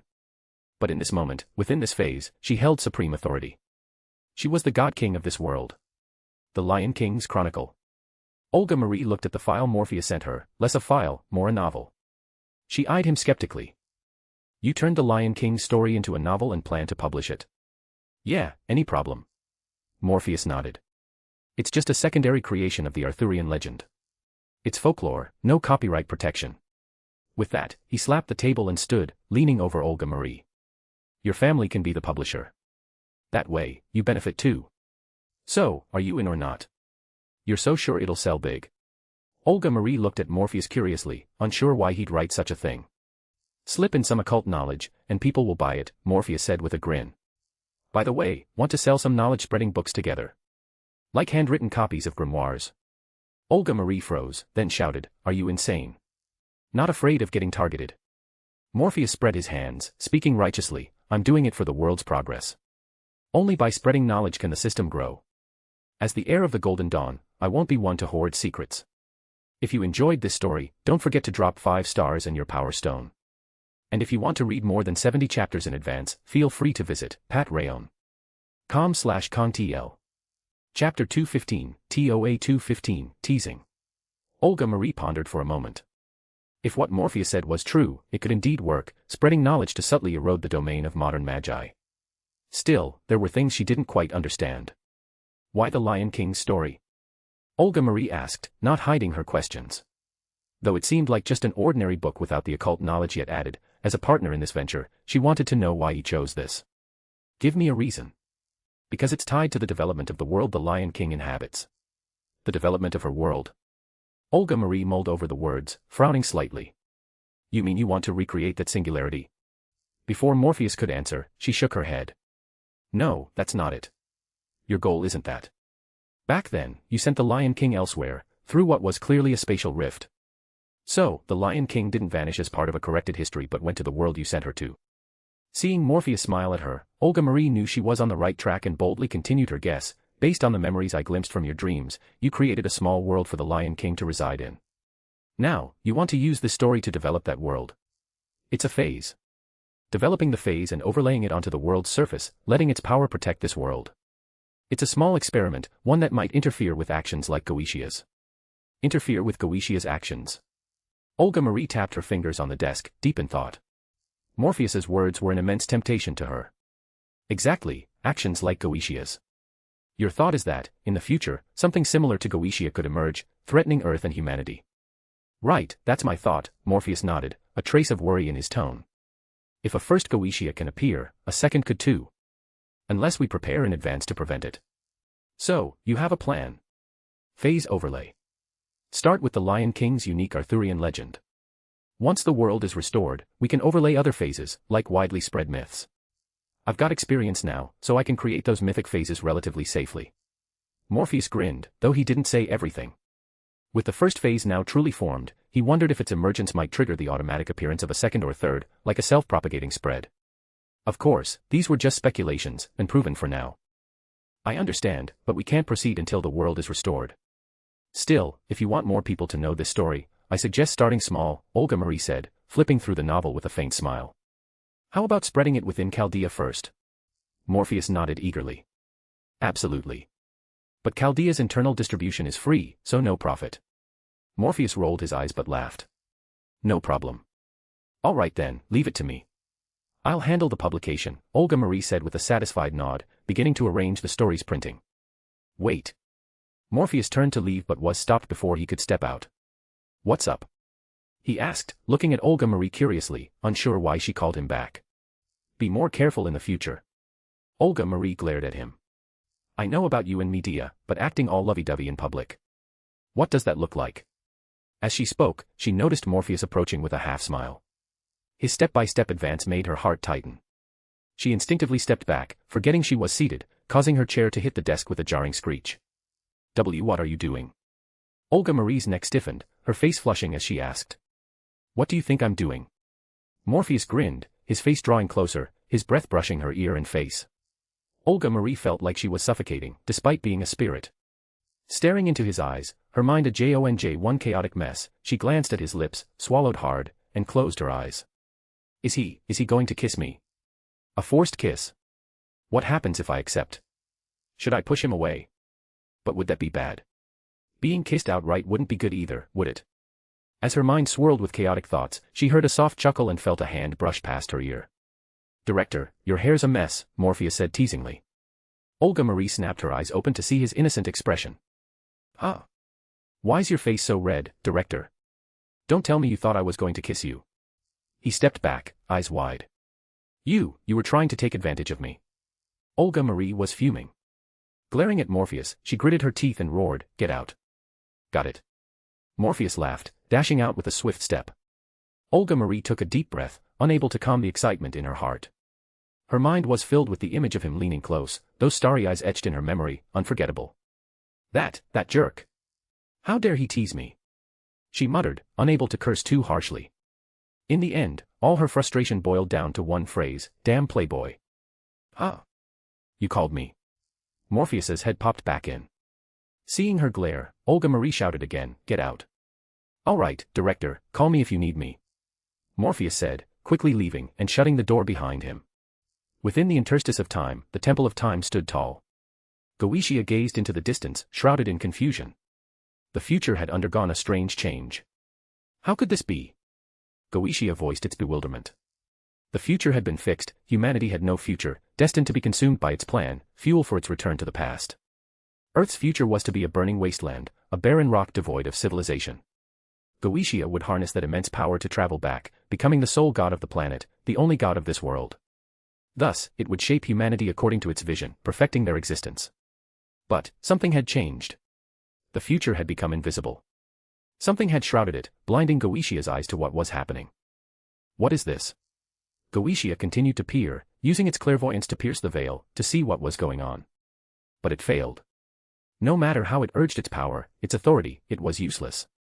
Perhaps it needed to send a demon god pillar to that future to investigate. Goetia considered intervening in that era. But as it prepared to act, a holy power surged forth. Golden light burst from that strange place, striking directly at Goetia. The attack pierced through space. Goetia raised a hand, conjuring layers of magical barriers that clashed with the golden light, interrupting its clairvoyance. They noticed me spying on the future. Goetia was shocked. Not only was the future obscured, but someone had detected its gaze and attacked through the line of sight. Its own vision had become a guide for the enemy's assault. And that golden light, that power, it felt all too familiar to Goetia. The Holy Lance Rongaminiad. The Lion King. Goetia's voice was heavy with disbelief. But that singularity was destroyed by Chaldea. How? Why is the Lion King still here? Since encountering that man named Morpheus, Goetia had noticed the future becoming uncontrollable, everything slipping from its original plan. No, I must act quickly. Chaldea cannot be allowed to continue, it whispered, eyes opening to scan the world. Even hidden in the cracks of time, Chaldea left traces. By relentlessly searching, it might locate their position. I thought you posed no threat, but things have changed. For humanity's future, you must all be destroyed. Medea's first advancement went remarkably smoothly. So smoothly, it surprised even Morpheus. But it wasn't exactly as he had envisioned. During her ritual, intended to be based on Sandalphon's power, the Scarlet Woman's power surged forth. In this material realm, her power manifested as the 5 elements, constructing all things in the world, like the endpoint of creation, a material universe. This caused a peculiar change in Medea herself. Morpheus noticed her extraordinary control over the 5 elements, earth, wind, water, fire, and ether, infused with significant thelemic knowledge.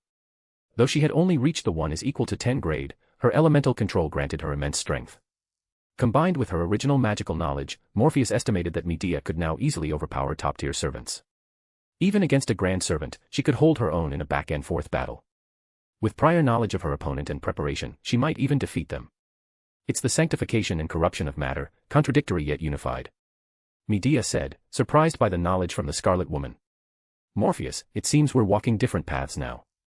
Yes, I'm with the Golden Dawn, and you're with the Silver Star, following Philemus' path. But there's overlap. Silver Star was born from the Golden Dawn. Continuing with the Golden Dawn system is still fine.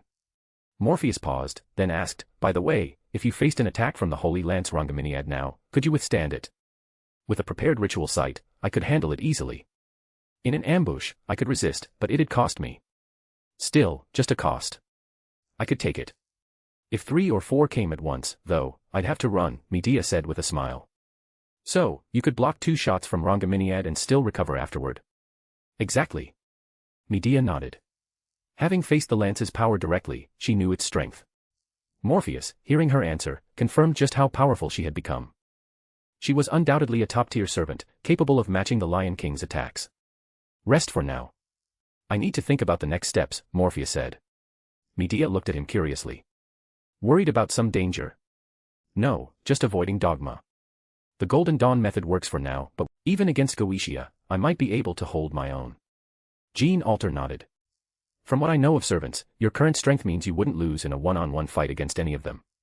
Even against someone who counters you, you could trade blows at worst. Counters me. Ritsuka looked puzzled. Jean Alter explained, remember the Hassans from the last singularity? Ritsuka nodded. Their leader, the Old Man of the Mountain, is a grand assassin. His death-inflicting attribute would counter you. If he landed a decapitating strike, you could still use Aim no Murakumo's power to deliver a fatal counterblow. That's why I said a trade at worst. But in a real fight, with Aim no Murakumo's enhancements, your reaction speed and movement outmatch most servants. Hardly any, except a rare few, can keep up with you. He could probably do it without any holy relics. Medea smiled. He is the holy relic. Jean Alter chuckled softly. Given Morpheus's closeness with Artemis, he was the perfect catalyst for summoning the moon goddess, no relic needed. As the door closed, Ritsuka asked, is he summoning an avatar? Like, a servant with a saint graph. Medea shook her head. No, Morpheus is summoning Artemis's true form, a genuine divine summoning. Inside the temple, Morpheus etched the magical circle. Once it was complete, he looked at the ceiling, seeing through it to the sky. The moon wasn't full, nor was it in Cancer, hardly ideal for summoning the moon goddess. But it didn't matter. Morpheus called upon Gabriel's power. The archangel's energy filled him. He raised his hand, and behind him, the archangel mirrored the gesture. In an instant, the moon became full. Using the archangel's power, he subtly influenced celestial mechanics, not just the moon's phase, but Earth's rotation. The moon was now full and positioned in Cancer. The temple was bathed in silver light, transformed into a sacred domain of moonlight. Morpheus nodded in satisfaction and checked the altar. The altar was adorned in silver, white, and deep blue, symbolizing the night sky and moonlight. At its center was a silver crescent symbol, representing the Kabbalistic lunar domain. To the left was a silver bow and arrow, symbolizing Artemis's hunting prowess. To the right were cypress branches and white roses, representing chastity and nature. In front stood a crystal chalice filled with pure water, corresponding to the water element and lunar purity. Behind it, an incense burner with myrrh and moonstone powder was lit, enhancing spirituality and summoning success. Before Morpheus was Artemis's sigil, inscribed with her Greek name, Alpha Rho Tau Epsilon Mu Iota Sigma, and the Golden Dawn's lunar seal. A tarot card floated before him, the 18th card, the moon. The summoning began. With Morpheus's movements, a torch, wind chime, water bowl, and salt block stood at the 4 corners, maintaining elemental balance. Morpheus donned a white robe and a crescent necklace, dipping a cypress branch in salt water and sprinkling it in all directions, chanting, in the name of Yesod, by the glory of the moon, purify this domain. The candles at the 4 corners lit themselves. Raphael in the east, Michael in the south, Gabriel in the west, Uriel in the north. The 4 archangels descended, guarding the quarters. A scepter appeared in Morpheus's hand. Chanted incantations began to echo automatically, not his own, but pre-prepared ones for servant summoning. These incantations would anchor the summoning to the Artemis of the Fate/Grand Order world, not the mythical deity. As the chants continued, Morpheus raised his scepter, pointing to the tree of life in the void, at the 9th Sapphira, Yesod. Shaddai El Chai, Almighty Living God. Eternal God, open the lunar kingdom, connecting Maketh to Netzach. Morpheus chanted special Hebrew words. Divine power flowed, bridging the moon and the material world. Spirituality descended, manifesting in the physical realm. The natural love of Netzach began to flow, also manifesting in the material world, opening a path to the reverse side of the world. But the ritual wasn't complete. Morpheus floated the lunar sigil in the air, chanting, Artemis Phosphoros, Laki Ia, Celis Phoros. In Shaddai's name, manifest thy silver bow, piercing the chaotic night. The moon's power descended, growing stronger, an energy far beyond a servant summoning.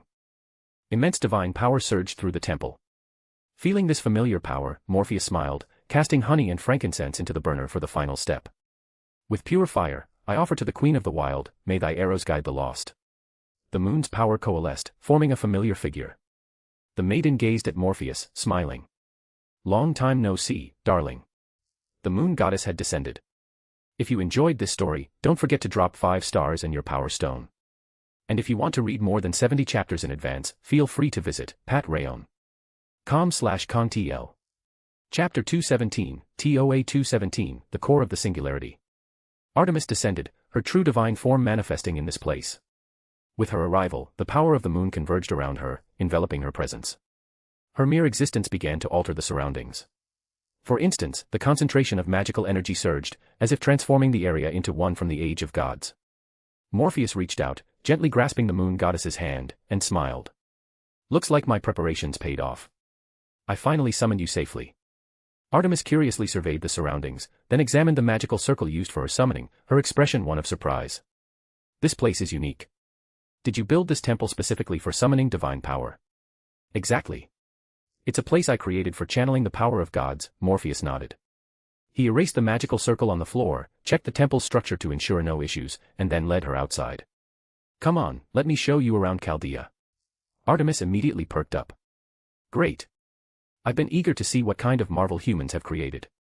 Perhaps something that rivals our past divine forms. Morpheus could tell Artemis was genuinely excited about exploring Chaldea.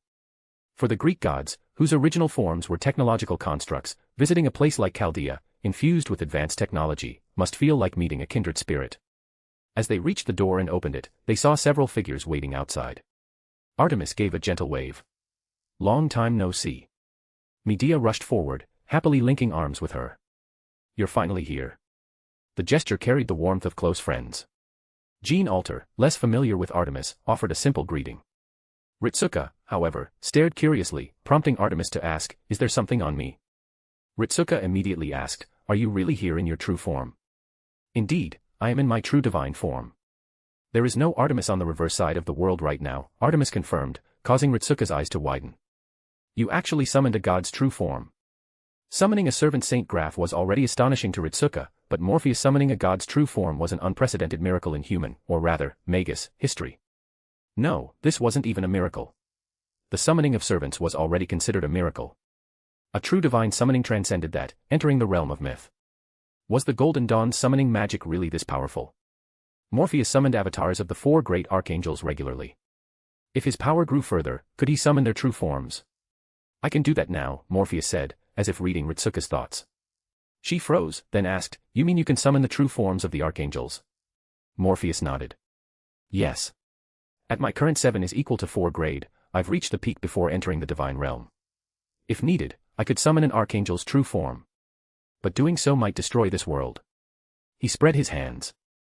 So, for the sake of the world, I won't. The Nasuverse universe isn't infinite but finite. The presence of an archangel, with mass equivalent to an infinite universe, would tear the world apart. It wouldn't be a catastrophe like Tiamat's, it would be a full-blown cosmic crisis. Morpheus rubbed his chin. Does that make me a threat to the entire universe? Ritsuka's face darkened, though she silently marveled. No wonder he was a Golden Dawn magician. With a single effort, he could unleash power thousands, billions, or even infinitely greater. Goetia burned all of human history to gather energy, yet it suddenly felt like all that effort paled compared to a magician's path. In that moment, she almost pitted Goetia, the current grand villain. Then Morpheus remembered something. Oh, Artemis, reign in your overflowing power. Ritsuka can handle it, but others can't withstand Age of Gods level magical energy. It could poison them. Artemis immediately complied, retracting her excess power.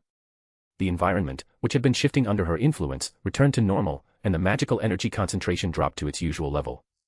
The group arrived at Chaldea's core area, where Chaldeas resided. Gazing at the star-like orb, Artemis's eyes lit up. Resisting the urge to touch the hidden Chaldean power core within, she exclaimed, "Incredible. You've encapsulated the primal power of chaos here." A miniature model woven from moonlight appeared beside her, beginning to reverse engineer the core of the Spiritron calculation device, as if trying to uncover its secrets. Morpheus said, "The singularity core. Though I think micro-black hole core might be more fitting, a pure naked singularity. Chaldea doesn't have the capability for that. I'm not too familiar with degenerate matter theories, but I bet another guy could make this place safer and more efficient."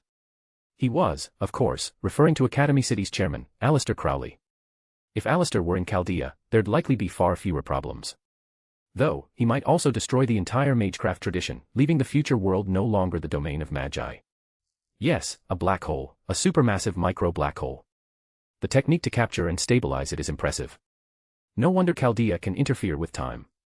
"It's all built on this core," Artemis said, her face full of admiration, like a parent whose child exceeded expectations with stellar results. Though its output is small, technologically, this power core surpasses Chaos's. If humanity continues to develop, they could create constructs far beyond my true form, or even Zeus's.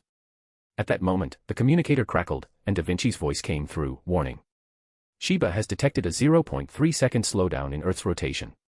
Morpheus laughed, flicking the distorted projection. "Just a tidal locking effect from the moon goddess's true form. I'll take her for a couple of laps in the opposite direction to counteract it. But you're right. I need to have her retract not just her lunar power but her divine concept as well." Artemis pouted. "I'll take a few laps in the opposite direction to restore it, then I'll retract my lunar concept.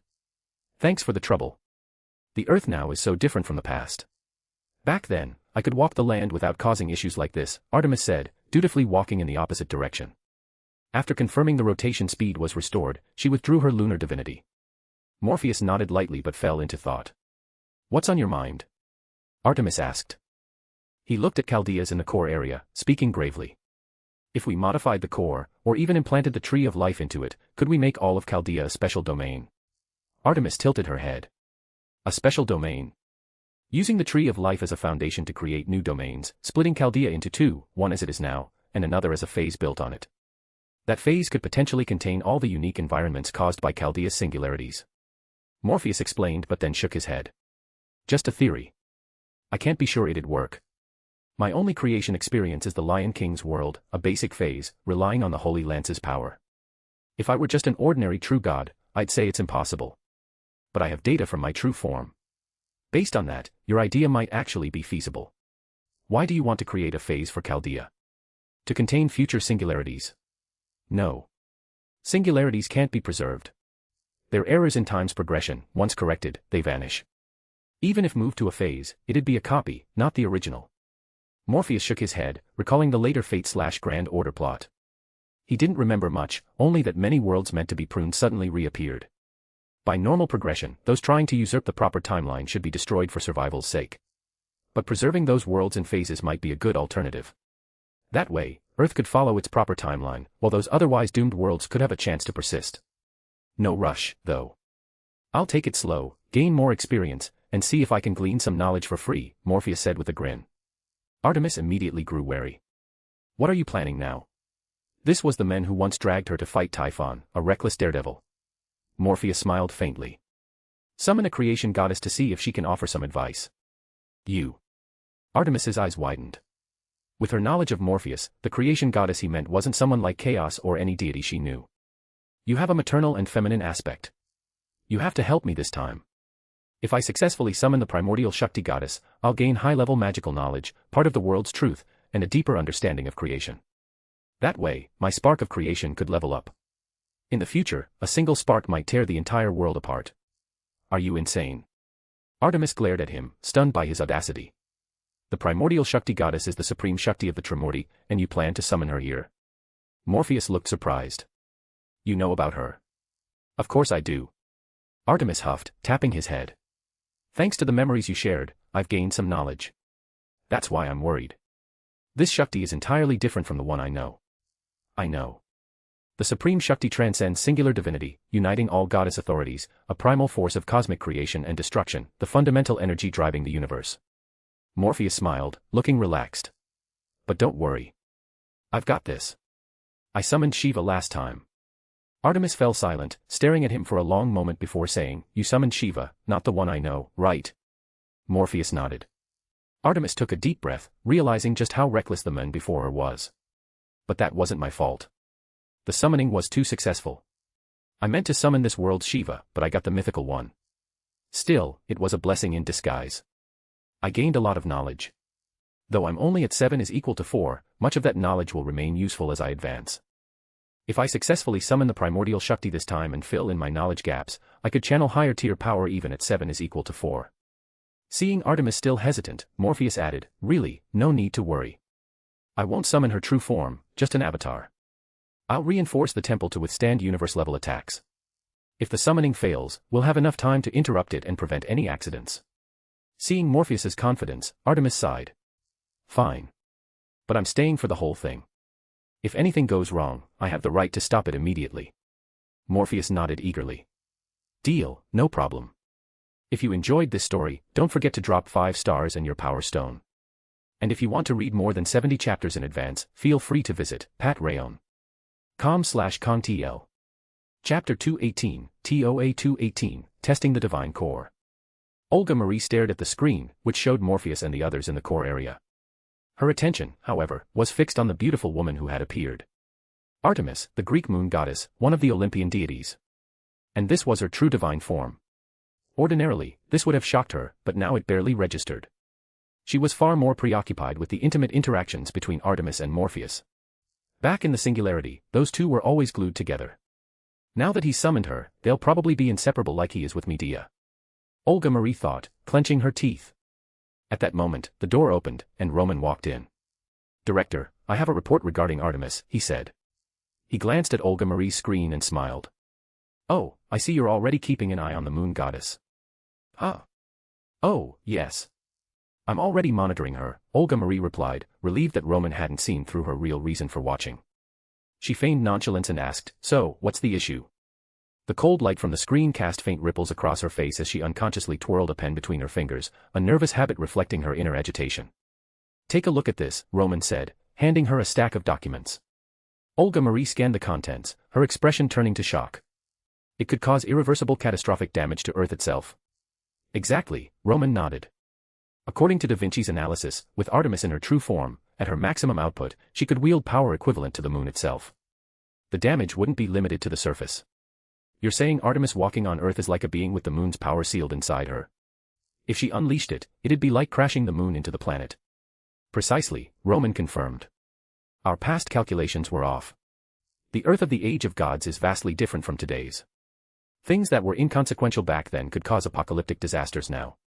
Olga Marie fell silent for a moment before waving her hand dismissively. Actually, I don't think we need to worry too much. Seeing her sudden shift, Roman looked puzzled. She continued, Morpheus has already advanced, hasn't he? Artemis might pose a threat to Earth, but if Morpheus went all out, it wouldn't just be Earth, the entire world would be done for, right? Roman relaxed, realizing she was absolutely right. Earth. Small potatoes. If someone in Chaldea went all out, the whole world would be obliterated. And if I'm not mistaken, Morpheus's phase has an Arthur in it, well, the Lion King, a deified Arthur. Her power is growing with the myth's development. If the myths are accurate, her strength now might be several times greater than during the singularity. The Lion King. Roman mused. Yes, the Lion King. Morpheus is even crafting new incantations for her, to borrow her power or summon her avatar. For Chaldea, mastering these incantations is the priority. Olga Marie smiled faintly. Chaldea is at its strongest ever. Even without Morpheus, we have 2 true gods and several beings on par with grand servants. As long as she ignored Artemis and Morpheus's relationship, Olga Marie felt the future would be smooth sailing, no need to obsess over defeating Goetia. Goetia. How much power could it have? Could it match this lineup? But ignoring their relationship proved difficult. Despite her efforts, thoughts of them crept in, disrupting her focus and stirring her heart. Her face fell again, and she said to Roman, you can go now. Don't come back unless there's something urgent. Roman noticed her sudden dejection and glanced at the screen, where Morpheus and Artemis were chatting and laughing. Understanding dawned, but he said nothing and left. The number of women close to Morpheus was growing, making Olga Marie's emotional path increasingly challenging. Roman understood but couldn't say much. At the very least, he couldn't encourage a modern woman to pursue a taken man. Da Vinci sipped her tea, studying the data. Incredible. According to Shiva's calculations, Artemis's saint graph in her true form registers at A++ divine core level. There's a fundamental difference between her true form and a servant's manifestation. But if that's the case, what level would Zeus's divine core reach? A+++. It can't be EX, can it? If it's EX, we'd need to recalculate the baseline. Muttering to herself, she suddenly recalled Morpheus's summoning of Shiva, sparking her curiosity. Speaking of which, what level was that Shiva's divine core? Since it was inside the temple, we couldn't gather any data. It might have been beyond detection. Unable to contain herself, Da Vinci opened the communicator. Morpheus, let's discuss something. Morpheus's voice came through. What's up? You're planning another summoning ritual, right? Da Vinci said, quickly adding, I mean a divine summoning, not a servant. Morpheus sounded puzzled. I am. Is there a problem? Excited that he confirmed her guess, Da Vinci said, how about I set up some detection devices in the temple during your summoning? You want to collect data? Yes, exactly. I'm fascinated by these mythic-level gods. If possible, I'd love to study them. Don't worry. I'll ensure it doesn't interfere with your summoning. Morpheus paused before replying, the issue is, my summoning circle isolates the interior from the exterior. Da Vinci froze. She hadn't considered that. Morpheus's summoning magic might resemble a servant's summoning circle, but his circle also acted as a seal, preventing divine power from leaking out and separating the inside from the outside like two distinct worlds. This protected the summoner but also blocked external detection. Unless the devices were placed inside the circle, they'd be useless, and foreign objects inside could disrupt the summoning. As she pondered solutions, Morpheus's voice came again. Why not detect an angel? An angel? Da Vinci was stunned. Morpheus's tone was matter of fact. Yes, angels. I can summon stronger archangels now. I won't summon their true forms to avoid a world crisis, but a stronger avatar than before is doable. It was a viable option, though the strength of summoned angels was controlled by Morpheus, making their saint graph's strength artificially adjusted and harder to study. But there weren't better alternatives. What strength are you aiming for? Let me think. You want to measure something like last time's Shiva, right? Exactly. Then I'll summon an archangel's power at about that level. Morpheus raised his hand. I'm starting. Make sure to record the data. Divine power descended around him. The winged archangel Gabriel floated nearby, its power serene and unshaken. But no matter how calm, Shiva's readings captured the divine energy, feeding the data to Da Vinci's eyes. Gabriel's divine power intertwined, forming a hidden tree of life. These miniature trees weren't static but restructured with the angel's breath, creating a peculiar mathematical framework. Incredible. Da Vinci's holographic projection flickered from data overload. This isn't just an energy aggregate, it's a living cosmic model. Though I've limited the power's projection, an archangel's true form is equivalent to a world itself. Calling it a living cosmic model isn't wrong, Morpheus said. Dual waveform detected in the saint graph. Da Vinci's voice trembled with excitement. EX-level divine core fluctuation. But it's shifting, now stabilizing at A+++. A peculiar change. Da Vinci considered a possibility. It's self-regulating its state, even adjusting its own divine core strength. Yes, to maintain stability and minimize environmental impact, Morpheus nodded. Compared to his past angel summonings, these could now act independently, not just as power sources. Even at the same strength as before, a freely acting archangel could unleash far greater power than Morpheus's earlier summons. Once Da Vinci confirmed the data was recorded, Morpheus dispelled the summoning, letting Gabriel's figure fade. He didn't ask about Da Vinci's sudden silence, knowing she was likely immersed in her research, undisturbed. Artemis, having finished the tour, leaned gently against Morpheus. Shall we head back? She whispered in his ear, her warm breath grazing his earlobe, her tongue brushing it lightly. I mean your bedroom. Unfazed by onlookers, Artemis was as direct and passionate as ever. Moonlight, stirred by divine power, filtered through the curtains, casting dappled patterns on the bedsheets. Artemis's silver hair spilled across the pillow like liquid mercury. Propped on her elbow, her nightgown slipped to reveal a soft shoulder curve, her gaze fixed on Morpheus lying beside her. I waited a long time for this summoning. You're not resting tonight. Her eyes were gentle yet held a hunter's certainty. To Artemis, Morpheus was her prey, a target she was determined to claim. Compared to her avatar's summoning, the true Artemis was far more assertive. She straddled Morpheus, pinning him with her weight, grabbing his wrists with her right hand and holding them above his head, as if binding them. Her hair fell, draping over his eyes like a silver veil, followed by a deep kiss. Medea was absent tonight, willingly giving Morpheus entirely to the newly arrived moon goddess. When morning came and Morpheus awoke, he saw the girl smiling at him, her beautiful eyes filled only with his reflection. Seeing him stir, Artemis said softly, "Morning." A gentle morning kiss followed. Morpheus got out of bed. After the night's indulgence, the bed would need a thorough tidying. "Let's see, breakfast first, then you're planning to summon the primordial Shakti, right?" Artemis asked. Morpheus nodded lightly. "Yes, we can't delay. The sooner, the better." He glanced at her captivating figure and grinned. "But before that, how about a shower together? If you enjoyed this story, don't forget to drop 5 stars and your power stone. And if you want to read more than 70 chapters in advance, feel free to visit patreon.com/kongtl. Chapter 219, TOA 219, The Supreme Feminine Power. Morpheus prepared for the summoning, a process that, to outsiders, appeared eerie and gruesome. He carved open his chest, but with magic's aid, no blood spilled. Instead, invisible conduits replaced his veins, allowing his blood to flow freely. Ritsuka's jaw dropped, her wide eyes betraying her shock. She'd never seen such extreme self-mutilation, not even the most reckless could compare. Morpheus's act was on another level, she could see his beating heart. Blood flowed through the transparent conduits, coating his pulsing heart. It wasn't much blood, but it was enough for Morpheus to draw what he needed. Enduring the searing pain of torn flesh, he manipulated the blood, slowly tracing it across his heart to form a special rune. The Seal of Solomon. His current power was formidable, allowing him to summon an even mightier goddess. Shakti, surpassing even the Shiva he had previously called. This force, embodying the supreme feminine and maternal power, was highly assimilative and could backfire on him. Thus, he needed precautions, like inscribing the Seal of Solomon on his heart as a protective measure. Once the rune was complete, Morpheus gasped, beginning to heal his wounds. As they closed, he sighed in relief, his body drenched in sweat from the intense pain.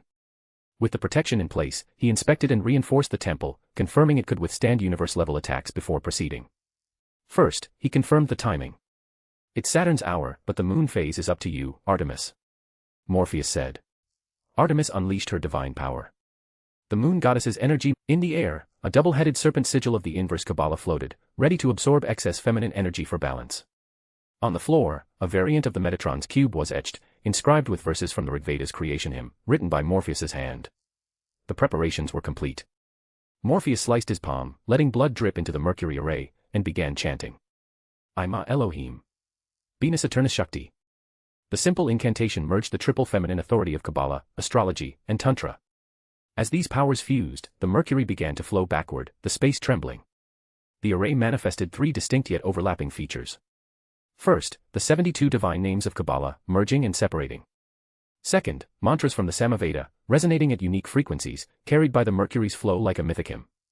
Third, the temple's environment transformed, resembling a cosmic vista, as if the Mercury's radiance was birthing a new universe. Artemis watched with concern, focusing intently on the summoning. Morpheus's ritual had barely begun, yet it already exuded terrifying power, unveiling a cosmic tableau as if heralding a true creation deity. Morpheus remained composed, unfazed by the scene, perhaps as he expected. Artemis steadied herself, ready to intervene if needed. Morpheus took a deep breath, grateful he hadn't rushed into this summoning before reaching 7 is equal to 4. Just moments ago, he felt the backlash of that power. Without the 7 is equal to 4 grade, chanting this incantation could have shredded his soul under the triple feminine force. His preparations weren't in vain. He knew this was only the beginning, the echo of the abyss, the response from the Bina Sapphira. It was time for the next step. His left hand formed the Hindu Wu Mudra, his right the Golden Dawn's LVX Cross of Light. Following the sequence, he chanted, Ate Maketh vi Gabura vi Gegela Lolam, Amen. Finally, he stretched his arms horizontally, palms up, raised them to form a V above his head, then extended them forward, pushing an invisible X to complete the LVX Cross of Light. This channeled divine light into the material world, manifesting its power. As Morpheus performed these actions, the positive and inverse Kabbalah overlapped on the Sri Yantra's surface. Tricolored flames rose from the Mercury array. Black, the chaotic maternal womb. Crimson, the blood of destruction. Iridescent, the geometric order of Metatron. These 3 forces manifested in the space. The flames converged, merging and contracting, as if drawn to a central point. Ultimately, they formed an infinitesimal point, a singularity with near-zero radius. Artemis stared, stunned. This formidable singularity, born from Morpheus's summoning magic, surpassed even Chaldea's core.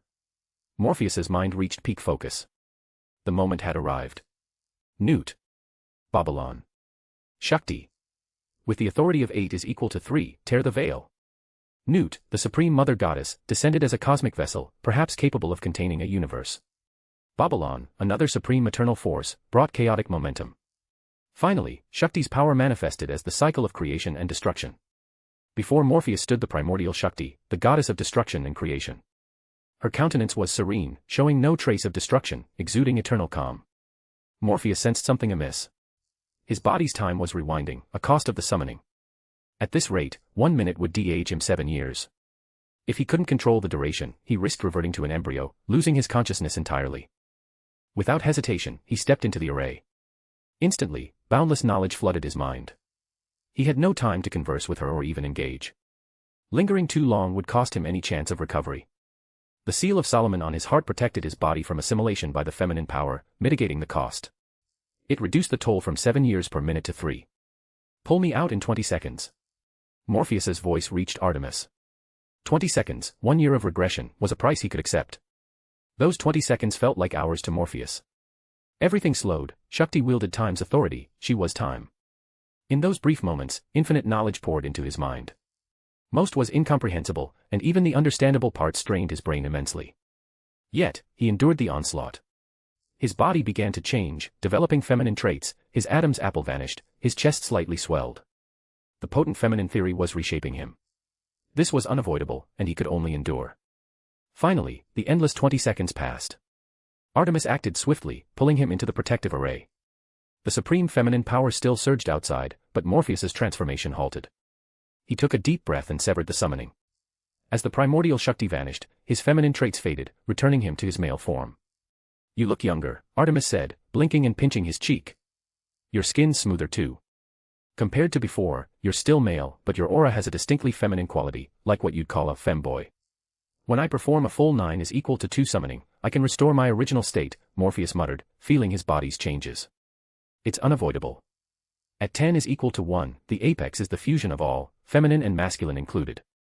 To walk this path, manifesting all possibilities is inevitable."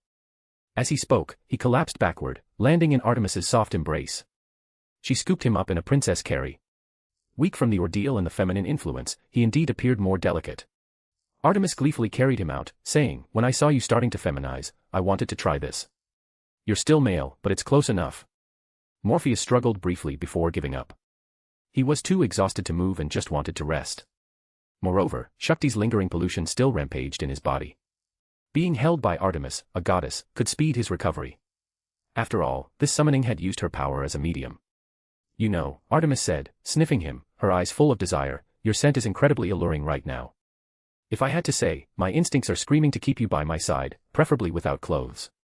It sounded suggestive, perhaps intentionally so, but Morpheus knew her meaning was earnest.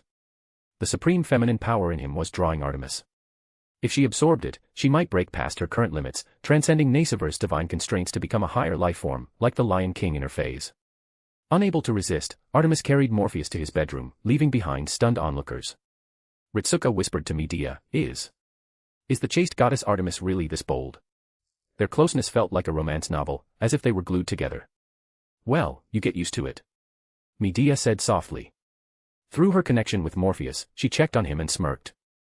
And right now, Artemis is almost controlled by her instincts. If you enjoyed this story, don't forget to drop 5 stars and your power stone. And if you want to read more than 70 chapters in advance, feel free to visit patreon.com/contl. Chapter 220, TOA 220, Creation. In occultism, one of the most efficient forms of magic is sex magic. From the perspective of the universe's origin, chaos is the union of yin and yang, so the joining of masculine and feminine aligns with the universe itself. Thus, the simplest and most effective way for Artemis to acquire the goddess power she craved from Morpheus, now brimming with supreme feminine energy, was to consume him. Thoroughly, repeatedly, unrelentingly. For the next few hours, Artemis took the lead, pinning Morpheus to the bed, leaving him no chance to escape. He couldn't escape anyway, exhausted and drained, he lacked the strength to resist, left to her whims. When Artemis finally relented, hours had passed, and the room was saturated with feminine energy. Already weary, Morpheus had fallen asleep, but the toxins in his body had lessened, much of them absorbed by Artemis. Satisfied, Artemis went to the bathroom for a refreshing shower. But just as she finished, her expression shifted. She bolted out, moving at the edge of breaking the sound barrier without causing a sonic boom. Ritsuka was chatting with Medea and others when she saw Artemis rush past, puzzled. "What's with Artemis? Did she run out of protection or something? In an all-female group, her words were less guarded. She wouldn't get pregnant unless she wanted to. She's the virgin goddess, Medea said, her curiosity piqued. As a magus from the age of gods, skilled in magecraft and magic, and having studied under Morpheus, she sensed something. Her state is off. It's like her divine power is overflowing, likely from absorbing too much goddess energy through her intimacy with Morpheus. A runaway feminine power. Ritsuka's eyes widened. Having studied under Morpheus, she immediately grasped the issue. Yes, an overflow of feminine energy causing a runaway state. But she's a goddess in her true form, so it shouldn't be a problem. Even in the age of gods, this might have threatened the world, but in Chaldea, it's contained, Medea said, relaxing. She's probably headed to the temple, which can handle her overflowing goddess power. Artemis burst into the temple, sealed the door, and unleashed her divine power without restraint. If it were lunar power, even at a higher tier, she could control it. But this was different. This was the primordial Shakti's power of creation and destruction, the Trimordi's divine force, the supreme feminine energy representing the pinnacle of femininity. This power coursed through her, flooding her divine core, permeating her limbs, transforming her body. She felt her divine core elevating, as if leaping across endless time and space into a new realm. The temple's Kabbalistic tree of life diagram inverted, the 10th Sapphira, Mawkuth, blooming with tantric floral patterns. Artemis's silver hair dispersed like a quantum cloud, each strand carrying the Trimordi's creation memories. Brahma's chants, Vishnu's dreams, Shiva's dance of destruction, achieving a delicate balance. This was a myth extended from the creation goddess, the Trimordi as manifestations of Shakti's primal power. Now, these three gods appeared and dispersed, transforming into three goddesses. Sarasvati, Lakshmi, and Kali emerged. The 7th Sapphira, Netzaka's law of victory, is restructuring. With her surging occult knowledge, Artemis gazed at the Shakti wheel in her palm. Her lunar armor deconstructed into countless golden ratio gears, forming a wondrous array. Is this the power of gods in myth, as Morpheus described? Artemis might as well watch the show. Ahem, she's fine, just in a state of pleroma, a dual cycle of Kabbalah and inverse Kabbalah, akin to Gnostic pleroma. A weak voice interrupted. They turned to see Morpheus, who had appeared unnoticed. Are you okay? Olga Marie asked. Morpheus shook his head. I'm fine, just tired. He stepped toward the temple. Shakti's Trimordi power, the cycle of cosmic destruction and rebirth, projects in a three-dimensional universe like a Klein bottle structure. Be careful. She's cycling through creation and destruction in there. You have feminine power, but she's ascending, you can't handle her. Medea warned as he approached. It's fine. I'm prepared, Morpheus said with a smile. The golden book appeared in his hand, and boundless lightning flared around him. He entered the domain of the Almighty God, Zeus's power coursing through him. But that was just the start. Endless lightning roared in the temple, resonating with the void. The void responded. Spatial fluctuations detected, it's Zeus's thunder authority, but not the Zeus I know, this is. Da Vinci shouted. The void tore open, lightning pouring out, guided by Morpheus toward an empty space. A rift appeared, and Artemis's arm emerged, tearing through the quantum veil. Her lunar bow became a siphoning tunnel devouring starlight. This is Father's power. She drew an invisible bowstring, converting the lightning from countless phases into creation code. I accept this gift. The creation process accelerated, forming a cocoon that merged into Artemis's body. Her form stabilized, her divine core steadying, linked to the creation cocoon. Though her power couldn't yet surpass the world, her core would evolve with creation's progress. That was for the future. As calm returned, Artemis's hair still shimmered with the Trimordi's fading glow. She gently embraced the weakened Morpheus, her eyes reflecting the twilight of 27 worlds. An infinite world within a finite one, its entrance in the finite world. Morpheus's lips curved. You turned that world cocoon into your phase, didn't you? Artemis smiled, pinching his cheek as he lay defenseless, relishing the thrill of teasing him. You noticed? Yes. If you hadn't made it your phase, channeling your power into it, your rapid growth would have collapsed the world, or even overwritten the old world with a new one. But your move. Morpheus looked impressed.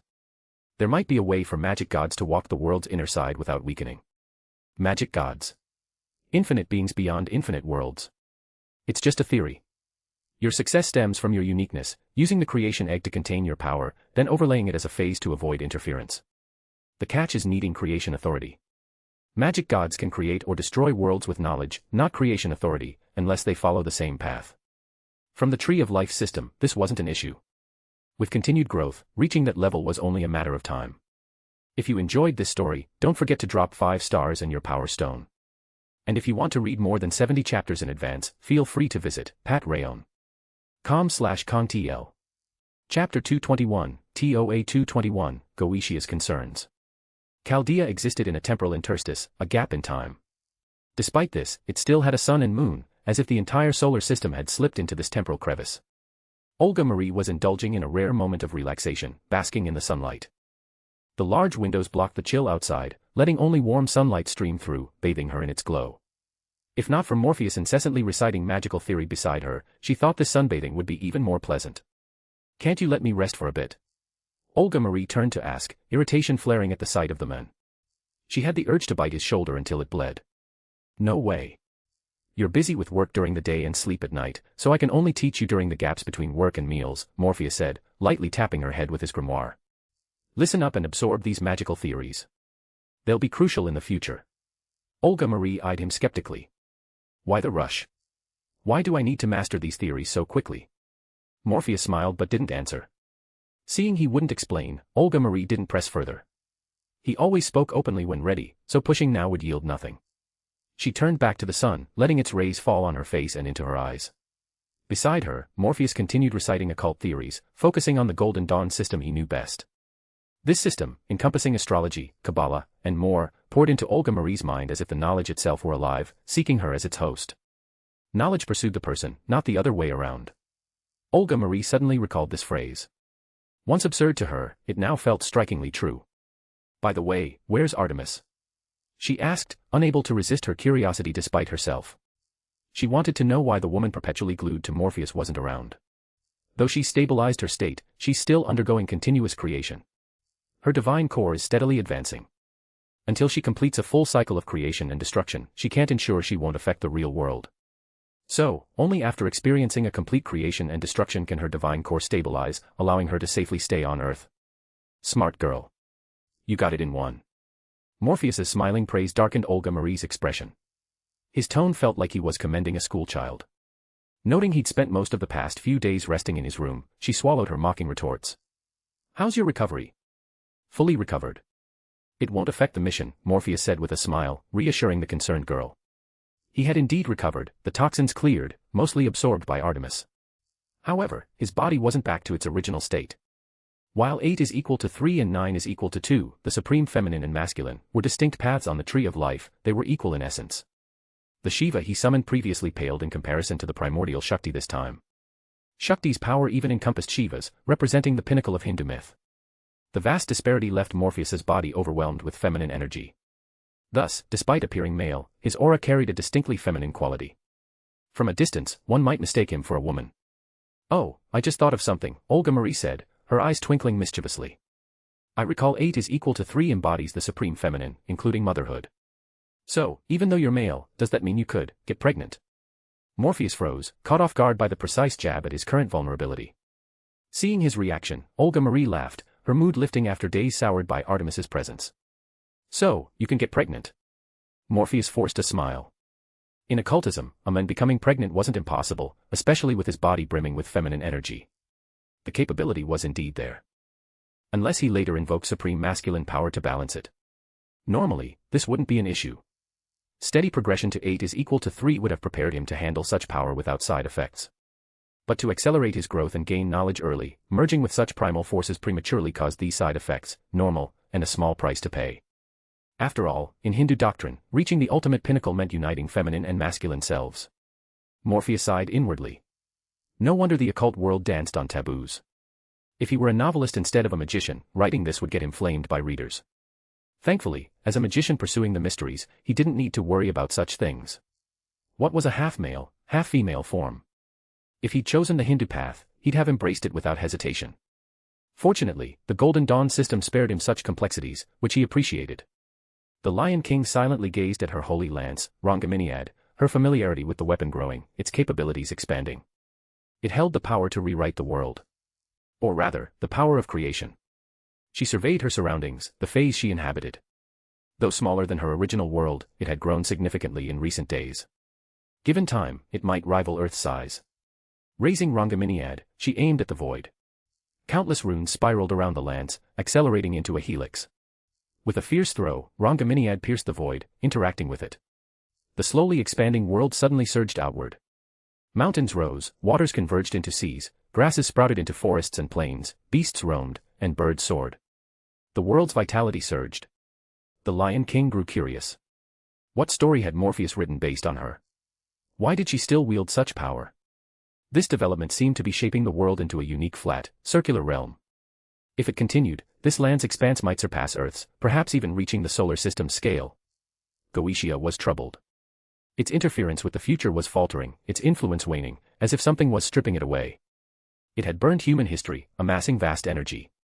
Even if Chaldea destroyed the singularities, it couldn't change the fact that Goetia could return to the planet's birth with that power. Yet, the future was being altered, as if a mighty force was rewriting time. Goetia couldn't fathom why. The Lion King's persistence was one thing, but now an unknown adversary had emerged. Why couldn't its future sight penetrate that era? Goetia tapped a fraction of its vast energy, just 1/1,000th, elevating its future sight to a terrifying degree. Then, it froze. It saw the world's destruction and rebirth. Like a cosmic Big Bang, time flowed, then contracted into chaos and silence, forming an embryo before exploding again. This was a world unlike the reverse side of the planet, not born from a world egg or a cosmic transformation. It was a universe born directly, then collapsing into destruction. Amid this power, Goetia spotted a familiar figure, a silver-haired woman at the universe's center, yet illusory, tangible yet false, like a projection. She wasn't in this universe but beyond it. Artemis. Goetia exclaimed, stunned to see the Greek moon goddess in its future sight. Why her? She wasn't remarkable. In the Greek pantheon, only Zeus, unified with all Greek divine authorities, posed a threat. A mere moon goddess was beneath its notice. Yet, the figure disrupting its future was Artemis. How? The universe quaked, and golden scriptures appeared in the void, spinning into lotus flowers. From these lotuses, a bow emerged. Artemis's phantom grasped it, pulling an invisible string. A radiant arrow shot forth, shattering the void. Goetia's future sight collapsed, a searing pain piercing its eyes. It clutched them, finding gaping wounds oozing blood. One arrow, crossing time and space, had wounded it. The injury, unhealable by its own power, would only mend once the arrow's energy fully dissipated. That was a creation hymn, and those words, weren't they ancient Vedic? That arrow wasn't lunar power. It was infused with destruction, akin to Zeus's thunder, no, closer to Shiva's fire of annihilation. Goetia's headache worsened. Failing to see the future was frustrating enough, seeing it only deepened its agitation. What was happening? Human history was burned, humanity gone, faith extinguished, gods should have vanished. Yet they persisted. The Lion King was one thing, but now a Greek moon goddess wielded Hindu divine power. Why can Artemis suddenly use Hindu powers, and the mightiest goddesses at that? Goetia grew anxious. Its once flawless plan now felt uncertain. Could it still succeed? Its proudest feat. Returning to the ancient era to become the planet's first consciousness, its god, the god of the reverse side of the planet, the sole deity, was it still possible? If so, how could it explain what its future sight revealed? Ultimately, Goetia pressed on with its plan. At this point, it had no retreat, no alternatives. It had to reach the dawn of the planet to achieve its desires. Just wait.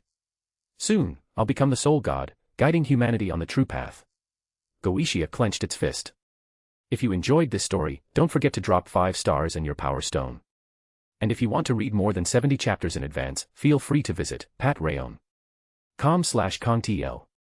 Chapter 222, TOA 222, Beast Frontier. In the medical bay, Mash lay obediently on the bed, letting the machines perform a full scan of her body. As she lay there, her thoughts drifted to the events of the past few days. It had been over a week since the battle with the Lion King, and everyone had been busy with their own tasks. For instance, Fujimaru Ritsuka was training diligently to better withstand the power of Aim no Mirakumo no Tsurugi. Jean Alter, though a servant, was also training, delving into the path of magic to strengthen her spiritual body. Like Ritsuka, she aimed to fully master Durandal's power. The members of Chaldea shared a common understanding: if Ritsuka and Jean Alter could harness their weapons, they could surpass Grand Servants and reach the realm of gods. After all, they were already displaying strength on par with Grand Servants. The stunningly beautiful moon goddess Artemis had been appearing sporadically, often vanishing into her phase, a special space, perhaps akin to a parallel world. Mash, whose grasp of occultism was still limited, pondered this. The term parallel world didn't seem quite right, perhaps divine realm was more fitting. Artemis was reportedly engaged in creation, followed by destruction. Mash found the concept awe-inspiring yet daunting. Building only to tear down, then rebuilding, it felt like a scam to inflate construction costs. Medea had been frequently tending to Morpheus, who had rested to purge toxins. His recovery was swift, regaining mobility quickly, yet Medea continued to stay by his side, practically living in his room. Olga Marie, the director, reacted most strongly to this. Mash had overheard her muttering darkly about that scumbag, horn dog, and tying him up someday. Mash thought the director might need a therapist. As for the servant Jack the Ripper, who usually clung to Ritsuka, she had recently taken a liking to Artemis. The goddess happily indulged her, often giving her snacks. According to Morpheus, Artemis's maternal aura, amplified by her current state, was irresistibly appealing to Jack. It made sense. Jack likely craved a mother's affection. Mash. Mash. Mash. The voice grew louder, snapping Mash out of her thoughts.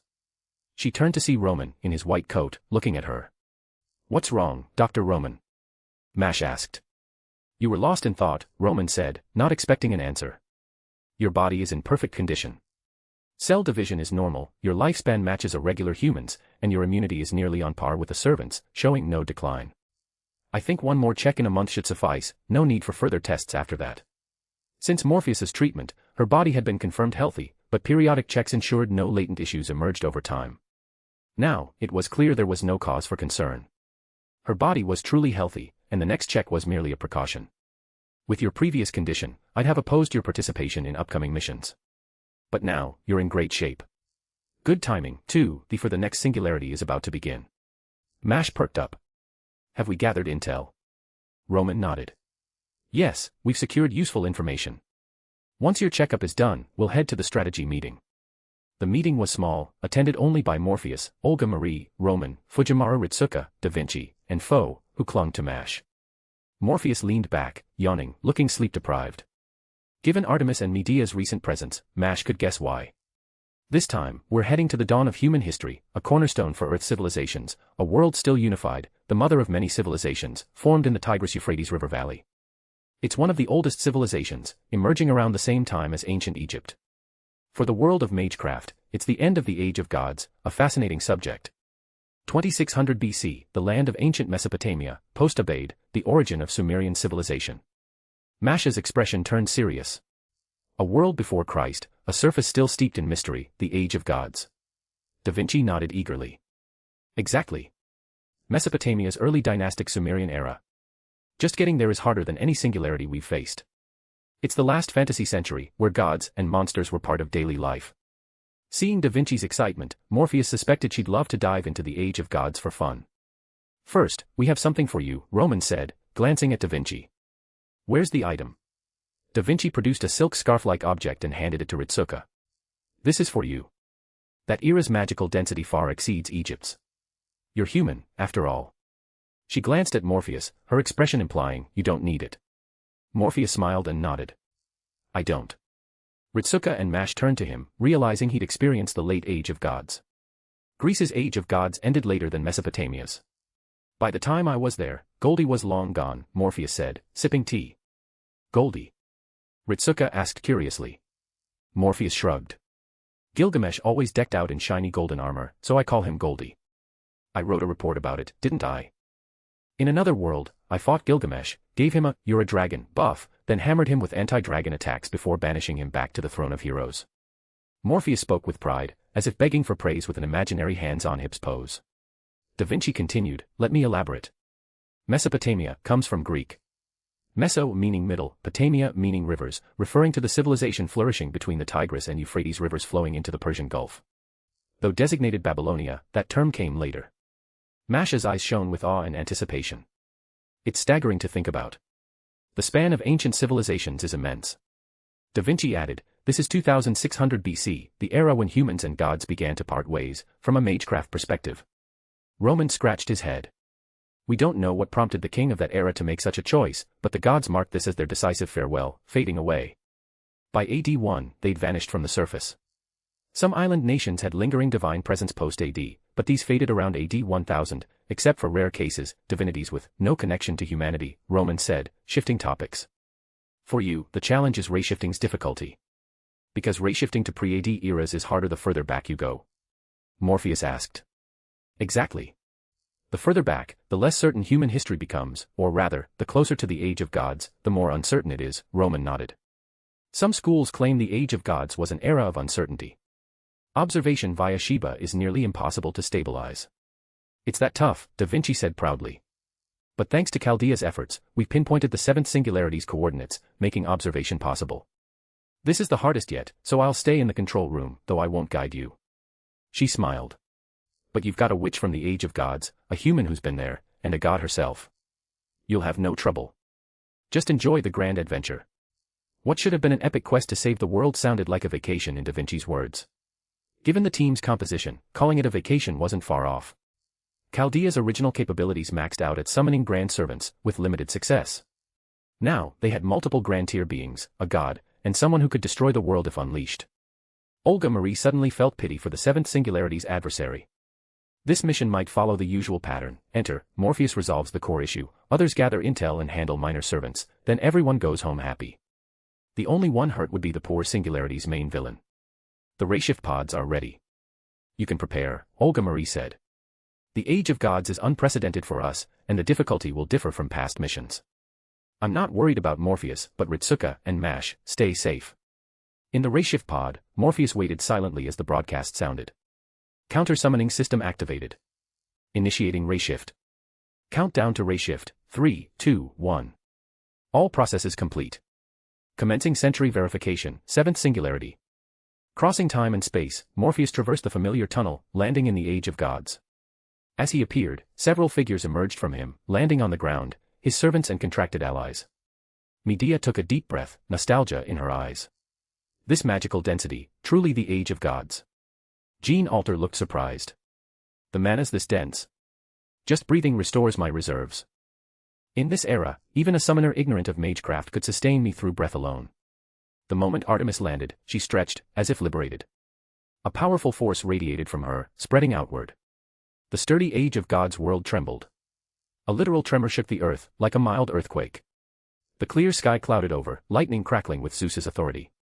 Sensing the world's reaction, Artemis gave a wry smile and quickly reigned in her power. The earth stilled, the clouds and lightning dispersed, and sunlight bathed the world again. I thought the Age of Gods could handle my power. Artemis said, troubled, to Morpheus. But if I relax my control, I'd assimilate the entire world. Ritsuka and Mash exchanged helpless looks. Uncontrolled, her power could nearly dismantle an Age of Gods world. Her strength likely surpassed the era's gods. Morpheus smiled. Impressive. I bet the world's overseers and rebels know we're here now. If you enjoyed this story, don't forget to drop 5 stars and your power stone. And if you want to read more than 70 chapters in advance, feel free to visit patreon.com/contl. Chapter 223, TOA 223, Shock. Gilgamesh's golden goblet tilted, spilling crimson wine onto the white stone floor, staining it like blood. His pupils contracted, the foundation of Uruk, blessed by the 12 Sumerian gods, trembled like leaves in a storm. A girl burst into the royal hall. Wrapped in a light green linen priestess robe, the deep red tassels at her waist jingled like urgent rain as she entered. Her long, dark hair, tied with a matching red ribbon, bore clay tablet fragments from her hurried arrival. Beneath her red cloth headpiece, her sweat-dampened nose glowed faintly red, lending a rare youthful charm to her otherwise dignified, moon goddess-like face.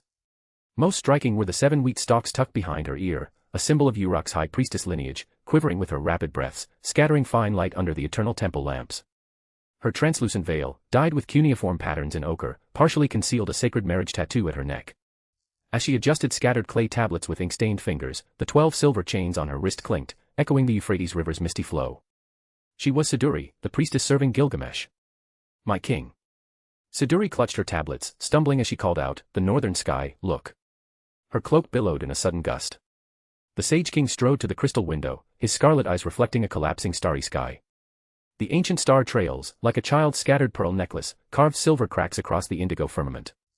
Farther out, an untimely full moon swelled visibly, its craters flowing with liquid, radiant light, like rivers of luminescence. Shanakba Imuru. Gilgamesh declared, divine glyphs blazing on his forehead. His usually steady voice roughened as he discerned a faint silhouette in the moonlight. A creation-level divinity has descended, but it's the Greek moon goddess. His tone carried clear doubt. He knew who the Greek moon goddess was. If Zeus, unified with all Greek divine authorities, had achieved creation-level divinity, he could accept it. But why the moon goddess? Regardless, a creation-level divinity had indeed descended upon this land, giving Gilgamesh a headache. The gods were already the land's greatest nuisance, each a troublesome force. Now, another had appeared, and in that brief moment, he sensed it was among the mightiest. Even Uruk's proud king found himself silently praying that this new god wasn't here to trouble humanity. Then, lightning flashed in the sky, and he felt the authority of thunder. Gilgamesh's shock deepened. This aura. Zeus? On the moon goddess? Had she slain Zeus and stolen his authority? Was such a thing possible? As he pondered, the power vanished, the trembling earth stilled, and the moon's silhouette faded. Gilgamesh exhaled, but his brow furrowed. Prepare to gather intelligence thoroughly in the coming days. Check for any anomalies nearby. What a joke. Ishtar, brimming with Venus's power, gripped the golden railing of her celestial boat, Manna, her elegant nails screeching against the giant bow. Her proud dawn powers were fading, the divine forces of nature, fertility, love, and war eroding, as if reverting to a meaningless primordial state. Worse, her once obedient Venus power now surged chaotically within her, like startled sheep. The goddess's stunning face twisted with fury. A mere outsider dares, this is my sky. She froze, cracks in her deployed noble phantasm revealed boundless manna, the torn sky flooded with thunderstorms, then the rift vanished. In that fleeting storm, a ripple of divinity shattered the glow of her noble phantasm. She was the goddess among goddesses, or so she arrogantly believed, superior to humans and gods alike. Yet, this fourth divinity's mere trace suppressed her power completely. Though not in her true form but as a demi-servant in a human vessel, she was still a goddess wielding divine authority, far surpassing humans, servants, even grand servants. Yet, this sliver of divinity had overwhelmed her. Who was this? Could it be? Recalling that familiar sensation, she formed a guess but dismissed it.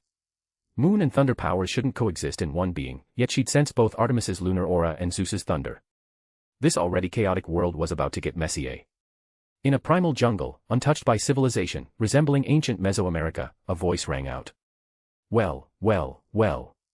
Quetzalcoatl, the goddess of life, harvest, culture, storms, and briefly the sun, better known as the feathered serpent goddess, wore a twisted smile, like a deranged patient.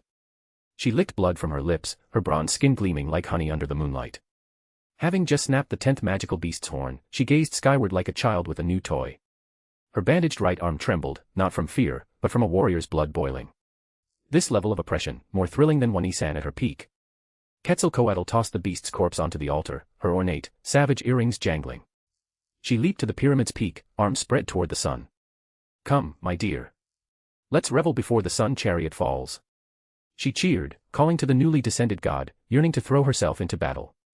But the mysterious power appeared and vanished abruptly. The earth stilled, the sky cleared. Surprised, Quetzalcoatl's lips curved. Hiding, are we? Can't have that. Something this fun needs to be found quickly. Outside, human warriors roared, fighting relentlessly. Victors lived, losers died. Blood saturated the air, but for these people, it was as routine as eating or drinking. Indeed, eating and drinking, the dead became sacrifices, consumed entirely, nothing wasted. This was the civilization of Quetzalcoatl, the sun god. A primal tribe that felt like a glimpse of hell. The underworld, the realm of the dead, also housed a goddess. Ereshkigal's soul-weighing scales crashed down, the soul flames on the pans scattered by a sudden flood of life. This was the domain of the dead, where the living should not tread. Yet, the underworld seemed to be reshaping, merging into the realm of the living. The underworld's mistress stumbled, clutching her obsidian throne, her pale fingers digging into its skull adornments. The silent realm of death now hummed like a spring fountain, with frozen wraiths sprouting green tendrils of life. Death was being reversed. No, not reversed, transformed from death to life, a cycle of rebirth. Impossible. Ereshkigal touched a white flower sprouting from the throne's cracks, trembling. The amethyst atop her scepter shattered. As the seventh protective barrier activated, she collapsed onto the warming ice throne, murmuring tearfully, "This is Mother." She sensed her mother's aura, a supreme, maternal essence birthing all, a power of life even a death goddess could feel. No, perhaps because she was a death goddess, she was more attuned to this life force, its familiarity. It was Tiamat's power. No, not Tiamat's, something higher, more maternal. Within it, she felt a force beyond life and death, from the planet's dawn, before gods and life existed, a power of cosmic upheaval. Engraved in the planet's memory, etched in stone, from an era beyond antiquity, when all was newly born. Destruction, and creation. Murmuring, she looked up, certain this wasn't her mother. An unfamiliar entity had descended. Her plans, her intentions, were now misaligned, perhaps irreparably so. In a hall of blood and flesh, a beastly hive, the Greek serpent goddess sensed the world's shift. Gorgon's snake tail crushed 3 beast corpses, her crimson-slit pupils scorching the rock walls. Stumbling, she gripped the altar's edge. The Holy Grail embedded in her chest wailed like cracking glass. Tiamat's bloodline within her screamed. The sudden, terrifying power even stirred the stolen Tiamat essence within her. Silence. The Queen of Beasts roared, tearing off new scales from her neck, the wound spewing a mix of black mud and stardust. These scales, alien to her body, shimmered with lunar glow, as if the moon's power was eroding her. She realized, horrified, that her obedient synthetic beasts were prostrating toward a distant point. Strange divine glyphs appeared on their purple crystal surfaces, with lunar patterns at the center. Suppressing her discomfort, Gorgon tried to activate her noble phantasm, but endless moonlight rose from the ley lines, nullifying it. Or rather, erasing it from the root, rendering her noble phantasm unusable for now. Under the moonlight, her altar sprouted veins, then faded. Not due to her power, but because the unknown interloper withdrew their force. As it vanished, the hive normalized, but the scales in her hand confirmed it was real, not a dream. If this entity aided humanity, her vengeance against them would face immense obstacles. By the Euphrates River, a group walked slowly. Artemis's bare feet touched the water, her silver hair shimmering with moonlight, causing the river to flow upstream before settling back, the fish undisturbed. She cradled a giggling Jack the Ripper, who became lively in her arms.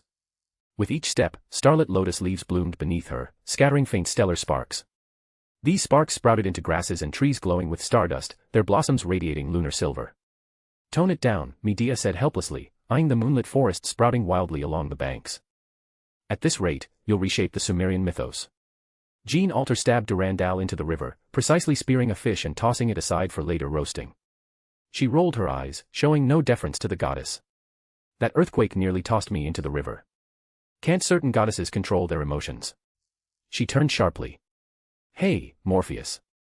What are you secretly writing?" Leaning against an ash tree, Morpheus closed his golden grimoire with a smile. "Recording the primordial Artemis's psychological impact on Mesopotamia's native gods. With careful study, I might develop new magic." Since they'd already drawn attention, there was no need to hold back. Artemis was cautiously practicing control over her power. This era would reset anyway, so letting Artemis have fun posed no issue. If you enjoyed this story, don't forget to drop 5 stars and your power stone. And if you want to read more than 70 chapters in advance, feel free to visit patrayon.com/contl. Chapter 224, TOA 224, Age of Gods under Reconstruction. Around Artemis, the flora had transformed entirely, infused with potent mana. In a world of cultivation or magic, these plants would be prime materials. They might even yield treasures like, eat this fruit to gain decades of power. Morpheus picked up a fruit, small and translucent, half the size of a walnut. It resembled a glass marble grown on a shrub. Sensing its aura, he felt the moon goddess's power, as if the fruit could serve as a catalyst to invoke her essence. This wasn't a mythic connection but a direct product of the moon goddess's hand. It also contained Artemis's current mastery of creation, a byproduct of her experiments. Or rather, a creation from the dawn of Genesis. It's rich in mana, absorbable by humans, equivalent to the life force of an average person, Medea said, inspecting it closely. Quite potent. So, edible? Morpheus asked. Artemis blinked. I don't know. Morpheus sighed. Asking Artemis was futile, these were her whimsical creations, and her ignorance of their effects was unsurprising. Medea took the fruit, examining it. No toxins, gentle mana. It disperses normally if eaten, but absorbing it fully is tricky. An ordinary person might utilize less than 30%. For a magus refining mana, efficiency could reach 60 to 70%, but that's the limit. Some loss is inevitable during refinement. She held the fruit in her palm, lifting it. Its best use is as a medium to summon lunar power, enhancing moon phase spells, maximizing its potential. Artemis plucked another fruit, smiling. Sounds complicated. Let's try. She tossed it into the river with a graceful arc. A large fish darted forward, swallowing the fruit whole. Morpheus and the others watched intently, curious about any changes. After a few minutes, nothing happened. They waited longer. Finally, subtle changes appeared. Is it bigger? Jean Alter prodded the fish, which thrashed in protest. Morpheus rubbed his chin. Indeed, about a 10% increase in volume, if my observation's correct. The change was minor, almost imperceptible, but remarkable for its speed. As they discussed, the fish underwent a second transformation. It grew again, more noticeably, from 25 centimeters to over 30. New scales appeared, shimmering with lunar glow, each etched with runes symbolizing the moon's authority. It's generating magical energy instinctively, drawing mana, Medea said as the fish slapped its tail, leaping toward the river. With a splash, it dove to the riverbed, fleeing. An ordinary fish had become an Age of Gods beast. Not eating it? Artemis asked, eyeing the escapee with mild regret but not retrieving it. Gene Alter handed Morpheus a prepared fish. You grill. Morpheus took it, grilling while tracking the runaway fish with a spell, curious about its actions. Naming it Sumerian 1, he watched it swim upstream, quickly distancing itself. It leaped, its fish eyes scanning the shore, spotting its target. Manipulating the water into a rope, it shot out, snagging another glass marble fruit. Before it hit the ground, the water pulled it back, and Sumerian 1 swallowed it instantly. Though not highly intelligent, it surpassed its kin, instinctively seeking beneficial items. With the second fruit, it grew slightly, less dramatically than before. Morpheus, sprinkling salt on the grilling fish, projected the scene for the others. It's growing, so each fruit's visual impact diminishes. Normal, Medea said, eyes on the projection. But it's actively seeking these fruits. Are we creating a monster in this era? It shouldn't be that bad. No matter how strong, it can't outdo the rampant beasts here, Morpheus said, seasoning another fish. With so many people, one fish wasn't enough. They watched Sumerian 1 devour more fruits, its body wobbling and swelling until it stopped, burrowing into the riverbed's sand to hide. It had reached a limit, more would cause a mana overload and explosion. It needed to digest the mana first. The process was quick. As they finished their grilled fish, Sumerian 1 emerged. No longer a normal fish, it resembled a sea serpent, like an elongated ribbon fish. Its width doubled, its length stretched over 2 meters. Its scales, etched with lunar runes, shimmered faintly, with lightning coursing through its veins, reflecting Zeus's thunder. The fruit wasn't purely lunar but blended with Zeus's power. Sumerian 1 was a true beast, its mana absorption efficiency rising from 20% to 70% per fruit. Roar. A beast of unknown origin appeared in the water, exuding malice, a creation of black mud, a child of the mother of Genesis. It sensed Sumerian 1's uniqueness, tempting it to bite or swallow, promising transformation. It charged without hesitation. Boom. Blinding lightning erupted underwater, heating a small area to extreme temperatures, triggering an explosion. Like lightning striking water, the beast stiffened, charred. It struggled to flee, but silver-glowing arrows surged from Sumerian 1, piercing its body. The mother of Genesis's beast died in under 2 seconds. Sumerian 1 approached, sniffed the corpse, but didn't bite. It surfaced, checked its location, and swam back toward the strange forest. It preferred the sparkling fruits over the charred beast. After the live broadcast, Artemis blinked, and Morpheus felt a bad premonition. She waved her hand, sending hundreds of fruits scattering into the forest, grasslands, and river. Mash watched gleefully, while Ritsuka sighed helplessly. Morpheus tracked each fruit with a spell. Minutes later, Mash spoke up.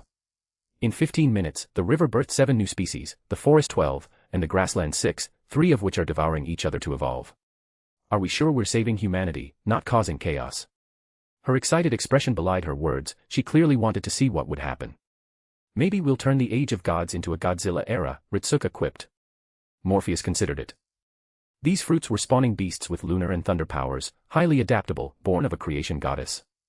If this era continued, it might become a time of giant beasts, with humans cowering beneath them. Unless humans chose to evolve alongside them. Morpheus grabbed a fruit and swallowed it. The others tried to stop him, but it was too late. He smacked his lips.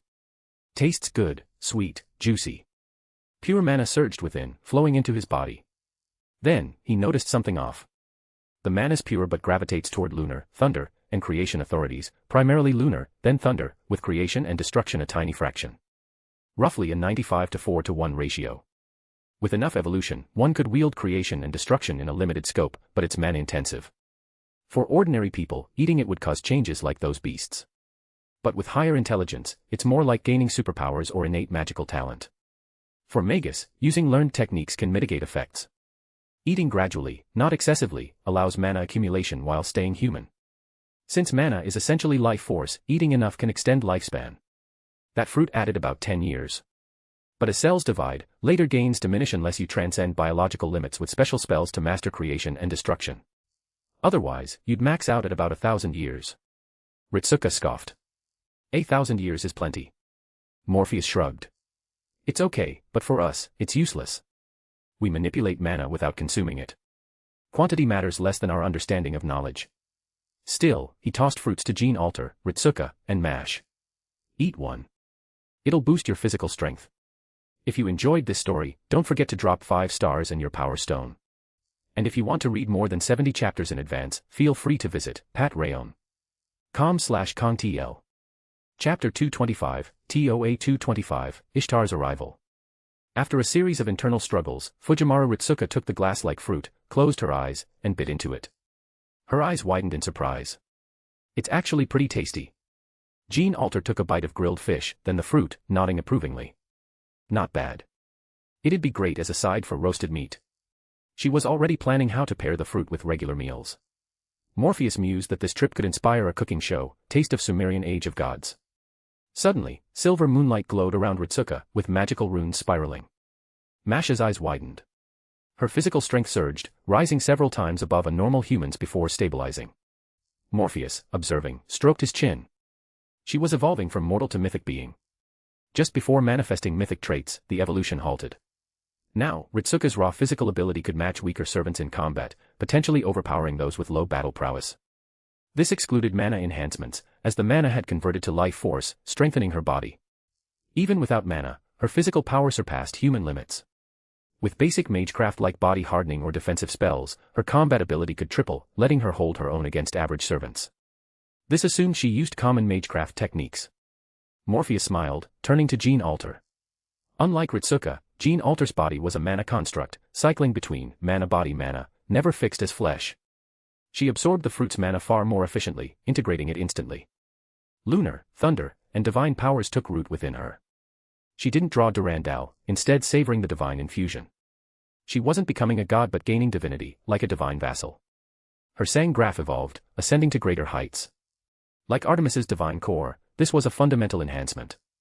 Jean Alter extended her hand, watching a fleeting lunar rune appear and fade. Lunar, Zeus's thunder, and creation-destruction powers elevated her sang graph to Grand Servant levels.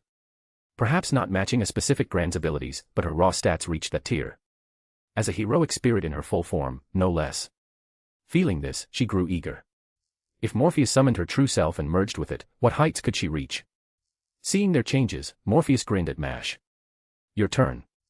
Mash swallowed, then, under his gaze, shoved the fruit into her mouth and bit down. Sweet juice burst on her tongue, its flavor spreading. She understood why Ritsuka commented on the taste. It was delicious. But soon, she sensed something amiss. Her mana absorption mirrored Jean Alter's, as her servant body was mana-based. Yet, it also triggered ley line resonance, targeting her this time. Instantly, she realized why. She was both a servant and a human with a flesh and blood body. Her servant nature prevented mana poisoning, and her body absorbed it efficiently, making it her own. Her demi-servant status became an advantage, blending human and servant strengths. Her body strengthened rapidly, drawing from ley line mana. Her sang graph gained divinity, incorporating godly authorities and even traces of true magic, tied to her servant aspect. Now, Mash could wield magecraft and, through her link to Artemis, true magic from the Nasuverse. Even if separated from her servant spirit, her body wouldn't weaken, having transcended human limits with mana's aid. Her enhancements surpassed Ritsuka's. Without servant powers or aim no Murakumo, Mash's raw physical strength outstripped Ritsuka's. She had joined the ranks of top-tier servants. In other words, Mash now rivaled Grand Servants. Lev Laner's figure appeared in the jungle. He inhaled deeply, looking pleased. This place is perfect. Dense mana, enough to fuel powerful spells with ease, he muttered, gazing into the distance. The king worries about trouble here, so I'm to investigate. If needed, I'll end this era myself. Sensing the Holy Grail, he looked toward the beast hive in the jungle, then frowned. That's not Tiamat. Something's siphoning her power. Gorgon. Using his demon god pillar authority, he glimpsed the distant scene, narrowing his eyes. As expected, someone's exploiting Gorgon's mother of Genesis concept to steal Tiamat's power and resolve this era's crisis. Think that'll work. He stepped forward, teleporting instantly, then flashed even farther. This was his power, spatial magecraft fueled by his imaginary number attribute. No matter the foe's strength, awakening the true mother of Genesis, Tiamat, would overwhelm this era's humans. Not just humans, even its gods couldn't resist Tiamat's descent. The greatest mother of Genesis, the source of Sumerian divinity, a creation goddess. Her immense power led to her exile, not to the reverse side of the world but to the void of the imaginary number space, devoid of life.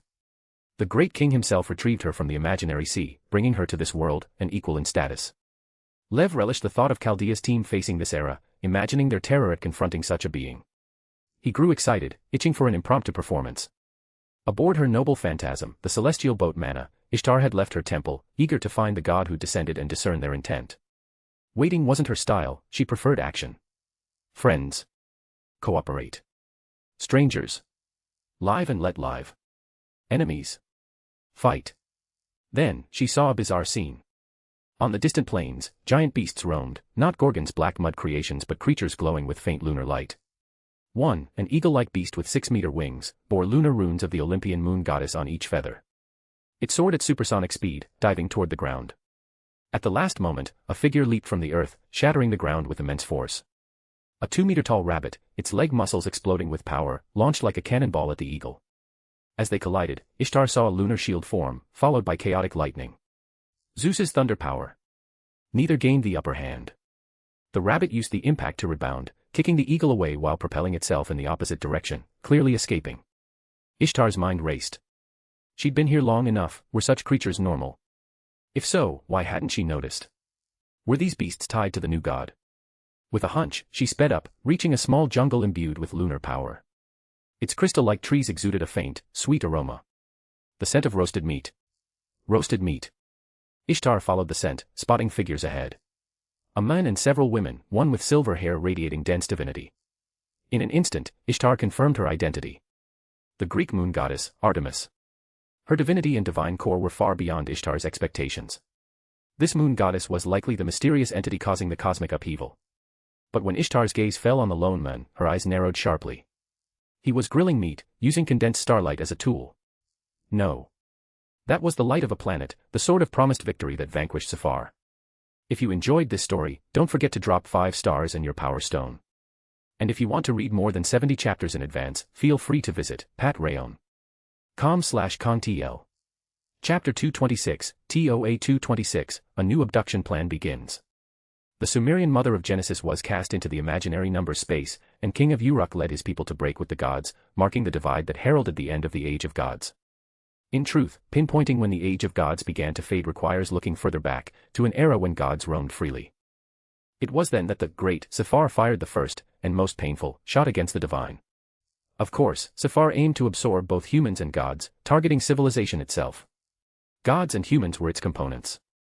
Gods were born from humans, grew strong through them, and humans thrived under divine protection.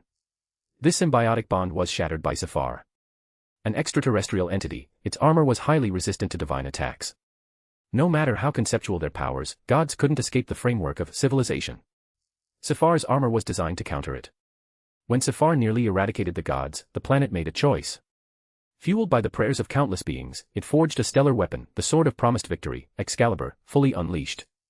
Now, that familiar aura, that power, was wielded by a mysterious human man, used to grill meat. The sight struck Ishtar like a bolt. For a moment, she wondered if her connection to her vessel was glitching, causing such a bizarre hallucination. Then, she saw them look up at her, some calm, some curious, some wary, some surprised, but none afraid. Tosaka Rin. Morpheus, the surprised one, recognized the face but quickly realized his mistake. Despite the identical appearance, her aura was different. Venus's domain, divine traits, and servant characteristics. Morpheus squinted. A demi-servant like Mash, a human body fused with a god. Ishtar. That power is indeed Ishtar's, Artemis nodded, confirming the Sumerian goddess's essence. Talk about lazy, couldn't they design a new character instead of reusing old faces? Morpheus muttered, then smiled, raising the grilled meat. Hungry. A human who remained so casual after identifying her was no ordinary mortal. She could tell he bore servant traits but was undeniably human, not a demi-servant like her.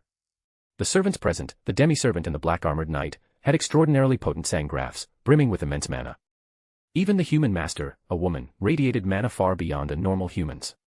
2 grand-tier sangraphs, neither actual grand servants, plus 2 formidable humans, a god, and other servants, this group could disrupt the era's balance, forming a 4th major force. If they allied with any faction, they'd dominate, forcing others to unite against them. Morpheus's attention shifted from Ishtar. Despite her Tosaka Rin-like face, he wasn't interested. Instead, he picked more fruits and handed them to the quiet Jack the Ripper. Here, eat one. It'll help you grow. He sounded like an uncle luring a child. Jack glanced at Ritsuka, who nodded, before swallowing the fruit. Enhancing a servant's sangraph was rare and valuable. A sangraph was like a reservoir. If too small, no amount of training or mana refinement could overcome its limits. Grand Sangraphs were the largest among heroic spirits, capable of holding a main god's full power. These crystal fruits, imbued with multiple divine authorities and the concept of primordial creation, excelled at enhancing Sangraphs. They couldn't surpass Grand Tier but could match it effortlessly. Ishtar froze. She'd just witnessed an ordinary, weak servant transform into one with a Grand Tier Sangraph. Her mana surged, expanding her reservoir while adding power, like enlarging a pool and filling it partway. This drew her attention to the strange glass-like fruits. Landing, she ignored the group, walked to a shrub, and plucked a fruit. Holding it, her expression grew serious. Why did a newly born mystic fruit carry the concept of the most ancient? Could it be? Recalling the sudden divine descent and world-altering power, she turned to Artemis. Your power created these. Just experimenting, Artemis admitted candidly. I'm not fully familiar with my power, so I tested it here. Once history is restored, everything resets, so it won't affect the world. Restoring history. Ishtar seized the key point, eyeing the time travelers. So, you're here to oppose us. Restoring history meant erasing errors. Everyone in this era, good or evil, was an anomaly. Even if they only eliminated the root cause, the one misusing the Holy Grail, once history was fixed, all beings here, gods and humans, would vanish, as this timeline was erroneous. Ishtar had her own agenda. She didn't intend to harm humanity but wanted to follow her own path, not others. Quetzalcoatl, Ereshkigal, and even the vengeance-driven serpent goddess shared similar individual goals.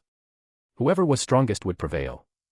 Ishtar judged these time travelers likely to succeed. Unless the goddesses united, no single one could match this group. Should she ally with them or the goddesses? Ishtar pondered. Then, Morpheus let out an ah, and under puzzled gazes, began a summoning ritual. A woman with short golden hair, golden eyes, and ornate armor emerged from the void, her divine aura and majesty unmistakable. A goddess. When Ishtar saw her lance, she knew it could pin the world. Not just its surface, the lance bore creation-level power. Another creation authority. Were creation powers now commonplace? Ishtar stared at the stern, warlike goddess, who glanced at her with immediate caution. Through her contract with Morpheus, the Lion King identified allies instantly, focusing on Ishtar. An enemy? Not an enemy, Morpheus said, pointing to the fruit. I called you to ask if this would benefit your divine core. Despite her status as a phase's main god, boosted by spreading tails, the Lion King's growth was slow due to limited believers. A phase god's power, unbound by a divine core, had a different ceiling, but for quick boosts, enhancing the core was faster than relying on legends. Unless he could spread her myth to millions instantly. Using supreme feminine power to enhance the Lion King's female divine core was a viable, if untested, option. My core is already growing, the Lion King said. Morpheus grabbed her wrist, startling Ritsuka with his doctor-like inspection. He sensed her core's strength, surpassing high gods, nearing main god status. As he debated having her eat the fruit, she swallowed one. The fruit's mana wasn't the focus. Its divinity was stripped to raw authority, merging with hers. Storm and thunder aligned well, lunar power was diluted, but the scant creation-destruction authority integrated perfectly. The Lion King filtered what she absorbed. Her core leaped forward, transforming in an instant, breaking into main god tier. It continued rising, approaching creation god status. This should have been impossible, but her phase god status, ruler, king, creator in mythic tales, resonated with the fruit's primordial Shakti power, triggering this anomaly. Ishtar was stunned. A servant reaching grand tier was surprising, but a high god becoming a main god, nearing creation god, was beyond shock. She felt the heavens had reopened. She stared at her own fruit, torn. Should she eat it? Would it cause harm? But seeing such rapid growth, she was tempted. The group turned to her. Morpheus waved. So, Goddess Ishtar, shall we have a chat? Chat about what? Destroying this era, fixing all errors, erasing everyone here. If I said I could offer you a few gods in this era, how many are there?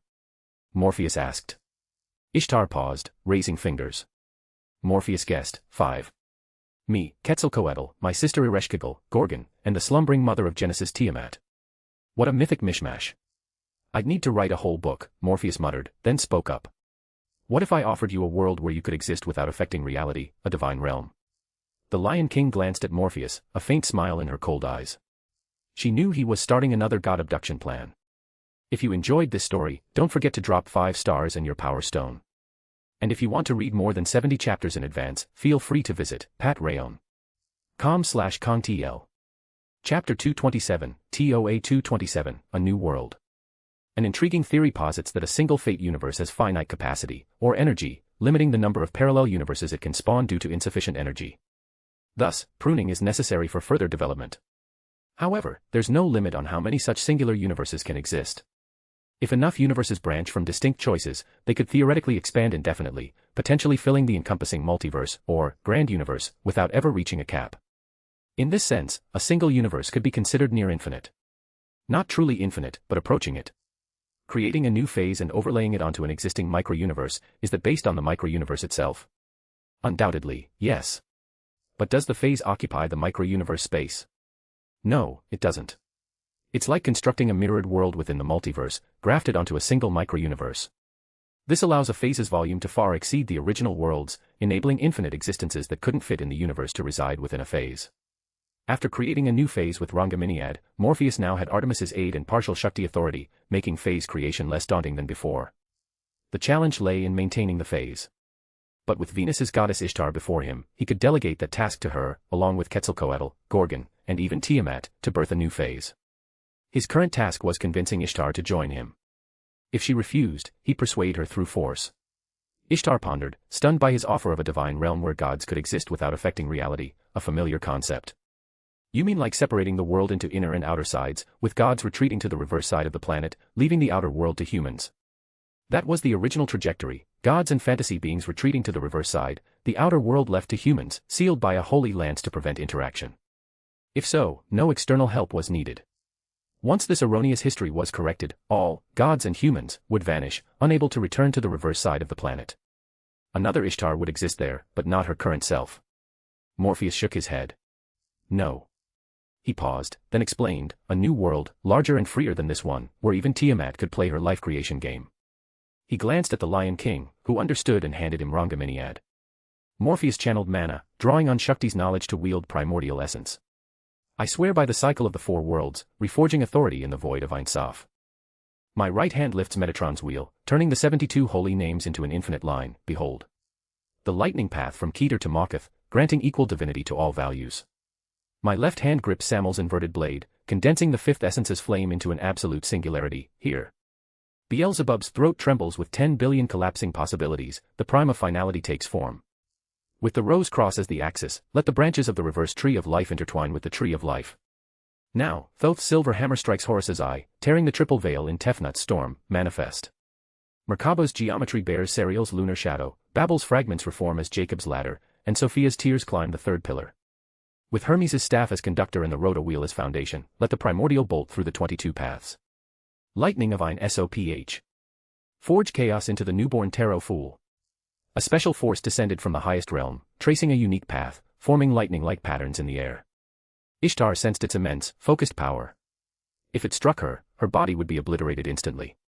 The Lion King felt this creation lightning, far stronger than before, a qualitative leap, from 1 to 10, or even 100. The creation force interacted with this world, replicating it. As the void tore, space stabilized, revealing a nascent world through the rift. Rivers, earth, mountains, trees, and flowers began to form. Medea smiled. Your creation lightning is getting polished. Contact with Shakti has deepened your grasp of primordial essence, mastering a fraction of creation's power. Shakti's primordial force, infused with the Trimurti's divine power, was immensely helpful, Morpheus nodded, turning to Ishtar. Want to take a look? Ishtar hesitated, then nodded. Fine, human. Show me this world you've made. Her tone briefly reminded him of Tosaka Rin. But he knew it was an illusion. She was not Rin. At best, a god occupying this world's Rin's body. The thought unsettled him. Entering the phase world, Ishtar felt its mystic power, flowing from the highest point to form the world's foundation, brimming with elemental energy. She inhaled deeply, awestruck. The mana density here surpasses the age of gods. This is a divine realm, where gods of myth reside. Morpheus emphasized, glancing at her, mythic gods. Ishtar grasped his meaning. Her world was the age of gods, not myth. This was a reimagined mythic realm. It's newly born, modeled on Sumer but without gods. If you don't join, it'll birth a new Ishtar, Gorgon, Quetzalcoatl, even Tiamat. Morpheus smiled. And they'd surpass you, becoming the true Ishtar and others, revered by countless humans. Ishtar raised a brow. This human excelled at provoking her, yet his displayed power suggested she'd lose in a fight. She was temperamental but not foolish enough to challenge an unbeatable foe. By the way, your body, it's Tosaka Rin's, right? You know her? Ishtar asked curiously. But she doesn't know you. Morpheus was surprised. Consciousness fusion. Close enough, or soul fusion. I'm 70% original Ishtar, 30% Rin's consciousness. I see her memories, she sees mine, but hers is dormant. Morpheus rubbed his chin. Unlike the Lion King, whose Artoria consciousness can suppress divinity to return, your case. He'd seen this often, not in the Toaruverse, but in novels. Soul transmigration, merging with a recently deceased or living person's consciousness, acting as the dominant mind. So familiar. As someone reborn from birth twice, Morpheus felt superior. At least he didn't steal bodies or seize souls. You seem to dislike me using this body. Out of kindness, or? Ishtar leaned closer, curious. Morpheus stepped back, raising a brow. In another world, that body's owner is my girlfriend, very close. Understand. Ishtar froze, mouth agape, before blurting, impossible. Morpheus remained calm. You want to say, how could another world's me fall for someone like you? Her thoughts voiced, Ishtar stared. She began to believe him. He knew Rin's behavior well, and both worlds' Rin seemed similar in personality and logic. This piqued her curiosity. Another world. You're not from this world, even its correct future. You're half right. My body is absolutely from this world's future. Morpheus clarified, muttering, I just visited other worlds, joined a Holy Grail War. If you knew the next few centuries of proper history, you might have heard of me. Humanity's history was burned, but the Age of Gods records lingered. Ishtar's words made her open her eyes, not physically, but the omniscient gaze of history. Searching for this man in the Age of Gods, she struggled to find traces. In Greece's Age of Gods, a human was active but left scant records. Using this clue, she scoured archives, finally finding something. You existed in Greece's Age of Gods? She exclaimed. Yep. You fought in the Gigantomachy? Yep. You killed Typhon? Yep. Gods protected humanity, preparing for its future, as did she. But seeing a human wield power rivaling or surpassing gods, Ishtar questioned her efforts. If you stay here, can you return her to the future? Ishtar knew he meant Rin's body. She shook her head. What if she chose to stay? Morpheus looked at her. Seeing his silence, Ishtar explained, understand this, I'm not the original Ishtar. As I said, I'm a servant, not a heroic spirit. My power and authority descended into a human, making me a demigod. Though named Ishtar, I'm a new goddess. Born from this world's Rin's will, a new divine Ishtar. Morpheus relented. Fine, it's just a suggestion. If it's her choice, I've nothing to say. He stepped toward the still open rift. I'm leaving. Stay to explore, or call me to pull you out when you're ready. Ishtar felt the realm's power and considered staying but followed him out. She could explore later. For now, she wanted to see what this human planned in this world. If you enjoyed this story, don't forget to drop 5 stars and your power stone. And if you want to read more than 70 chapters in advance, feel free to visit patreon.com/kongtl.